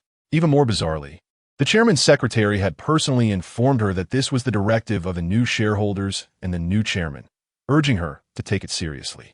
Being as astute as she was, she quickly connected this to Chen Mo being summoned to the board earlier that day. Leisurely, Chen Mo reclined on the sofa, lighting a cigarette as his eyes appreciatively traced the contours of Mizuki Fujiwara's figure beneath her professional attire. What's this? Hasn't the minister Fujiwara always berated me, calling me useless? Now she seems concerned about my identity, feeling the intensity of his gaze. Mizuki Fujiwara recalled the events of that day, those moments that had haunted her sleepless over the weekend. A wave of embarrassment washed over her as she bit her lip. Whether it was her own vulnerabilities or his true identity, the overwhelming anxiety made it difficult for her to breathe. The proud woman found herself compelled to lower her head in front of Chen Mo. The board, said the new shareholders appointed me to oversee this project. This matter is connected to you, isn't it? It was not surprising that she could deduce this, given that such projects had never involved her before. Chen Mo rose slowly and approached her, causing her to instinctively retreat until her back pressed against the desk, nearly causing her to sit. What were you doing? He leaned against the desk beside her, his hand gently lifting her chin. Minister, do you know? The way you look when you're angry is quite adorable. The warmth of his breath made her feel weak. Whether from fear or something else, she couldn't tell. Yes, she was afraid that he might treat her as he had before. If it were after hours with no one around, she might have acquiesced, but now, with people bustling outside, any discovery would ruin everything. Her cheeks flused. Chapter 045. What? Are you afraid? In the office area, as Chen Mo returned to his seat, Kenichi Yamada eagerly approached him, a look of concern etched on his face. He lowered his voice and asked, Chun-san, are you really okay? That was quite a frightening display from Minister Fujiwara. She didn't make things difficult for you, did she? Chen Mo lounged casually in his chair, contemplating how to spend the evening, a faint smile playing on his lips as he responded. Difficult? Not at all. She merely called me over to discuss the new project. A new project? Kenichi Yamada's eyes widened in surprise. Could it be that multinational collaboration? It seems everyone in the company just received an email stating that Minister Fujiwara has been appointed as the project's lead. How wonderful! If selected and completed successfully, the bonus will surely be substantial. Chen Mo smiled silently, his fingers lightly tapping on the desk. Suddenly, Kenichi lowered his voice and leaned in closer. Chun-san, do you think Minister Fujiwara might want you to join the core team of the project? After all, you're usually the one writing the reports, and you do it exceptionally well. Who knows? Chen Mo shrugged. His gaze drifted towards the minister's office, where, through the frosted glass, he could faintly make out Fujiwara Mizuki's graceful silhouette. However, Kenichi suddenly sported a mischievous grin. Shin-san, have you noticed something peculiar about Minister Fujiwara today? When she called you out earlier, her face seemed particularly flushed. Upon hearing this, Chen Mo raised an eyebrow. Indeed, she had been flustered in his presence. Could it be that this little plump man had caught on to something? That would be troublesome. If discovered, his leisurely teasing of the minister would be thwarted. He tossed a document at Kenichi. Focus on your work. All you ever do is daydream. Ah, Chun-san, Kenichi exclaimed in hushed excitement. Listen to me. I genuinely feel that Minister Fujiwara's gaze towards you is quite unusual. She can't possibly continue, and you might find yourself worrying about job security tomorrow. Kenichi shuddered at the warning, made a zipping motion across his mouth, and rolled his wheelchair back to his workstation. At that moment, the door to the minister's office swung open. Fujiwara Mizuki emerged, her high heels clicking against the floor. The black stockings clung to her long legs, subtly visible beneath her professional pencil skirt. The office area fell into a hushed silence. She approached Chen Mo's workstation and placed a stack of documents before him. These materials must be reviewed tonight, even if it requires overtime. Her voice, though calm and cool, betrayed a slight tremor at the end. This woman is quite considerate, Chen Mo mused, not only providing herself with a reason to work late, but also adorning herself in alluring black stockings. As he took the documents, his fingertips brushed against her hand. Fujiwara recoiled as if shocked, her ears flushing a deep crimson. Understood, Minister, Chen Mo replied, a knowing smile curving his lips. Without lingering, Fujiwara quickly turned and left. Kenichi stared in astonishment at the scene, unable to suppress his curiosity. Chen-san, you and the minister, you can't possibly have some untold. Casually flipping through the documents, Chen Mo replied without turning. If you're so curious, why not stay and work overtime with me tonight? No. Kenichi shook his head vigorously. I just remembered, it's my grandmother's birthday tonight. I can't stay and work late with you. As the day quietly slipped away, the time to leave work arrived. Colleagues from the marketing department gradually departed. Kenichi finished tidying up his workspace and, before leaving, patted Chen Mo's shoulder with a gaze filled with reverence. Chun-san, take care. Once the last person had exited, the office fell into a tranquil silence. Chen Mo rose and made his way to the minister's office. The door was unlocked. Pushing it open, he found Fujiwara Mizuki standing by the floor-to-ceiling window. The setting sun cast a warm glow, accentuating her perfect profile. Upon hearing the door, she turned around. The black stockings glimmered enticingly in the sunlight. You really bought this company? Fujiwara Mizuki bit her lip, inquiring. Chen Mo remained silent, casually locking the door behind him as he approached her. What? Do you need me to show you the stock transfer agreement? Once lofty and authoritative, Fujiwara Mizuki now pressed her lips together and shook her head. And no, that's not necessary. I just don't understand. If you have wealth and power, why pretend to be an ordinary employee? To toy with you just as I am now? A light chuckle escaped Chen Mo's lips as his long fingers grazed the edge of the desk, his polished shoes tapping a languid rhythm on the floor. Toying? I'm merely working earnestly every day, just like now, contemplating how to convince the minister that I am not incompetent. As Chen Mo drew closer, Fujiwara Mizuki's back pressed against the cool glass of the window, her eyelashes fluttering. He reached out to caress her cheek, leaning in closer, his voice a mere whisper. What? Are you afraid? His merciless smile instilled dread within Fujiwara Mizuki. She turned her face away, unable to conceal her rapid breaths. Who's afraid? I'm not afraid. Chen Mo remained silent, his fingertips trailing down her jawline to her neck, feeling the frantic pulse beneath. Is that so? Then why, minister, are you trembling? And your heart racing so swiftly? Fujiwara Mizuki's anxious hands clutched the hem of her skirt, desperately trying to maintain her composure. What do you want from me? Even if the company is yours now, I merely transitioned from your superior to an employee. You think you can? That's impossible. Employee? Chen Mo suddenly grasped her wrist, pulling her closer. Yet when you handed me the documents earlier, your demeanor was anything but that of an employee. The warmth of his breath sent shivers down Fujiwara Mizuki's spine, her body weakening in response. Well, that's because you insisted on keeping your identity secret. She struggled to maintain her bravado, but her voice trembled uncontrollably. Chen Mo's eyes narrowed slightly. Suddenly, he wrapped an arm around her waist, drawing her into his embrace. And now, minister, what demeanor should you adopt in front of me? Their breaths intertwined, and Fujiwara Mizuki could almost touch chapter 046. A wager is a wager. My dear minister, their breaths mingled, and Fujiwara Mizuki could almost discern his subtle masculine scent, intertwined with a wisp of tobacco, which made her head spin. Reason was slowly crumbling, and her body involuntarily gravitated toward Chen Mo. You are incorrigible, she exclaimed, her voice tinged with mortification. Yet her eyes shimmered with a liquid light. Chen Mo smirked impishly, lowering his head to gently nip at her ear. But it seems the esteemed minister finds my incorrigibility rather delightful.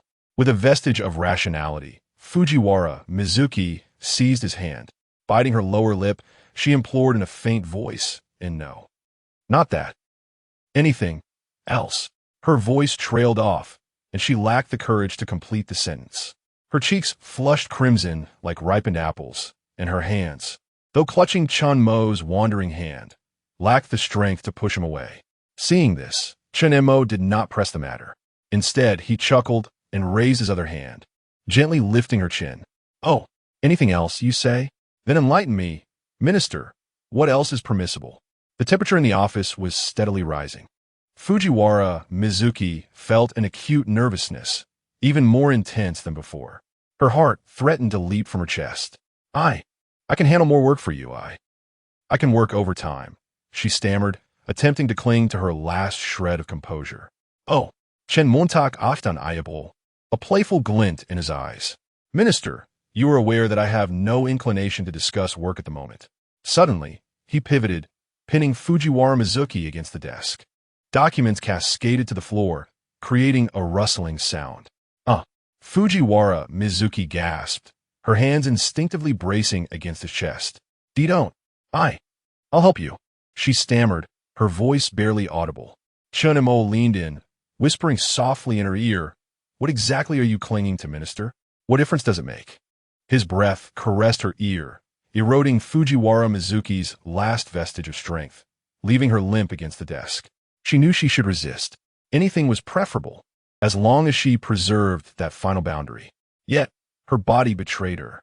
At that moment, The sound of footsteps and the clinking of keys echoed from the market department's office entrance. Both of them froze. Damn, it's the security patrol, Chen Mo muttered under his breath, observing the beam of a flashlight outside the office. Fujiwara Mizuki, regaining a semblance of composure, frantically pushed him away. Quick, hide! Chen Mo remained unmoved, a playful smile gracing his lips. Hide? This is my company. Why should I hide? Besides, is there anything wrong with discussing projects in the office during overtime? As the footsteps drew nearer, Fujiwara Mizuki's eyes welled up with anxiety. I beg you. If we're seen. Observing her flustered state, Chen Mo finally retreated a few steps, casually retrieving his phone and dialing a number. Hello, security? Cancel the patrol tonight. There are people in the project overtime office, he commanded tersely, after the board of directors had confirmed Chen Mo's identity. His personal number had been disseminated to the high-level members of each department. A moment later, the footsteps ceased. A burst of static crackled from a walkie-talkie, followed by the security guard's acquiescent responses before he departed. Fujiwara Mizuki's legs trembled, threatening to buckle beneath her. Chen Mo steadied her by the waist, teasingly remarking, "Why so nervous? It seems the esteemed minister is concerned about our relationship being discovered." Who's concerned? Fujiwara Mizuki retorted, her newfound courage belied by her averted gaze. Her denial sounded fragile in the empty office. Betraying her words, she reflexively adjusted her disheveled collar. The black stockings shimmered faintly in the office lights. Chen Montak chuckled softly. The minister certainly has many tells when she's prevaricating. In no sens, Fujiwara Mizuki stammered, recoiling. She desperately wanted to flee, but where could she go? Her work constituted the most significant aspect of her life. Besides, it wasn't that unbearable. At least, Chen Mo had only made suggestive overtures. Fujiwara Mizuki inhaled deeply, endeavoring to regain her composure. Now that the security is gone, perhaps I can present my insights on the new project, she offered, grasping at straws. Chen Montak vispiret, raising a finger to her lips. He felt her delicate lips quiver momentarily. I told you, I have no desire to discuss work-related matters at the moment. His gaze traveled from Fujiwara Mizuki's eyes downwards. I recall, Minister, that you said anything was permissible except for that. Upon hearing these words, Fujiwara Mizuki's breathing quickened. She had inexplicably yielded earlier, but the interruption by the security guard had restored her senses. Now, recalling her previous behavior, she felt a surge of embarrassment. She averted her gaze, unable to meet Chen Mo's eyes. That. How about we engage in a game? Chen Mo retrieved a coin from his pocket. Change from lunch. With his enhanced fingers, he deftly flipped the coin across his slender hand. Heads, you will obediently obey me tonight, doing whatever I command. Tails. He paused deliberately. I shall release you to return home. Childish, Fujiwara Mizuki frowned. Yet she couldn't help but fixate on the coin as it spun under the lights. For some inexplicable reason, Chen Mo's hands evoked a peculiar sensation within her, a subtle, tingling numbness. If you are so confident. Ding! Before she could finish her sentence, the coin was launched into the air, tracing a silver arc before descending. Chen Mo deftly caught it, covering it with the back of his hand. Come, Minister, guess heads or tails. Fujiwara Mizuki bit her lip. Reason dictated that she should leave immediately, for the outcome would be the same regardless of her guess. Yet, her legs felt rooted to the spot, preventing her from moving. She whispered, almost against her will, tails. Chen Mo slowly removed his hand. The silver coin gleamed coldly under the lights. Heads. I am afraid destiny seems to be on my side. Minister, he said, returning the coin to his pocket. He took a step forward, entrapping Fujiwara Mizuki between himself and the desk. A wager is a wager, Minister. She lowered her eyes, avoiding his gaze. An inexplicable anticipation welled up within her. Not here. Chapter 047. The dimly lit storeroom, oh? And where might the esteemed department head be inclined to venture? Chen Mo replied casually, relishing the sensation of the silken fabric encasing her shapely, taut legs. The storeroom, Fujiwara Mizuki uttered, her voice as delicate as a whisper. The office is not safe. Having been previously manipulated by Chen Mo, the office held no sense of security for her. Her response thoroughly amused Chen Mo. The storeroom, you say? Intriguing. Chen Mo released her from his grasp with a smile, gesturing for her to proceed. Lead the way, esteemed department head. Fujiwara Mizuki exhaled deeply, almost fleeing towards the door. Yet, she hesitated as she grasped the handle, her back trembling slightly, as if in a final struggle.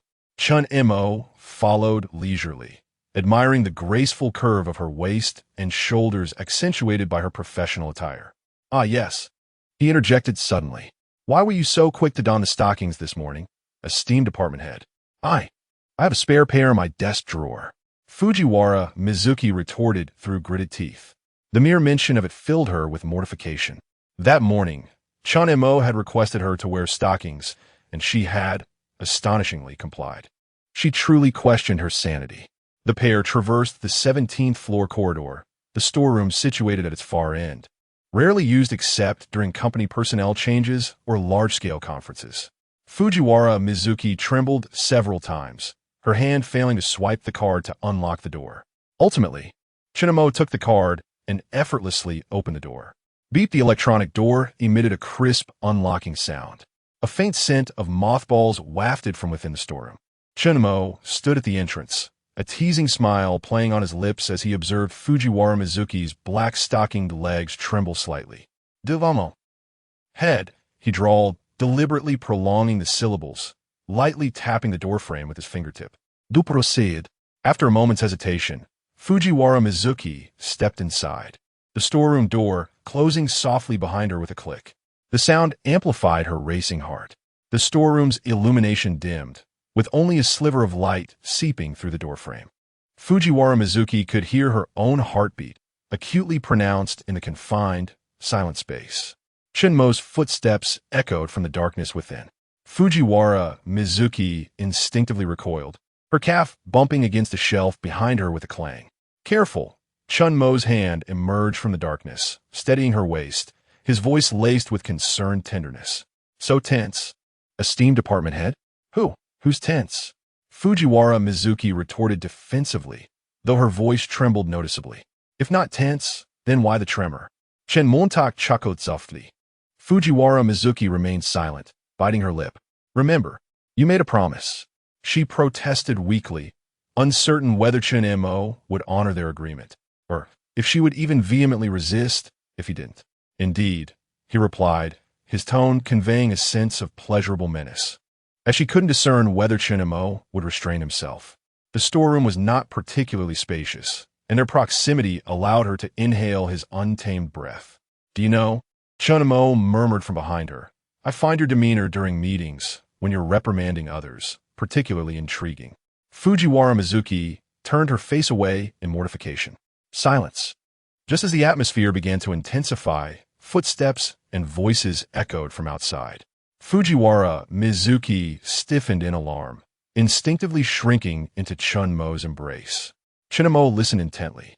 Fear not, it's merely the cleaning staff. He then added with a sudden, mischievous grin, esteemed department head. I dare say. You wouldn't dare? Fujiwara Mizuki exclaimed, her eyes wide with panic. However, upon discerning the playful expression on Chen Mo's face, she realized she had been teased. She struck his chest in exasperation. You! Chen Mo seized a retreating wrist, his voice suddenly turning seductive and dangerous. What about me? As the footsteps receded, the storeroom fell silent once more. Fujiwara Mizuki could distinctly hear her own rapid heartbeat, juxtaposed against Chen Mo's steady rhythm. Beep again. The sound of the storeroom door being unlocked with a card. Chen Mo swiftly pulled her into his arms, and they both concealed themselves behind the shelving. Chapter 48. The linen closet affair exposed Mizuki Fujiwara nestled apprehensively in Chen Mo's embrace, scarcely daring to breathe. She abruptly seized Chen Mo's hand, casting a severe glare in his direction. Shoo! Chen Mo whispered near her ear. If the esteemed director makes a sound, we risk discovery. Mizuki Fujiwara could only clench her teeth, a mixture of shame and indignation flooding her senses. Never had she imagined finding herself in such a predicament. a company director, reduced to clandestine encounters in a linen closet, akin to a high school couple in a sensational news story. Section Chief. A young woman's suddenly elevated voice sent a jolt through Mizuki Fujiwara. Chen Mo seized the opportunity to draw her closer. Don't! Mizuki Fujiwara protested in a hushed tone, only to provoke Chen Mo's escalating audacity. The commotion on the other side of the shelves intensified. She closed her eyes in mortification, wishing she could shut out her ears as well, as the flames within her grew ever more intense. It seems the linen closet isn't your exclusive domain. Chen Mo chuckled softly. Director, shall we see who retreats first, or if we are discovered? Before the words had even left his lips, the linen closet door was abruptly thrown open, and a piercing light flooded the space. Who's there? A stern female voice demanded. Mizuki Fujiwara's heart nearly ceased its rhythm. It was the voice of the personnel department director. A flurry of hurried dressing and stumbling emanated from the other side of the shelves. Chen Mo swiftly shielded Mizuki Fujiwara behind him, stealthily maneuvering toward the corner behind the door, concealed by the clutter. You! The personnel director's voice was laced with astonishment as she recognized the individuals within. Section Chief Matsumoto. Are you engaging in such activities in the linen closet during work hours? Seizing the pandemonium, Chen Mo led Mizuki Fujiwara out in hushed haste. In the corridor, they exchanged a knowing smile, survivors of a close call. Both quickened their pace toward the marketing department office. Back in her office, Mizuki Fujiwara slumped in her chair, the flush from her recent sprint still lingering on her cheeks. Chen Mo fetched a glass of water and presented it to her. It appears the secret haven chosen by the esteemed director isn't quite up to par. Chen Montak remarked suggestively. Perhaps we should seek an alternative venue next time. Still reeling from the near discovery, Mizuki Fujiwara mechanically accepted the glass and drained it in one gulp. She knew she ought to vehemently reject such transgressive behavior, yet a clandestine anticipation continued to burgeon within her. She feigned a stern demeanor, proclaiming, Who said there would be a next time? There won't be a next time. Her composure strained, she avoided Chen Mo's gaze. The memory of her own discomposure filled her with mortification. Chen Mo reached out and gently tilted her chin upward. Director, fibbing isn't a becoming habit. Your eyes betray that you rather relish the game. A knock echoed at the office door. The secretary's voice called from outside. Director Fujiwara, the personnel director, is seeking you. She says there's an urgent matter requiring a meeting. Very well. I shall be there presently. Mizuki Fujiwara hastily smoothed her attire. Chen Mo, in contrast, straightened up with unhurried ease, leaving her with the parting words, Carry on, I shall return home. He then turned and departed. Mizuki Fujiwara watched his retreating figure, a sense of unease stirring within her, a perplexing feeling of loss. This realization startled her. No, how could I become like this? She shook her head vehemently, attempting to banish the sensation from her being. I aspire to be a role model for women, to stand at the pinnacle. I cannot allow myself to be swayed by a man. After bolstering her resolve, Mizuki Fujiwara rose to her feet, preparing to face the abruptly convened meeting. Moments later, she stood before the personnel department's entrance, her hand instinctively adjusting her collar. Could this meeting be about the linen closet incident? I mustn't have been discovered, surely? Discovery would be a social demise. She inhaled deeply, attempting to dispel the blush from her face. Just then, the personnel department door swung open. Director Fujiwara, you've arrived. The personnel department assistant stated respectfully as he opened the door. The other department heads are already present. Mizuki Fujiwara nodded and proceeded inside. In the conference room, personnel director Ayako Matsuda stood before the projector, her countenance as somber as a thundercloud. She offered a curt nod upon Mizuki Fujiwara's arrival. Mizuki Fujiwara met her gaze with trepidation. Despite their similar positions, she had nearly been apprehended in the linen closet. She took her seat and nervously sipped from a glass of water. Esteemed colleagues, Matsuda Ayako's voice sliced through the air like a blade. I have gathered you today because a most egregious incident has transpired within the company. Someone has brazenly engaged in improper conduct in the linen closet during work hours. Such behavior is utterly reprehensible. Mizuki Fujiwara's fingers tightened instinctively. She forced herself to maintain a composed facade, but her heart threatened to leap from her chest. Could it be that I've been discovered? Impossible. Chen Mo led me away unnoticed. I hereby announce that Section Chief Sho Matsumoto of the Technology Department and Ms. Ito, an intern in the same department, are suspended from their duties pending investigation. Upon hearing Matsuda Ayako's pronouncement, Mizuki Fujiwara exhaled inaudibly, only to feel ashamed of her reaction. She had always been a person of principle, never engaging in non-work-related activities during working hours. Yet, today she had behaved like a teenager partaking in forbidden fruit. What? Could you elucidate, Director Matsuda? What specific transgression has my section chief committed? The technology department head rose to his feet, his expression defiant. The two of them brazenly engaged in a shameful physical transaction within the company's linen closet. I overheard them and possessed the evidence. Personnel Director Matsuda Ayako retorted, her tone equally assertive as she pressed the projector remote. The embarrassing sounds filled the conference room. Don't forget your promise to promote me. I know, I promised. Chapter 49. A crimson kiss upon the collar before the recording could conclude, Ayako Matsuda pressed the pause button, plunging the conference room into silence. Anxious stillness permeated the air, broken only by the palpable unease of Mizuki Fujiwara. She recognized the rustling sounds within the recording as those made during her departure with Chen Mo. Do you have any further objections? Ayako Matsuda inquired, her gaze fixed upon the technology department head. And no. The department head stammered, shamefaced by the actions of his subordinate. He was not embarrassed by the act itself, which he himself had often engaged in, but rather by the public exposure. Then remained silent and be seated, Matsuda retorted, offering no reprieve. The department head, acknowledging his culpability, simply sat down without further protest. This matter carries significant implications for the company. I trust that all department heads will henceforth exercise greater oversight of their subordinates to prevent any recurrence, Matsuda declared. The head of human resources, holding the highest position among the department heads, save for the general manager, responded with a deferential, yes, understood, followed by similar affirmations from the other department heads. Fujiwara Bucho, you appear unwell. Are you feeling all right? Yamada, the portly and unctuous head of finance, inquired with feigned concern, his expression lecherous. I'm fine. I've simply been overworked lately. Mizuki Fujiwara replied with a forced smile, lifting her cup of tea to conceal her disquiet. As the tea coursed down her throat, she recalled the water Chen Mo had offered her. What had he said? Perhaps another time, in a different setting? Where else in the company? No. Heavens! Why was she even entertaining such thoughts? A shiver ran down her spine as she banished the notion. Her anxiety was clearly clouding her judgment.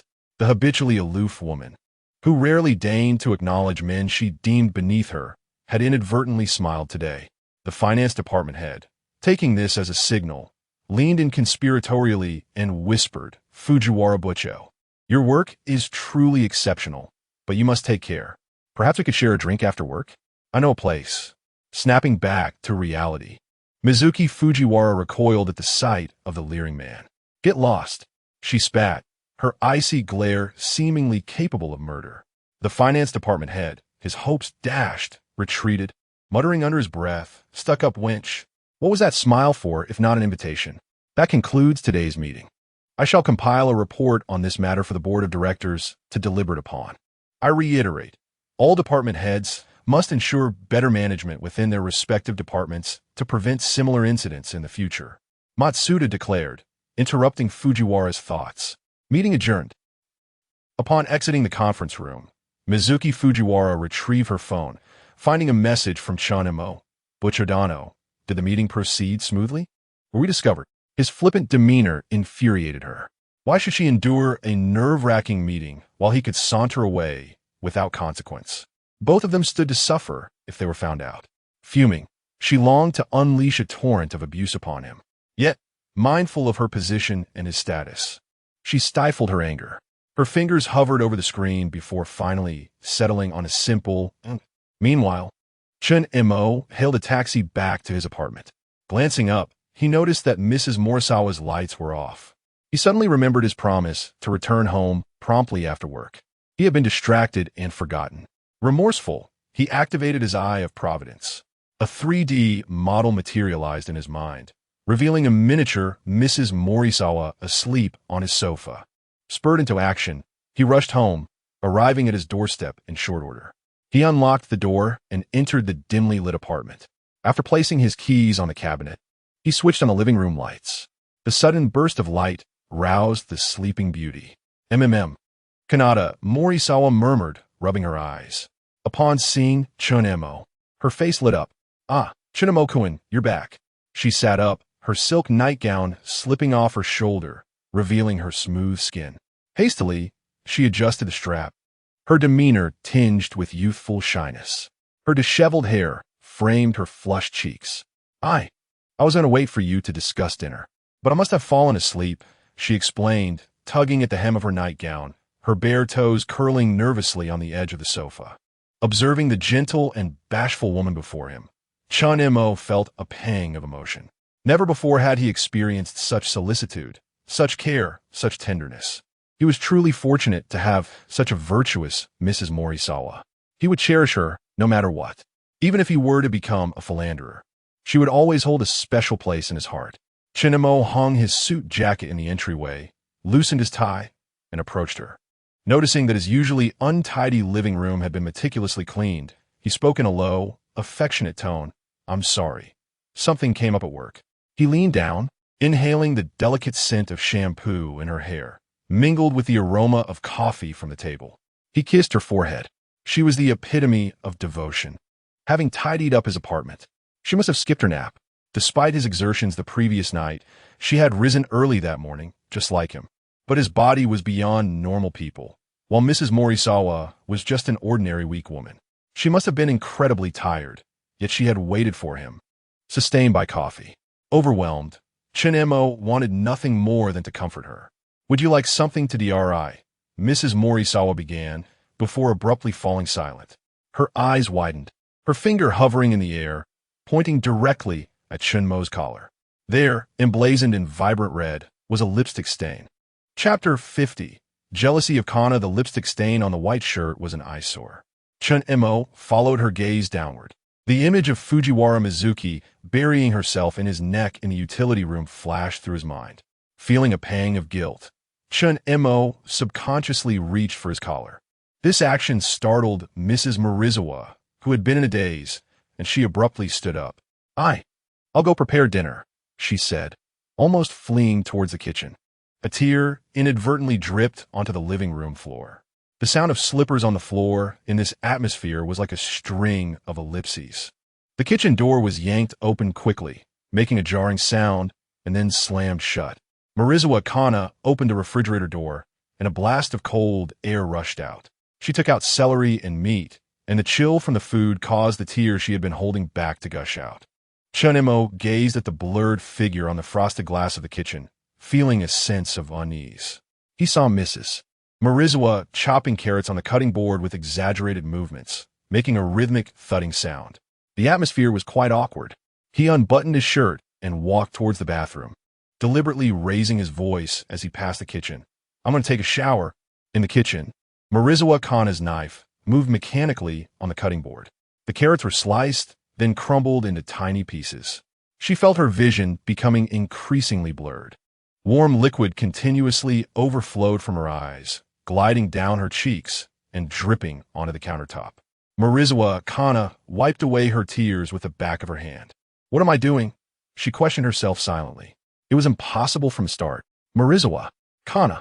Chen Mo-kun is such a catch. Isn't it natural for him to have his own pursuits?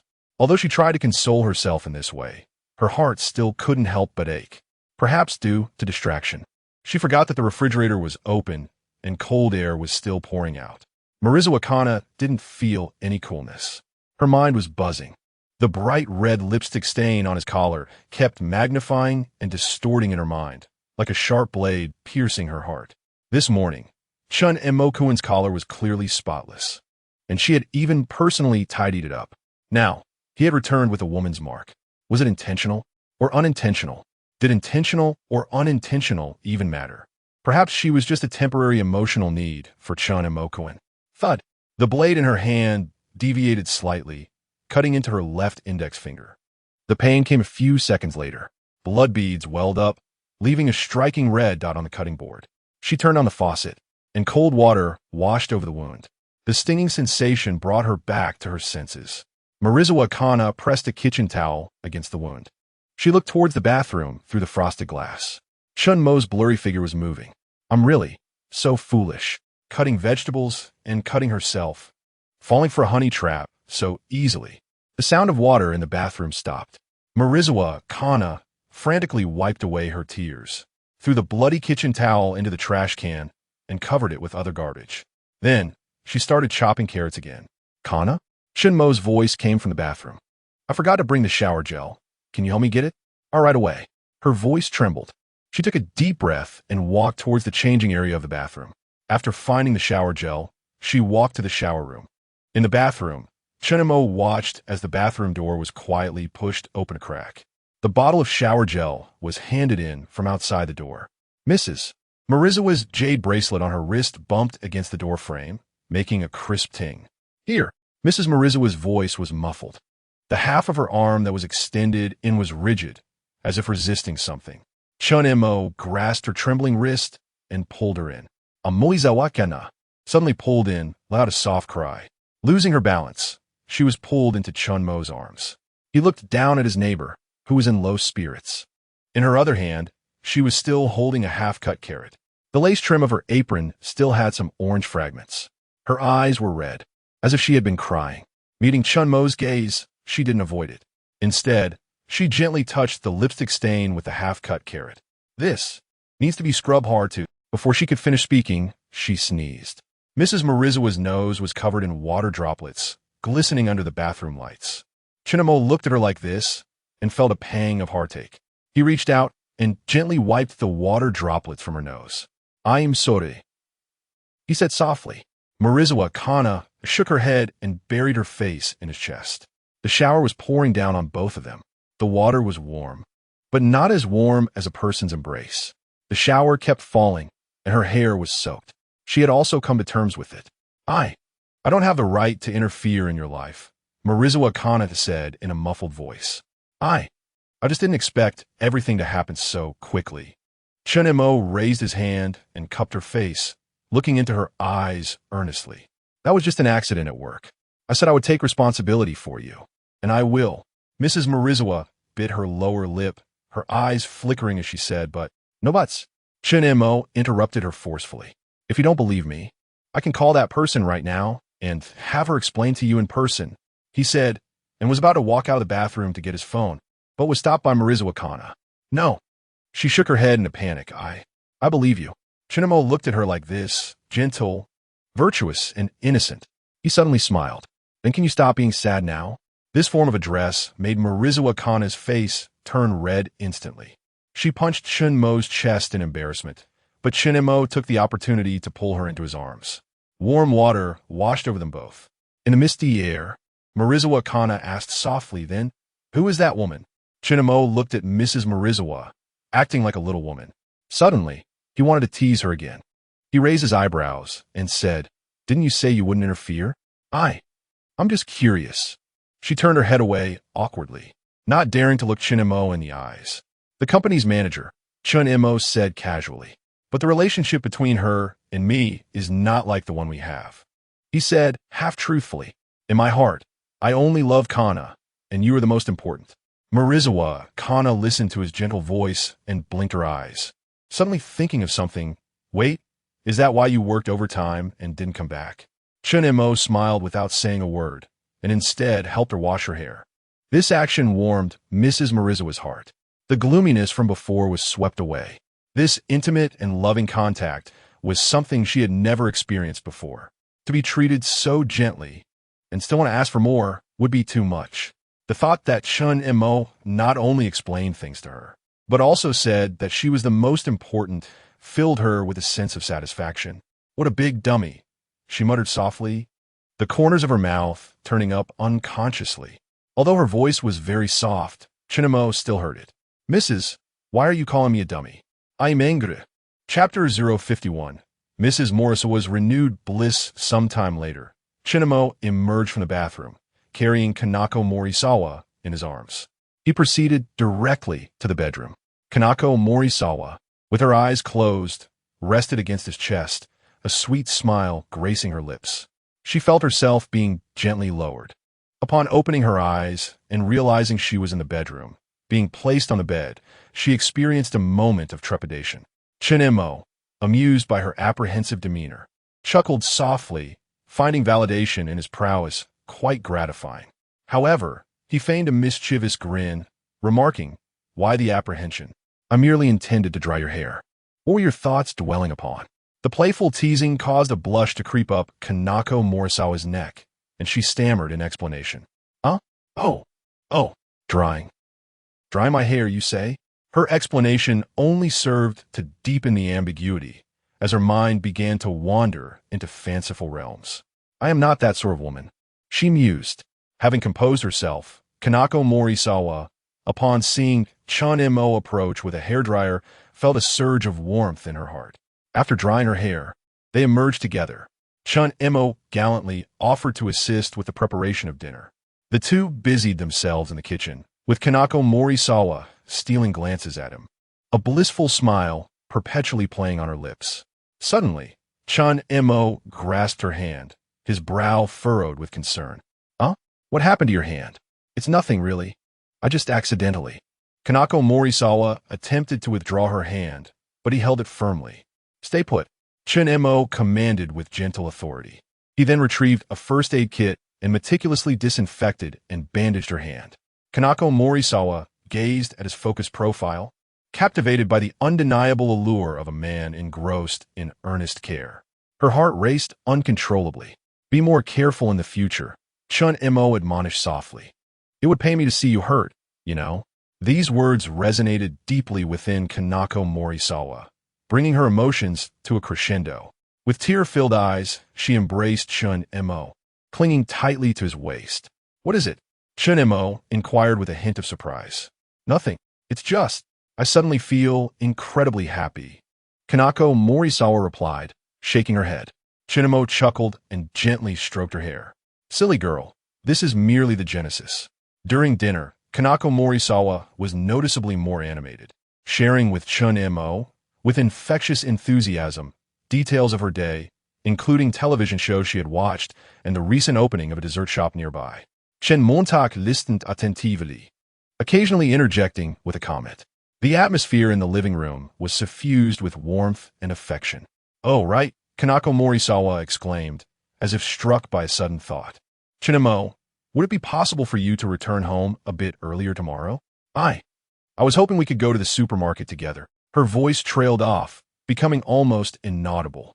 She genuinely desired to experience the simple pleasure of grocery shopping together, fulfilling a longing for the mundane activities she had always envisioned but never realized. These were the ordinary moments that defined married life. Strolling through the supermarket with a loved one, purchasing household essentials, and selecting ingredients for meals. However, despite the recent intimacy they had shared, she felt hesitant to make such a request, fearing it might portray her as a demanding wife, dictating her husband's schedule and forbidding him from straying. She lowered her gaze, unable to meet Chen Mo's eyes. Without hesitation, Chen Mo nodded in agreement. "Of course, I'll leave work immediately after my shift." Kanako Morisawa's face lit up with a radiant smile, her eyes crinkling into crescents. "You promise?" Witnessing her joy, Chen Mo found himself unable to deny her request. He resolved to cherish this innocent and endearing woman. "Arigato," Chen Mo uttered after finishing his meal and taking a sip of water. Chen Mo, why the sudden expression of gratitude?" Kanako Morisawa inquired. Her large eyes filled with curiosity. Instead of answering, Chen Mo posed a question of his own. "Kanako Morisawa, have you finished eating?" Yes, I have." "Why do you ask?" Still immersed in a blissful reverie, Kanako Morisawa failed to notice the spark of desire in Chen Mo's eyes. Suddenly, she was lifted into the air, completely unprepared for Chen Mo's sudden embrace. Without a word, he carried her towards the bedroom. Only then did Kanako Morisawa realize his intentions. She shyly buried her face in Chen Mo's chest, whispering, Chen Mo, the dishes. The dishes haven't been cleared away yet." No time for that now. We'll deal with them tomorrow, Chen Mo murmured as he carried his bashful neighbor, Kanako, into the bedroom, using his foot to close the door behind them. As the night deepened, Chen Mo lit a cigarette, taking occasional puffs. Kanako Morisawa nestled in his arms, her fingertips tracing delicate patterns on his firm chest. Chen Montak, will you continue to treat me this well? Although the afterglow of passion lingered, Chen Mo understood that Kanako Morisawa now needed reassurance and emotional connection. He held her closer, placing a tender kiss on her forehead, and whispered, "I promise. I may be prone to dalliances, but you will always hold a special place in my heart." This simple affirmation brought Kanako Morisawa immense contentment. She raised her head and gently kissed Chen Mo's Adam's apple before closing her eyes in peaceful slumber. The following morning, Kanako Morisawa awoke first. She turned to observe the still sleeping Chen Mo. His long eyelashes, high-bridged nose, and sharply defined jawline captivated her. "Chen Montak, so handsome," she murmured softly. Her hand instinctively reached out, her fingertips tracing the contours of his distinguished nose. The memories of their intimate moments from the previous night lingered in her mind, filling her heart with a surge of warmth and affection. Chen Mo's eyelashes fluttered slightly. What time is it?" he mumbled, his eyes slowly opening. Startled, Kanako Morisawa froze, attempting to withdraw her hand. However, Chen Mo gently grasped it and raised it to his lips, bestowing a soft kiss upon it. "It's only 7 o'clock. Why don't you sleep a little longer?" I didn't mean to wake you." Kanako Morisawa's voice was gentle and soothing. Before she could finish her sentence, Chen Mo pulled her into his embrace. Chapter 052. The department head's astute judgment. Chen Mo's breath brushed against Morisawa Kana's ear, his voice husky with morning's rasp. "The dishes from last night are still in the kitchen, Kana." Morisawa Kana's earlobes flushed crimson under his warm breath. She gently nudged him, then I'll get up. I'll clean up." She pushed herself up, a tender ache resonating in her lower back. Chen Mo, seeing this, smirked mischievously and rose with her, wrapping his arms around her waist from behind. "Kana, shall I carry you to the bathroom?" "And no need." Morisawa Kana frantically waved her hands, escaping into the bathroom as if fleeing.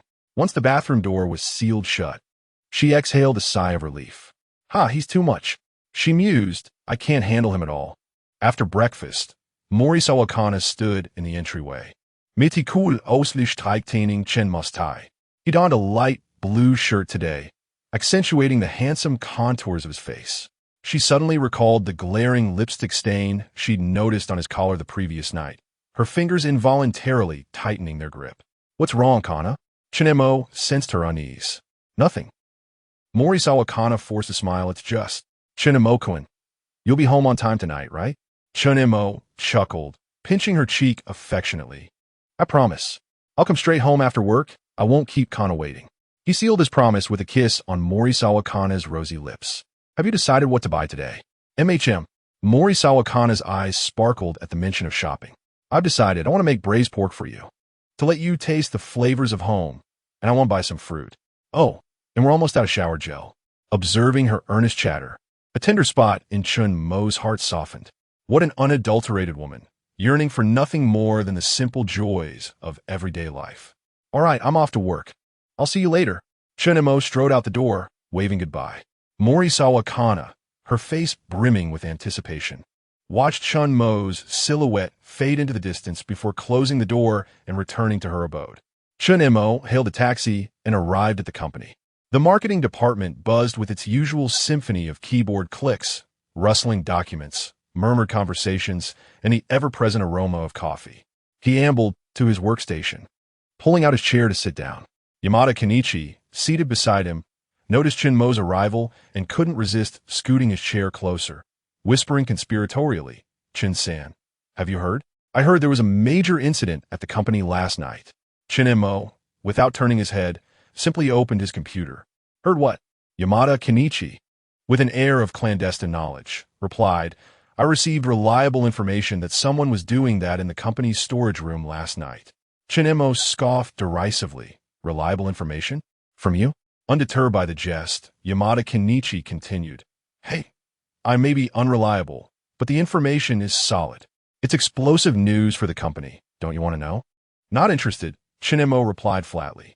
Yamada Kenichi, frustrated by his lack of curiosity, felt an unbearable itch to divulge the secret. No, you have to know, listen to this. Last night, someone was doing that in the company's storage room. He gestured suggestively with his hands. Mimicking the act, his expression lewd. Chen Mo turned to look at him, inwardly commenting on the man's repulsive demeanor. He only indulged him due to his kind heart. Otherwise, Chen Mo wouldn't bother acknowledging him. That's it. That's the big news. He had practically witnessed the event firsthand last night. More than just watching, he had even. Thus, the news held no sway over him, and he even felt a slight amusement. That's it. Yamada Kenichi, taken aback by Chen Mo's lack of reaction to his explosive revelation, felt a strange sense of dissatisfaction. Isn't this explosive enough? I thought the restroom was daring enough, but there are even greater masters who do it in the storage room. Chen Mo rolled his eyes and gave him a thumbs up. You're something else.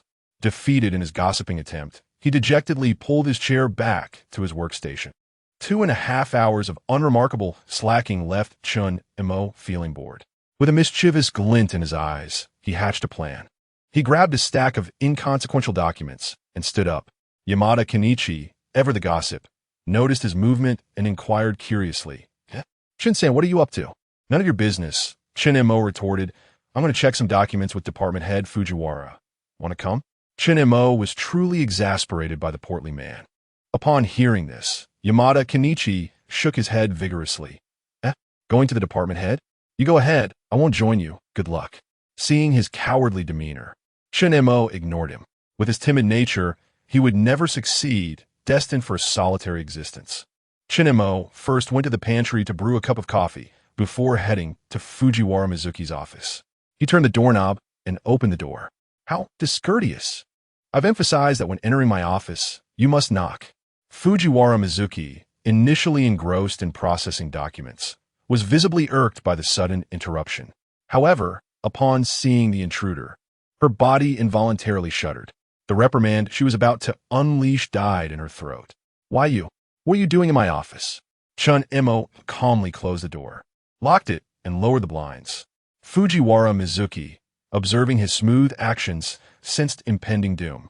Her knees trembled as she pressed them together, her hands instinctively shielding her chest. What are you doing? It's working hours. There are people outside.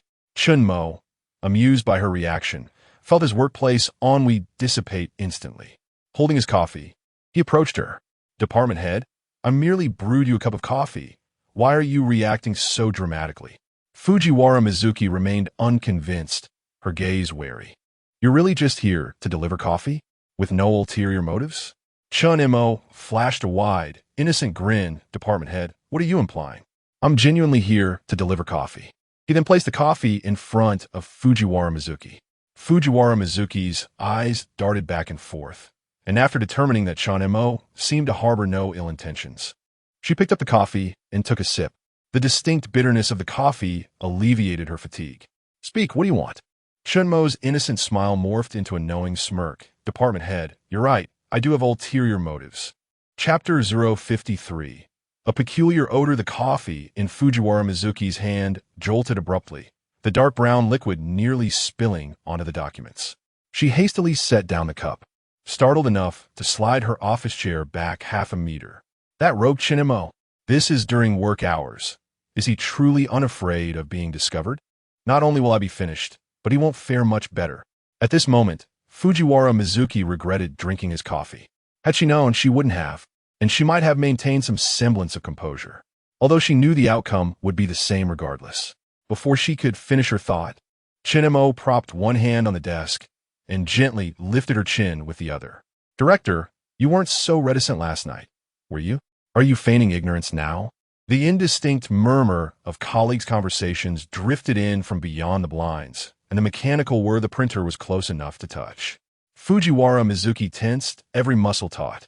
I have documents to process. Don't disturb me. She grasped at the last straw, hoping to awaken his reason. Documents? How important can documents be? I am now the chairman of Ution Trading. I call the shots in this company, understand? The documents are. Very important. The data inside is incorrect. Sato Ichido has significant issues. Fujiwara Mizuki's voice was on the verge of tears. Enduring the events of last night was one thing, but this was pure torment. After all, being discovered would be akin to death. Chen Mo's movements halted abruptly, his brow furrowing. He said with some displeasure, Sato Ichido? This reminded him of the previous morning. The countenance of that department head had greatly displeased him. Now that half the company was his, he needed to pay attention to these things. Speak. What's the problem? Despite his words, his hands continued their subtle actions. Well, I discovered that he is in Southeast Asia, the procurement quotes. Fujiwara Mizuki seized the opportunity to escape Chen Mo's embrace, frantically straightening her clothes. The procurement quotes are 30 higher than the market price. She glared resentfully at Chen Mo. That damn scoundrel. How am I supposed to speak calmly like this? Utterly unreasonable. A complete pervert, a lecherous fiend. Suddenly, footsteps echoed outside the door. Both froze simultaneously until they heard Yamada Kenichi bellowing. Huh? Didn't Chun-san come to see the director? Chen Mo moved with lightning speed to unlock the door and quickly sat in the visitor's chair. Fujiwara Mizuki frantically grabbed a pen, pretending to review documents. Both hastily composed themselves. Knock, knock, knock. As the knocking sounded, Fujiwara Mizuki struggled to regain her composure and said coolly, Enter. The one who pushed the door open was Hayakawa, a financial specialist from the finance department.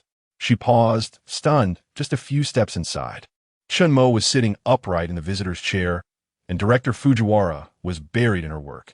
But why was there a faint, peculiar odor in the air? Remembering her purpose, she walked directly to the desk. Regarding the additional budget for Southeast Asia, President Yution requested a reevaluation. The tip of Fujiwara Mizuki's pen left an ink blot on the paper. Feigning composure, she looked up in surprise at the news. Financial specialist Hayakawa adjusted her glasses and handed over the documents. This has President Yotian's personal signature, stating that the project's procurement price is significantly higher than the market rate, requiring a recalculation. Therefore, please temporarily suspend the project planning. As Fujiwara Mizuki accepted the documents, her fingertips trembled slightly. She glanced at Chen Mo, who was watching her with a knowing smile. Instantly, her ears burned. She was both ashamed and enraged. She wanted to devour Chen Mo alive. That scoundrel. He was truly incorrigible. She feigned composure and said, I understand. Please expedite the processing. Financial specialist Hayakawa nodded, preparing to leave. She sniffed the air and asked, Director Fujiwara, is there a strange odor in your office? Fujiwara Mizuki's heart skipped a beat. The pen slipped from her grasp and clattered onto the desk. Chen Mo coughed lightly and said, I smelled it too. Could it be a problem with the air conditioner's vent? Is that so? We can report to the maintenance company and have them send someone over to inspect and repair it. This smell is truly unpleasant. Financial specialist Hayakawa glanced around suspiciously. Finding nothing amiss, her gaze settled on Fujiwara Mizuki's flushed ears. Director Fujiwara, you don't look well. Do you have a fever? Me? No, nothing like that. I probably didn't rest well last night. Fujiwara Mizuki shuffled the documents on her desk. Chen Mo suddenly stood up, feigning concern. Director, please take care of yourself. I'll revise the report this afternoon and bring it to you. He winked at Fujiwara Mizuki, his eyes full of playful intent. Working during the day was indeed a bit unsafe, so Chen Mo decided to spare her for now, with the matter of Sato Ichido to address. He turned and left the office with Hayakawa. As soon as they were outside the office, financial specialist Hayakawa lowered her voice. Chen Mo-kun, are you and Director Fujiwara? Chen Mo's heart skipped a beat. Had they been discovered? That would be difficult. Are you investigating department head Sato Ichido? Financial specialist Hayakawa's eyes behind her glasses gleamed with shrewdness. She continued, I noticed that the project transferred from department head Sato to Director Fujiwara has potentially significant issues with the procurement orders in Southeast Asia. Chen Mo breathed a sigh of relief and followed her lead. Hayakawa-san is indeed perceptive, but I must ask you to keep this confidential. Financial specialist Hayakawa gave a knowing look. I understand. I've been in the finance department for quite some time and have noticed anomalies, but she hesitated, sensing that Director Fujiwara would rise to prominence and intuition. So, she spoke up and cautioned, be careful. Department Head Sato has backers on the board of directors. Chen Mo suddenly asked, Hayakawa-san, would you be available for lunch? I'd like to learn more. He was quite fond of this finance department specialist, sensing her integrity. Financial specialist Hayakawa waved her hand. No need. That's all I know. You'll need to investigate yourselves. I can't help you. I have matters to attend to. Farewell. Clearly, she didn't want to get involved. Chapter 054. Capturing Sato. Ichiko, very well, then goodbye, Ms. Hayakawa. Chen Mo, presently an ordinary office worker, accepted the refusal with a sense of normalcy. After watching Hayakawa depart, he turned and made his way back to the marketing department, unnoticed by his colleagues, who remained engrossed in their respective tasks. As he settled back into his seat, his mind began to ponder the situation with Sato Ichiko. At that moment, Kenichi Yamada sauntered over. Chun, I can't help but feel that your relationship with Minister Fujiwara has taken a different turn. It's been days since I've seen him reprimand you. Initially, Chen Mo intended to remain silent, but Yamada's comment served as an unexpected assist. Oh, you seem quite concerned about whether I've faced any reprimands. Would you care to share some of the minister's displeasure? Yamada, known for his cowardice, quickly distanced himself when the matter concerned him. What are you talking about? I'm merely expressing my concern for you. You mustn't repay kindness with ingratitude. Chen Montauk chuckled in disbelief. If he was unwilling to help, then he should refrain from unnecessary chatter. Despite not being involved directly, Yamada's penchant for gossip remained unaffected. You were in a minister's office for half an hour just now. What were you up to? Chen Montauk casually replied. There was an issue with the project report that required detailed discussion. Yamada, seemingly overly trusting, responded, Oh, is that so? But I've noticed that the minister's gaze towards you has changed recently. There's an air of fear mingled with shyness. Do you think she might have taken a liking to you? He punctuated his words with exaggerated winks. Chen Mo paused. The pen twirling between his fingers suddenly halted. He turned to regard Yamada's inquisitive face and remarked meaningfully. Have you been watching too many late-night action dramas? Take care of your health. Don't let those teachers consume all your energy, lest you find yourself a lifeless husband in a film before you even marry. Suddenly, the door to the marketing department was flung open with great force. Sato Ichiko stood at the entrance, her face a stormy shade of fury, her gaze piercing as she directed her ire at Chen Mo. You, to my office now. Silence enveloped the office. Yamada's face turned pale as he muttered, This is it. You've really landed yourself in deep trouble this time. Chen Mo rose calmly, making his way towards Sato Ichiko under the mixed expressions of sympathy and schadenfreude from his colleagues. As they brushed past one another, he caught her seething whisper, Don't think that just because you have the president backing you, you can act with impunity. A moment later, within the minister's office, Sato Ichiko's fury reached its zenith as she slammed documents onto the desk. What kind of spell did you cast on President Yuda? Why did he agree to transfer the multinational collaboration project to that little vixen, Fujiwara Mizuki? Chen Mo leisurely seated himself before the desk, his fingers lightly tapping on the surface, unperturbed by her aggressive demeanor. Minister Sato, I must ask you to moderate your language. Personnel changes are decisions made after careful consideration by the board. You're talking nonsense. Such major projects have always been entrusted to me. Sato Ichiko rose, positioning herself to loom over Chen Mo, attempting to assert her authority. I've already investigated.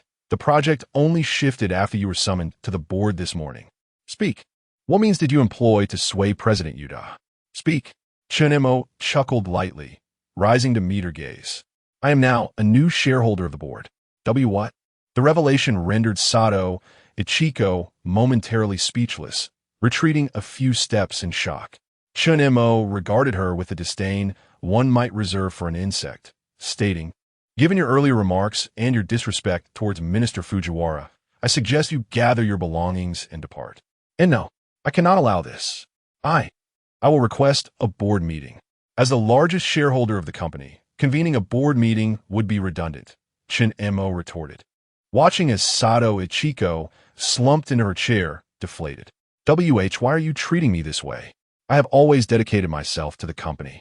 Don't think I'm unaware of your little schemes. quietly embezzling project funds. Prepare to explain yourself to the police, Chen Mo declared, pulling out his phone to call President Yuda.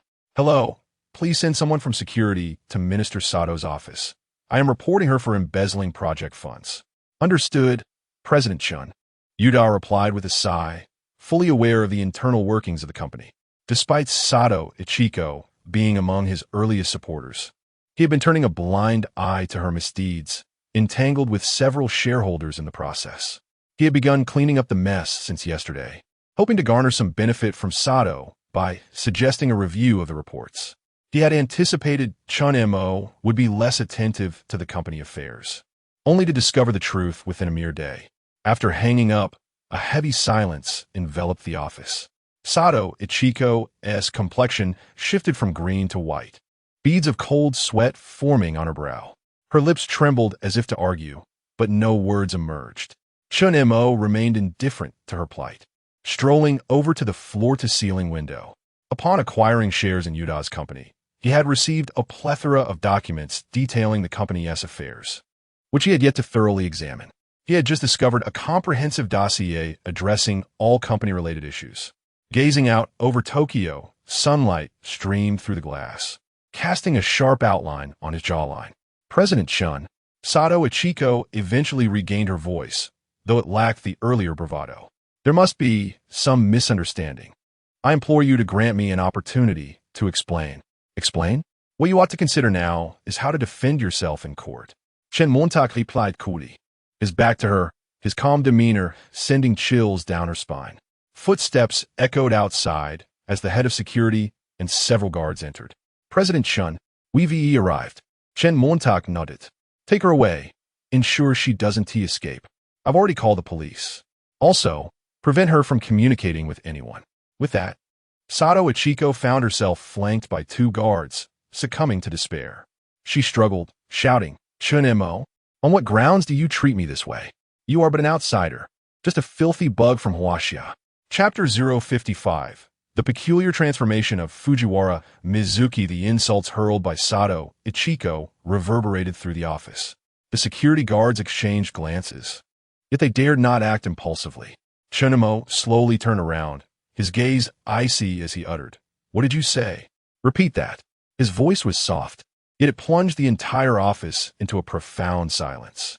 Sato Ichiko, momentarily stunned by the overwhelming presence, stammered in response. I said you're just a slap. A resounding slap interrupted Sato's words. Chen Mo's movement was so swift that it was almost imperceptible. The blow was delivered without mercy, though he had restrained his strength enough to avoid fatal consequences. Nevertheless, Sato's face swelled, and blood trickled from the corner of his mouth. How ridiculous! Can a mere petty individual insult the great Huaxia? This slap was a lesson in respect. Chen Mo shook his hand, his tone eerily calm. Take him away. The security guards, now fully aware of the gravity of the situation, promptly escorted the still-dazed Sato out, closing the door behind them. The office returned to an eerie silence, with no one daring to utter a word.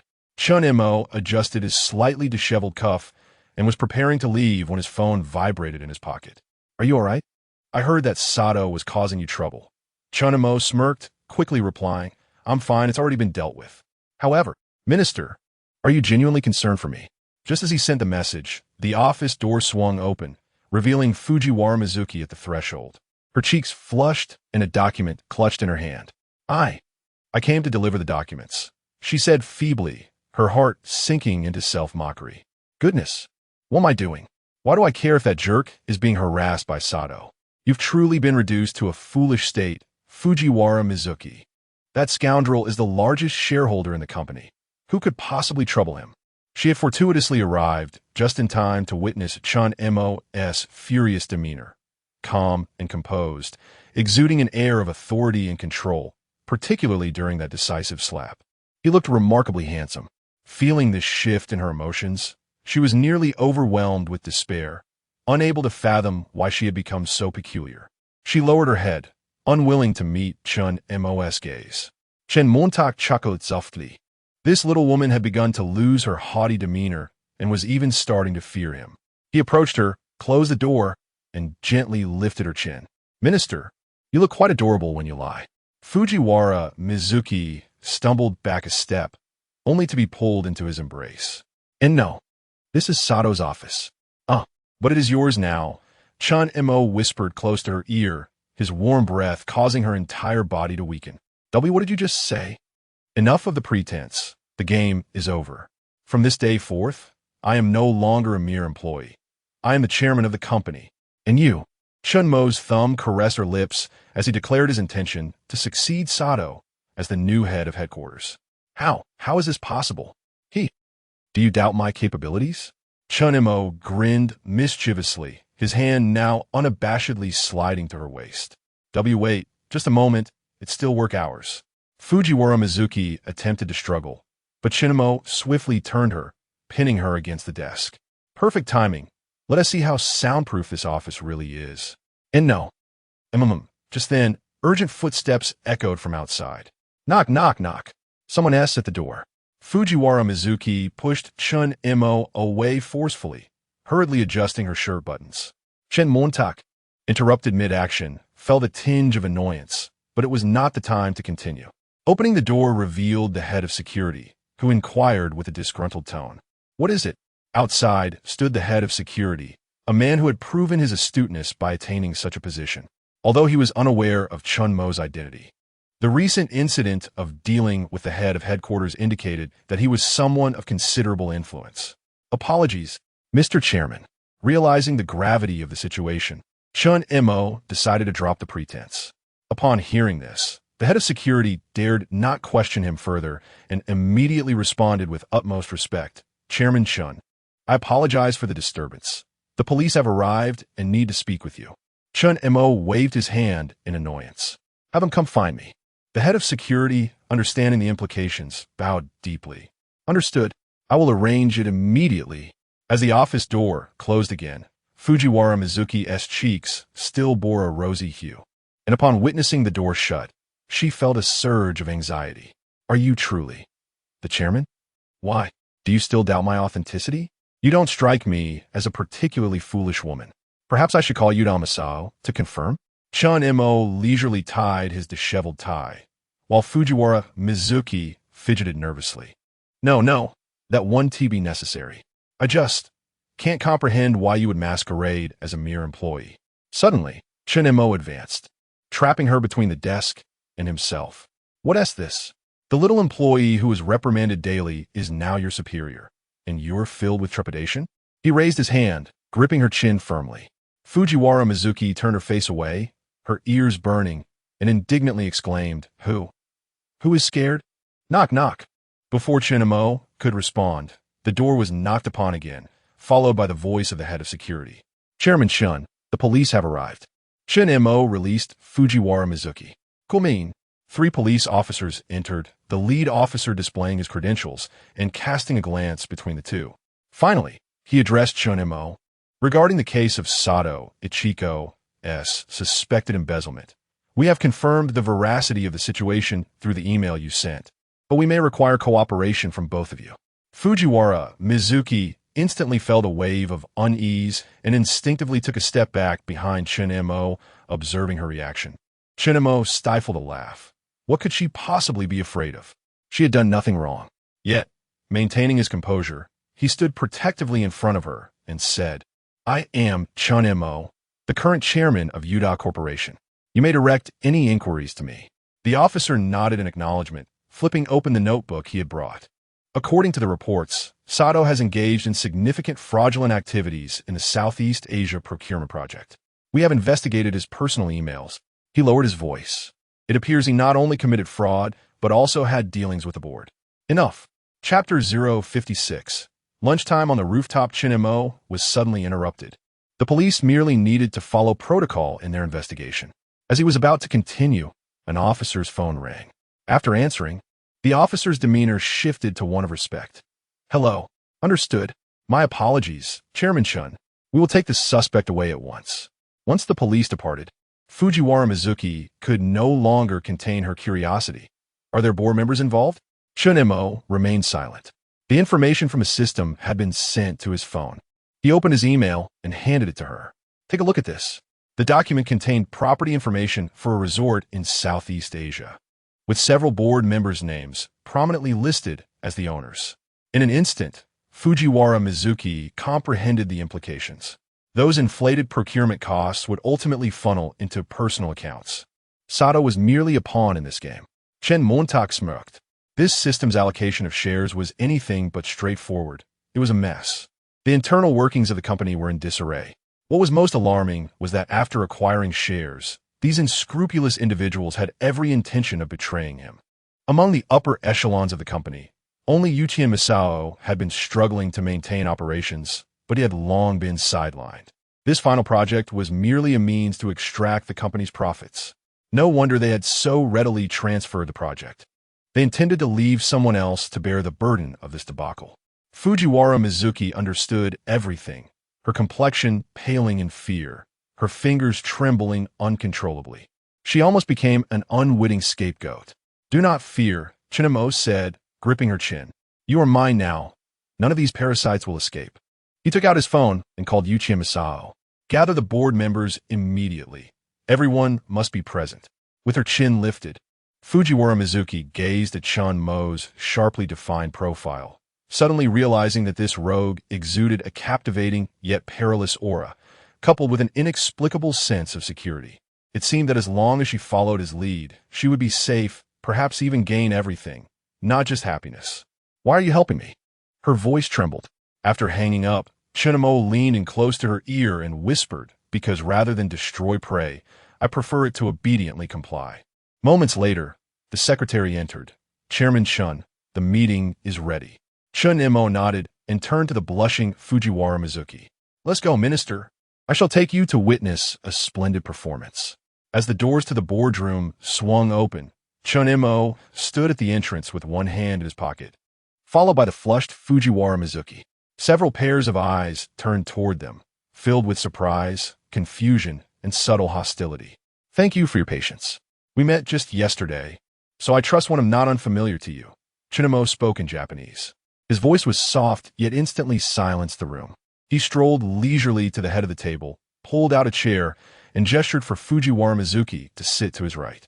Once seated, Yuichiro Misao finally spoke up. "Chairman Chen, may I inquire why this meeting was called on such short notice?" Chen Mo's fingertips lightly tapped the table as his gaze swept across each director, creating a palpable tension in the air. The only sound in the room was the hum of the air conditioning. Finally, Chen Mo addressed Yuichiro Misao. "Your management skills leave much to be desired." Yuichiro Misao's heart sank at his words.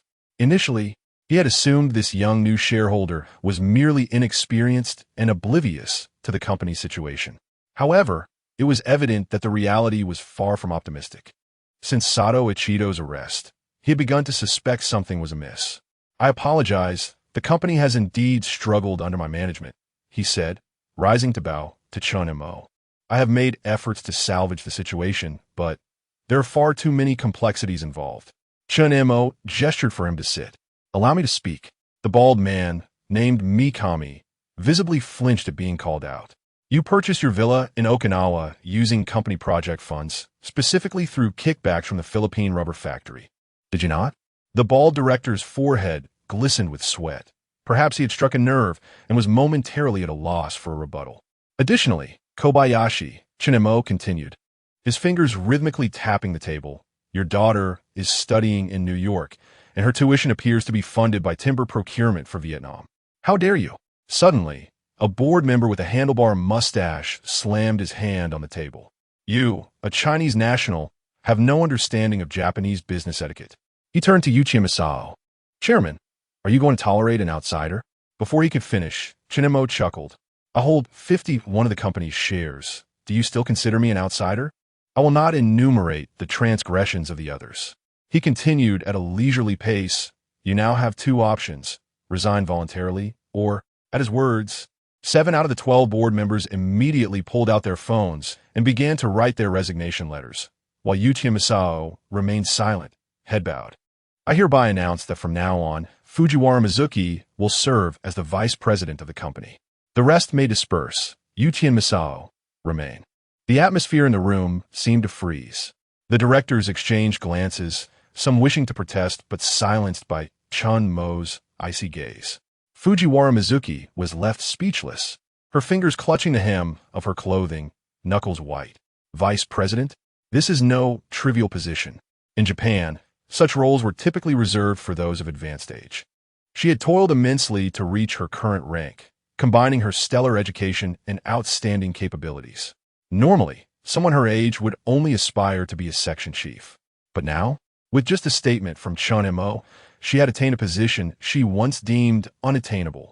The sheer power of this commanding figure captivated her.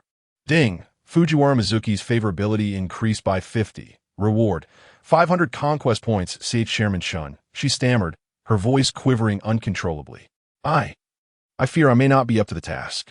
Chen Mo turned his head, a playful smile gracing his lips. What? Are you questioning my decision, Minister? His long fingers gently tapped the table, the slow rhythm imbued with an undeniable pressure. And no, I wouldn't dare. Fujiwara Mizuki hastily shook her head. Oh, if you do not wish to be vice president, would you prefer to be my personal secretary? He lowered his voice deliberately, for only Fujiwara Mizuki to hear. Fear not. Minister, I will teach you how to fulfill your role as vice president. Meet me on the rooftop during lunch break. Fujiwara Mizuki's ears flushed crimson, and she shot Chen Mo a glare filled with embarrassment and indignation. That scoundrel. Chapter 57. When is the right time? When outrageous act. In front of so many people, how could he? Yuchin Masao cleared his throat, breaking the brief silence. Miss Fujiwara possesses exceptional abilities. I am confident she can fulfill the role of vice president. He cast a complex glance at Chen Mo and remarked, Chairman Chen, regarding the subsequent operations of the company. The board consists of only 12 members. Chen Mo had just reorganized 7 of them, signifying a significant overhaul for the company. There's no rush, President Yutian. Chen Mo replied, resuming his seat, his tone softening slightly. You're more aware of the company's current situation than I am. Yuchi Masao smiled ruefully. Indeed, I have been quite negligent over the years.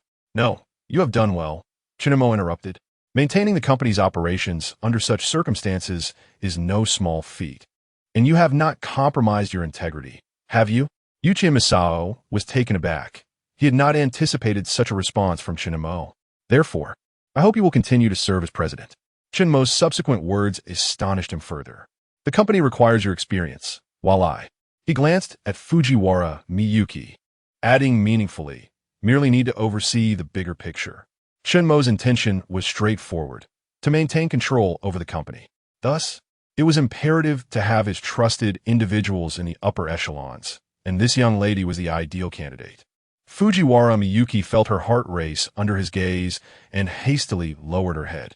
What scheme was he concocting now? What did he mean by emphasizing control? She was genuinely irked. After a moment of silence, Yuchi Masao finally nodded. I understand. I will cooperate fully with Chairman Chen. Excellent. Chen Mo replied with satisfaction.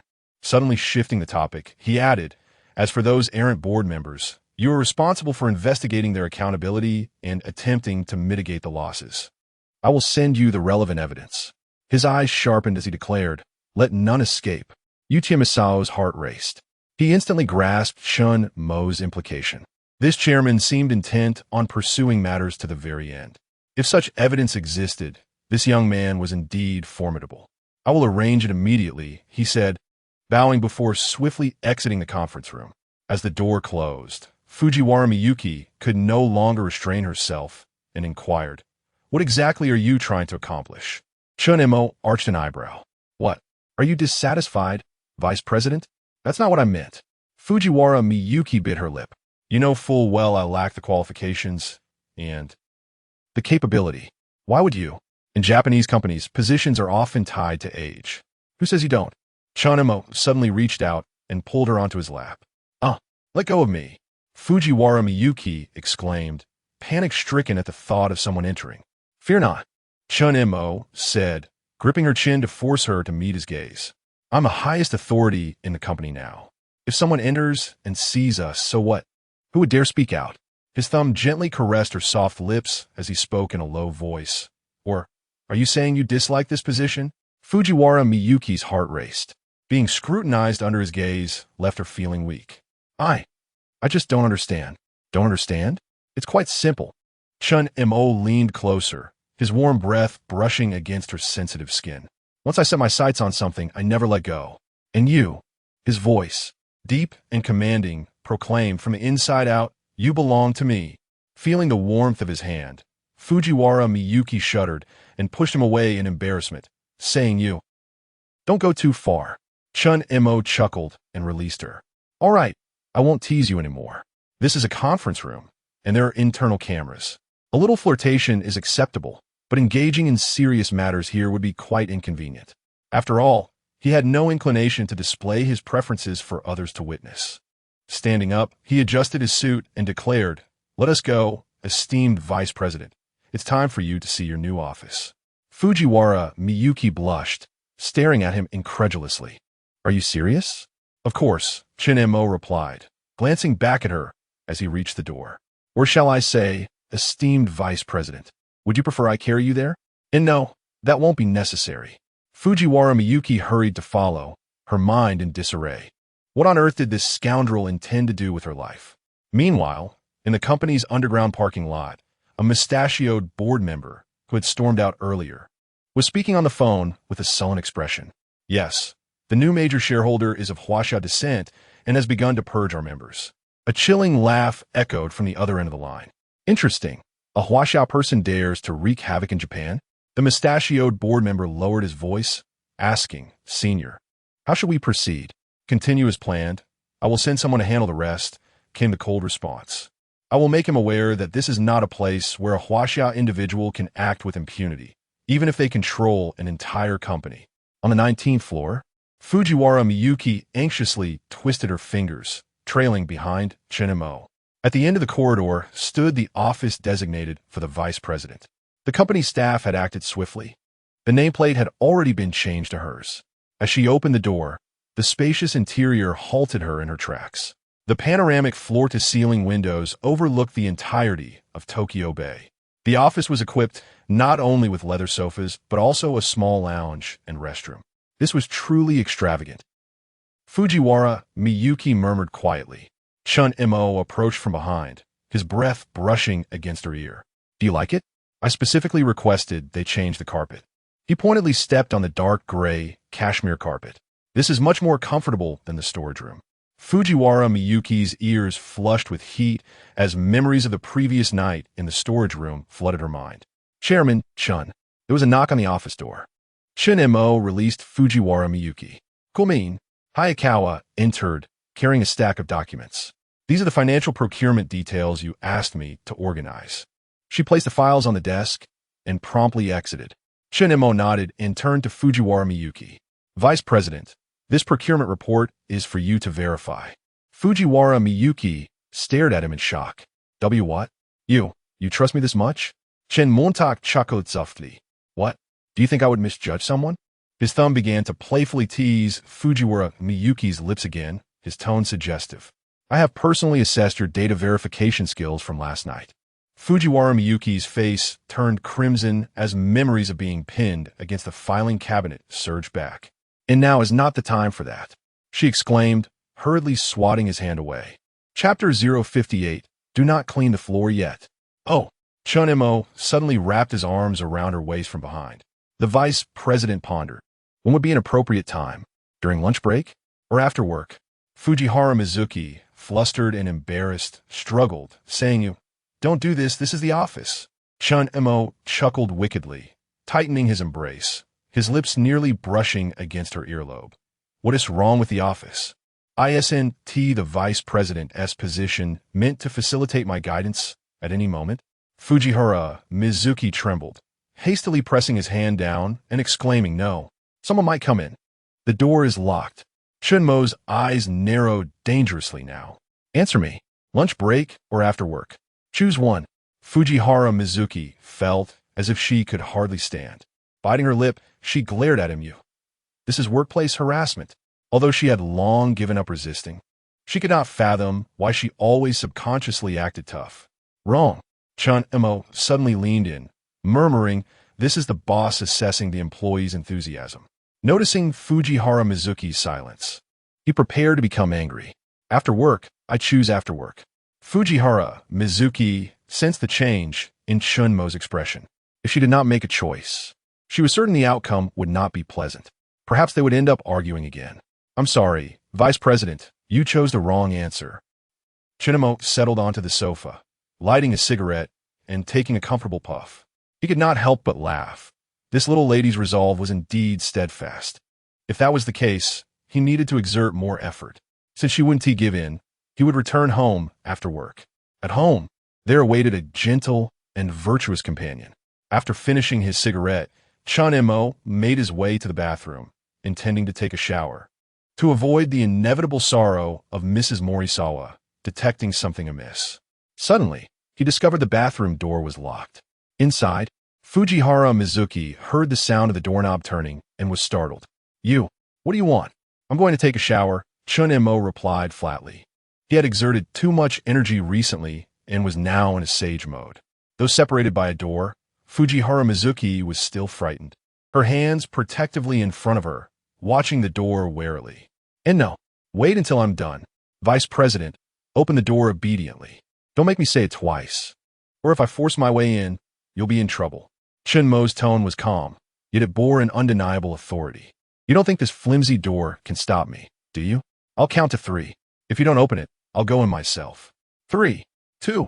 No, don't. I'll open it. Fujihara Mizuki, shielding herself with one hand, hurriedly opened the bathroom door before he could count to 1. For reasons unknown, she felt an inexplicable trust in Chen Mo's words. If he said this door wouldn't hold, then it certainly wouldn't.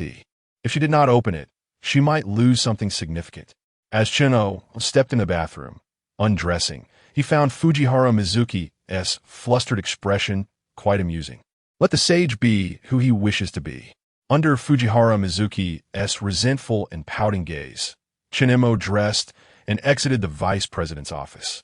Whistling, he left the company building, hailing a taxi to return home. As he sat in the cab, Chen Mo reviewed his personal information. Ding. Host, Chen Mo, age, 25, height, 183 centimeters, weight, 75 kilograms, strength, 83, agility, 66, stamina, 90 mental, 86, charm, 91, skills, time pause, live eye, information view, top-level combat, culinary mastery, joyful touch, top-level driving. Fujihara Mizuki, conquest progress, 50, Morisawa Kanai, conquest progress, 80, Ishikawa Mio, conquest progress, 80, conquest points, 700. Looking at the substantial increase in his physical capabilities over a short period, he felt quite satisfied. His bank account now boasted over 300 million yen. It was time to invest in real estate for himself. Otherwise, the system's reward, the Remy SU-7 Ultra, would remain unused in storage. He had been taking taxis every time, which was not only inconvenient, but also because he had never driven a good car. In his previous life, he had also been somewhat of a loser. Men, aside from loving beautiful women, often have an equal passion for cars, and he was no exception. Recently, it mattered little whether he went to the office or not. He could find time to purchase a house. 300 million yen was equivalent to around 15 million Chinese yuan. Although it was difficult to find a good house in Tokyo, something of decent quality should still be attainable. With the system, he no longer feared future financial woes. Having money meant he must enjoy it. The first choice for enjoyment had to be in the land of the rising sun.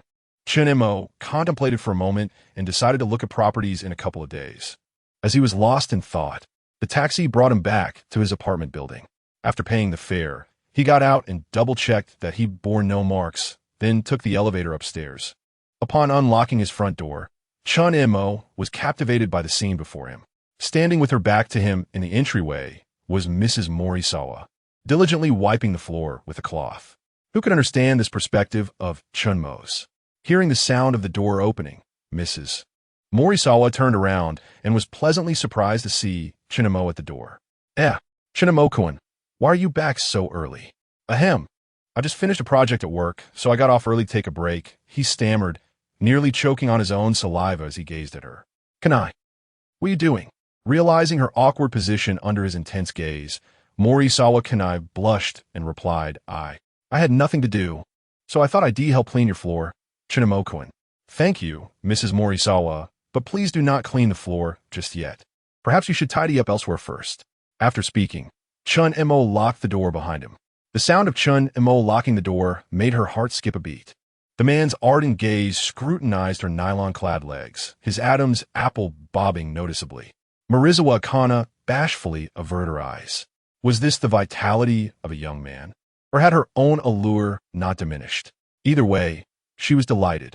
Lost in thought, she was oblivious to the water dripping from the rag in her hand.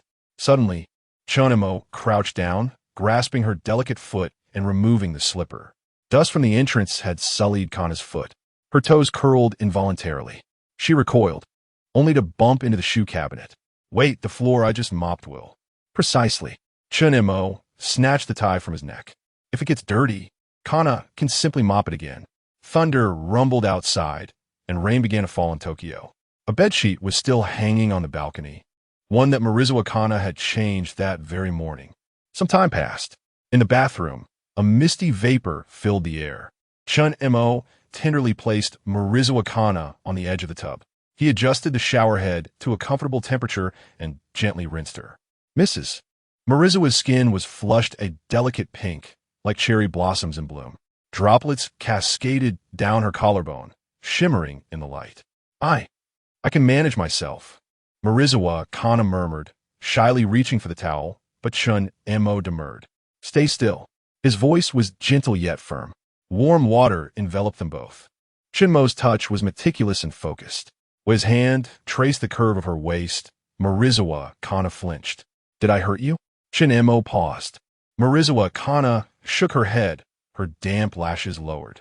No, just a little ticklish, she whispered. Chen Montak chuckled softly. 20 minutes had elapsed since the bath. The two emerged into the entrance hall.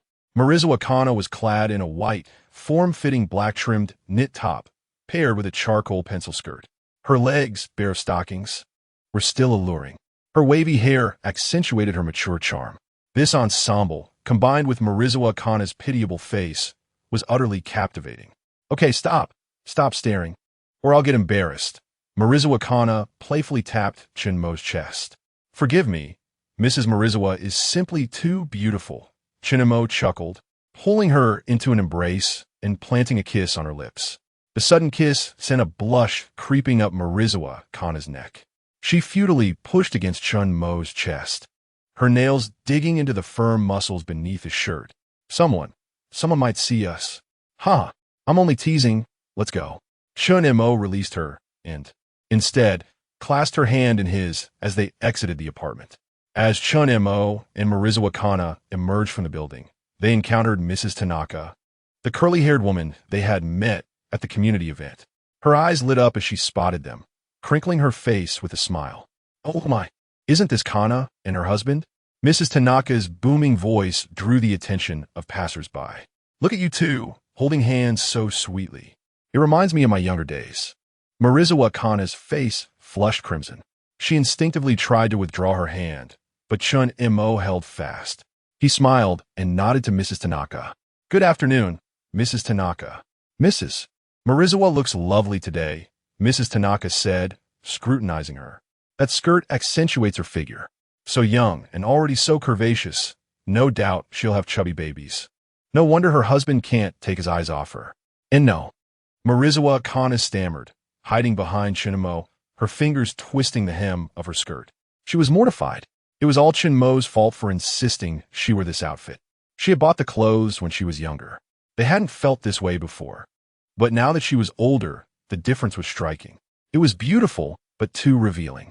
Seeing her distress, Chen Mo wrapped his arm around her waist and said proudly, Of course, my wife looks good in anything. Ah, to be young again. Mrs. Tanaka lowered her voice. Remember to close the windows at night. I could hear you two lovebirds communicating quite late last night.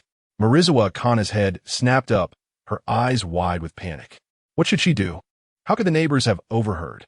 It was all that rascal Chen Mo's fault for wanting to admire the scenery on the windowsill. The scenery was beautiful, and she had enjoyed it, but she hadn't realized anyone could hear them. She should have listened to her instincts. She was utterly mortified. Chen Mo remained unfazed. He leaned in close to her ear and whispered, "It seems Mrs. Morizawa needs to be quieter when admiring the scenery." Chen Mo. Morizawa Kana stamped her foot in embarrassment, but the movement triggered a sharp pain, and she nearly stumbled. Mrs. Tanaka chuckled.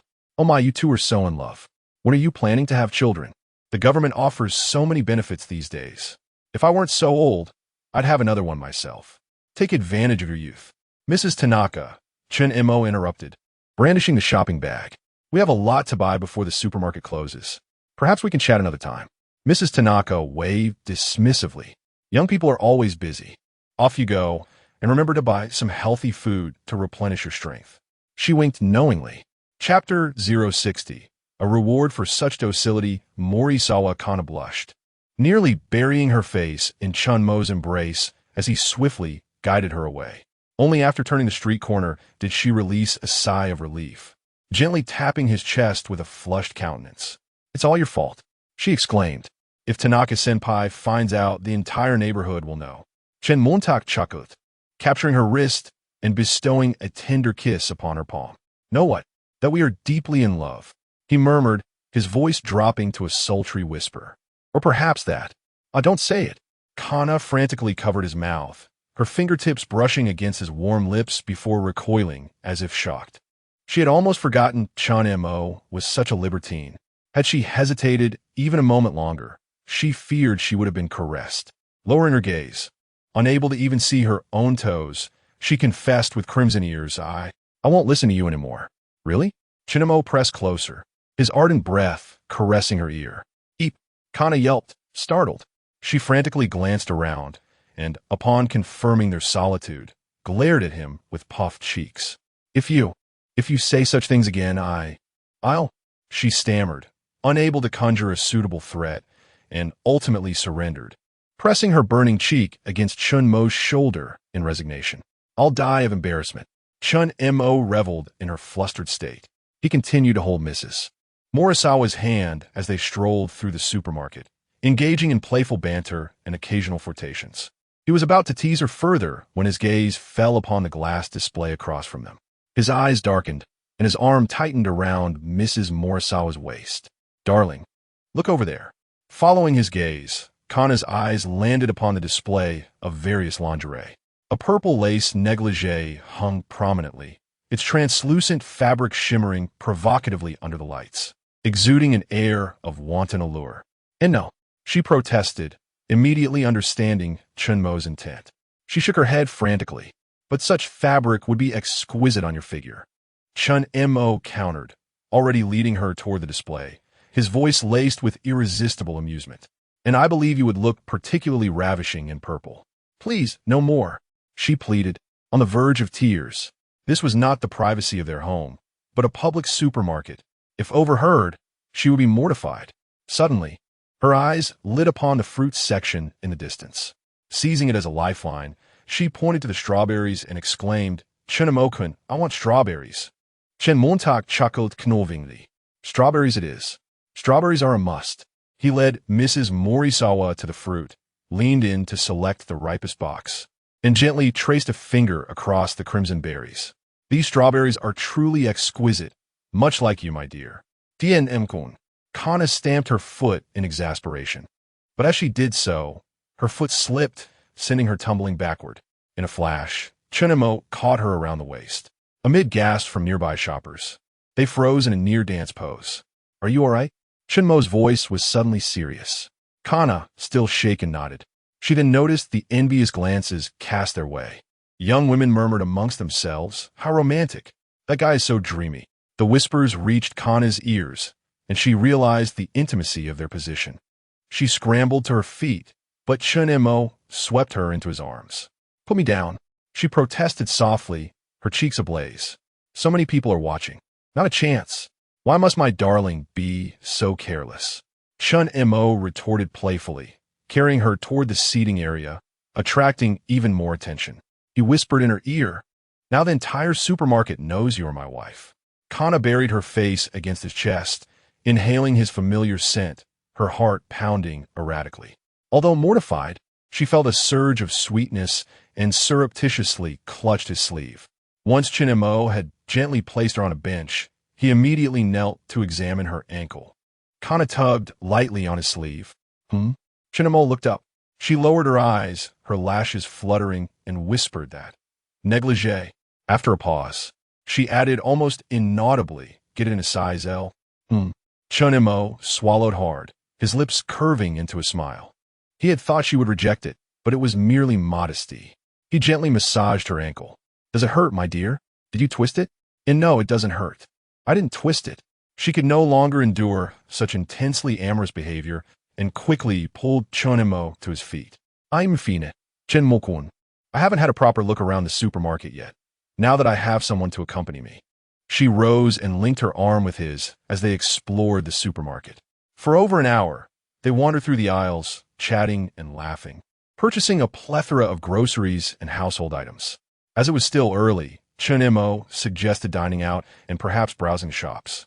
Fortunately, the supermarket offered a delivery service. For a small fee, they could arrange for their purchases to be delivered to their home at a specified time. Chen Mo, under Mrs. Morisawa's watchful eye, discreetly added the purple negligee to their order. As they exited the supermarket, Chen Mo turned to Mrs. Morisawa, gently caressing her palm with his thumb. Are you hungry, my dear? Kana nodded. She had barely eaten lunch and had spent the afternoon cleaning Chen Mo's apartment and being thoroughly ravished herself. She admitted softly, yes, a little. I've heard of a restaurant called Ryujin that has an excellent reputation. Shall we go? Really? Her eyes lit up, but then she hesitated. But that place is supposed to be very expensive. Although her financial situation was comfortable, it was by no means extravagant. As a married woman, she believed it was her duty to be frugal and economical to ensure a comfortable life. Ryujin was a renowned restaurant in Japan with prices to match.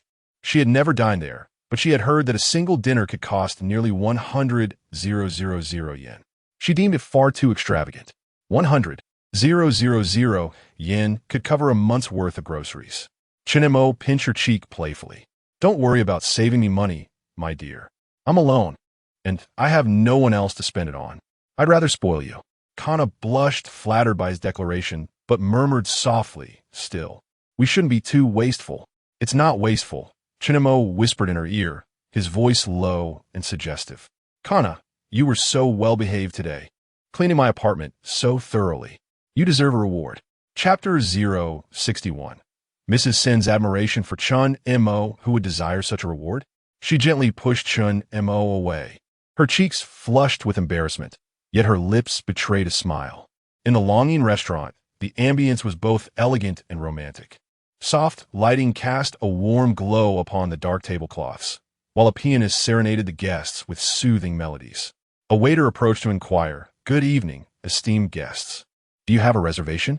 No, Chen Mo replied, shaking his head. Is it impossible to dine without a reservation? Not at all, sir, the waiter respectfully explained. However, without a reservation, we have no private dining spaces available, and you would have to dine in the main hall. Chen Mo turned to Kana Sen's, seeking her opinion. To her surprise, he asked for her input, a rarity in a society where men typically held a higher status. A sweet sensation fluttered within her. After a brief moment of hesitation, she responded, that's fine. Very well, Chen Mo said to the waiter. Follow me, please. The waiter guided them to a window-side table, revealing a dazzling cityscape outside.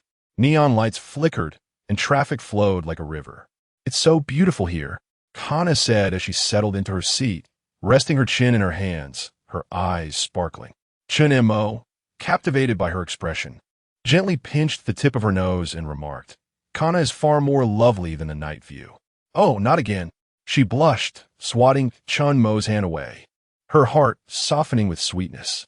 The waiter returned with a tablet, announcing, Dear guests, our longing restaurant features a seasonal tasting menu.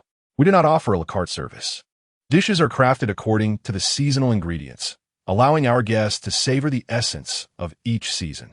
Aside from dinner, would you like any beverages or wine? Chen Mo nodded thoughtfully, turning to Kana. What would you like to drink? I'm fine with anything.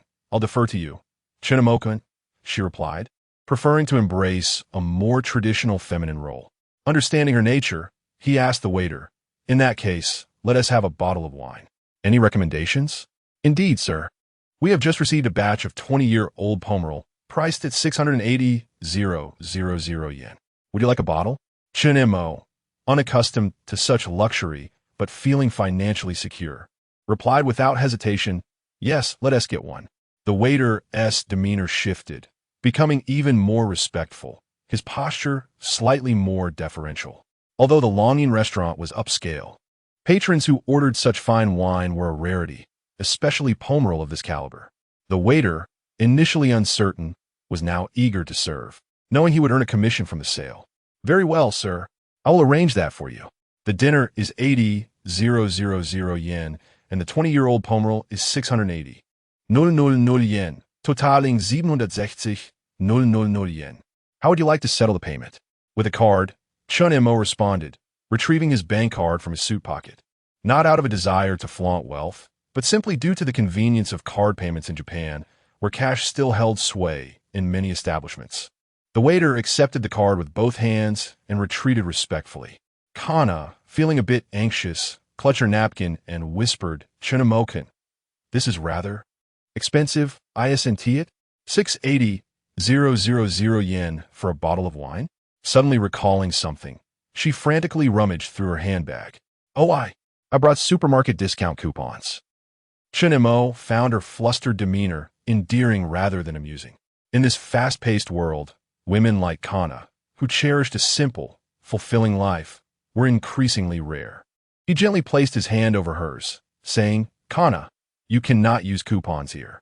His fingers glided across her palm, and lowering his voice, he added, "However, when we return home, I can offer you a special discount." Tievun. Kana felt a rush of embarrassment, nearly knocking over her water glass. Her ears still flushed red. "Thank you, Chen-mo-kun, but such an extravagant bottle of wine. Perhaps we should reconsider? You work hard. There's no need to splurge for my sake." With a heartfelt gaze, Chen Mo replied, "No. The money spent for you, Kana, is worth every yen. Besides, I've received a promotion, so this amount is inconsequential to me." Seeing his earnestness, Kana ceased her attempts to persuade him otherwise, recognizing that such generosity was a form of affection. With admiration shining in her eyes, she exclaimed, "Oh, Chen-mo-kun has been promoted? How wonderful! We must celebrate this achievement." Her admiration for this young man extended beyond mere happiness. She found herself captivated by him in every aspect, becoming his little fan. At that moment, the waiter wheeled over a cart. As he lifted the silver cloche, a waft of fragrant steam escaped. The first appetizer was a sakura-shaped wagashi adorned with edible gold leaf. "Please enjoy," the waiter said, preparing to pour the wine. "I'll do it," Chen Mo interjected, taking the crystal decanter. As he leaned forward, the collar of his shirt hinted at his neckline, causing Kana to avert her gaze, feigning great interest in the sakura dessert. When Chen Mo extended the wine glass towards her, Kana suddenly grasped his wrist, her voice barely above a whisper, "I don't handle my liquor well. Last time, I only had 2 glasses and—" "Perfect," Chen Mo replied, intertwining his fingers with hers. The memory of how adorable she looked when tipsy lingered in his mind. He wished to witness it again, under the flickering candlelight, as she gazed into his smiling eyes. Kana felt a wave of warmth wash over her, as if she were already tipsy before even taking a sip. When the second course, a sashimi platter, arrived, she picked up a slice of tuna belly, ready to dip it in wasabi, only to have Chen Mo grasp her wrist. "Ah, open your mouth," he instructed, dipping the fish in a special sauce and bringing it to her lips. Kana glanced around, her cheeks heating with embarrassment. This felt far too intimate. Nevertheless, she obediently opened her mouth, and as she bit down, her tongue accidentally brushed against Chen Mo's fingertip.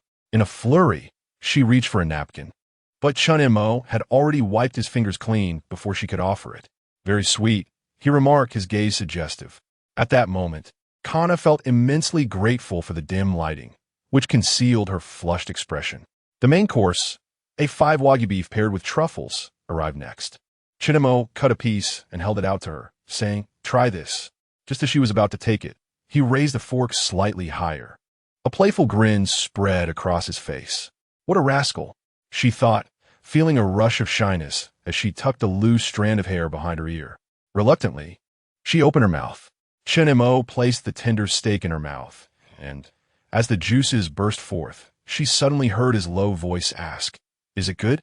The unexpected question caught her off guard, and she choked on her food, coughing. Chen Mo quickly stood to help her, patting her back to ease her discomfort, while chuckling softly in her ear, "Kana, your reactions are always so dramatic." Chapter 062. Stop. Don't run.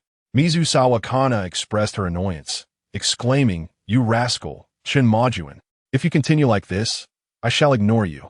With that, she lifted her glass and took a generous sip, her gaze darting around, anxious that others might overhear their intimate conversation. The dinner was drawing to a close, and the bottle of wine had been emptied by the two of them, though it was primarily Chen Mo who indulged. The light-headed Mizusawa Kana was already feeling tipsy, with dessert being the final course. As Chen Mo took the bill from the waiter, preparing to sign and head home, he suddenly felt a tug at his sleeve. "What is it?" he asked, looking down at Mizusawa Kana's watery eyes. She pointed at the strawberry daifuku on the dessert cart. "I'd like to take it home for a midnight snack." She paused, momentarily bewildered and oblivious to the precariousness of the situation. As they departed, Mizusawa Kana walked somewhat unsteadily, her mind hazy as she was guided home. Upon reaching the apartment, Chen Mo wrapped his arm around her waist. Just as they exited the elevator, suddenly, he leaned against the corridor railing. Wait a moment." The dazed Mizusawa Kana regained a semblance of clarity. But before she could finish her sentence, her lips were silenced. As he held her firmly with one hand around her waist, he questioned, "Aren't you afraid of being seen?" Recalling her impulsive actions from earlier, Mizusawa Kana felt an overwhelming wave of embarrassment and instinctively buried herself into Chen Mo's embrace. Seizing the opportunity, he swept her off her feet. Just then, a familiar voice echoed from behind them. "Oh dear, isn't that Kana?" Aunt Tanaka, who had just returned from a bargain shopping spree at the supermarket, dropped her plastic bags, causing a couple of onions to roll onto the floor as she gaped at the two. Mizusawa Kana froze, her mind racing with a singular thought: move. Immediately.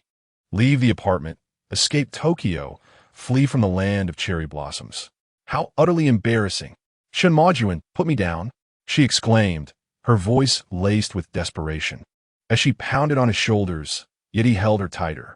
The meaningful gaze from Aunt Tanaka made her wish she could disappear into thin air. "Oh, young people are so full of vitality." Aunt Tanaka chuckled, picking up the fallen onions, her face wrinkled into a smile. "This afternoon, I advise you to buy some supplements for your health, but it seems that this old lady, was unnecessary. You two sweethearts clearly don't need any such nourishment." "Aunt Tanaka." Mizusawa Kana buried her face into Chen Mo's chest, her voice muffled. "It's not what you think." Chen Mo, however, remained unflustered, even adjusting his hold to make her more comfortable. "Aunt Tanaka, you misunderstood." Kana just twisted her ankle. "Oh, twisted her ankle?" Aunt Tanaka elongated her words, her gaze sweeping over Mizusawa Kana's high heels. "You must take good care of it." With that, Aunt Tanaka hurried back to her home, not wanting to intrude on the young couple's sweetness. However, just before closing the door, she remarked, "Take good care of Kana, dear. I hope to see a new life in the apartment next year." Mizusawa Kana felt her face heat up to the point of frying an egg. In a flustered rage, she smacked Chen Mo and scolded, "It's all your fault, you little rascal. Why did you concoct such an excuse?" Her voice dropped to a whisper. "Everyone will see I'm wearing high heels. They'll know I didn't twist my ankle." Chen Mo suddenly halted, looking down at the petite woman in his arms, his eyes shimmering with tenderness. "Kana, are you hinting that I should fabricate a more plausible excuse?" Perhaps his lips nearly brushed against her ear, his warm breath sending shivers down her spine. "What if I said you were exhausted and could not walk?" No, don't say that." Mizusawa Kana covered her ears, curling into a ball. "I can't hear anything." Chen Mo erupted into laughter, the vibrations from his chest resonating through their closeness, causing Mizusawa Kana's heart to skip a beat. Finally reaching their doorstep, Chen Mo held her with one arm, while the other fished for the key to unlock the door. The light tipsiness from the wine had diminished somewhat in the wake of their earlier fright. Seizing the moment when he was distracted, Mizusawa Kana suddenly slipped from his grasp, barefoot, and dashed toward the interior. "Stop! Chen Mo reacted quickly, catching her wrist and pulling her back into his embrace. Trying to escape? Mizusawa Kana found herself trapped between the door and his chest, gazing up at his face, which was so close. I wasn't trying to. I Sim Chapter 063. The misfortune of Ishikawa Mio. Chen Mo furrowed his brow as he approached the door. Peering through the peephole, he saw it was the supermarket delivery man. He opened the door and accepted the items he had purchased that day, including a purple silk nightgown. Just as he was about to close the door, a familiar voice echoed from the corridor. "Oh, isn't this Kana's husband?" Turning around, Chen Mo spotted Aunt Tanaka standing by the elevator with shopping bags in hand, her gaze fixated on the packaging bag he held, which bore the logo of a lingerie store. This young man is quite energetic," Aunt Tanaka remarked suggestively. "But do take care of your health. I just bought some eel, very nourishing. Would you like some?" "No, thank you for your kind offer, Aunt Tanaka." Chen Mo politely yet firmly declined, swiftly shutting the door. As he turned back, he was met with the sight of Morisawa Kana wrapped in a towel, her wet hair still dripping. "What is it?" she inquired softly. Chen Mo shook the bag in his hand. "Supermarket delivery," and he elongated the last word, Aunt Tanaka. Morisawa Kana's eyes widened in shock. Did she see that? She pointed at the conspicuous packaging. Chen Mo nodded. Not only did she see it, but she also suggested we eat eel for nourishment. Kana let out a lamenting sound and turned to flee back in the bathroom, but Chen Mo caught her arm. "Dear," his voice dropped an octave. "Since our neighbor is so concerned for us, shouldn't we appreciate her kindness?" Kana gazed into his increasingly close face, her heart racing. Just as their lips were about to touch, she suddenly recalled something and pushed him away. "Wait, what about the strawberry daifuku?" Chen Mo paused momentarily before chuckling. "It's in the bag, but..." He moved closer again. "Right now, I wish to sample another sweet." Kana attempted to voice her thoughts, but he silenced her with a kiss. The packaging of the purple nightgown fell to the floor, unheeded. Just then, the sound of marimba ringtone pierced the intimate atmosphere. Chen must full of it. Who could be calling at this hour? He intended to ignore it, but the persistent ringing continued. Seizing the opportunity, Kana wriggled free from his embrace, picked up the towel from the floor to wrap herself again, and blushingly urged him, "You should answer it. It might be urgent at this late hour." With a sigh, Chen Mo retrieved his phone and glanced at the caller ID. "Ishikawa Mio? Why is she calling me so late?" He hesitated, especially with Morisawa Kana right there. But surely, if she had no pressing matter, she wouldn't call. "What's wrong, Shinamo-kun? Is it inconvenient? Should I step aside?" Kana's eyes dimmed slightly, unable to finish her sentence. Seeing her expression, Chen Mo felt a pang of sympathy and spoke gently. "No need. After all, I can't possibly have only one woman in my life. This isn't the first time I've faced such a dilemma." With that thought, he pressed the answer button. "Hello." The moment he connected, a coarse male voice spoke on the other end. "You must be the man of the Ishikawa girl. Hurry up and bring the money to ransom her, or else don't blame me for being rude."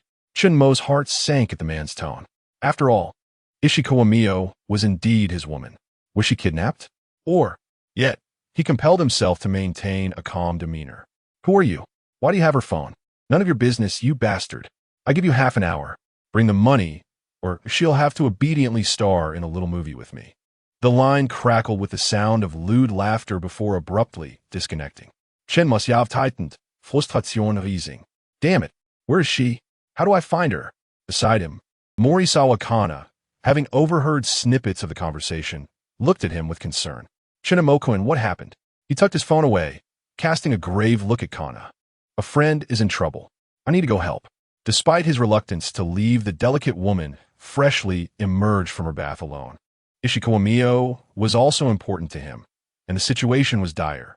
Kana tightened her towel around herself, a hint of disappointment in her voice. "Is it serious?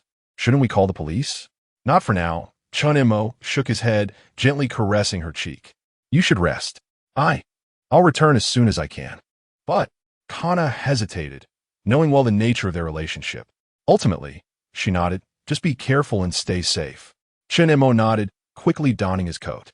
Before leaving, he suddenly turned and pulled Kana into his embrace, kissing her deeply. "If I don't come back tonight, make sure you rest early." Blushing, Kana gently pushed him away. What time is it? Just go and come back soon. All right, he replied as he opened the door and stepped out. Kana watched his retreating figure, a sense of melancholy washing over her. She had gleaned enough from the earlier call to know he had another woman. Though she wished he wouldn't go, it seemed danger awaited him, and she could not be selfish. Once outside the apartment, Chen Mo dialed Ishikawa Miyo's number again. This time, a woman's voice answered, laced with tears. Tianamon. I'm so sorry for causing you trouble. Please, don't come. They aren't good people. What nonsense are you talking about? How could I possibly ignore you? What's going on? Chen Mo asked, his voice firm. It's a loan shark my father borrowed from before he passed. Ishikawa Miyo sobbed. They came to my house. The rough male voice from earlier interrupted. Shut up, you little brat. I gave you the phone to call for money. Don't tell him not to come. With a loud slap, a pained cry from Ishikawa Miyo echoed through the line before it was abruptly cut off. Damn it, they're messing with my woman. Chen Mo's forehead throbbed with veins.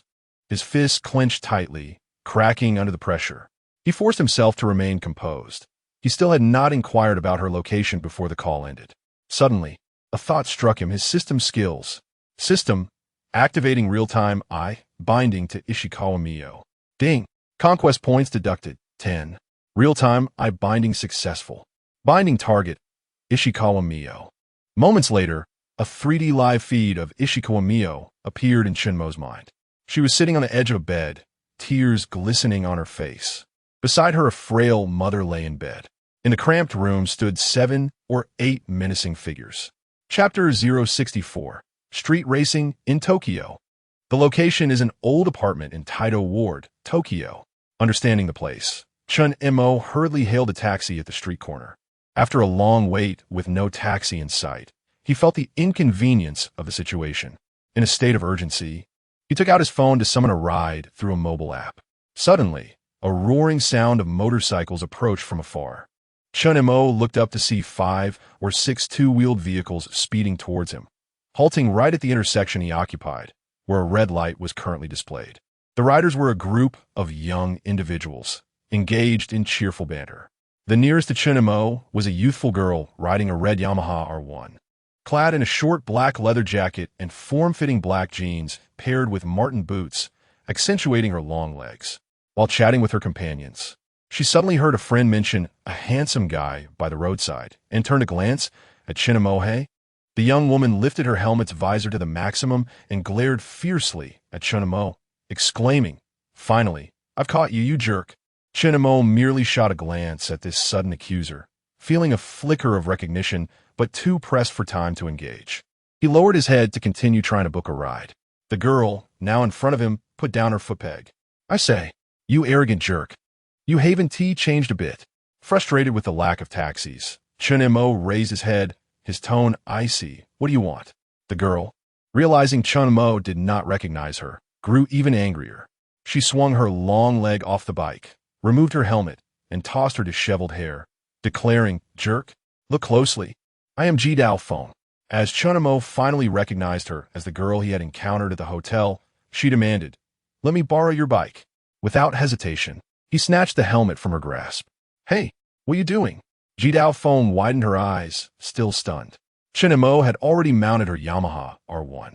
I need it urgently to save someone, he replied, twisting the throttle to feel the raw power of the Yamaha R1. Though he had never ridden a motorcycle, his adept driving skills gave him an immediate sense of familiarity with the controls. Jerk, that's my bike, Jidao Feng exclaimed, furious as she attempted to grab him. Chen Mo, the first man to act so disrespectfully toward her, was not one to back down. He sidestepped her grasp and coldly stated, Either get on or wait here. I'm in a hurry. Jidao Feng, momentarily taken aback by his gaze, bit her lip and replied, You. Her friends, watching the scene, began to whistle and tease.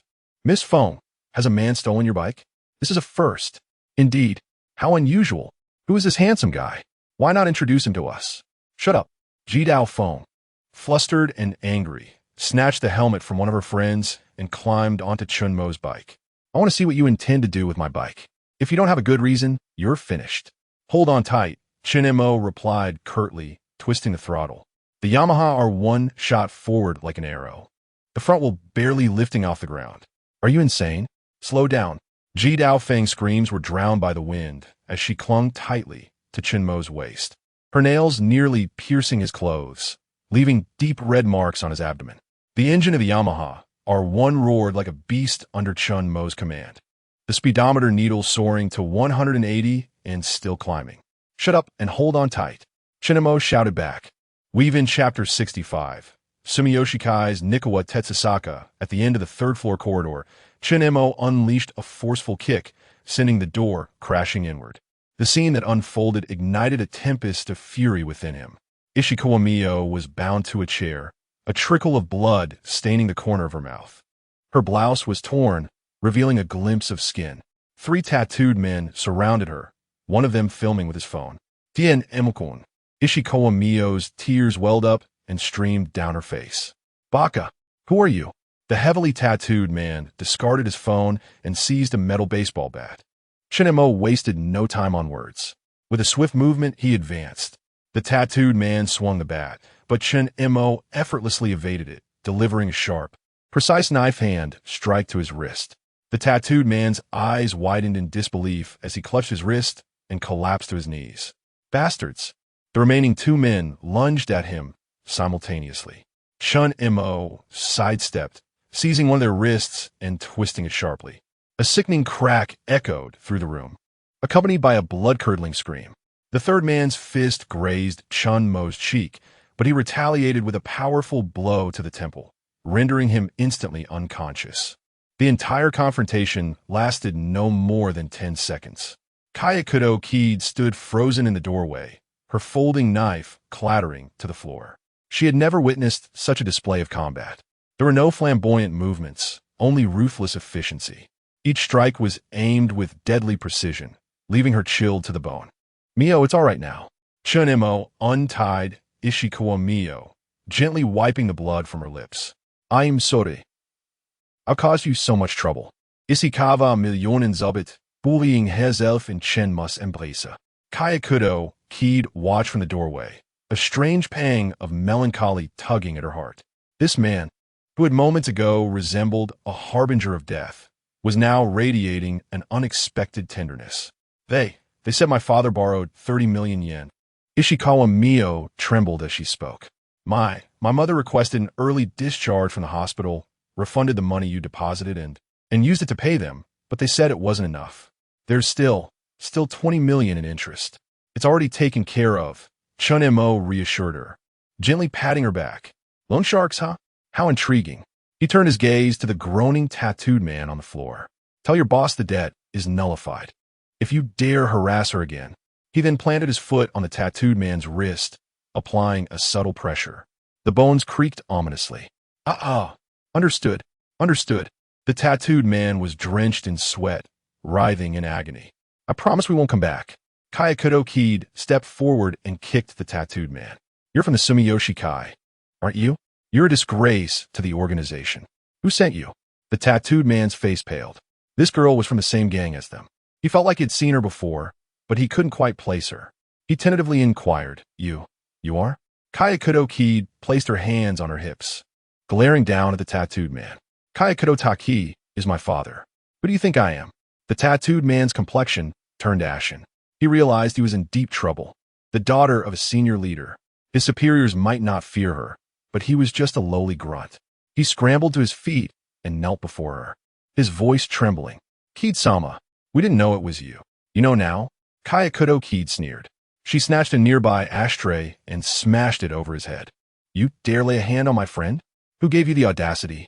Blood trickled down the tattoo man's forehead, but he didn't dare wipe it away. It was Nikawa Tetsusaka, the underboss's youngest son. He said this job was lucrative. Dazed and battered, he couldn't help but feel resentful.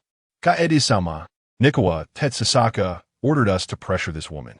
If you have a problem, take it up with him. Nikawa Tetsusaka? Kayakuro Keed narrowed her eyes.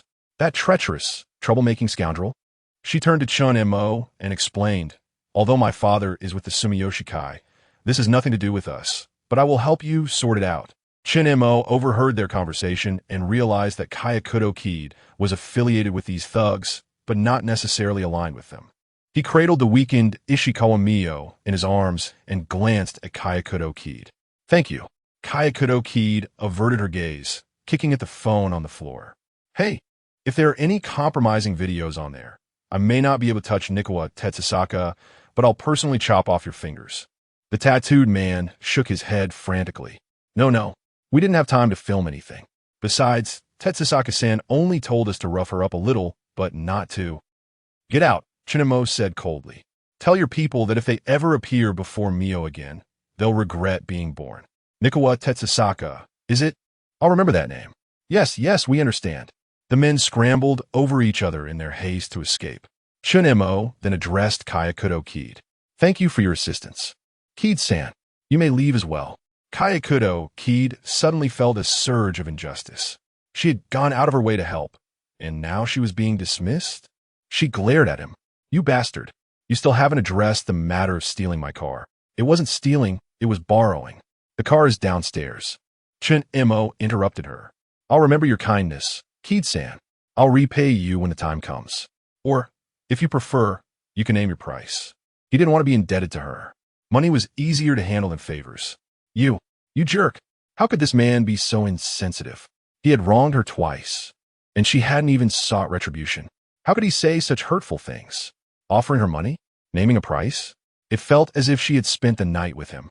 And at dawn, he was tossing her a wad of cash and telling her to leave, especially since this jerk had a gentle side. But that side was reserved for his woman. That's why her heart ached for reasons she couldn't explain. Kayakuro Kid, feeling utterly wronged, her eyes glistening with unshed tears, retorted, Who wants your filthy money? Ishikawa Mio, stifling her sobs, gently tugged at Chen Mo's sleeve. Chen Mo-kun, my mother fainted earlier. Chen Mo frowned and turned to Ishikawa Mio. Where is your mother now? In the room. Ishikawa Mio's tears welled up once more. Kayakuro Kid composed herself. Despite her playful nature, she had a strong sense of right and wrong. She bolted forward, kicking open the door to the small room. Chen Mo followed closely, carrying Ishikawa Mio. They found Ishikawa Mio's mother lying on the bed, her face ashen. Okayasan.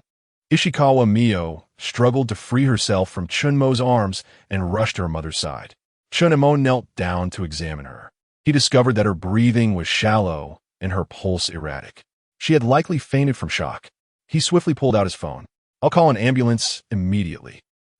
Moments later, outside the hospital emergency room, Chen Mo sat on a bench, comforting the softly weeping Ishikawa Mio. Kayakuro Kid approached, offering them each a bottle of mineral water. Thank you, Chen Mo said, accepting the bottles. He twisted the cap off one of them and placed it in Ishikawa Mio's hand before turning to Kayakuro Kid.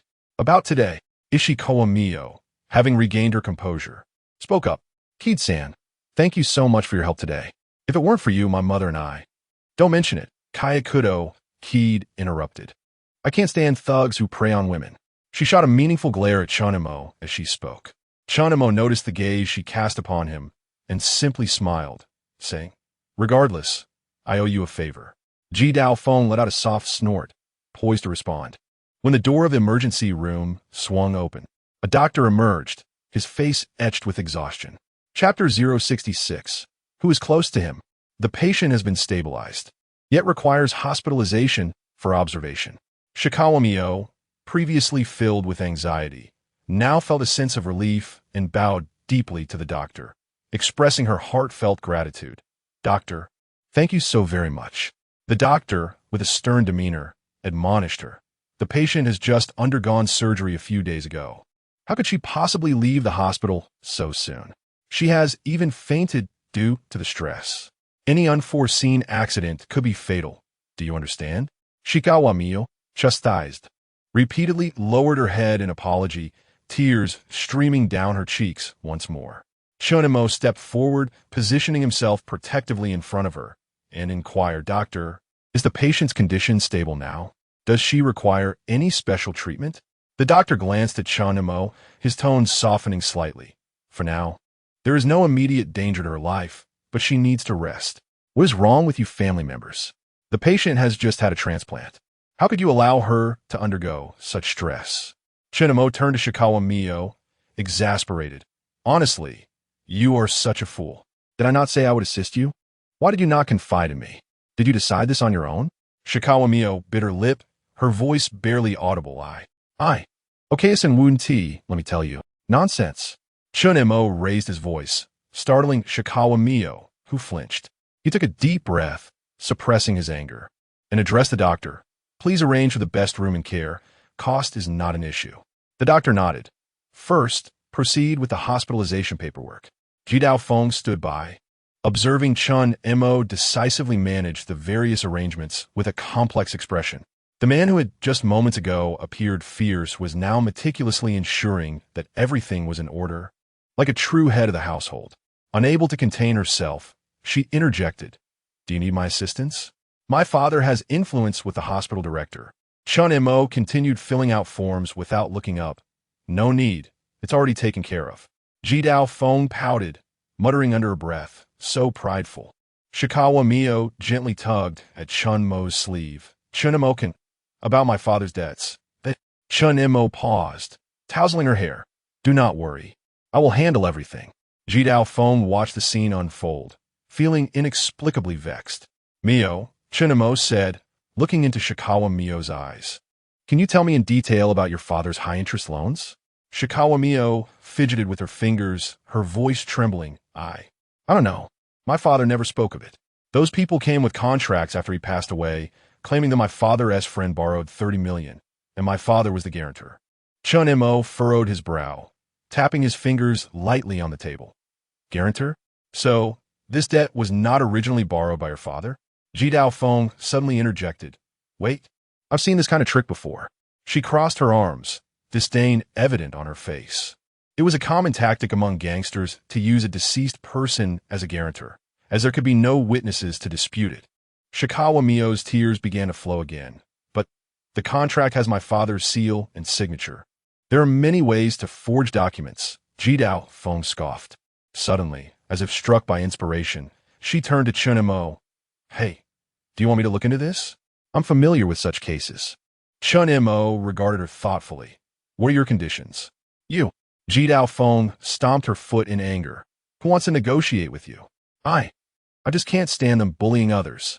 Chen Mo observed her, his gaze meaningful. So, Miss Feng is indeed a kind person, willing to help an outsider against her own gang? Jidao Feng was momentarily speechless, her face flushing with a mix of anger and embarrassment. Clenching her fists, she gritted her teeth. Don't underestimate us. Although the Jidao family is part of the Sumiyoshi Kai, we are not in cahoots with them. My father ran a legitimate business and never engaged in such underhanded dealings. Suddenly, she seized Chen Mo's collar, standing on her toes to meet his gaze. You think I'm doing this for you? I'm doing it for Mio-chan. I can't bear to see such a lovely girl bullied by those thugs. Shikawa Mio was taken aback by the sudden confrontation, unable to comprehend why Jidao Feng would say such things when they had been strangers until today. She rushed to intervene. Miss Feng, thank you, but Chen Mo didn't mean it that way. Chen Montak gently gaspet Jidao Feng's list, subtly creating distance. He assessed her with cautious judgment, determining that despite her eccentric behavior, she had a good heart. He spoke. Apologies, I misspoke. Jidao Feng huffed, shaking off his hand, and quickly dialed a number. Hello, it's me. Check into a 30 million guarantee loan recently handled by Nichikawa Tetsuzaka. The guarantor is someone named Shikawa. She turned to Mio. Shikawa Kenjiro. Mio quietly supplemented. Yes, Shikawa Kenjiro. I want all the information within half an hour. Jidao Feng hung up, lifting her chin triumphantly. Just wait. We'll have results soon. Chen Mo regarded her with newfound respect. I didn't realize Miss Feng was so resourceful. Of course. Jidao Feng puffed out her chest proudly. I am. Suddenly, she realized something, her expression shifting as she recalled that the earlier thugs had embarrassed the Sumiyoshi Kai. Now, her identity as a Yakuza heiress felt rather awkward. She glared at Chen Mo suspiciously. Don't you dare try to pry information from me. Shikawa Mio watched their banter unfold and broke into a smile through her tears. You two seem to get along splendidly. She understood her position well. Chen Mo's willingness to assist her was already a tremendous blessing, and she dared not wish for anything more. If Chen Mo did not send her away, she would never leave his side. After all, she would only ever love him in this lifetime, even if it meant being his mistress or subordinate. She would have no objections whatsoever. Ding! Shikawa Mio's affection increased by 19. Reward: 190 conquest points. Hint: congratulations to the host for making significant progress on the path of conquest. Only one remains to reach 100 conquest. Please continue your efforts, and achieving 100 devotion will grant a super gift package X1. Ooh, who's close to him? Jidao Feng leapt up like a cat whose tail had been stepped on. Chen Mo, Chapter 67. Ishikawa Mio's debt trap. How absurd. You must have undergone professional training. You resemble a spy. Jidao Feng exclaimed, her foot stomping in frustration. Chen Mo merely shrugged in response, neither confirming nor denying her accusation.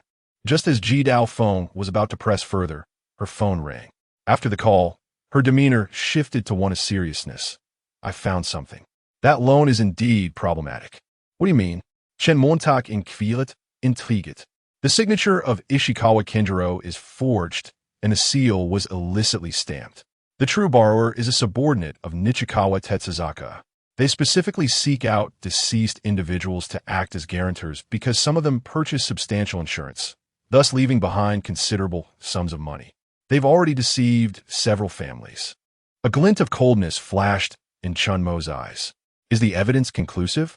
There is evidence, but it is managed by Nichikawa Tetsuzaka's underlings, making it difficult to leverage. Moreover, since you have thwarted his plans, he will not let you off easily. His father is a significant figure within the gang, and I cannot confront him easily. Jidao Feng felt a twinge of embarrassment. She had confidently claimed she could handle the situation, only to find herself contradicted. Miss Feng, it's all right. Your assistance has already been immensely appreciated, Chen Mo said, a rare sincere smile gracing his face. Lacking connections if matters escalated, he would have to take matters into his own hands.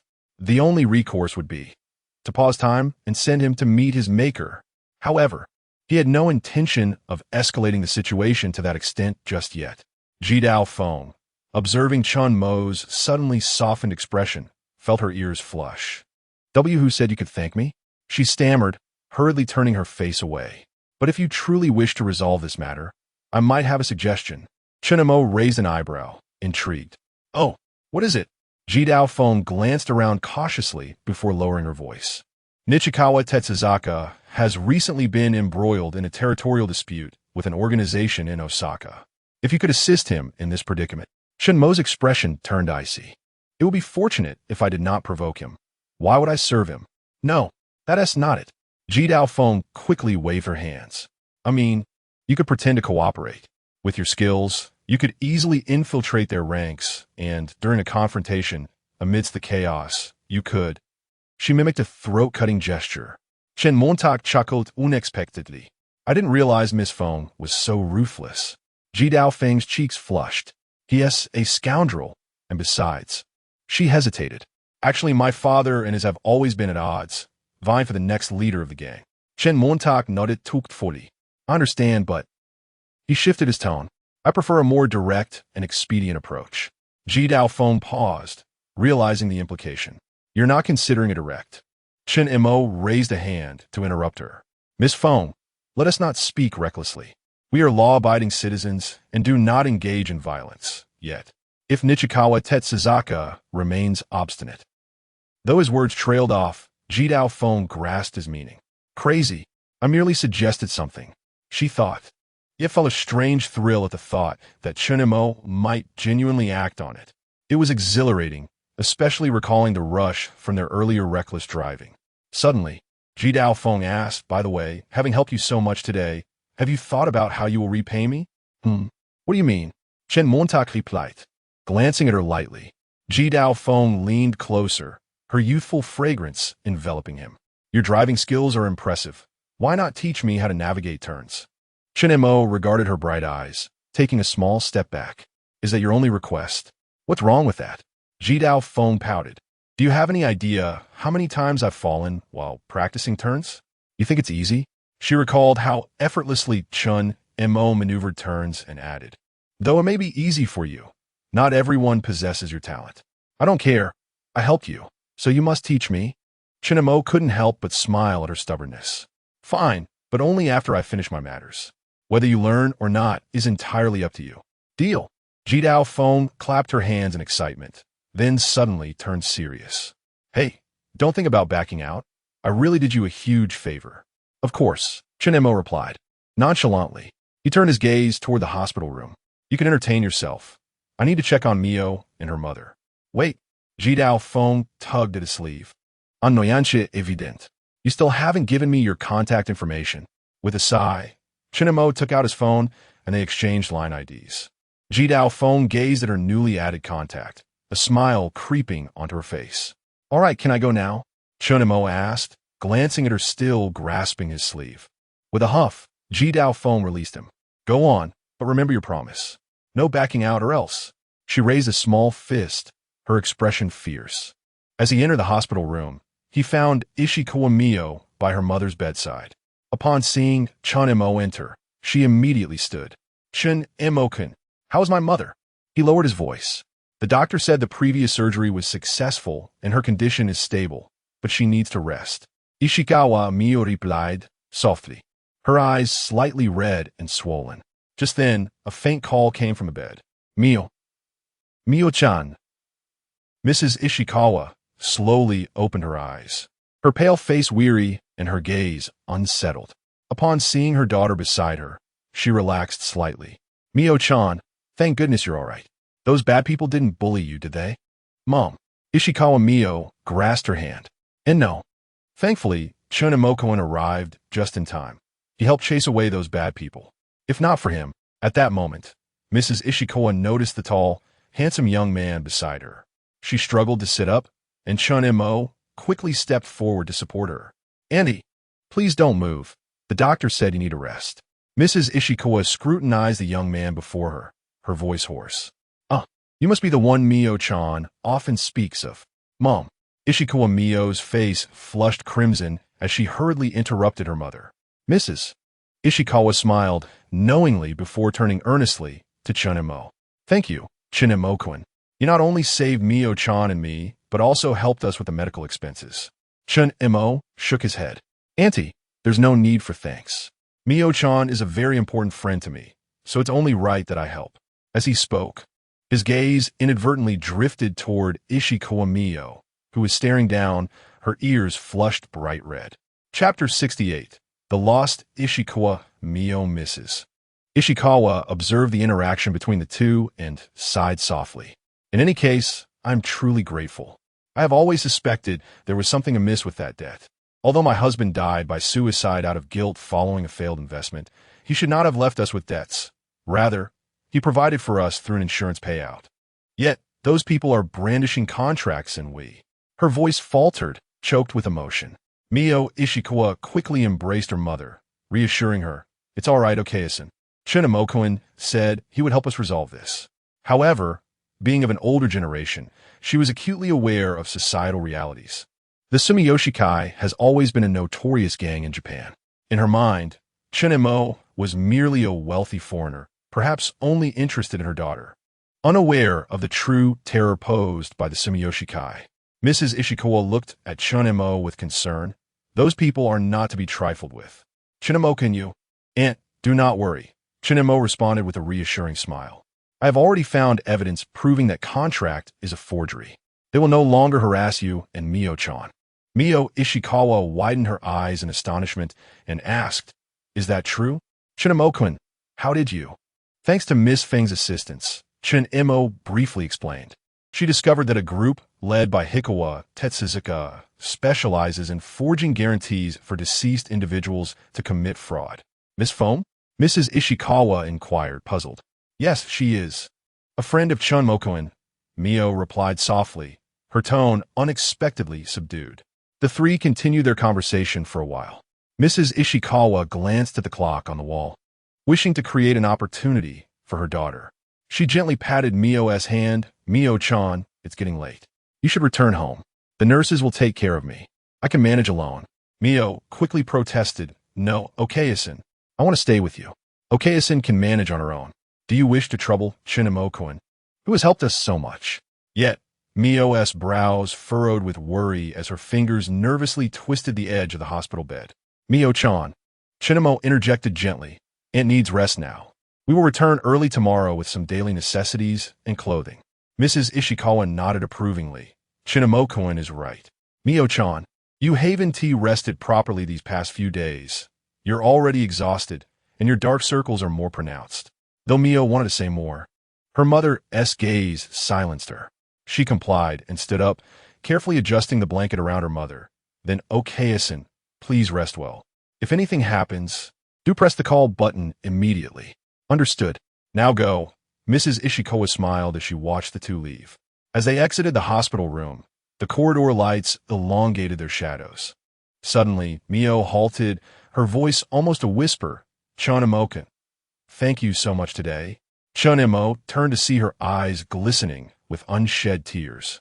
She lowered her head, her delicate shoulders trembling slightly, resembling a frightened little creature. Mio-chan. He was about to comfort her when the sound of hurried footsteps interrupted. Hey, why'd you take so long? Jidao Feng strode towards them from the end of the hallway, jingling car keys in her hand. She scanned the space between them. You didn't forget I was waiting, did you? Mio hastily wiped away her tears and took a step back. Phone, Miss Phone. Jidao Feng raised an eyebrow, suddenly leaning closer to Mio's face. So, have you been crying? She then turned to Chen Mo, her tone turning dangerous. Did you bully her? Don't say such nonsense. Chen Mo said, exasperated as he gently pushed Jidao Feng back a step. It was probably best to keep the oblivious Jidao Feng away from Mio. Mio-chan is just worried about her mother. Jidao Feng pouted, then suddenly threw an arm around Mio's shoulders. Come on, let us go. Tonight, I'm treating you to a late-night snack. Mio was taken aback by her sudden enthusiasm, looking to Chen Mo for help. Just as Chen Mo was about to speak, Jidao Feng had already dragged the girl towards the elevator. Don't look at him. I'm telling you, this guy is just a tight-lipped bore. Before the elevator doors closed, Chen Mo noticed Mio was laughing again, her tense demeanor finally easing. He hurried to catch up, but was stopped by a doctor in a white coat at the corner. Excuse me, are you Mr. Chen Mo? The doctor asked in a hushed tone. Could we speak privately? Chen Mo eyed him warily, but upon confirming his credentials, he nodded. The doctor led him to an empty nurse's station, producing an X-ray from folder. He said, Mr. Chen, Mrs. Ishikawa's condition is somewhat complex. We discovered abnormal shadows on her liver during surgery, which require further examination. Chen Mo's heart sank.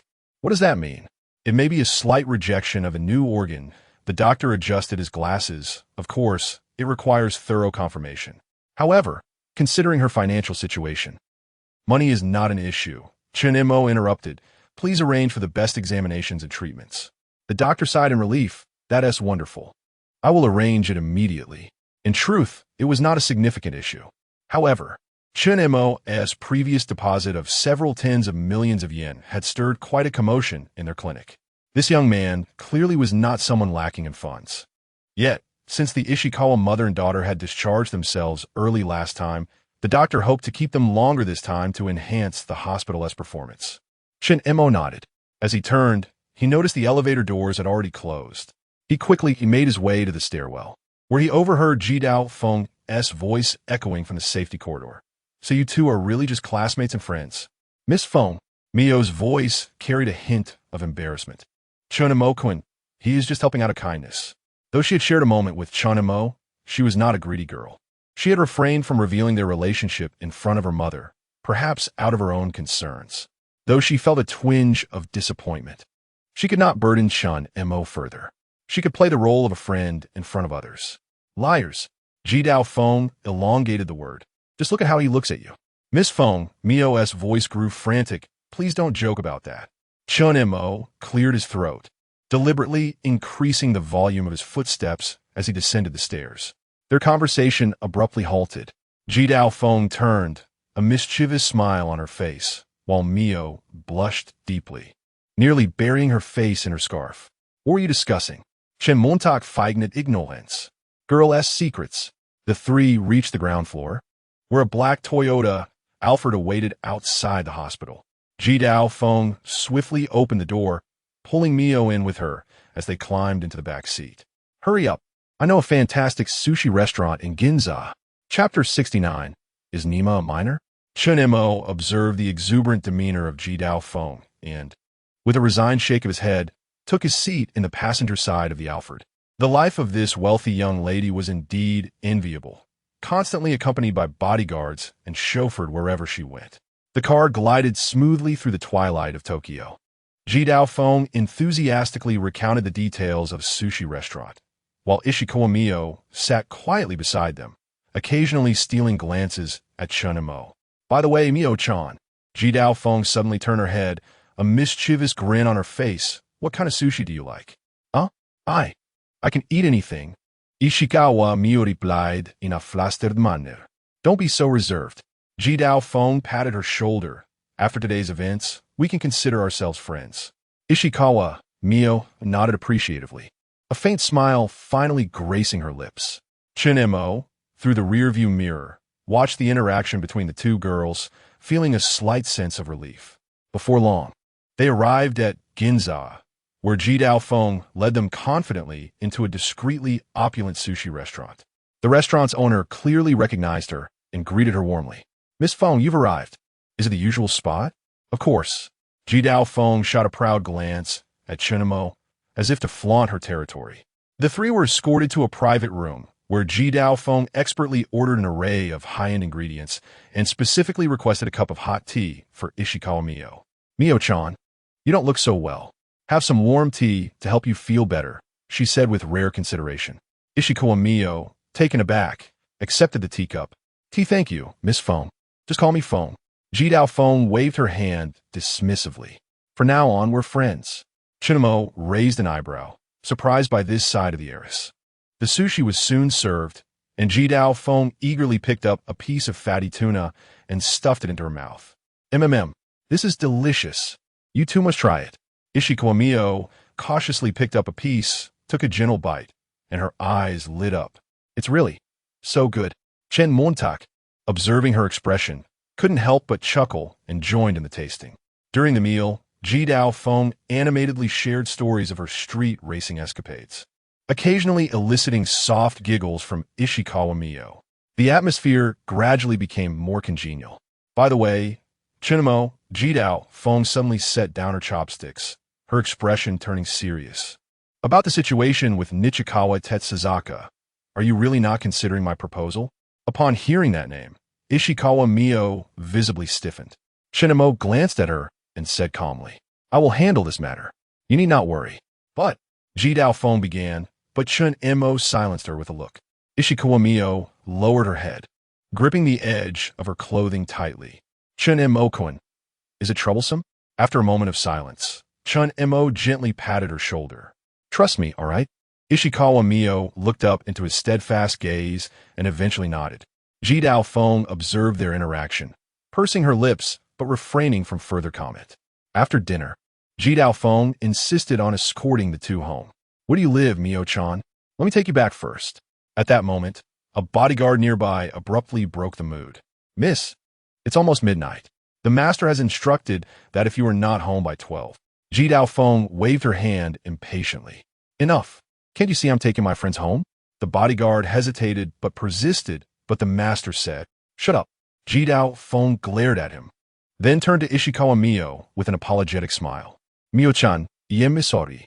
It seems I can only take you this far. Ishikawa Mio quickly shook her head. No, it's fine. I'm very grateful that Miss Feng treated us to such a delicious dinner. Chen Mo glanced at the time and said lightly, I'll take Mio-chan home. You head back first. Ji Dao Feng pouted, clearly reluctant but ultimately relented. All right, but... She suddenly leaned closer to Chen Mo, lowering her voice in a mock threat. Don't forget what you promised me. If you dare stand me up, I'll... As she spoke, she made a playful scissor gesture toward Chen Mo. Understood. Chen Mo interrupted her, his tone exasperated. Content. Ji Dao Feng huffed and turned towards the Alfred, waving goodbye to Ishikawa Mio. Mio-chan, let us have dinner together again next time. Ishikawa Mio bowed slightly. Yes, Miss Feng. Please be careful on the road. As Chen Mo watched the Alfred drive away, a thought struck him. Despite Ji Dao Feng's somewhat immature demeanor, her looks, figure, and aura could classify her as a charming young lady. Yet, the system had failed to issue a conquest prompt. System, activate information viewing function. Target, Jidao phone. Ding. Consuming 10 conquest points, retrieving target information. Name, Jidao phone. Age, 14 days shy of 18. Height, 166 centimeters. Weight, 48 kilograms. Charging times, 0. Overall score, 93. Identity, student, daughter of the underworld. Personality, ostensibly arrogant and domineering, yet genuinely innocent. Enjoys thrill-seeking. Heavily tsundere. Tends to treat those she cares for poorly. Has an instinctive admiration for the strong. Becomes dependent on those who conquer her like a small animal. Background. Father is the Yamaguchi-gumi's head, Jidao Ryuichi. Mother was a film actress. Overprotected by her father due to her mother's early passing. All bodyguards are under strict orders to commit seppuku if she is harmed. Secretly formed a biker gang, the Phone Ghost Group, composed of elite bodyguards arranged by her father. Weakness. Utterly defenseless against superb driving skills. Weak knees at speeds over 200 km/h or extreme cornering angles. Her right earlobe stiffens when blown on. Suffers from a rare condition of reverse shyness. Becomes aggressive the more she is moved. Interests. Collecting various motorcycle piston rings. Uses them as decorations on her backpack. Writing violent fantasy novels on anonymous forums. The protagonists are always a daughter of the underworld and a mysterious assassin. Consuming extremely spicy food. Embarrassed by her crying face from a spice, she only dares to eat it at home. Warning. Warning. Underage. Does not meet conquest conditions. Chen Mo stared at the densely packed system panel, unable to suppress his exasperation. Nima. So she S.A. minor. Huh? What did you say, Chen Mo-kun? Ishikawa Mio looked at him with curiosity. It's nothing. Just recalled something unpleasant. Chen Mo replied evasively. It's getting late, Mio-chan. Let me take you home. Okay. Ishikawa Mio nodded obediently. Forget about your broken home. It's fine if you don't go back. Just stay out, he added. All right. Ishikawa Mio blushed, but still nodded obediently. Chapter 070. The hotel's floor-to-ceiling night view at this moment, they found themselves near Ginza, where their first encounter had taken place at the Bulgari Hotel. Chen Mo recalled he had the contact information of the hotel's butler, Hoshino Tsukimi, and promptly took out his phone to make a call. The line connected, and a gentle yet professional voice greeted him. This is Hoshino Tsukimi, the private butler of Bulgari Hotel. How may I assist you? I am Chen Mo, and I would like to reserve a suite, he replied. There was a noticeable pause on the line before the voice became more respectful. Mr. Chun, it is a great honor to serve you once again. Would you like to book the 400 square meter suite from your last stay? Yes, I wish to check in now. Understood. I will prepare it immediately, and the room will be arranged according to your previous preferences. Would you like me to arrange a shuttle for you? Your current location is. No need. We're nearby in Ginza and can walk. After hanging up, Chen Mo accessed his mobile banking app and transferred the 4 million yen room fee to Hoshino Tsukimi. Ding! Detected that the host is making a consumption for Ishikawa Mio, accommodation expense of 4 million yen, triggering a 5x critical hit. Sakura Bank. Your account ending in 0219 has received 20 million yen, current balance, 320 million. Just as Chen Mo completed the transfer, a notification of the transaction appeared at the top of his phone screen. He turned to Ishikawa Mio and said, "We are staying at Bulgari tonight." Ishikawa Mio's face flushed crimson, and her fingers nervously intertwined. What is it?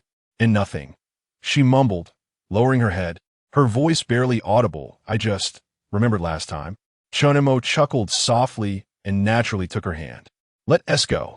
They strolled through the bustling streets of Ginza, the dazzling neon lights casting colorful reflections in Ishikawa Mio's clear eyes. She cautiously returned his grip, her heart racing as if it might leap from her chest. Despite their previous experience together, an inexplicable nervousness enveloped her. Upon entering the lobby of the Bulgari Hotel, Hoshino Tsukimi awaited them with her customary smile, impeccably dressed in a tailored uniform. She bowed deeply. Welcome back, Mr. Chun, Miss Ishikawa. Ishikawa Mio responded awkwardly, while Chen Mo directly inquired, is the room ready? Yes, everything is prepared. This time, We have specially upgraded the fragrance system in your suite to use Italian. Please, just lead the way. Chen Mo interrupted her lengthy introduction. Certainly, please follow me. The elevator ascended directly to the 44th floor, to the same room as last time. As the door opened, Ishikawa Mio couldn't help but hold her breath once more, overwhelmed by the opulence surrounding her. The suite was enveloped in soft lighting, with the breathtaking night view of Tokyo Tower visible through the floor-to-ceiling windows. A steaming bubble bath awaited in the bathroom. Hoshino Tsukimi respectfully presented the room key. Your 4 million yen suite is ready. Should you require anything, please do not hesitate to contact me. I am at your service 24/7. Once the butler departed, a subtle tranquility settled in the room. Ishikawa Mio stood at the entrance, so anxious she could hardly move. Chen Mo approached her, gently lifting her chin. What is wrong? Are you uncomfortable? No, it's not that, she stammered, shaking her head frantically, her long hair swaying with emotion. It's just, you spent so much on me again. This amount is nothing to me, and honestly, it's a bit of a bargain considering. Chen Mo smiled as he loosened his tie and walked towards the bathroom. Do you want to bathe first? Or shall I? Ishikawa Mio's face grew even redder. I can wait for you to go first. Chen Mo raised an eyebrow. Together? Eh. She gasped, stepping back slightly, nearly tripping over her own feet. And no. I'm dirty today. Enough of this nonsense. Chen Mo stepped forward and effortlessly swept her into his arms, striding into the bathroom. Ishikawa Mio gasped at his sudden action, instinctively wrapping her arms around his neck. Her face buried into his chest, where she could hear the steady beat of his heart. In the bathroom, the warm steam coated the mirror with a thin veil of mist. Chen Mo gently placed her at the edge of the tub, which was adorned with rose petals. The warm water enveloped them both. He took a bath sponge and gently scrubbed her back, the foam cascading down her graceful spine. He suddenly paused. What happened to this bruise? Ishikawa Mio stiffened. It was for being shoved by a debt collector yesterday, she replied, not wanting to worry him. I accidentally fell. Before she could finish, Chen Mo's hand pressed against the bruise, the warmth of his touch causing her to catch her breath. To be honest, his voice turned somber. Was it those people? Her voice dwindled, but it doesn't hurt anymore. The water in the tub rippled suddenly as Chen Mo turned her to face him. In the swirling steam, his gaze darkened. Yet his fingers caressed her cheek with utmost tenderness. It won't happen again. Those words seemed to trigger something within her. Ishikawa Mio suddenly threw herself into his embrace. The warm water splashed out of the tub, wetting the marble floor. She clung tightly to Chen Mo's shoulders, her hot tears mingling with the bathwater. Chen Montak, I'm so scared. Her sobs rendered her voice fragmented. They said I had to film that kind of movie to repay them. If it weren't for you. Chen Mo gently stroked her damp hair, allowing her tears to soak into his chest. In that moment, he felt her petite body tremble in his arms, like a frightened little bird, igniting an unfamiliar protective instinct within him. As Ishikawa Mio cried to the point of hiccuping, Chen Mo lifted her and walked towards the floor-to-ceiling windows. The myriad lights of Tokyo sprawled beneath them like a fallen galaxy. Ishikawa Mio gazed at their reflections on the glass, seeing herself completely enveloped in Chen Mo's embrace, her eyelashes still adorned with teardrops. Those bastards. I will take care of them. They're not worthy of a single tear from you.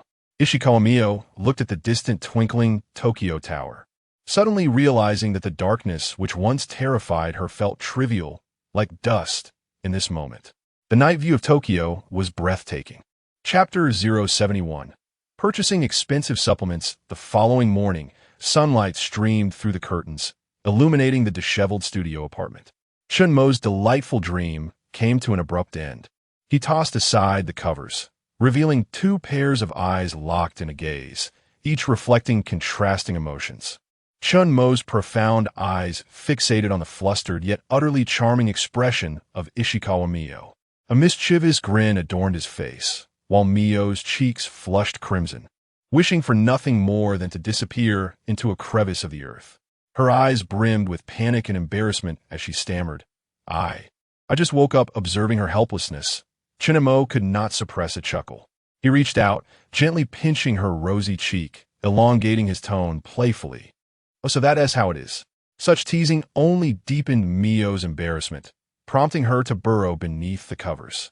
In a muffled tone, she exclaimed, Tien-em-kun, don't laugh at me. Seeing her retreat, Chen Mo reined in his playful intentions. He lifted the covers once more, enveloping her in his embrace, tenderly ruffling her hair and saying, all right, I won't tease you anymore.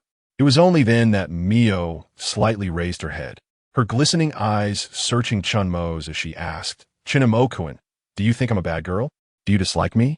Leaning closer to her ear, he lowered his voice. How could that be? Mio-chan is the most well-behaved. I actually quite like you just the way you are. Startled, Mio pushed him away in a flurry, leaping from the bed. I'm going to wash up, she stammered, fleeing into the bathroom without a backward glance. Watching her hurried exit, Chen Mo couldn't help but shake his head and chuckle. This little kitten is truly adorable. It's hard to resist the urge to tease her. The sound of water cascaded from the bathroom. A slender silhouette could be faintly discerned through the frosted glass. Mio-chan, do you need my help with your back? He called out, raising his voice slightly. The water ceased abruptly, replaced by Mio's panicked response, no need. I'll be done soon. Half an hour later, hotel staff delivered a sumptuous breakfast. The delivery was made by 2 young female employees. As they wheeled in the cart, Ishikawa Mio emerged from the bathroom, towel in hand, drying her damp hair. Spotting the waitstaff, she instinctively took a step back, her ears tinting pink. She thought to herself, they must think taking a shower so early in the morning. Please enjoy your meal, the staff said politely, bowing as they exited the suite. Chen Mo was already seated at the dining table by the floor-to-ceiling window. He glanced up at Mio, who lingered at the bathroom door in hesitation, a smile playing at the corners of his lips. Come over for breakfast, or perhaps, he paused deliberately, Mio-chan, isn't hungry? Tien-em-kun. Mio stomped her foot in a mix of embarrassment and frustration, the sound muffled by the carpet. She hurried to the table, grabbing a slice of toast and stuffing it into her mouth, cheeks puffed as she mumbled, I am hungry. Chen Mo reached out to wipe crumbs from the corner of her mouth. Mio froze, her long lashes fluttering. Chen Mo-kun, why are you so nice to me? It feels like a dream. Why does it matter? Chen Montak replied. He simply wished to provide a home for every beautiful girl. Yet, gazing into Mio's innocent eyes, he found himself saying, because Mio-chan, you deserve it. He gently ruffled her hair and added, now hurry and eat. We need to buy some supplements for your mother. She appears rather frail. Upon hearing Chen Mo mention purchasing nutrients for her mother, Mio's eyes sparkled momentarily before a shadow of concern crossed her features. Is that really all right? But the high-quality supplements are quite expensive. Chen Mo-kun, you shouldn't spend so much for me. Spend? What do you mean by spending? The more money you invest, the more it returns. It's not a waste at all. Yet, such thoughts were best kept to himself. Chen Mo playfully pinched her nose. Teasing, silly girl, why be so polite with me? An hour later, in the upscale supplement section of Ginza Mitsukoshi department store, Ishikawa Mio followed closely behind Chen Mo, her eyes darting to the astonishing prices displayed on the tags. Premium sea cucumbers from Hokkaido, wild ginseng from Nagano, deep-sea black abalone from Okinawa. Each item bore a price tag that could rival her monthly earnings. How about this? Chen Mo picked up an elegantly packaged box of bird's nest, turning to Mio with a question. I've heard bird's nest is particularly beneficial for women. Mio leaned closer to inspect the price and gasped, 50,000 yen? She fixed her gaze on the exquisite glass jar, her voice involuntarily rising. With delicate fingers, she tugged at Chen Mo's sleeve, saying, it's too expensive. Let us choose something else. Chen Mo, charmed by the sight of this adorable girl fretting over 50,000 yen, felt a surge of affection. He recalled her profile that labeled her as a gold digger, yet that was far from the truth. Upon understanding her situation, he realized it was a necessity for her. He gently stroked her soft hair, saying, your mother needs nutritional support. This amount is insignificant. But, no buts, Chen Mo assertive, directly taking 2 boxes and handing them to the attentive staff. Wrap these up and include some suitable supplements for post-operative recovery. Mio gazed at Chen Mo's handsome profile, warmth flooding her chest. No one had ever valued her in such a manner, nor had she imagined someone would be willing to spend so much for her mother. Her eyes grew misty, and she hurriedly lowered her head, pretending to examine the products on the counter. Chen Mo turned to the staff, inquiring, "Do you offer home delivery?" After a moment, he remembered the issue of where Mio lived. "Never mind, just give me your store S number. I'll purchase more in a few days." He intended to buy a house later that afternoon, registering it under Ishikawa Mio's name.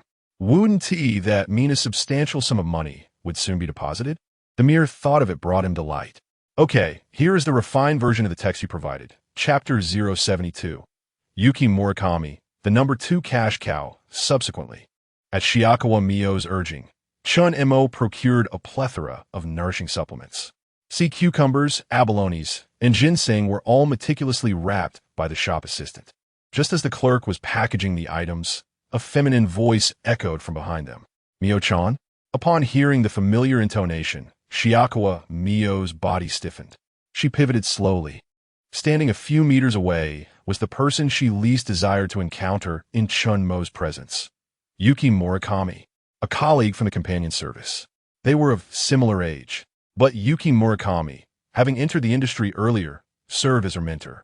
She had imparted much wisdom, for which Shiakawa Mio was deeply grateful. She was also among the few colleagues aware of her familial circumstances. Yuki senpai. Shiakawa Mio's voice was barely audible, her fingers nervously clutching the hem of her garment. Chen Mo, too, turned to face the speaker. The source of the voice was a striking young woman with a sharply styled, multicolored short haircut and soft facial features. Her eyebrows were delicately arched, and her eyes were large and luminous. A dainty nose and exquisitely shaped lips lent her an air of youthful sweetness. However, her overall attire stood in stark contrast to her visage. Several silver earrings adorned her ears, and a black leather choker encircled her neck, embellished with metallic clasps. She donned a semi-transparent white long-sleeved top, its gossamer fabric revealing glimpses of the undergarments beneath. The top was cropped, exposing her slender waist and abdomen. Her lower half was clad in black, form-fitting shorts, adorned with an array of metallic studs, imparting an edgy flair. The shorts' brevity accentuated the length of her legs, which were encased in thigh-high stockings. A black leather garter encircled her thigh, complementing the shorts' aesthetic. Black, ankle-high combat boots completed the ensemble. The scant fabric showcased her enviable figure. Her overall mien was one of trendy rebellion. Intrigued, Chen Mo instinctively employed his information appraisal technique. Ding! Consuming 10 conquest points. Retrieving character information. Name, Yuki Murakami. Age, 24. Height, 164 centimeters. Weight, 46 kilograms. C-cup. Number of recharges, 0. Overall rating, 95. Occupation, companion service escort, underground band vocalist. Personality, abrasive exterior, soft interior. Intensely averse to physical contact with men during work, but adopts a flirtatious demeanor towards objects of affection. An unusual fixation on money stems from childhood trauma. See background. Background. Her father, a bankrupt entrepreneur, led the family into fleeing at the age of 12 due to debt problems. She witnessed her mother prostituting herself to repay debts. Ultimately, both parents passed away. At 15, while working part-time, she was scouted, nearly becoming an idol, but was blacklisted for refusing unspoken industry demands. She is currently the lead singer of the band Yachu, using the bulk of her escort earnings to fund stray animals. Weakness, bisexual. Handsome men or beautiful women can sway her with money. Money is everything. She once harbored feelings for Shiakawa Mio. Interests, collecting skull-themed accessories, secretly terrified of ghosts. Earning money, spending money. A skilled artisan. Has never played poker, but is eager to learn. Rating 95. Meets conquest conditions. Initiate binding? Confirm cancel. Surveying the information panel, he was taken aback. This, Mio-chan do it. 0. Another girl with a penchant for money? Such a familiar trope. Would she, too, offer rebates? Intrigued, Chen Mo promptly confirmed the binding. Ding! Conquest binding successful. Initial conquest progress. 0. Ding. Economic relevance detected in the current target. Economic Conquest Mode unlocked. Economic Mode. All expenses incurred for Yuki Murakami will be reimbursed by the system, with a probability of doubled reimbursement, at a rate of 1-5x. Economic Mode cannot be used to deliberately extract cash. All interactions must involve reasonable mutual consumption. A familiar formula, a familiar sensation. The number 2 cash cow had materialized. Meanwhile, Yuki Murakami, arms crossed, scrutinized Chen Mo, a playful smile gracing her lips. Mio-chan, and this gentleman is? She deliberately drawled, her gaze flitting between the two. Shiakawa Mio's complexion flushed crimson, and she stammered, "Teach this is Chen Mo, my boyfriend?" Yuki Murakami arched an eyebrow, a flicker of annoyance in her eyes. Chen Mo casually placed his arm around Shiakawa Mio's waist, smiling genially. "Pleased to make your acquaintance. I am Chen Mo, Mio-chan's boyfriend." Yuki Murakami's gaze lingered on the lavish supplements being packaged by the clerk. "Oh my, it seems Mio-chan has finally found sugar. Someone to rely on." Though she corrected herself, the unspoken words were unmistakable. Shiakawa Mio stamped her foot in exasperation. "Yuki-senpai, it's not what you think." "What am I thinking? I didn't say anything." Yuki Murakami chuckled mischievously, leaning closer to Shiakawa Mio and whispering, "Mio-chan hasn't been to work recently, yet here she is, purchasing such extravagant items. TSK, TSK, TSK." Though Chen Mo couldn't discern the words, he perceived Shiakawa Mio's embarrassment and interjected to defuse the situation. "Mio-chan, won't you introduce your friend?" "Ah, this is Yuki Murakami-senpai. She has been very supportive at the company." She was loath to revisit her former occupation, each recollection filling her with humiliation. Yuki Murakami extended her hand magnanimously. "Greetings, handsome. Senpai makes me sound ancient. I'm actually close to Mio-chan's age. Mio-chan is the epitome of purity at our company. I didn't expect you to win her over. You'd better treat her well, or you'll answer to me." Chen Mo reciprocated the handshake politely, responding courteously, "Mio-chan often speaks of you, expressing her gratitude for your kindness." "Really?" Yuki Murakami regarded Shiakawa Mio in astonishment, before a sly smile crept across her face. "As a token of gratitude, how about you treat me to a meal?" Shiakawa Mio cast a nervous glance at Chen Mo, fearing his displeasure. To her surprise, Chen Mo nodded agreeably. "Certainly. However, we must first complete our shopping before lunch. If you're amenable, you're welcome to join us." "Splendid," Yuki Murakami exclaimed, affectionately linking arms with Shiakawa Mio. "Mio-chan, you don't mind me tagging along, do you?" Shiakawa Mio shook her head, inwardly apprehensive. She surreptitiously glanced at Chen Mo, noting his composed demeanor. Only then did she feel a modicum of reassurance. "Then it's settled," Yuki Murakami announced excitedly. "I know a phenomenal restaurant in Ginza. The chef is a friend of mine and can secure us a prime table." Shiakawa Mio tugged gently at Chen Mo's sleeve, murmuring softly, "Chen Mo-can, the restaurant Yuki-senpai mentioned is very expensive." Chapter 073. Take the money and leave. She hesitated to finish her sentence, fearing to embarrass Chen Mo, yet was also concerned that spending excessively might displease him. Naturally, Chen Mo was aware of Shiakawa Mio's apprehensions. Was it truly a concern? Both of these young women were his lucrative assets. He turned to the shop assistant and commanded, "Add another portion of each of those supplements." "Another portion of each?" The shop assistant, astonished, sought confirmation, stating the total for these supplements has already exceeded 3 million yen. Upon hearing this, Shiakawa Mio's heart tightened. 3 million. It exceeded her total earnings from the past 3 months. In a flurry, she grasped Chen Mo's arm, exclaiming, "That's too much. Mom won't be able to consume it all. Your aunt requires long-term care. You should partake as well." Chen Mo replied gently, patting her arm. "Silly girl, if you don't, where'll I find the money?" He then turned to the shop assistant and added, "Please fetch 2 boxes of top-tier Ganodermaspore powder." Beside them, Murakami Yuki's eyes widened in disbelief as she leaned closer to the counter, watching the assistant scan the astonishingly priced supplements.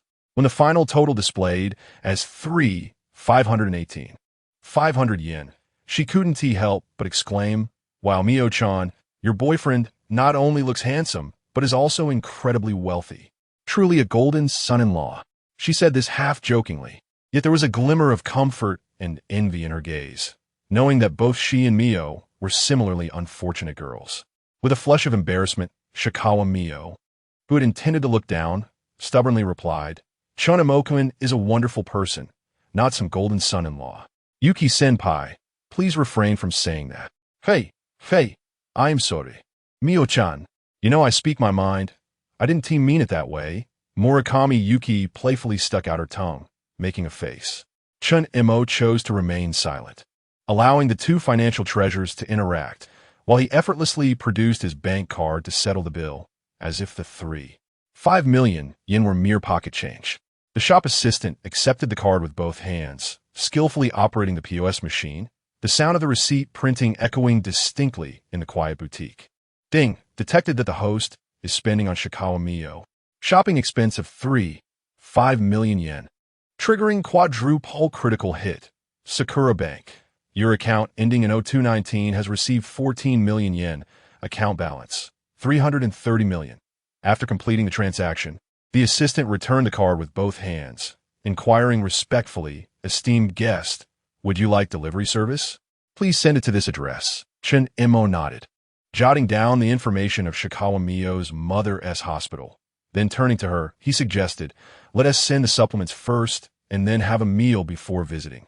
Murakami Yuki's gaze flitted between the two, suddenly interjecting, Mio-chan, how is your aunt's health? Ever since you left your job, you haven't contacted me. Are you planning to abandon our friendship? I haven't visited your aunt in ages. Her tone held a hint of reproach, as if feeling betrayed by a close friend. Shikawa Mio, feeling flustered, explained, no, it's not like that. I didn't want to trouble you, senpai. Plus, Chinamoko didn't want me to. I have decided not to continue working. Thanks to his help, Okayasan has successfully undergone surgery and is doing much better. I remember your kindness, Yuki-senpai. How could I? All right, I get it. I was just teasing you. Murakami Yuki said with a playful smile. We are such good friends, and you didn't tell me about your aunt's critical surgery. She then turned to Chen Mo and asked, Chin-kun, would you mind if I joined you to visit your aunt? Chen Mo raised an eyebrow, withholding an immediate answer. He was uncertain about the intentions of this quirky girl. Of course, he eventually nodded in agreement. But before that, I still want to buy some things for Mio-chan. Chen-kun, you are so considerate. You treat Mio-chan so well. That reassures me, Murakami Yuki said, clasping her hands behind her back and tilting her head with a smile at Shikawa Mio. Chen Mo took Shikawa Mio's hand and said, let us go. Why haven't you worn the clothes I bought you last time? Do you not have enough? Let us buy a few more sets. No, it's unnecessary. Shikawa Mio hurriedly shook her head, her soft hair swaying gently with emotion. I have enough. Murakami Yuki suddenly leaned closer, pinching the hem of her t-shirt, saying, Mio-chan, this t-shirt is starting to pill. She then turned to Chen Mo and winked. I know a fantastic boutique on the 3rd floor. While we choose clothes, I can also give Mio-chan some advice. With that, she linked arms with Shikawa Mio and exited the supplement store, with Chen Mo following closely behind. Just as the three approached the elevator, a man in a suit with gold-rimmed glasses suddenly blocked their path.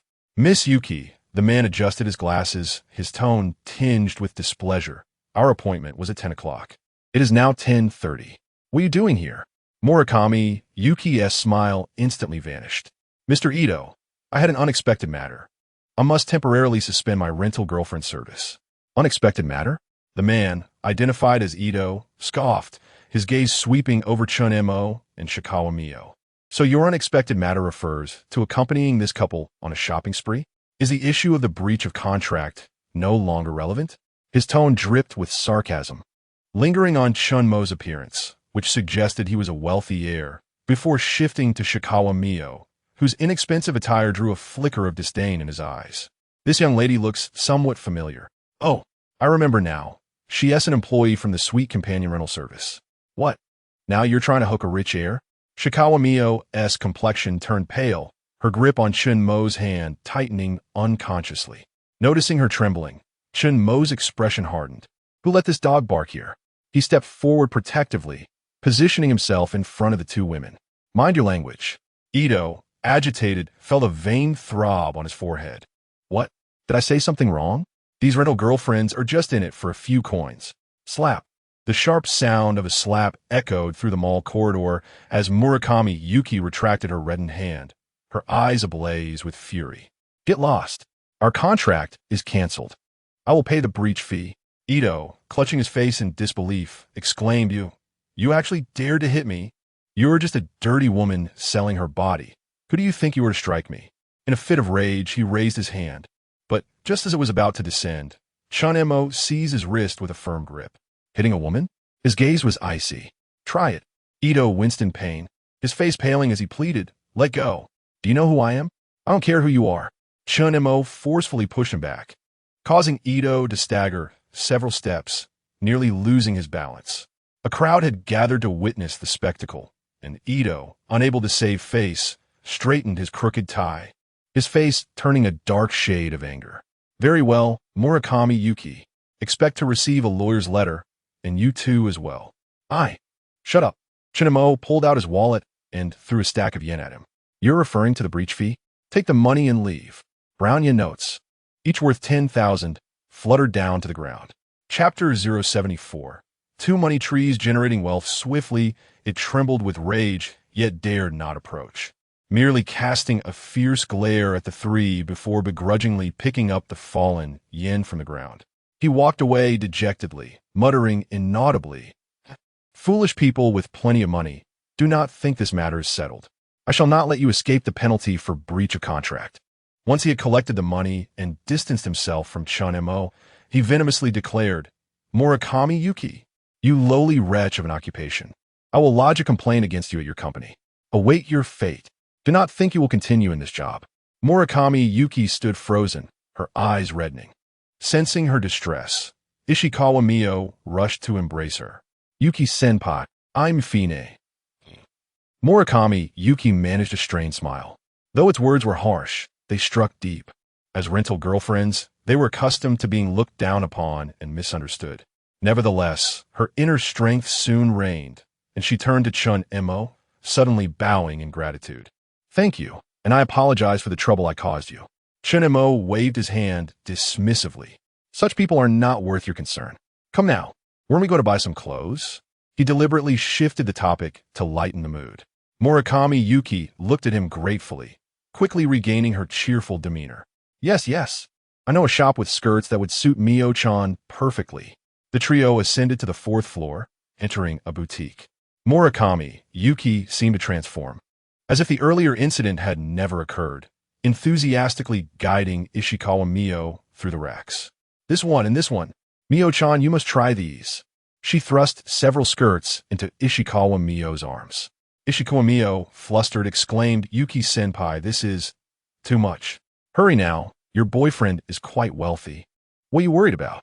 Murakami Yuki gently pushed her into the fitting room, then turned to Chen Mo, winking. Chen Mo-kun, you don't mind helping Mio-chan buy a few more outfits, do you? Chen Mo shrugged. Not only did he not mind, he was eager to purchase more, preferably the more expensive items, as long as Mio-chan was happy. While Ishikawa Mio changed, Murakami Yuki lowered her voice. Hey, about earlier, thank you. It was just a small gesture. That it is a major client of our company, frequently utilizing rental girlfriend services. He wields considerable influence. Murakami Yuki bit her lip, fearing that this matter would not end amicably. Chen Montag smilet, unfatzet. Murakami Yuki looked up at him, her gaze complex. You and Mio-chan have not known each other long, right? Why? Why are you so kind to her? Because she is mine, Chen Mo replied simply. A straightforward declaration that touched Murakami Yuki's heart. Her eyes flickered, as if recalling a painful memory, but she quickly resumed her lively demeanor, teasing, wow, what a domineering proclamation. However, Mio-chan is fortunate to have met you. At that moment, the fitting room curtain was gently pulled aside, revealing Ishikawa Mio in a light pink dress.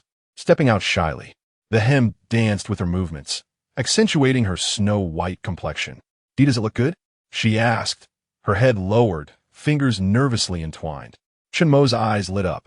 The dress perfectly highlighted her slender waist, the imported design tastefully showcasing her delicate collarbone. It's beautiful, he exclaimed sincerely. Murakami Yuki immediately circled around her, critiquing like a professional. Indeed, pink suits Mio-chan. However, I believe the navy blue one would enhance your elegance even more. For the next hour, Ishikawa Mio transformed into a dressing doll, trying on outfit after outfit under Murakami Yuki's guidance, while Chen Mo sat on a nearby sofa, watching the two girls flutter among the racks, occasionally offering his opinions. Finally, he pointed at several outfits and said, this one, and the one you just tried on, wrap them all up. The staff's eyes widened in surprise. They had never seen a customer spend so much at once, and they hurriedly began packing. Sir, the total comes to 53 million yen. Upon hearing the price, Ishikawa Mio gasped and quickly waved her hands. That's too much. I can't wear so many. However, Chen Mo had already presented his bank card. No witties. You can change them up. Beep. Detected that the host is purchasing for Ishikawa Mio clothing expenditure of 53 million yen, triggering a threefold critical hit. Sakura Bank, your account ending in 0219 has received 59 million yen, current balance, 340 million. Murakami Yuki watched in astonishment, muttering quietly, this is too indulgent. By the way, thank you, Yuki-san, for your efforts in helping Mio-chan choose her clothes. You should pick a few outfits as well. I'll cover the bill. He then looked at Ishikawa Mio and asked, Mio-chan, is that all right with you? Ishikawa Mio paused, then revealed a gentle smile, shaking her head. Of course I don't mind. Yuki-senpai has helped me so much. Murakami Yuki, however, took a step back, shaking her head. No. This is too extravagant. Immediately assisted Mio-chan in selecting clothes. Chen Mo spoke firmly. Consider it a token of gratitude for your past care for Mio-chan. Murakami Yuki wanted to decline further, but upon meeting Chen Mo's gaze, she felt an inexplicable reluctance to argue, ultimately conceding, well, I will only choose one then. Yet, after trying on a beige dress, she too astonished Chen Mo. The contrast in style was striking. She transformed from a rebellious girl into the quintessential obedient neighbor sister.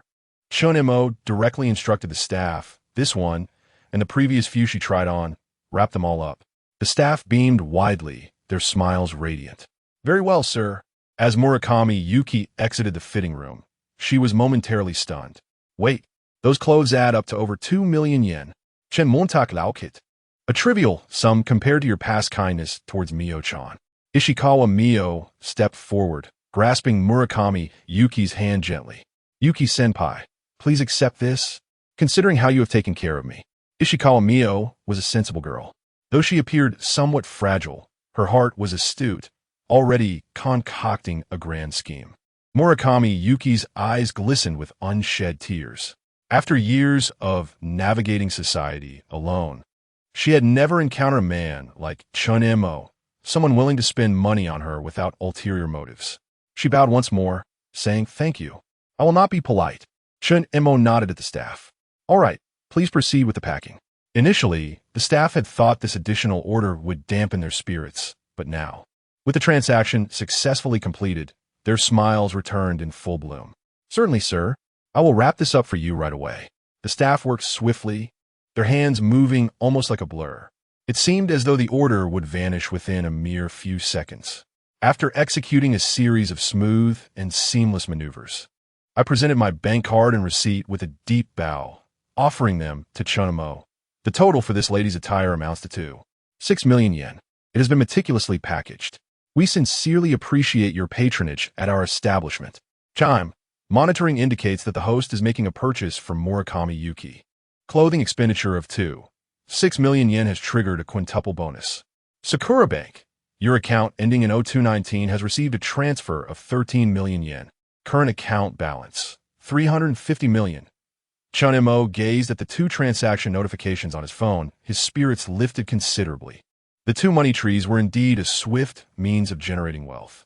Chapter 075. The Indulgence of Vacheron Constantine.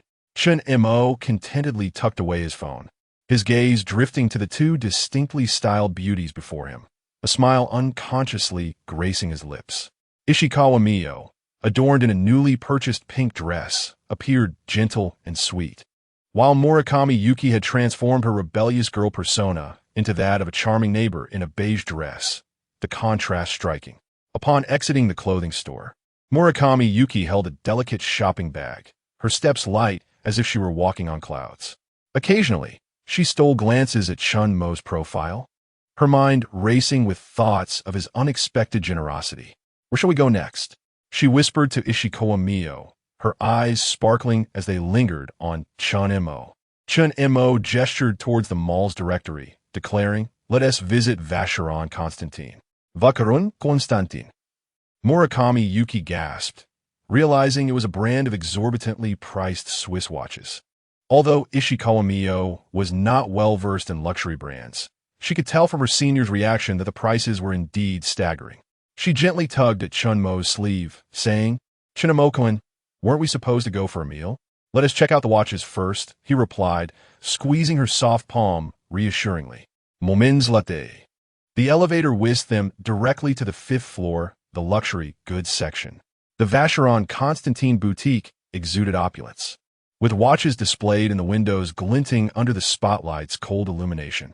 Murakami Yuki swallowed hard, discreetly grasping Ishikawa Mio's wrist. "Mio-chan, just one of these watches could buy a sports car." Ishikawa Mio stared at the entry-level model priced at 8.9 million yen, her fingers instinctively tightening around the hem of her dress. "Do not worry, I am here," Chen Mo assured. "It is merely a few watches." He led Ishikawa Mio into the store. "Welcome to Vacheron Constantin," greeted the store manager, impeccably dressed in a tailcoat, his eyes honing in on Chen Mo. "What series would you like to see, sir?" Murakami Yuki nervously tugged at her skirt, the atmosphere of the store seemingly infused with the scent of wealth. Ishikawa Mio stood frozen, fixated on the price tags in the display case. "Let us take a look at the Patrimony and Traditionnel series," Chen Mo casually indicated at the counter. The manager's eyes lit up, though the store had its protocols. Not just anyone could peruse the expensive timepieces. Bowing slightly, the manager said, "Sir, you have a discerning eye. These two are from our classic heritage series. Please follow me to the VIP room for a closer look." He guided them to a private area, where a display case beside a leather sofa showcased several watches gleaming under the spotlights. Murakami Yuki's attention was drawn to a diamond-studded women's watch, and she gasped, covering her mouth upon seeing the price tag of 28 million yen. My goodness! For such a small watch, she thought it would take her 3 to 5 years of strict saving to afford it. "Let's try this one." Chen Mo pointed to the Platinum Heritage series. The moon phase feature on the dial shimmered with a cool blue hue, accompanied by a matching couple S model. As soon as Chen Mo finished speaking, the manager hesitantly interjected, "Excuse me, sir, may I verify your assets? Please do not misunderstand. I mean no offense, but it is our store's policy, and I would appreciate your cooperation." Chen Mo raised an eyebrow, slightly displeased. He retrieved his phone, opened the Sakura Bank app, and presented the screen, asking, "Is this sufficient for purchase?"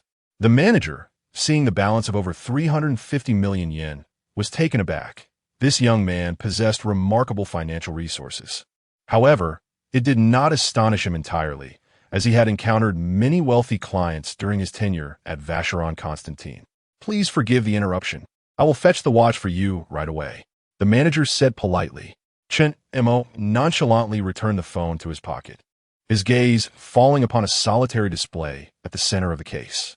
A platinum watch gleamed under the specially designed lighting, the moon phase display resembling a bright moon in a deep night sky. "What series is that?" Chen Montak inquired. The manager, his face alight with professional enthusiasm, replied, "You have an excellent eye.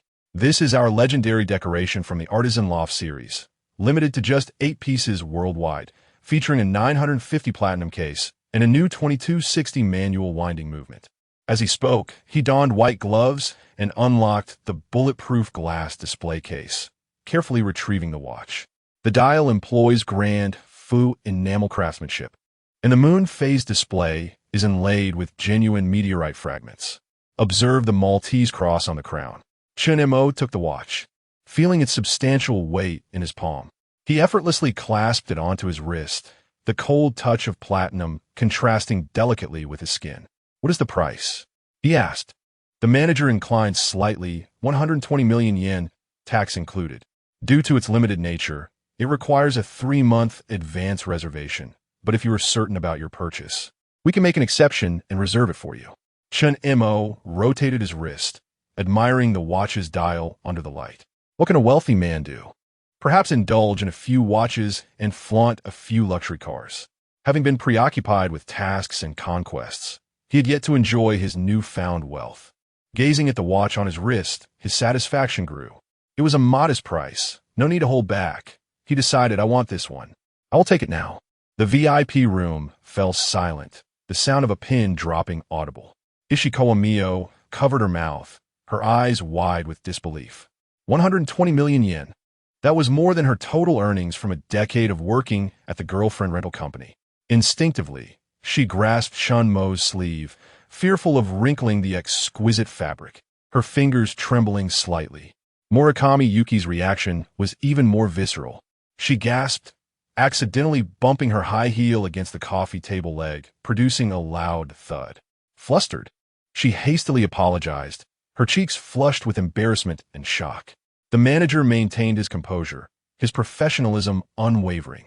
You mean, you wish to purchase the legendary decoration now? Is there a problem? Chen Mo raised an eyebrow. No, of course not. The manager replied, bowing immediately. I will prepare the necessary documents and warranty card for you. Will you be paying by card or? Chen Mo had already produced his unremarkable bank card, stating by card. Also, let us take a look at that couple S model you mentioned earlier. Certainly, sir. The manager quickly returned with another pair of watches, accompanied by 2 staff members holding the timepieces. This is our matching couples set from the Heritage series. The men's model features a 4,400 manual winding movement, while the women's model has a 1410 automatic movement, both crafted with 18K rose gold cases. Chen Mo picked up the women's watch, turning to Ishikawa Mio, who had been standing silently to the side. Extend your hand. Me? Ishikawa Mio's voice was barely audible.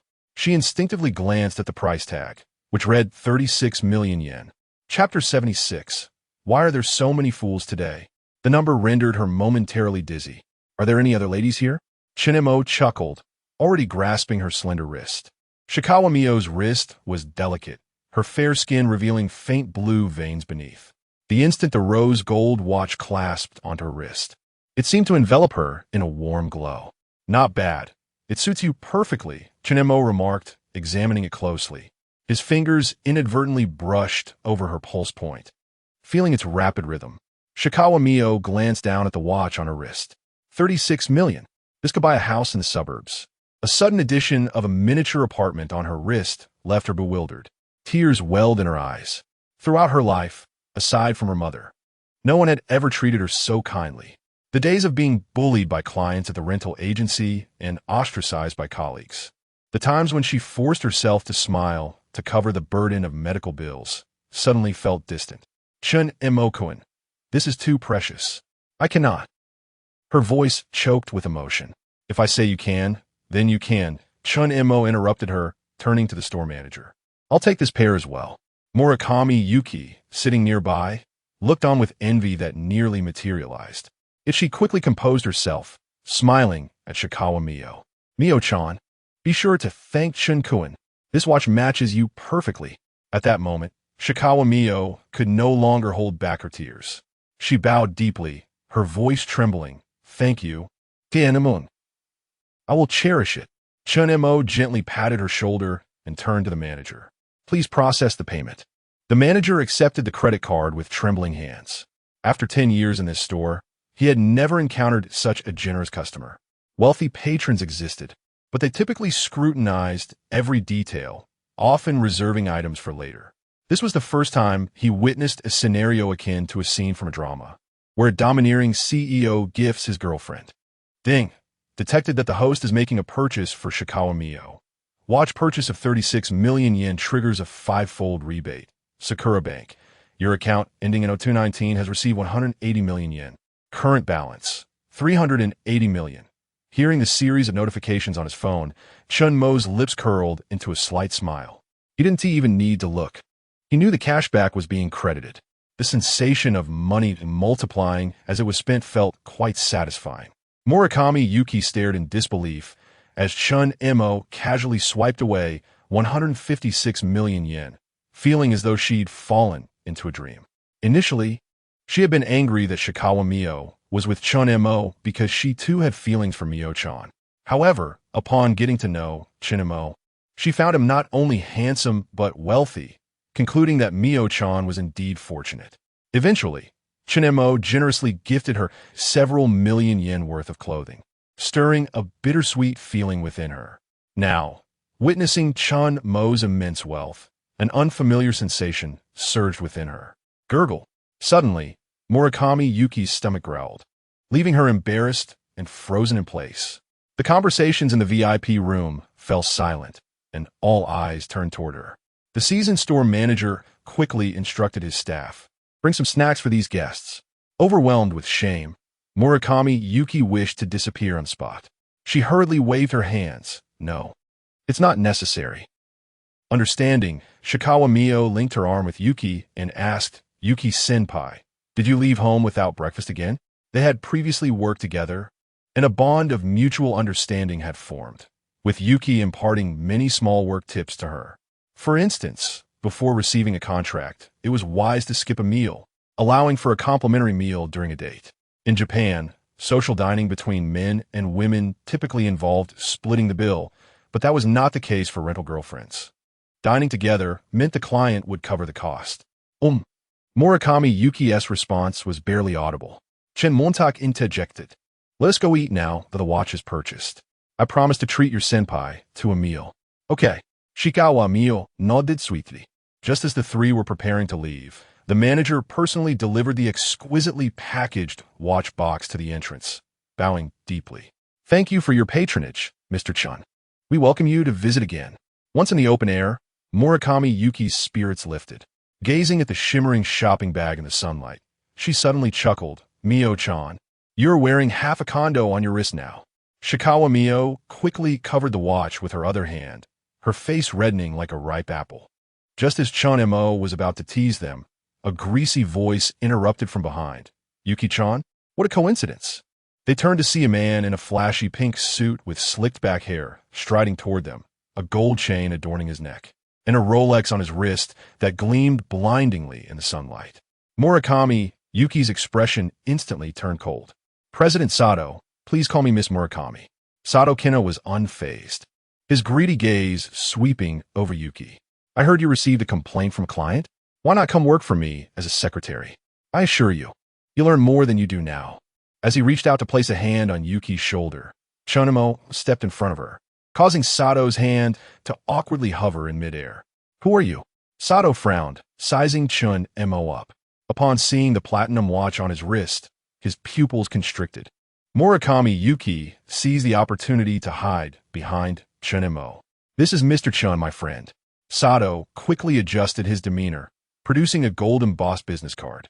"I am Sato Kenta, president of the Sweet Companion Rental Girlfriend Agency. May I ask where Mr. Chun is currently employed?" Chen Mo didn't even glance at the card. "Unemployed." Sato smirked condescendingly. Turning back to Yuki. "Yuki-chan, how about consider my offer? What if I increase your salary to 3 million yen? He emphasized the figure, casting a challenging glance at Chen Mo. "No, thank you." Yuki replied coldly. Sato persisted. "I heard your friend Mio-chan's mother is hospitalized. Our company has recently invested in St. Luke's International Hospital. We can arrange the best room for her." Upon noticing Shikawa Mio nearby, his eyes glinted with greed.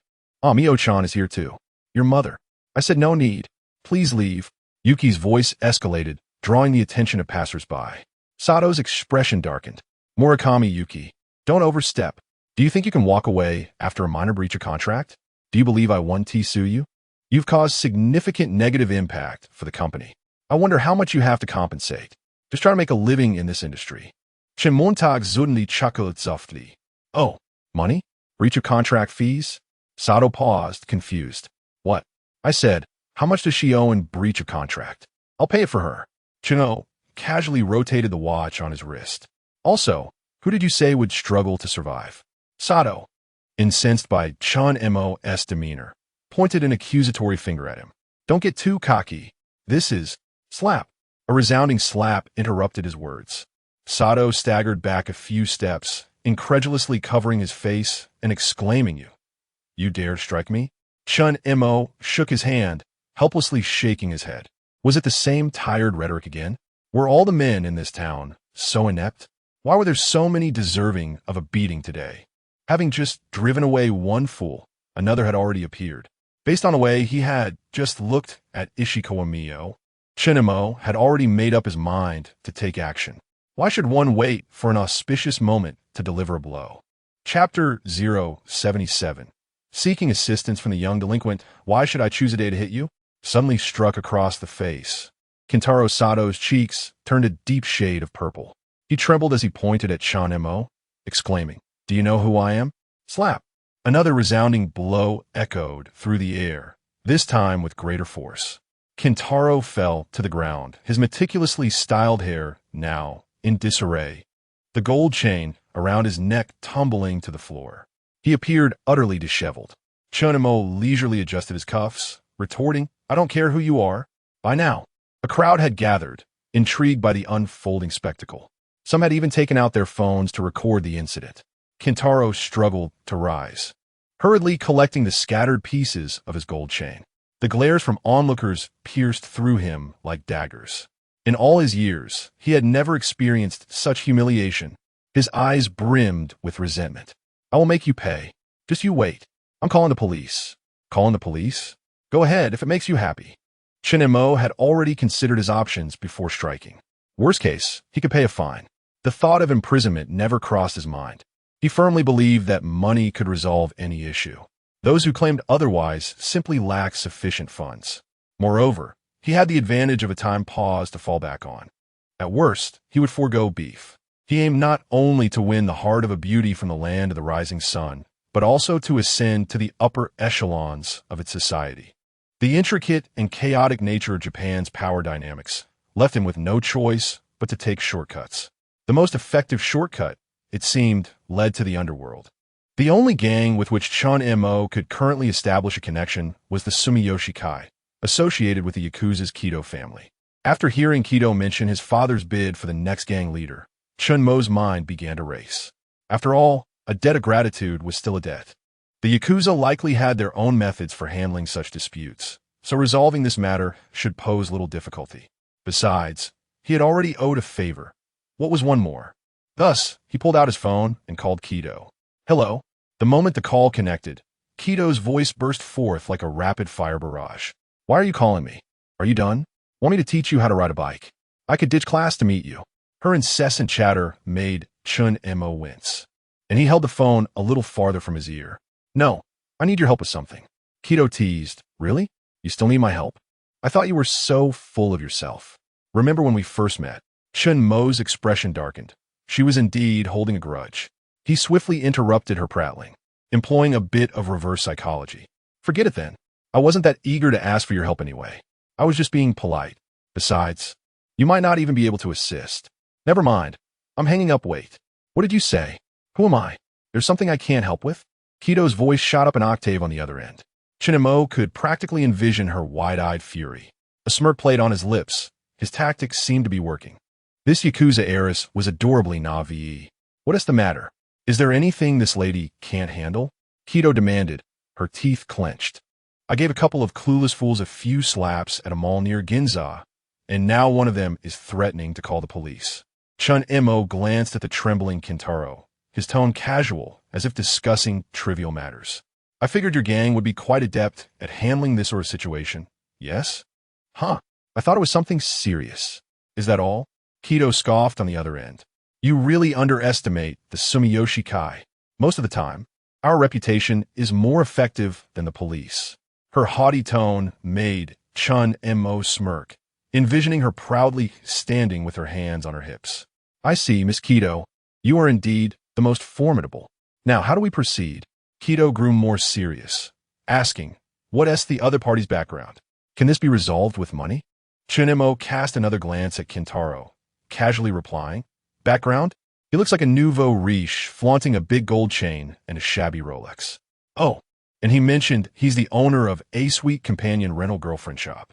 Upon hearing this, Kido burst into derisive laughter. Is that all? How do you want to resolve it? Legally or illegally? Chen Mo raised an eyebrow, intrigued. Oh, there are both legal and illegal ways to handle this. Doing leaguing me. Of course, Kido replied, her tone brimming with Yakuza pride. Legally, I could introduce you to a lawyer who would handle everything for you. Just pay the fine. As for the illegal way, she teased, dragging out her words, I could send a few people over to silence him. If he dares to call the police, I'll ensure his little shop goes under. Chen Mo chuckled, as expected of Miss Kido, impressive. Let us proceed with the legal route, then. Please recommend a lawyer. On the other end, Kido clicked her tongue disapprovingly. Coward. Just my name as a Sumiyoshikai heiress would scare him into submission. Why bother with legal proceedings? Chen Mo observed Kintaro, who was desperately trying to gather the remnants of his gold chain, and chuckled lightly. Miss Kido, we live in a society governed by law. Besides, he lowered his voice, I'm not one of your compatriots. I don't want any criminal record that could lead to my deportation. How would I continue to enjoy myself in Tokyo? Truthfully, that wasn't the only concern. There was also a certain idiot named Ito who would likely come looking for him. It would be wise to be acquainted with a capable lawyer. Hentai. Pervert.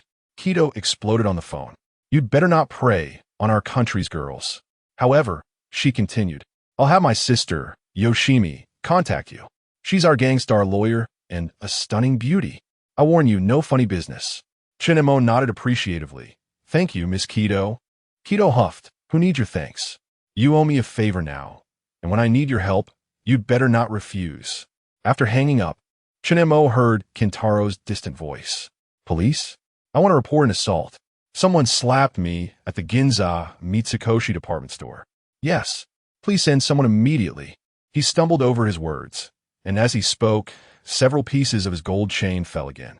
He hurriedly scrambled to pick them up, as if fearful someone else might snatch them away. His comical demeanor drew laughter from the crowd, and even a nearby schoolgirl boldly live-streamed the incident. Look, everyone. It's a real-life handsome guy beating up a greasy old man. Chapter 078. Do not damage my watch. After concluding the phone call, Chen Mo returned to the side of the two women. Both Ishikawa Mio and Murakami Yuki turned their anxious gazes towards him, their eyes brimming with fear and concern. Ishikawa Mio, with her delicate fingers, gently clutched the hem of Chen Mo's clothing. Her upturned face was etched with unease, her eyes slightly reddened as she spoke with remorse. Chen Mo-kun, will this lead to trouble? It's all my fault. She believed that Chen Mo's act of violence was a consequence of her own actions, especially considering the lewd gaze of that greasy company president, which had subjected her to harassment during her previous employment. Meanwhile, Murakami Yuki bit her lip and said, Mio-chan, it's not your fault. I'm sorry for causing you trouble. It's all right. When the police arrive, I will take the blame for it. Her complexion turned pale as she grasped Chen Mo and Ishikawa Mio's hands tightly, adding, Mr. Chen Mio-chan, you must leave quickly. Sato has connections at the police station. She paused abruptly, her expression shifting as her gaze flickered away. Chen Mo could sense Ishikawa Mio's hand trembling slightly, while Murakami Yuki, despite her feigned composure, had a face ashen, her nails nearly digging into his flesh. Don't worry, I'm not afraid. Why should you be? Chen Mo gently patted the back of Ishikawa Mio's hand and smiled at Murakami Yuki, reassuring her, there's nothing to fear. At worst, I'll just pay a little compensation. I have plenty of money. Moments later, three uniformed police officers approached the group. The leading officer scanned the scene with sharp eyes, finally resting his gaze on the swollen cheek of Sato Kenta and the composed demeanor of Chen Mo. Who called the police? The lead officer inquired in a stern voice. It was me, Sato Kenta exclaimed, as if seizing a lifeline. He pointed at his pig-like face and then at Chen Mo, declaring, Officer, my name is Sato Kenta. That man attacked me for no reason. Everyone present can testify to it. The officer frowned as he turned to Chen Mo. Sir, please present your identification. With calm composure, Chen Mo retrieved his residency card from his wallet and stated in fluent Japanese, I am a shareholder of Yutian Trading. I acted solely in self-defense. He was the one who insulted my friends first. Baka, you're talking nonsense. Sato Kenta retorted, his agitation apparent. He maliciously harmed me. You must arrest him. I will sue for intentional injury. After examining Chen Mo's identification, the officer noted Sato Kenta's insistence and feigned an inquiry to the crowd. Are there any witnesses willing to cooperate with the investigation? A stir ran through the crowd, but no one responded. The ingrained indifference to such matters was evident, and several onlookers with their phones recording the spectacle took a few steps back. Only one girl, a high school student live streaming, hesitantly raised her hand and said, I recorded the whole thing. I can prove that this uncle started the insults. Sato Kenta shot her a fierce glare, causing her to withdraw in fear. Mr. Chun, please cooperate and come to the station to make a statement, the lead officer said, ignoring the girl who had intended to testify. He gestured for his colleagues to take Chen Mo and Sato Kenta away. As they approached with handcuffs, Chen Mo suddenly interjected, Wait, I agree to accompany you to the station to make a statement, but I would prefer to forego the handcuffs, if you please. Stop talking nonsense. You still think you have a reason after hitting someone? One of the officers replied impatiently, moving to forcibly place handcuffs on Chen Mo. Very well. But I advise you to be cautious and not damage my newly purchased watch on my wrist. It is worth 120 million yen. At this, the officers froze momentarily, hesitant to proceed. With an annual salary of only 400 to 500,000 yen, the thought of a watch valued at 120 million yen was staggering. Regardless of its authenticity, the composure in Chen Mo's voice and demeanor made them wary of taking any chances. The lead officer, having overheard Chen Mo's calm yet menacing warning, squinted and scrutinized Chen Mo's wrist. The watch gleamed subtly under the store lights, revealing itself as a Vacheron Constantine. Though he was unaware of its price, he could discern its status as a top-tier luxury timepiece. Let us not use the cuffs for now, the lead officer ordered, halting his subordinate. Sato Kenta, witnessing this, erupted with indignation. What's wrong with you? He's a violent criminal. Why isn't he in handcuffs? You'd better arrest him, or I will report you to Inspector Takahashi. The lead officer found Sato Kenta's antics somewhat ridiculous. How could someone who owns such an expensive watch be so foolish?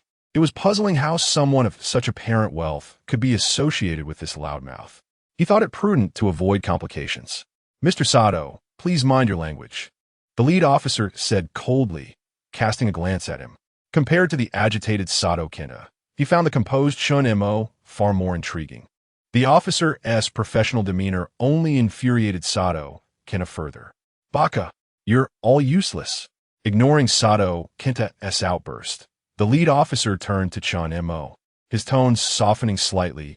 Then, Mr. Chun, we kindly ask you to cooperate with us. Chen Mo nodded and inquired, I am willing to provide a statement. But it was I who struck. My two friends are not involved and need not accompany us, correct? The lead officer neither confirmed nor denied this. Chen Mo quickly understood. Turning to the two women, he instructed, You both should find somewhere to eat first. I will return shortly. No, Tien-kun, I will accompany you to the police station, Ishikawa Mio insisted, shaking her head stubbornly. Murakami Yuki chimed in, Yes, you only acted because of us. We can't possibly eat without you. We will go with you. Enough. I said to go eat. Do as I say, or I will be upset. Chen Mo feigned a stern expression, his tone firm. Ishikawa Mio's eyes glistened with unshed tears. Chapter 79. A fine? Is 1 million enough? She wished to say more, but was gently restrained by Yukari Murakami. Yukari shook her head softly and whispered, Mio-chan, our presence here will only distract Mr. Chun. It would be wiser to find a place to wait for him. Mio Ishikawa bit her lip. Ultimately, she nodded and quietly said then, Chen-kun, please return swiftly. Chen Mo smiled, ruffling her hair reassuringly. Don't worry, it's just a trivial matter. He then took out his phone and transferred 20 million yen to Mio Ishikawa. Mio-chan, take Yukari out for a meal. I will be back shortly. Ding, detected expenditure by the host for Ishikawa Mio. Transfer of 20 million yen for dining. Triggering a 5x critical hit. Sakura Bank. Your account ending in 0219 has received 100 million yen, current balance, 460 million. After completing the transaction, he turned and followed the police officers away, his demeanor calm and unhurried. Seeing this, Kenisato glared fiercely at Chen Mo, shouting at the police. Keep a close watch on him. Don't let him escape. The lead officer uninterested, merely conducted his duties, escorting both men into the police vehicle. Inside the police car, Kinosato sat in the front passenger seat. Earlier, he had inadvertently spotted Chen Mo's residence card, which fueled his anger further. He occasionally turned back to glare at Chen Mo, muttering curses under his breath. Damn Chinese, daring to cause trouble in Tokyo. Just wait until I get my hands on you at the Metropolitan Police Department. Chen Mo closed his eyes, meditating and completely ignoring the provocations. Yet, he took note of Sato's mutterings, knowing this incident would not end quietly. Soon, the police car arrived at a nearby police station. Upon exiting, Sato strutted ahead with a sense of superiority. As soon as he entered, he bellowed at the duty officer, "Call Inspector Takahashi out. I want to speak with him personally." The duty officer frowned, but picked up the internal phone to relay the message. Before long, a slightly rotund, middle-aged man with a shiny face emerged from the office. Upon seeing Sato, he immediately donned a warm smile. "Ah, President Sato, what brings you here?" Sato scoffed, pointing at Chen Mo. "Inspector Takahashi, this Chinese assaulted me in public. Just look at my face. I want to charge him with intentional injury and have him imprisoned." Inspector Takahashi glanced at Chen Mo, noting his ordinary appearance, save for a certain handsomeness. Upon realizing he was a foreigner, he quickly adopted a stern demeanor. "Sir, you are suspected of intentional injury. Please cooperate with our investigation." Just as the lead officer was about to intervene, Chen Mo smiled faintly and interjected, "Inspector Takahashi, are you certain you wish to handle this matter so hastily?" Taken aback, Inspector Takahashi sneered. "What? Are you attempting to threaten a police officer?" Chen Mo shook his head. At that moment, his phone rang in his pocket. He retrieved it and answered, "Hello? Yes, it's me." "Oh, Ms. Yomi, the lawyer? I am no longer at the mall. Please come to the XX Metropolitan Police Department to find me." After hanging up, a mocking smile spread across Inspector Takahashi's face. "What? Calling a lawyer? In Tokyo, as a foreigner who assaulted our locals, a lawyer won't help you." His face quivered with disdain as he gestured to his subordinates. "Take him to the detention room.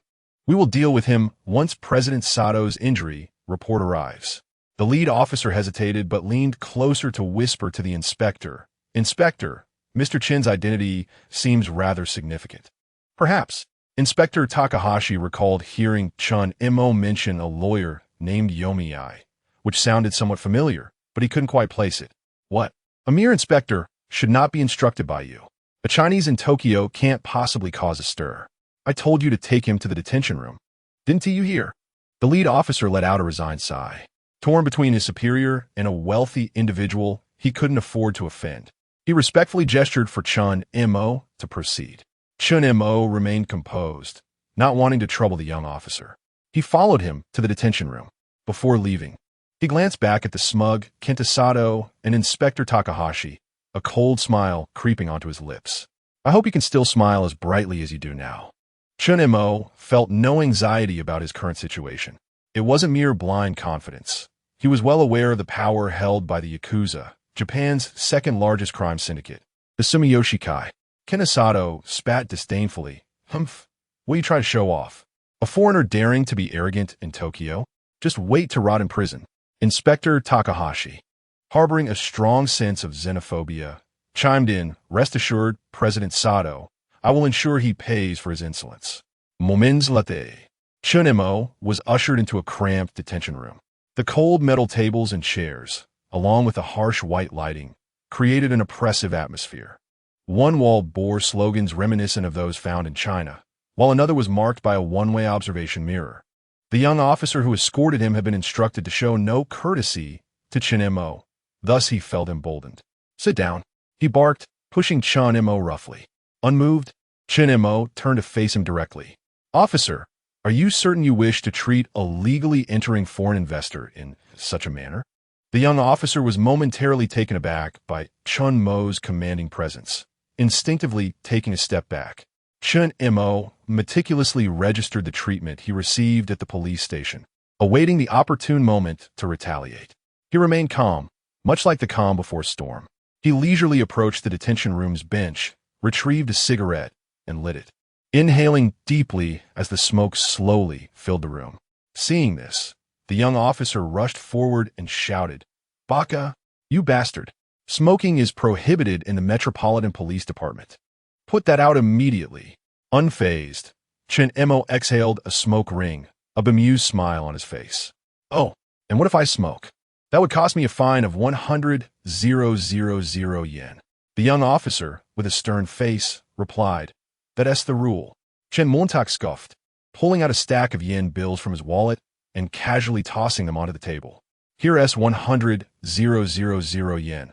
I'm prepaying for 10 smoking violations." The bills scattered across the metal table, producing a crisp sound. The young officer was momentarily dumbfounded, having never witnessed such a method of handling fines. Just as he was at a loss, the door to the detention room swung open. Chapter 080, "What are you?" Inspector Takahashi stormed in, his voice raised in fury. "Who allowed you to smoke in here, you scoundrel?" Chen Mo took another deep drag on a cigarette, deliberately exhaling the smoke in Takahashi's direction. "What's the matter? Is a fine of 100 insufficient? Then let us make it 1,000,000. Chen Mo had been remarkably composed, but did they really think he was devoid of temper? As he spoke, he tossed a stack of bills onto the table. The color drained from Takahashi's face. After years of service, he had never endured such humiliation. "You think your filthy money makes you special? I will ensure you pay dearly for this."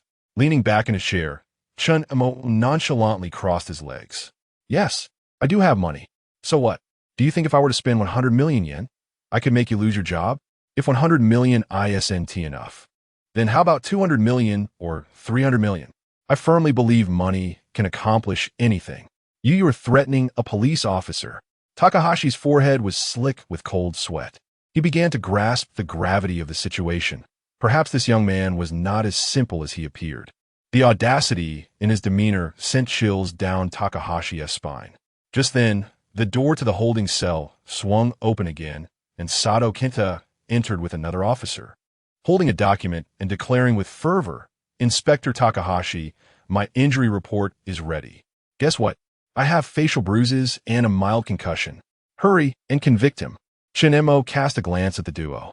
What a shameful collusion. Setting aside the suspicious speed of the injury report, it was clear Sato Kenta had not even visited a hospital. The report was undoubtedly fabricated. With such forgery in play, he no longer needed to present evidence. He would simply wait for his lawyer to arrive. Suddenly, Chen Mo chuckled, for it was truly laughable. So the police department can produce injury reports without a hospital visit? The forgery is rather unprofessional. How amusing. "Shut up." Sato Kenta, humiliated, turned to Takahashi. "Inspector, I want to add charges of defamation. Now that the hospital report is out, the evidence is sufficient. Convict him at once." Takahashi found himself in a precarious position. "Mr. Chun, the evidence is compelling. Do you have anything to say? Perhaps you two could discuss a private settlement?" His tone had softened slightly. Upon hearing Takahashi's suggestion, Sato Kenta erupted, "Inspector, what do you mean by that?" He pointed at his swollen face, spitting with rage. "Look at my injuries. Can this be settled? I look like a pig. How can I face anyone? I want him imprisoned. At least 3 years. No, 5 years." Takahashi was drenched in sweat, regretting his hasty alignment. He sensed the escalating trouble. If mishandled, his position was at stake. He glanced at the composed Chen Mo Chapter 081. The golden lawyer Kenta Sato trembled at the thunderous shout, his chubby face quivering. It was then that he grasped the gravity of the situation. Stammering, he inquired, "Is it the Sumiyoshi Association?" "The second largest in Tokyo." Before he could finish, a chorus of synchronized footsteps echoed from outside the detention room. 4 burly men clad in suits entered, followed by the crisp sound of high heels on the floor.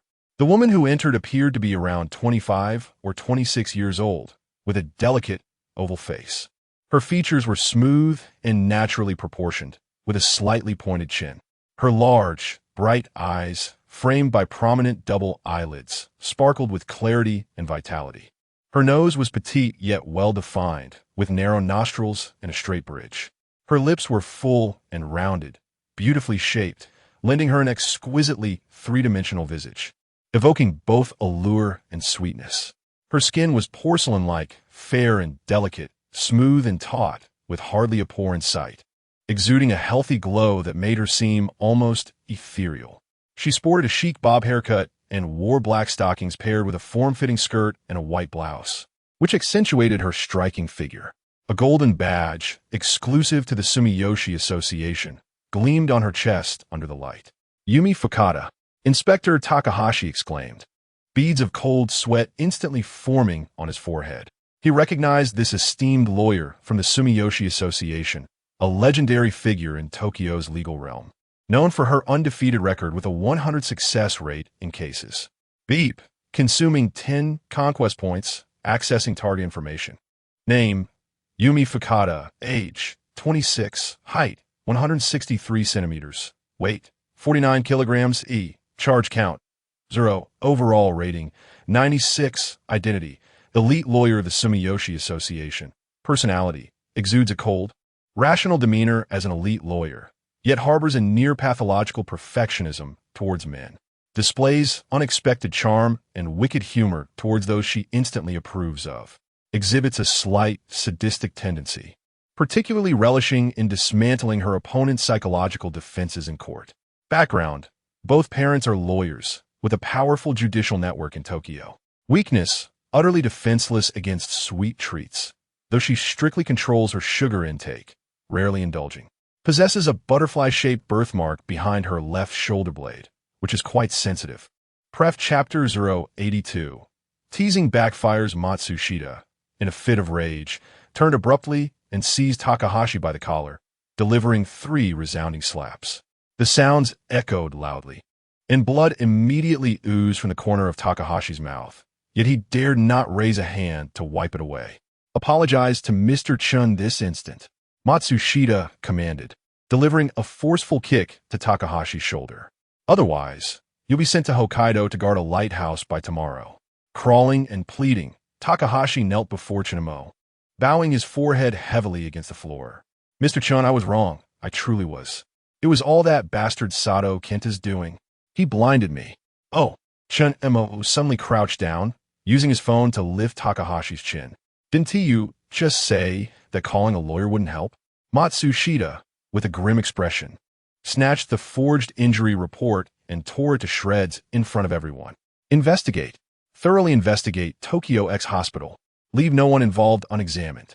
Suddenly, Fukada Yoshimi let out a light laugh, her high heels tapping rhythmically as she playfully nudged Sato, who was pinned to the ground. "Almost forgot about this one, Sato." Kenta began to struggle violently. "You can't touch me. My brother is smack." Chen Mo swiftly delivered a slap that sent Sato's head twisting to one side, 2 bloodied teeth flying against the wall. "That slap was to teach you about manners." Chen Mo shook his hand and turned to Fukada, inquiring, "I recall that publicly insulting a foreign guest falls under the Hate Speech Regulation Act, doesn't it?" Matsushita immediately understood, at least 3 years in prison. "We will take special care of his stay in detention." He cast a pointed glance at the burly men from the Sumiyoshi Kai. Meanwhile, Fukada suddenly linked her arm with Chen Mo's. "Handsome, let Mr. Matsushita handle this, shall we? I'm quite hungry. Having helped you with such a significant matter, shouldn't you repay me? Perhaps by satisfying my hunger." Chen Mo found himself puzzled by this renowned lawyeress fervor. Yet he was not a naive fledgling. Faced with such a teasing elder sister's playful provocation, it was a challenge he could hardly shy away from. Suddenly, he remembered a skill that had long been gathering dust in his inventory. Beep, mind reading activated. Target, Fukada Yoshimi.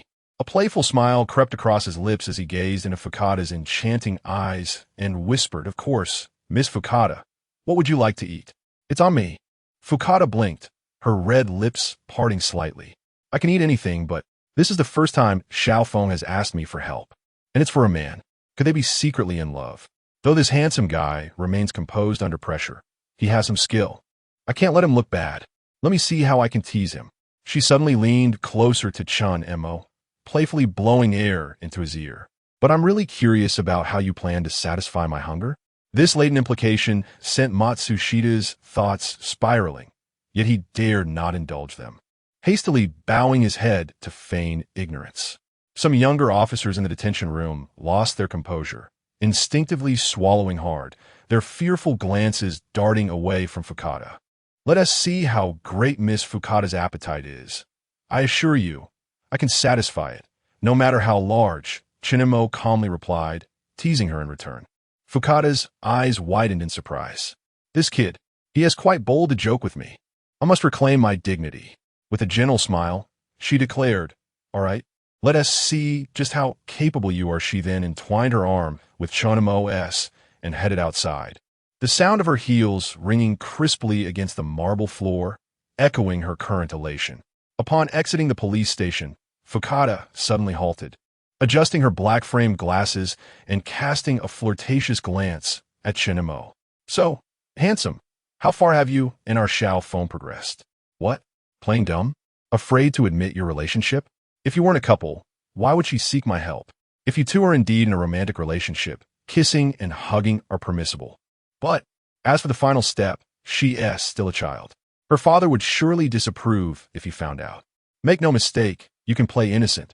But given the situation, you're clearly not a mere boy. Miss Fukada, you misunderstand. Miss Feng and I are merely friends. I have no intentions of pursuing her romantically. I prefer mature and alluring women, such as Chen Mo stated, his gaze hinting at his answer. Fukada's steps abruptly halted, a dangerous glint flashing behind her glasses. Such as, what a brave boy to tease me so. However, his eyes and lips are sincere. A mischievous smile danced on Chen Mo's lips as he reached out to tuck a stray strand of hair behind her ear. Like someone as intelligent and alluring as Miss Fukada, the esteemed lawyer. His fingertips grazed her sensitive earlobe, causing Fukada to catch her breath. Damn, how bold. He dares to make a move. But this is how men should be. It adds to the intrigue. You little brat, daring to tease the top lawyer of the Sumiyoshi Kai. Are you not afraid I might have my bodyguards take care of you? She feigned anger, her eyes narrowing. Yet, the slight blush on her ears betrayed her true reaction. Taking a bold step forward, she nearly pressed her 10-centimeter heels against Chen Mo's shoes. Instead of retreating, Chen Mo leaned into her assertive advance. The cherry blossom tree at the police station entrance suddenly shed a few petals, drifting into her open shirt collar, resting alluringly in the hollow of her collarbone. Fear not, Miss Fukada, though you may say such things, your heart whispers otherwise. He delicately pinched a petal between his fingers, brushing it lightly against her carotid artery. Thus, Miss Fukada's threats are lighter than cherry blossoms. Little rascal. Fukada's pupils constricted slightly, her high heels instinctively retreating half a step. How does he know what I'm thinking? No, this boy is quite intriguing. Quickly regaining her composure, a dangerous smile curled her red lips as she tugged on Chen Mo's tie, pulling him closer. It seems you understand women quite well. Chen Mo leaned down, their noses nearly touching, and chuckled softly. I only understand women like you, Miss Fukada, who say one thing but mean another. With a playful flick, Fukada released his tie, patting his chest lightly. Very well, without saying chapter 083. My boyfriend lends me for 2 days. Just as she finished speaking, her phone suddenly rang. Noticing it was a call from Jidao Feng, her eyes flickered and she pressed the answer button. Upon connecting, Jidao Feng's voice came through. Aunt, is Chen Mo all right? Of course, I'm perfectly fine. Are you still worried with me around? Fukada Yomi glanced at Chen Mo. Your little boyfriend is quite friendly. He even dares to tease me. Wah, what little boyfriend? The voice on the other end suddenly rose in pitch. We are merely ordinary friends. Chen Mo was taken aback by their conversation. Jidao Feng actually referred to Fukada Yomi as aunt. No wonder she was so fiery upon arrival. She was testing the waters, wasn't she? Chen Mo leaned closer to the microphone and said, Miss Feng, thank you for your concern. I'm doing well. The warmth of his breath brushed against Fukada Yomi's ear, causing her to tremble slightly, nearly dropping her phone. This guy must be doing it on purpose. Hearing Chen Mo's voice, Jidao Feng's tone became flustered. Who's concerned about you? I just worry that you might not handle things well, and end up behind bars without anyone to teach me how to bend the rules. Fukada Yomi watched the two exchange barbs from afar, her beautiful eyes glinting with mischief. Suddenly, she raised her phone, adopting a coy tone. Little Feng, could I borrow your little boyfriend for a couple of days? Aunt, Jidao Feng's shrill scream nearly shattered the microphone. Don't say such things. That scoundrel is certainly not my boyfriend. Seizing the opportunity, Chen Mo leaned even closer, nearly brushing against Fukada Yomi's cheek as he spoke into the phone. Miss Phone, rest assured, I will fulfill my promise to you, but you must temper your temper. If you keep cursing, you might end up not getting married. You won't be getting married either. You've infuriated me. Don't ask me for help next time. The busy tone rang out on the other end as Jidao phone abruptly hung up. Fukada Yomi put away her phone, a half-smile on her face as she looked at Chen Mo. You've got some guts, daring to tease the eldest lady of the Jidao family. Chen Montak Shulgit. More than that, I'm curious as to why Miss Fukada is testing me. Fukada Yomi paused slightly, then chuckled softly. It seems you caught on. Let's get in the car. I haven't had lunch yet. The genuine leather seats exuded a faint aroma. Fukada Yomi removed her suit jacket, revealing her fair arms, and pressed the partition button. A black glass rose between the front and back seats. Now we can have a proper chat. She crossed her elegant legs, retrieving a bottle of red wine from the car fridge. Would you like to taste? A 1982 Lafite. Let's have a small sip before dinner.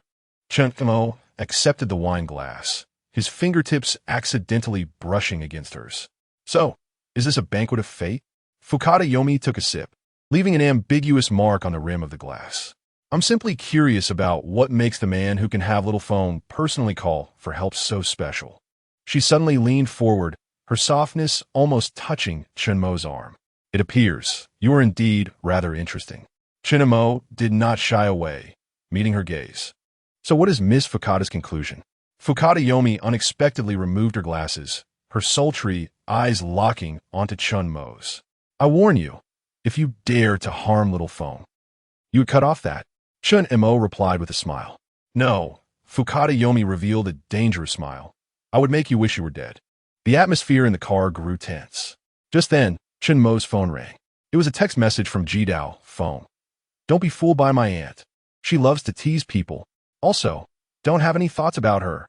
Chen Mo turned his phone screen toward Fukada Yomi. It seems someone is feeling jealous. Fukada Yomi glanced at it and suddenly laughed, collapsing back in her seat. Ha ha, this girl really. She wiped away her tears of laughter. All right, I won't tease you anymore.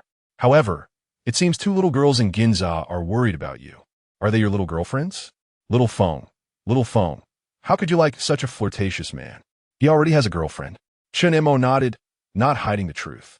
Yes, so it would be troublesome for Miss Fukada to take me there. Fukada Yomi raised an eyebrow, a unique glint in her eyes as she smiled slyly. Oh, quite honest of you. Fine, I shall be a good person and take you to find your little girlfriends. She pressed the call button to inform the driver of their destination. Then, leaning back in her seat, she took another sip of red wine. Little handsome, you have quite the charm. A skilled lover, I see. Not only are you openly dating two girls, but they seem to have a good relationship too. Miss Fukada, you misunderstood. Only one is mine, the other is not. Before Chen Mo could finish, his phone rang again. It was a text from Ishikawa Mio. Chen Mo-kun, are you all right? I'm very worried about you. I'm fine. The situation has been resolved. I'm coming to see you now. The car slowly started moving, weaving through the bustling streets of Tokyo.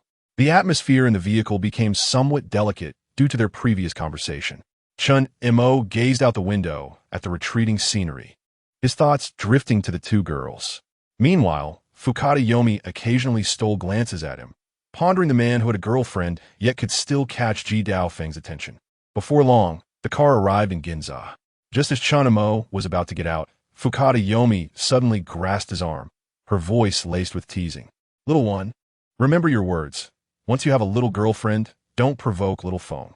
If you dare to do anything to her, I won't let you off easy. Chen Mo turned back, meeting her alluring yet warning gaze, and nodded with a smile. Rest assured, Miss Fukada, I truly regard Miss Fong as merely an ordinary friend. I have said I don't like her, and I genuinely do not. Compared to her, I might prefer Miss Fukada instead. You little rascal. Upon exiting the car, Chen Mo immediately spotted the two girls. Ishikawa Mio rushed over to him, wrapping her arms around his arm, her face a mixture of worry and joy. Her voice trembled with emotion. Chen Mo-kun, I'm so relieved you're okay. Murakami Yuki wore a similar expression, tinged with guilt. Upon seeing Chen Mo, she bowed apologetically. I'm sorry for causing you trouble. It's all my fault. If it weren't for me, you would. Chen Montag embraced Ishikawa Millionen, Rishuling Murakami Yuki. It's all right. I wasn't fond of him either. Ding. Murakami Yuki's affection increased by 30. Reward, 300 affection points. Chapter 084. The Identity of Kanda Emi. By the way, did you all eat after I asked you to go for a meal? Chen Mo quietly inquired, glancing at Ishikawa Mio nestled in his arms. He noticed her eyes darting away. You didn't eat, did you? Well, how dare you disregard my words? He raised his hand and pinched her tender cheek hard. Ishikawa Mio winced slightly, her delicate brows furrowing, yet she refrained from crying out in pain. Observing her silly and dazed reaction, Chen Mo felt a pang of sympathy and gently rubbed her reddened cheek. All right, now that all the issues have been resolved, we can go eat. Ishikawa Mio obediently nodded. Beside them, Murakami Yuki, who had been quite famished, perked up at the mention of food, her eyes sparkling. Chen Mo turned to the elegant Fukada Emi in the car and said, Miss Fukada, I sincerely appreciate your assistance today. Which restaurant would you prefer? It's on me. Fukada Emi lightly tapped her slender fingers on the edge of the car window, her crimson lips curling into a meaningful smile. Will my presence disrupt your gathering? Her gaze flickered between Ishikawa Mio and Murakami Yuki before settling on Chen Mo, deliberately blinking her alluring eyes. It won't be a distraction. In fact, we may require your guidance in the future, Miss Fukada. Very well, then. Fukada Emi gracefully opened the car door, her long legs clad in black stockings stepping out first. I happen to know a delightful teppanyaki place nearby, Gomiai Aku. Their Kobe beef is quite delectable. She stood tall, adjusting her suit jacket, which often got disheveled. At a height of 1.62 meters, complemented by 10-centimeter heels, she exuded a commanding presence. Let us go. That restaurant isn't far from here. Fukada Emi naturally linked her arm with Chen Mo's, completely disregarding Ishikawa Mio's suddenly displeased expression. Meanwhile, Murakami Yuki's eyes widened, secretly scolding the situation in her mind. The four of them proceeded toward the restaurant in a rather peculiar formation, with Chen Mo flanked by two women, while Murakami Yuki trailed behind, occasionally stealing glances at Fukada Emi's back. She felt an urgent anxiety, wondering why Mio-chan showed no reaction. This woman seemed so alluring and was unbothered by the possibility of her boyfriend being captivated. It seemed she needed to find an opportunity to remind her friend. The sign for Gomiai Aku was understated, a modest black fa-ade adorned with a small golden bull emblem. Upon entering, they were greeted by the distinctive aroma of teppanyaki, a delightful blend of premium beef fat and the rich scent of garlic.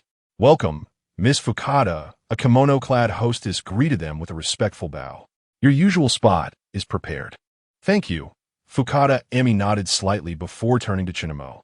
I frequent this establishment. The chef is from Kobe and possesses exceptional skills. They were led to a semi-enclosed private room, featuring a gleaming iron grill in the center and 4 high stools arranged around it. Fukada Emi effortlessly took the seat of honor, with Chen Mo across from her, while Ishikawa Mio and Murakami Yuki settled on either side. Let us start with a bottle of chilled dasai, Fukada Emi instructed the waitress, then looked at Chen Mo. You don't mind a bit of alcohol, do you? Of course not, Chen Mo replied with a smile, noticing Ishikawa Mio anxiously twisting her fingers. He discreetly held her hand beneath the table, feeling her palm slightly damp. The sake soon arrived, and Fukada Emi skillfully poured a glass for each person, the crisp aroma of the liquor wafting through the air. So, she raised her glass, leaving a faint mark of her lips on the rim. To our intriguing encounter today, cheers. Chen Mo raised his glass, and Ishikawa Mio and Murakami Yuki hurriedly followed suit. The 4 glasses clinked together, producing a clear, melodious sound. Miss Fukada. Chen Mo took a sip of the sake and directly asked, I'm quite curious about your relationship with Kido Kid. Why does she refer to you as Aunt? Fukada Emi set her glass down, her slender fingers lightly tapping the table. My sister is Kid's mother. However, she paused, a flicker of complex emotion crossing her eyes. My sister passed away early, so in many ways, I consider Keed as my daughter. Chen Mo perceptibly caught the fleeting sadness in her eyes, but soon Fukada Emi reverted to her nonchalant demeanor. Thus, she leaned forward, the allure of her V-neck suit subtly revealing itself. You understand why I had to test you, right? Any man approaching Keed must pass my scrutiny. Therefore, this is a trial. Ishikawa Miyo's breathing noticeably quickened. Chen Mo could feel her nails nearly digging into his palm, and he gently squeezed her hand in a gesture of reassurance. I understand. Chen Mo met Fukada Emi's gaze unwaveringly. However, I must reiterate that my relationship with Kido Keed is purely platonic. Is that so? Fukada Emi chuckled softly. Then why did Keed call me the moment you encounter trouble? That girl has never been this anxious for any ordinary friend. Just then, the chef entered, pushing a cart laden with ingredients, interrupting this precarious conversation. Various premium ingredients were neatly arranged, most notably a beautifully marbled piece of Kobe beef. Miss Fukada, today we have just received a 5-grade Kobe beef. Would you like to try it? The chef inquired respectfully. Absolutely. Fukada Emi nodded, then turned to Chen Mo. Do you have any dietary restrictions? Ishikawa Miyo and Murakami Yuki both shook their heads. Chen Mo smiled and replied, We'll defer to your choice, Miss Fukada. Fukada Emi swiftly placed her order, and the chef began expertly preparing the dishes on the grill. The aroma of butter melting at high heat filled the room, whetting their appetites. Speaking of which, Fukada Emi suddenly turned to Murakami Yuki, her gaze sharp as a knife. Today, this incident was instigated by you, wasn't it? Her commanding presence was palpable. Murakami Yuki visibly trembled, her face paling. I'm very sorry. Miss Fukada. Chen Mo interjected immediately. This matter cannot be blamed on Yuki. That Sato was not a good person to begin with. Oh, Fukada Emi raised an eyebrow. You seem quite protective of her. I haven't even said anything yet, and you're already anxious. Her gaze flitted between Chen Mo and Murakami Yuki. And you, Yuki, what is your relationship with him? The atmosphere grew tense. The sizzling sound of beef on the grill, now echoing ominously. She is Mio-chan's friend, hence she is also my friend, Chen Mo replied calmly. Fukada Emi suddenly burst into laughter, her voice laced with sarcasm. Chen Mo-kun, you truly are amusing. One girlfriend, she pointed to Ishikawa Miyo, one ordinary friend, nodding at Murakami Yuki, and our little Keed. You have quite a multitude of ordinary friends, all of whom are charming young ladies. Doesn't your girlfriend feel jealous? A normal person would surely be envious. Chapter 085. Intriguing. Hehehe. The corners of Ishikawa Miyo's eyes began to redden. She wished to retort, but lacked the courage. Chen Mo could sense her hand trembling slightly. Taking a deep breath, he was about to respond when the chef timely announced that the first dish was ready. Let us eat first. Fukada Emi seemed to lose interest in continuing the topic. It won't taste good if it gets cold. The first course was butter-seared abalone, thinly sliced and quickly sautéed on a hot plate until golden, then drizzled with a special sauce. Fukada Emi elegantly picked up a slice with her chopsticks and placed it in her mouth, her eyes narrowing in satisfaction. Try it, she said to Chen Mo. The sauce here is a secret recipe. You won't find this flavor anywhere else. Chen Mo served a piece to Ishikawa Miyo before taking one for himself. The texture of the abalone was indeed exquisite, crispy on the outside and tender within, with the sauce offering a perfect balance of savory and a hint of sweetness that beautifully highlighted the seafood's freshness. What do you think? Fukada Emi inquired, her gaze fixed solely on Chen Mo. It's certainly unique, he replied honestly. Does the sauce contain yuzu peel? Fukada Emi's eyes sparkled. Not bad, you can taste that.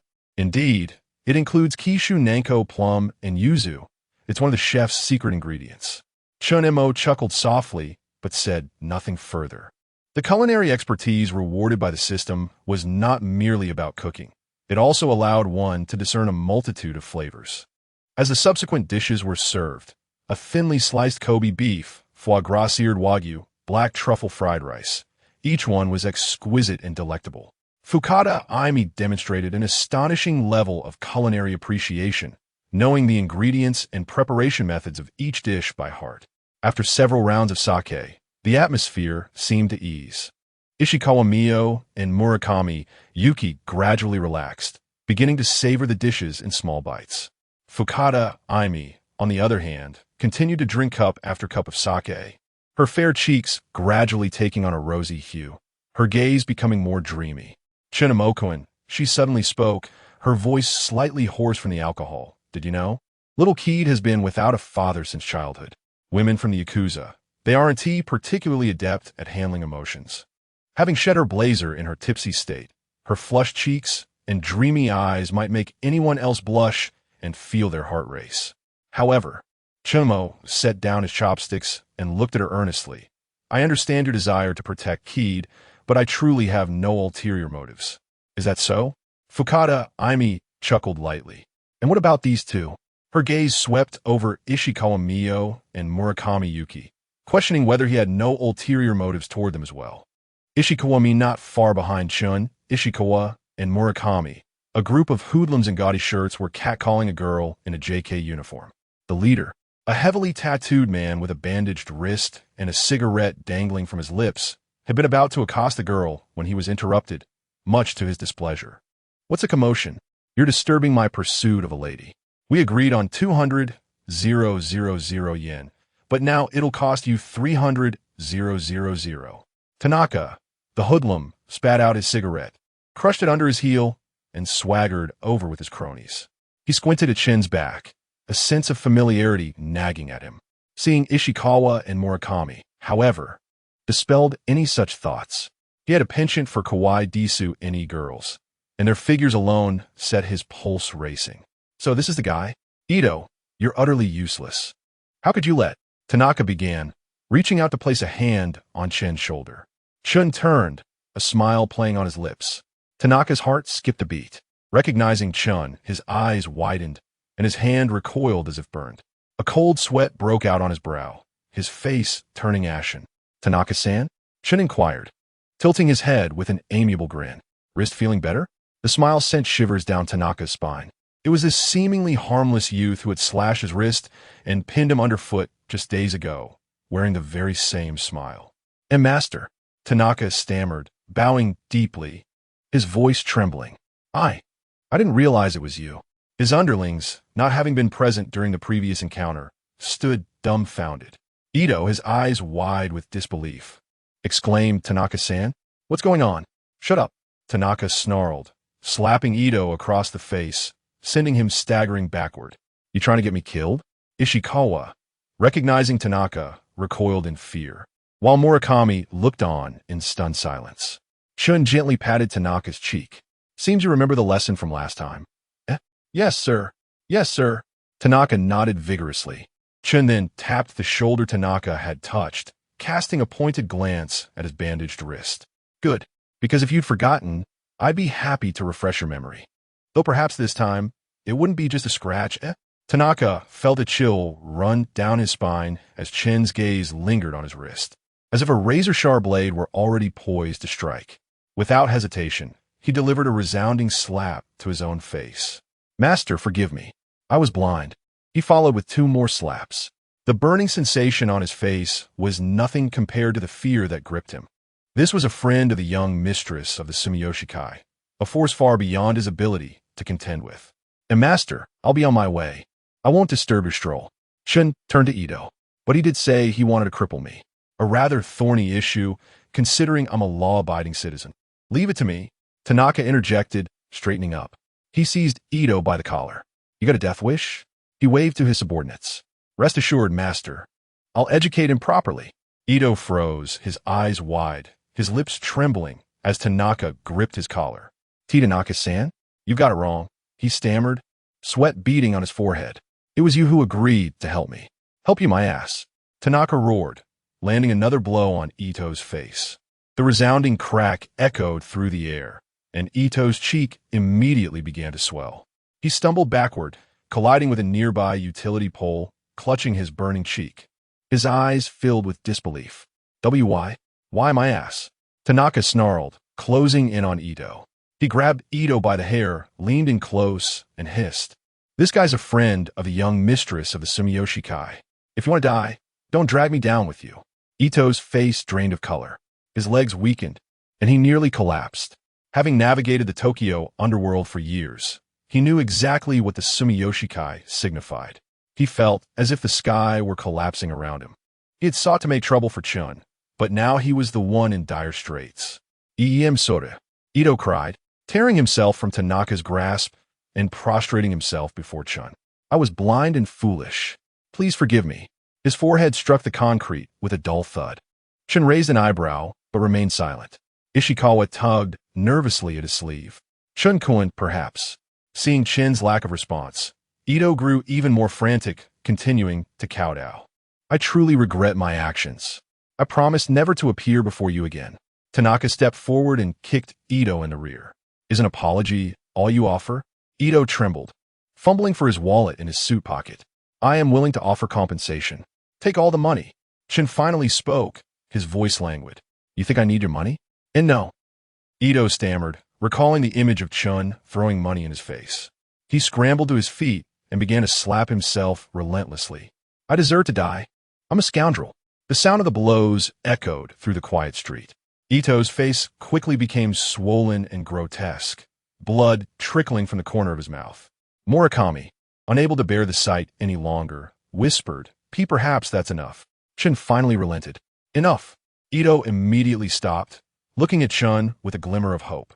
Remember today's lesson, Chun said coldly, having never considered Ito a threat. If I ever see you again, there won't be a next time. I'll resign tomorrow and return to my hometown. Ito cried, bowing repeatedly. Tanaka rushed forward, fawning. Master, are you satisfied with how this was handled? Chun glanced at him. You're quite the opportunist. Tanaka wrung his hands, smiling obsequiously. It's my duty, my duty. About what happened last time. Chun waved his hand dismissively. Take your men and leave. Yes, sir. Yes, sir, Tanaka said, bowing and scraping. He turned to his underlings. What are you waiting for? Get moving. Before leaving, Tanaka delivered one last kick to Ito. Get lost. Ito scrambled away, not even daring to retrieve his wallet. Watching the group flee, Murakami let out a sigh of relief. She had never imagined that the feared Sumiyoshikai gangsters could be so subservient in Chen's presence. Her gaze toward Chun was now tinged with admiration. Ding! Murakami Waiki's subjugation has increased by 10. Reward: 100 subjugation points. The sudden system notification caused Chun to glance at Murakami. This girl was truly intriguing. Such a minor incident had resulted in a significant increase in her subjugation progress. Ishikawa Mio gazed at Chen Mo with a hint of concern. Chen Mo-kun, that's Sumiyoshi Association. Chen Mo chuckled softly, ruffling her hair. Don't overthink it. Let's head to the hospital. As the three turned to depart, none noticed the tinted window of a black sedan slowly rising at the street corner. Inside sat Fukada Aimi, her crimson lips curling into a playful smile. How intriguing. Chapter 087. Your man is quite extravagant. The afternoon sun of Tokyo streamed through the taxi's window, casting a warm glow upon Chen Mo's profile. He gazed down at Shikawa Mio, who leaned peacefully against his shoulder. Her long eyelashes cast delicate shadows on her face, as she breathed evenly and tranquilly. In the front passenger seat, Murakami Yuki occasionally stole glances at them through the rearview mirror, a subtle smile gracing her lips. Mio-chan, we're almost there. Chen Mo gently squeezed the palm of Shikawa Mio's hand. Startled, she abruptly opened her eyes, a flicker of panic crossing her face. Did I fall asleep? I'm so sorry, it's all right. Chen Mo smiled, tucking a few stray strands of her hair behind her ear. You were quite exhausted last night. Just awakened. Shikawa Mio was suddenly besieged by memories, causing her cheeks to blush a rosy hue. Meanwhile, Murakami Yuki, who had been eavesdropping in the front, widened her eyes in astonishment. She was still an innocent girl, but quickly grasped the implication of being too tired last night. Instantly, her knees pressed together in embarrassment. The taxi came to a stop before the hospital, the imposing white structure appearing particularly solemn under the sunlight. The faces of patients and their families entering and exiting were mostly etched with worry. Wait, Chen Mo called out to the two girls who were about to disembark. Let us buy something first. He led them to an upscale fruit shop nearby, where he meticulously selected a basket of imported fruits. Chen, this is too extravagant. Didn't we already buy supplements this morning? We really don't need fruits, Shikawa Mio said, her fingers nervously twisting as she glanced at the staggering prices. What we bought this morning was for the morning. It would be inappropriate to arrive empty-handed in the afternoon. Besides, it's not that much, Chen Mo replied nonchalantly, swiping his card to pay. A notification echoed in his mind. Ding! Monitoring host-s expenditure on Shikawa Mio. Visiting gift expenditure 180,000 yen, triggering 5x critical hit. Sakura Bank. Your account ending in 0219 has credited 900,000 yen, account balance 470 million. Murakami Yuki observed Chen Mo's unhesitating spending with wide eyes. Stunned as always, she whispered to Shikawa Mio, your man is quite extravagant. Shikawa Mio's face flushed deeply, yet she did not contest the term man. Ascending to the 12th floor ward area via the elevator, the scent of disinfectant greeted them. Elderly patients wheeled their 4 stands slowly down the corridor, while the phone at the nurse's station rang incessantly. When the trio finally exited the hospital, the setting sun had painted the Tokyo sky a vibrant orange.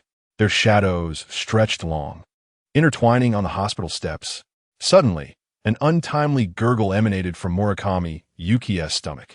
She immediately clutched her belly, her face turning as red as a ripe apple. Soda. Chen Mo couldn't help but chuckle. It seems our Yuki-chan is truly starving. Shikawa Mio stifled a giggle. Mio-chan. Murakami Yuki stomped her foot in embarrassment. Don't tease me. All right, Chen Mo said, observing the 2 adorable girls. He picked up his phone and searched for nearby highly rated eateries. There's a nice family restaurant nearby. Let us go there for dinner. As they strolled along the tree-lined path outside the hospital, the sunset filtered through the leaves, casting dappled shadows on the ground. Shikawa Mio subtly moved closer to Chen Mo, hesitating before gently intertwining her pinky with his. Chen Mo felt the warmth radiating from her fingertips and turned to her with a slight smile, enveloping her hand in his palm. Shikawa Mio's cheeks immediately flushed, yet her lips curled into a sweet smile. Suddenly, Murakami Yuki turned back. Is this the place? She pointed to a cozy restaurant by the road. It's signed Reading Western Cuisine. Indeed, Chen Mo nodded. I read online that their hamburgers and omelet rice are excellent. As they pushed open the restaurant door, a bell chimed cheerfully. The interior exuded a classic Japanese Western-style ambience, with polished wooden tables and vintage advertisements adorning the walls. It was dinner time, and the restaurant was nearly full, the air rich with the aromas of butter and sauces. Welcome, 3 of you? A cheerful waitress in an apron greeted them. Yes, please. A table by the window, Chen Mo replied. The waitress led them to a small round table in the corner, perfectly positioned to enjoy the city view illuminated by the setting sun, with soft lighting enhancing the atmosphere. Murakami Yuki eagerly flipped through the menu. Wow, everything looks delicious. Shikawa Mio, more reserved, sat beside Chen Mo, her attention focused on him as she quietly asked, Chen Mo-kun, what do you want to eat? Chen Mo scanned the menu. I'm thinking of trying their signature hamburger set. What about you 2? I want omelet rice. Murakami Yuki immediately raised her hand. With double cheese. And you, Mio-chan? Chen Mo turned to Shikawa Mio. I suppose I'll have the hamburger, too. Shikawa Mio hesitated. Noting her indecision, Chen Mo gently prodded. Would you prefer something else? Shikawa Mio nodded. The seafood cream pasta looks really good then. Let us order that, Chen Mo said kindly. You don't have to eat the same as me. Order what you truly desire. After the waitress noted their orders and departed, a brief silence enveloped the table, filled only with the laughter and clinking of cutlery from other patrons. Murakami Yuki broke the silence. Today I'm really thankful for you, Chen Mo-kun. Her voice was notably softer than usual. If it weren't for you, Mio-chan, and I might. Yuki Shikawa Mio looked at her friend with concern. It's all in the past, Chen Mo interrupted. What matters is that you're both fine now. He then added, with a rather possessive tone, anyone who harms my women is utterly unacceptable. Chen Mo-kun. Shikawa Mio's face instantly turned crimson, and she bashfully swatted his arm. Murakami Yuki burst into laughter. Mio-chan, your face is so red, like a boiled crab. Yuki, even you're teasing me. As the three of them laughed and bantered, the waitress brought out their drinks. Chen Mo received a chilled oolong tea, while the two girls opted for lemon soda. Cheers! Murakami Yuki exclaimed, raising her glass high. To celebrate, our friendship? Cheers! Chen Mo responded, maintaining the jovial atmosphere as he raised his glass. Shikawa Mio smiled, gently clinking her glass against Chen Mo's. Cheers! Just as they were halfway through their drinks, the main courses arrived. Chen Mo's hamburger was thick and juicy, drenched in a rich sauce. Murakami Yuki's omelet rice was golden and fluffy, with melted cheese oozing out as she cut into it. Shikawa Mio's seafood pasta exuded an enticing aroma of cream, adorned with large shrimp and shellfish. I'm starting, the two girls exclaimed in unison. Chen Mo, however, had no intention of adhering to such a trivial convention. Elated, Yuki Murakami eagerly shoveled a large spoonful of omurice in her mouth, hissing from the heat but reluctant to relinquish the taste. Sugoi, delicious, utterly scrumptious. Yuki-senpai, please savor it, said Ishikawa Mio, handing her a napkin. No one is contesting your repast. Chen Mo sliced a morsel of hamburger steak and extended it on a fork toward Ishikawa Mio. Would you care for a taste? Ishikawa Mio paused, then bashfully opened her mouth. As the juices burst within her palate, her eyes illuminated. Exquisite, indeed. Chen Mo responded with a smile. Shall we exchange halves? I'd be delighted to sample yours as well. Ishikawa Mio nodding her plate closer. They shared the repast, oblivious to Yuki Murakami's knowing gaze. Ahem, Yuki Murakami interjected loudly. Might I remind you, too, that a singleton is present? Could you perhaps consider my sensibilities? Ishikawa Mio, realizing the intimacy of their actions, lowered her gaze. The tips of her ears flushed crimson. Chen Montauk, feigning innocence, retorted. You are welcome to procure a paramour of your own. Umph. Yuki Murakami retorted, jabbing at her omurice. Once I secure a paramour more handsome than Chen Mo-kun, I shall flaunt our affection before you daily. By all means, endeavor. Chen Mo replied with a smile, though his thoughts diverged from his words. A captivating damsel, such as she shall not elude my grasp. The evening meal progressed in such convivial camaraderie. As the trio of BRLES were presented, twilight had fully descended. The restaurant's lighting cast a warm, inviting glow. Today has been truly delightful, Ishikawa Mio murmured, her fingers absently tracing the rim of the pudding cup. Despite the morning's tribulations, being in Chen Mo-kun's company has been a source of joy. Chen Mo clasped her hand. The future holds even greater promise, I assure you. Yuki Murakami, observing their joined hands, interjected, Chen Mo-kun, you must treat Mio-chan with utmost care. She is my most cherished friend, and should you dare mistreat her. Yuki, Ishikawa Mio interrupted, please desist. Your concerns are needless, Chen Mo said, regarding Yuki Murakami earnestly. She who captures my heart shall receive nothing but the utmost devotion. This solemn vow momentarily silenced the table, yet seemed to harbor deeper implications. Yuki Murakami scrutinized Chen Mo for a moment, then demurred, very well, I shall provisionally trust you. She then hastily turned to Ishikawa Mio, exclaiming, Mio-chan, your discernment is impeccable. She avoided Chen Mo's gaze, her heart pounding as if a boulder had been cast into a placid lake. What did he mean by that? Why did he regard me with such intensity? Could it be that he harbors affection for me? A cad, Ishikawa Mio, overwhelmed with shyness, could not utter a word, but merely tightened her grip on Chen Mo's hand. Upon settling the bill, Chen Mo naturally reached for his wallet. Yuki Murakami, noting the sum, gasped, this repast is exorbitant. Perhaps we should seek a more economical establishment next time. Nonsense, Chen Mo said, swiping his card. A trifle. As they exited the restaurant, a gentle night breeze caressed their faces. The streetlights had illuminated, signaling the commencement of Tokyo's nocturnal activities. Whither shall we proceed? Yuki Murakami inquired, stretching languidly. The hour remains early. Chen Mo glanced at his phone, noting a message from Moriwaki Kana expressing her concern. He was obligated to return home this evening. I believe everyone is fatigued. We should not tarry too long. Indeed, Ishikawa Mio concurred, then inquired curiously, Pray, where does Chen Mo reside? I am unaware. I am without a permanent abode in Tokyo. I dwell in rented lodgings. He paused.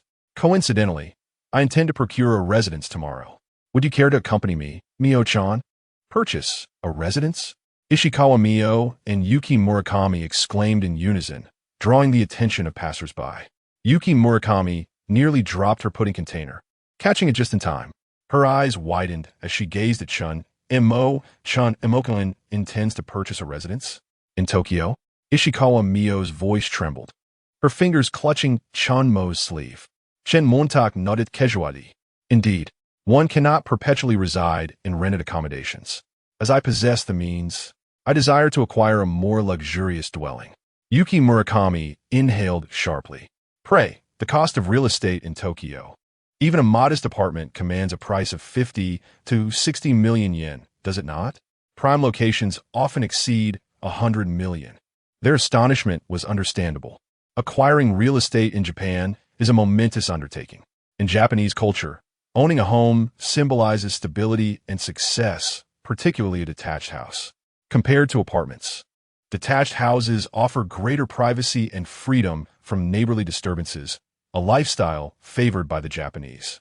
The affluent purchase detached houses, while those of lesser means opt for apartments.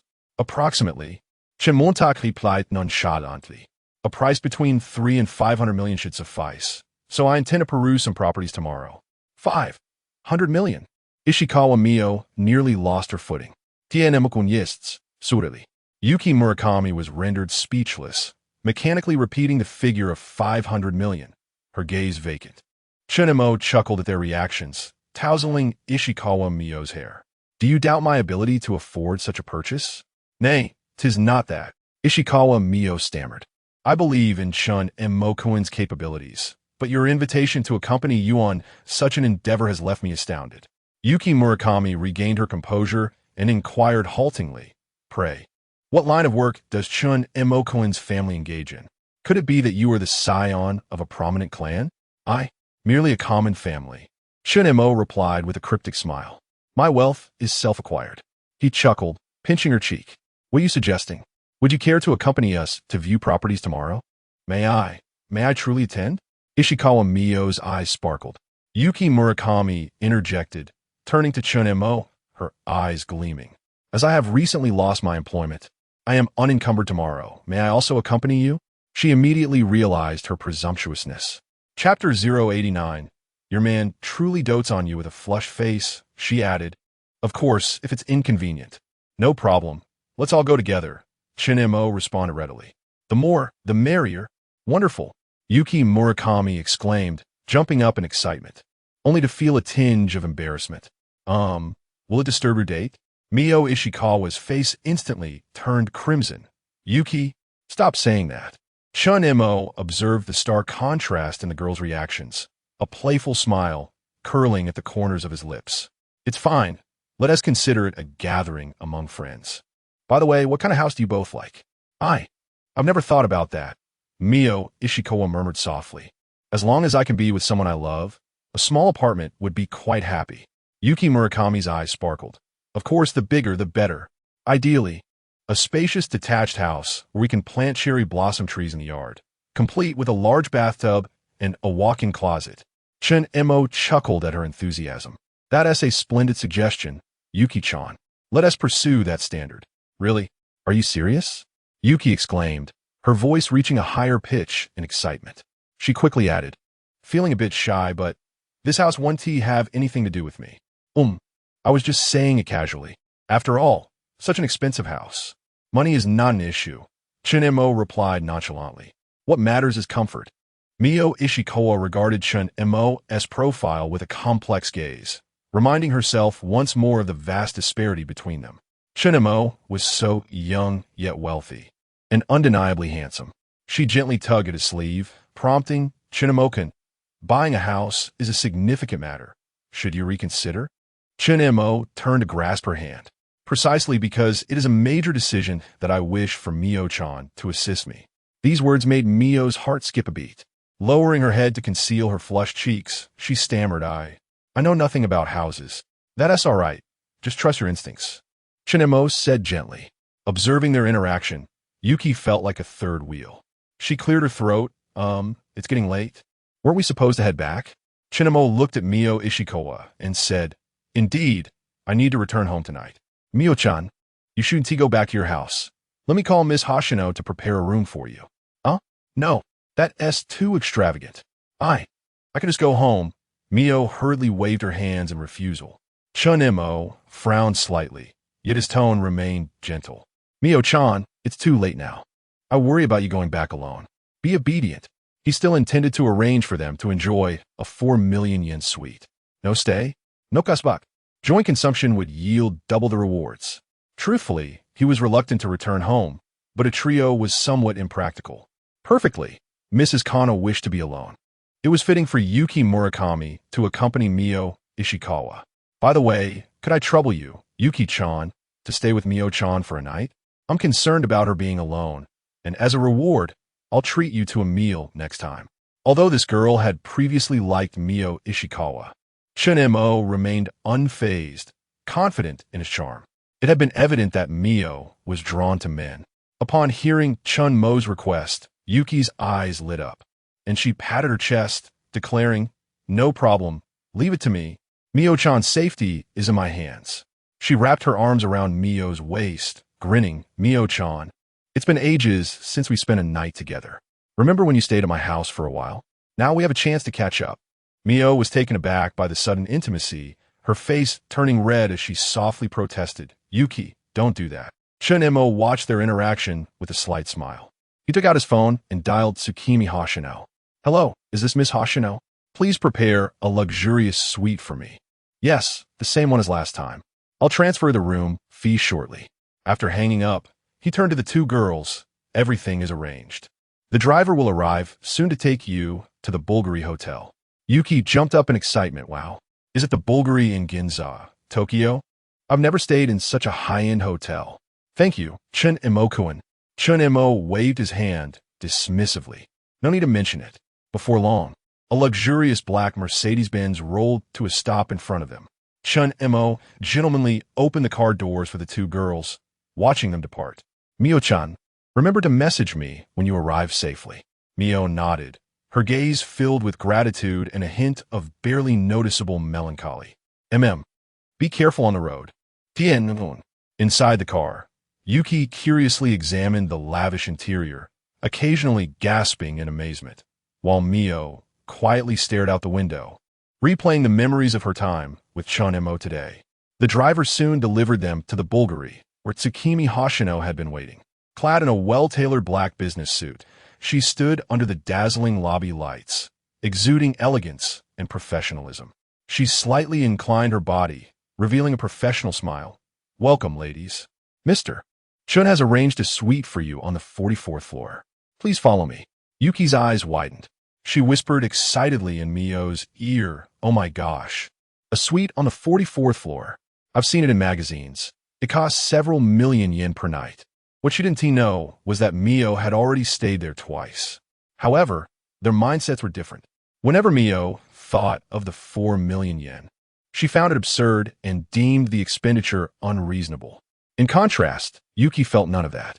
Tsukimi keenly sensed her discomfort and gently inquired, Miss Ishikawa, are you feeling unwell? And no, I'm fine. A flustered Mio quickly waved her hand. Very well, Mr. Chun specifically instructed that we take good care of you. Should you require anything, a dedicated staff member will be available 24 hours a day. Thank you. The three of them took a private elevator straight to the 44th floor. Tsukimi guided them to the suite's door. Upon opening it, they were greeted by a spacious foyer, leading to a panoramic view of Tokyo's dazzling nightscape through the floor-to-ceiling windows. Wow! Yuki gasped, unable to contain her excitement, rushing to the window. Mio-chan, look! We can see the entire Tokyo Tower. Tsukimi smiled as she introduced, This suite spans 400 square meters. The hotel also features a private onsen, a personal cinema, and a minibar. You can choose to have breakfast in your room or dine at the Michelin-starred restaurant on the 41st floor. Yuki dashed around the suite, her excitement bubbling over as she returned to Mio. Mio-chan, The bathroom has a full set of Bulgari skincare products. And there's a massage bathtub. We can truly indulge tonight. Tsukimi politely excused herself. I want tea to stir the two of you any longer. If you need anything, please use the call button. A butler will be at your service 24/7. Once the suite door closed, Yuki embraced Mio, exclaiming, Mio-chan, your man truly dotes on you. I'm so envious. I wish I could have a handsome, wealthy, and thoughtful man like that. And thus, they were left with just the two of them. API call failed with status code 429. Error. Code. For 29. Message. Resource has been exhausted, e.g. check quota. Status. Resource exhausted,